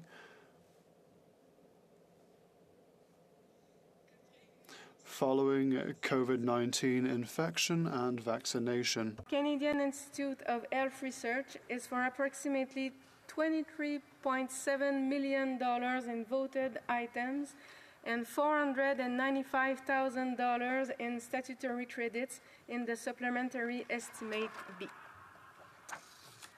C2. Comme je l'ai mentionné, C2, as I noted, Madam Chair, the recovery continues to be uneven and the critical health measures that are saving lives continue to restrict some economic activity. 2021, the government promised that if additional flexibility was required based on public health considerations later in the year, it will continue to do whatever it takes to be there for Canadians. That is why, in October, we announced the Canada Worker Lockdown Benefit, which I would like to take some time on in my remarks. This proposed new measure was first announced on October 21 and is part of the legislation we are debating today. To ensure that workers continue to have support and that no one is left behind, This benefit will provide $300 a week in income support to eligible workers should they be unable to work due to a regional lockdown until May 7, 2022, with retroactive application to October 24, 2021 if required. It will continue to offer support to those who will still need it in case the pandemic requires further public health lockdowns in any part of the country, including workers who are both eligible and ineligible for employment insurance. L'aide serait disponible. The benefit would apply in any region of the country that is so designated by the government for the duration of the lockdown. This measure could be activated quickly to support affected workers in the event of a new lockdown in their region of work. Madam Chair, temporary lockdowns are still a possibility in the months to come. And while the government hopes it will not be needed, the Canada Worker Lockdown Benefit offers peace of mind and some economic certainty in these uncertain times. Avec les enfants âgés With children ages 5 to 11 now eligible for vaccination, we know this greater immunization coverage will represent another step towards a situation in which strict restrictions and closures are no longer necessary. Further down the road, we are also looking forward to loosened restrictions on hospitality, travel and tourism, and arts and culture.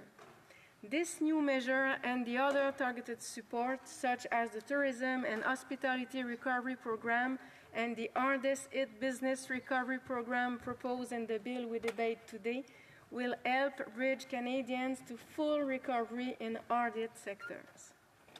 Madame la Présidente, Madam Chair, Canada is now on the road to economic recovery. Thanks to one of the most successful vaccination campaigns in the world, many businesses are safely reopening, and in November, employment was higher than it was in February 2020 before COVID. Over the remainder of the next year, Canada's economic recovery will continue as our successes in vaccination and safe reopening allow Canadians to return to what they have been missing for nearly 2 years. However, we must remain vigilant, especially as the government continues to assess developments regarding the Omicron variant. So I ask you to help the government in this fight. Canadians across the country expect no less. Thank you, Madam Chair. maintenant, And now I have a question. The price of prescription medication is not always affordable for all Canadians, especially for families that have been affected by rare diseases. Can the Minister for Health let the House know of the work done to help these families and their loved ones? The Honourable Minister for Health. Thank you, Madam Chair. I'd like to thank my colleague, who I appreciate greatly, for her question. First of all, this is part of a national issue with regards to medical insurance and medicine insurance, how to increase access and reduce price to medication, especially for rare diseases. Second of all, in this context, we announced that we will develop a strategy in order to fight against rare illnesses, $500,000 over the next 5 years. I'd like to thank the Minister for his response. Our frontline workers and first responders were the true heroes of this crisis. They help Canadians to remain healthy or to convalesce. What is our government doing to ensure that these healthcare workers obtain the assistance they need when they need it? The Honourable Minister. Thank you, Madam Chair, and I haven't mentioned it, but I'm very pleased that my colleague is now a parliamentary secretary. For my colleague, the Minister for Mental Health and Addictions. Helping others is also helping us.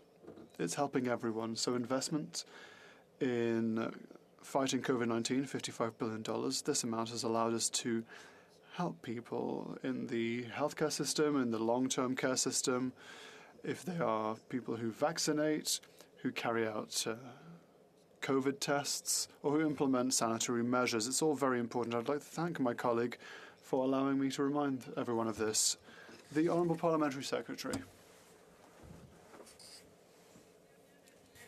Over the past year, we have been able to see the horrible reality of systemic racism that pervades our institutions.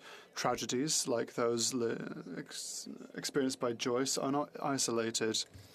Indigenous peoples across the country are apprehensive and reticent when it comes to turning towards healthcare because they are scared of being discriminated against, because this has killed people in the past. There is a need for change, and so could the Minister elaborate on the work the government is doing to fight against systemic racism in healthcare? How is the government ensuring that Indigenous peoples, especially Indigenous women, have a fair access to the healthcare system? The Honourable Minister.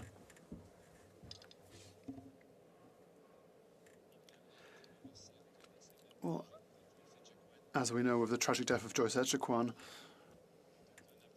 Indigenous peoples are apprehensive when it comes to turning to healthcare throughout the country. We know that the federal government has the moral duty to pointing out systemic racism and fight against it, be it in British Columbia, be it in Quebec. It exists everywhere. First you identify, then you invest into making sure that those who should have first-class service receive first-class service. In our 2021 budget, we invested $133 million in order to make sure that people have investments to be accompanied when they go get health care, so they get quality health care. The federal government also has a role to work with provinces and territories to ensure that this scourge is erased forevermore. Thank you, Madam Chair. COVID-19 was rampant. And during this pandemic, which we're still experiencing, there was another pandemic in Canada, sometimes in the shadows. I'm talking about the opioid crisis, which has affected everyone in our country. It's especially struck the province of British Columbia. What is our government doing to help key organizations who are working in the field during this parallel crisis? The Honourable Minister for Health. Thank you, Madam Chair. My honourable colleague is right. On average, about 20 people a day succumb because of opioids. It's nearly as many as people who are dying of COVID-19, but this opioid crisis has been getting worse over the past number of years. There are ways to treat the crisis and people. This is through supervised injection sites, for example. There are 700,000 visits to these supervised injection sites, which means that thousands of Canadians are protected. There are operations to ensure that the drugs necessary to help these people are available to them in a regulated and safe way, so that the appropriate services are provided to them in a safe space in community settings, so that these people can live their lives as best as possible. The Honourable Member for Edmonton West. Thanks, Madam Chair. I want to congratulate my colleague on her appointment to the President of the Treasury Board. Question for $600 billion was spent with little or no oversight from this government. The public accounts should have been released in October, but still nothing from this government. When will the public accounts be tabled? The Honourable President of the Treasury Board. Well, thank you, Madam Speaker, and I want to thank my honourable colleague and my critic for his great words. And, you know, I have said that our government has been committed to financial transparency, including for COVID-19 spending response. Honourable Member for Edmonton West. Have the Comptroller General, Deputy Receiver General, and the Auditor General signed off on the public accounts yet? Well, President of the Treasury Board. As we have short answers tonight, Madam Speaker, I will say that our annual audited financial statements in the public accounts will be tabled this month within normal legislated timelines. The honourable member for Calgary for Edmonton West. Edmonton Sorry. West. Have the public accounts been signed off yet by the Comptroller General, the Deputy Receiver General, and the Auditor General? The Honourable President of the Treasury Board. Thank you, Madam Speaker. Again, as you know, the process is for the government to table the annual public accounts, and it will be done this month within normal legislated timelines. The honourable member for Edmonton West. Is it true that the government has reopened the public accounts to make changes to them for political gain? The honourable President of the Treasury Board. Accountability, transparency, and openness. Those are the values that I and our government work towards. The honourable member for Edmonton West. This is a very straightforward question and can be answered very simple with a yes or no. Is it true the government has reopened the public accounts to make changes to them for political gain? The honourable President of the Treasury Board. As I said, Madam Speaker, our annual public financial reports will be tabled this month within normal legislated timelines. The honourable member for Edmonton West. Is it true that the public accounts were signed off on by the Comptroller General, Deputy Receiver General, and the Auditor General in the fall, and then reopened to backload costs in order to make next year's budget numbers show a smaller deficit and a reduced debt to GDP ratio? The honourable President of the Treasury Board. Madame la Présidente, nous avons un processus à suivre. We have a process to follow, a budgetary process, and as I said, our monthly financial results are presented throughout the year, and the document will be tabled this month as expected. West. This is frightening, Madam Speaker. $600 billion in spending, and they will not answer a simple question if the public accounts have been signed off on. Have the public accounts been reopened to have more money put in by this government? The honourable member, President of the Treasury Board. Madame la Présidente, nous suivons le processus budgétaire. Madam Speaker, we are closely following the annual budget process, and as I've been saying, our annual audited tax record, financial records, will be tabled as usual. The President of the Treasury Board resigned her position if it turns out she has misled the House on this issue, whether the government has reopened the public accounts to add in more costs for political gain. Honourable President of the Treasury Board. Madame la Présidente, nous... Madam Speaker, we will continue with the budget process as I have been saying, and the statements will be tabled this month. Accounts are normally tabled in the House in October. It's now mid-December. What is this government hiding? Why have they not tabled the public accounts yet? The honourable President of the Treasury Board. Madam Speaker, I have said that we will be tabling this month within normal legislated timelines. The public accounts will be tabled this month. Honourable member for Edmonton West. The timeline is in October. Now, I have an email from the Executive Assistant Treasury Board Secretariat. It's a call letter telling the departments that the departmental results reports are due October 13th to Treasury Board, with the date to publish, table them in the House November 2nd. I know the information has been loaded into Titan, the government's database, so it's ready to publish. Why is the government hiding these reports from Canadians? The honourable President of the Treasury Board. Madam President, it's the same process as under the previous government, same high accounting standards, and we will table the public accounts this month. Honourable member for Edmonton West. The question is about the departmental results. Now, this is from the TBS website. Departmental results reports inform parliamentarians and Canadians of the results achieved by government organizations for Canadians. Now, we know, we have internal email that the departmental results were finalized and submitted to our government November 2nd, but the government has not tabled them yet. Why are they hiding this information from Canadians? Why the lack of transparency? The honourable President of the Treasury Board. Merci, Madame la Présidente. And again, monthly financial results are reported throughout the year in the Fiscal Monitor, and departments provide quarterly financial reporting. And we will also table the department results reports when they are ready. The honourable member for Edmonton West. The departmental results reports are ready from the government's own internal emails. They were ready November 2nd and sent to the Treasury Board. Now, the Information Commissioner, Carolyn Maynard, has blamed the government's failure on the Access to Information system for the culture of secrecy that exists. Now, what is the average amount of days for completion of an ATIP? The Honourable President of the Treasury Board. Madam Speaker, as we know, we are reviewing the information, the ATIP review is happening right now, and we will, of course, present a report shortly. Member for Edmonton West. The Minister has staff here right in front of her. I'm sure they can look at that information and get back, and I'll ask the question again. What is the legislated amount of days allowed to answer an ATIP? The Honourable President of the Treasury Board. Again, Madam Speaker, the government remains committed to maintaining the openness and transparency of government during this challenging time.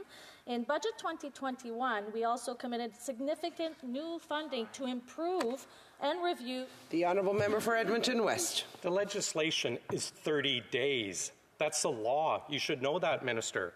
How many ATIPs are past the 30 days allowed under legislation? The Honourable Minister.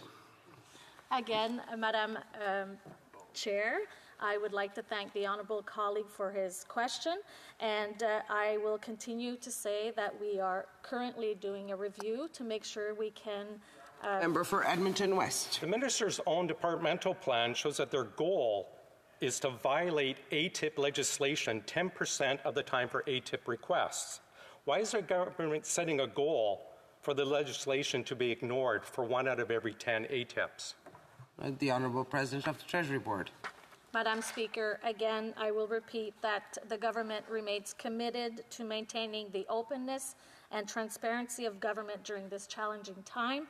The ATIP program is very important, and we will. The Honourable Member for Edmonton West. The Information Commissioner has stated that the ATIP disaster mess long precedes COVID, so that's not an excuse. Will the Minister commit to a zero tolerance for not delivering on the legislation regarding ATIPs? The Honourable President of the Treasury Board. Alors, merci, Madame la Présidente. Thank you, Madam Chair. I would like to say that our ATIP system will meet Canadians' expectations when it comes to getting trustworthy and quick information in today's digital world. We have carried out a full review of the Access to Information Act starting in June 2020.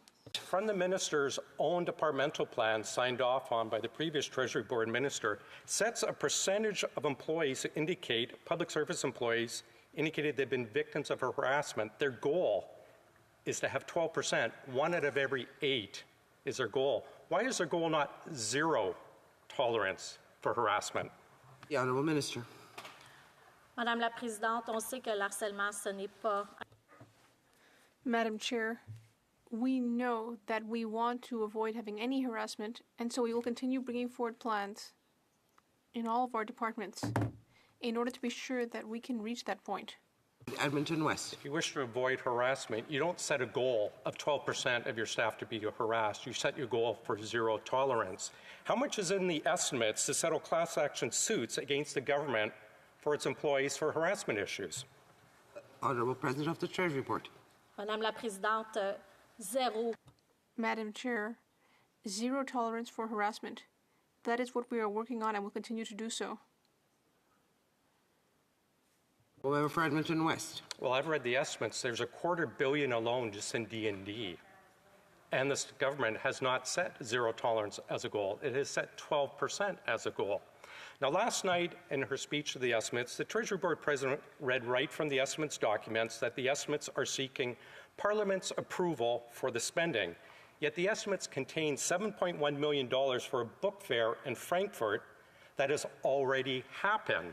So why is the government ignoring Treasury Board rules and asking for this money to be approved after the fact? Honorable Présidente du Conseil du Trésor. Madame la Présidente, alors aujourd'hui, on a de l'avant le budget supplémentaire. Madam Chair, we were looking at the supplementary estimates today. We looked at all the estimates, and Canadians can go look on the website. There are many tools to be able to better understand what we're doing. And I hope that we will be able to table it as expected. Now, the estimates process is for Parliament to approve money before spending, and yet they have $7 million for an event that's already happened. Does the Treasury Board President approve of the process of bypassing Parliament for spending money before being approved? The Honourable President of the Treasury Board.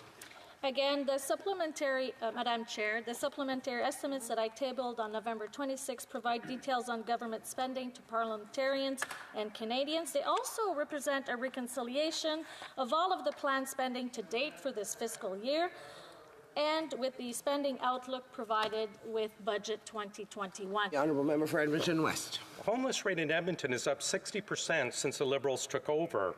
Yet Edmonton received just $15 million for the Rapid Housing Initiative. How is it in any way make sense that Edmonton homeless would get $15 million, but the government has $7 million for a book fair in Frankfurt? L'Honorable Ministre. Well, thank you, Madam Chair, and that's a very timely question because, as the members should know, and I think the member knows, we have implemented the National Housing Strategy in 2017 with the goal and the intent and the result of ending homelessness across Canada by 2020. The Honourable Member for Edmonton West. My colleague would know, I do know this, and the government is giving only twice as much for homeless, 2,800 homeless in Edmonton, as they did for a book fair in Frankfurt. Now, we've seen this government claw back GIS benefits from seniors who receive COVID support. So I'd like to ask, how much has been clawed back from the tens of billions given to profitable multinationals and hedge funds for the wage subsidies? The Honourable Minister. 15 million, Madam Speaker, is the number of Canadians that have been helped through the crisis, either through the wage subsidy, through CERB, or other tools, including helping seniors directly. So 15 million Canadians were able to make ends meet. The Honourable Member for Edmonton West. It's remarkable that the former Treasury Board President answers or fails to answer that, because in committee he told us that the tens of billions of dollars for the wage subsidies did not even go through the Treasury Board process before the money went out the door, which is how we saw it go to hedge funds, multinationals. So I ask again, they're going after seniors, clawing back GIS. How much is getting clawed back from these multinationals and hedge funds? The Honourable Minister. Well, the new President of the Treasury Board is fortunate to have a very well-informed and experienced critique, and he knows, I believe, that there are two types of votes, legislative votes and these votes that we're talking about now, and the legislative votes were the votes needed to have the wage subsidy. The Honourable Member for Edmonton West. Significant new spending has to go through the Treasury Board process. Now, in the Treasury Board estimates, there's $82 million for COVID policy for public service. TBS officials told us it was for rapid testing, purchases, and distribution. Treasury Board website shows there's 3,400 unvaccinated employees seeking accommodation. That works out to about $24,000 per employee for rapid testing. How does the government justify this? The Honourable President of the Treasury Board. Health and safety of our public servants is our #1 priority, and we will continue to focus on making sure that our health and safety of our people is what we need to do to fight this pandemic. Honourable Member for Edmonton West. $24,000 per employee. Who's providing these rapid tests? Is it SNC-Lavalin? The Honourable Minister. Well, I should remind the member that a molecular test is not a rapid test, and a rapid test is not the same as being vaccinated. It being 11:31:32, pursuant to order made Thursday, November 25th, 2021, all votes are deemed reported. The committee will now rise.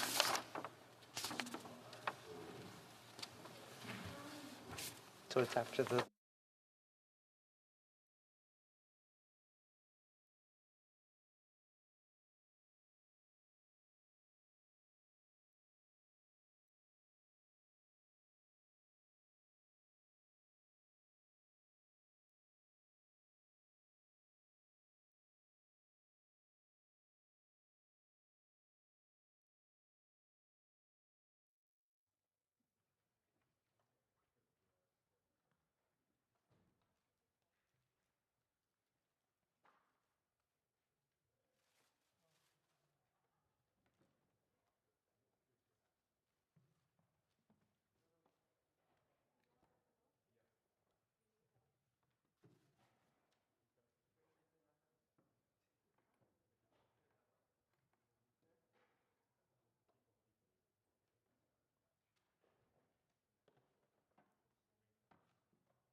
Comme il est 23h33, It being 11:33 p.m., pursuant to order made Thursday, November 25th, 2021, this House stands adjourned until tomorrow at 10 a.m. pursuant to Standing Order 24-1.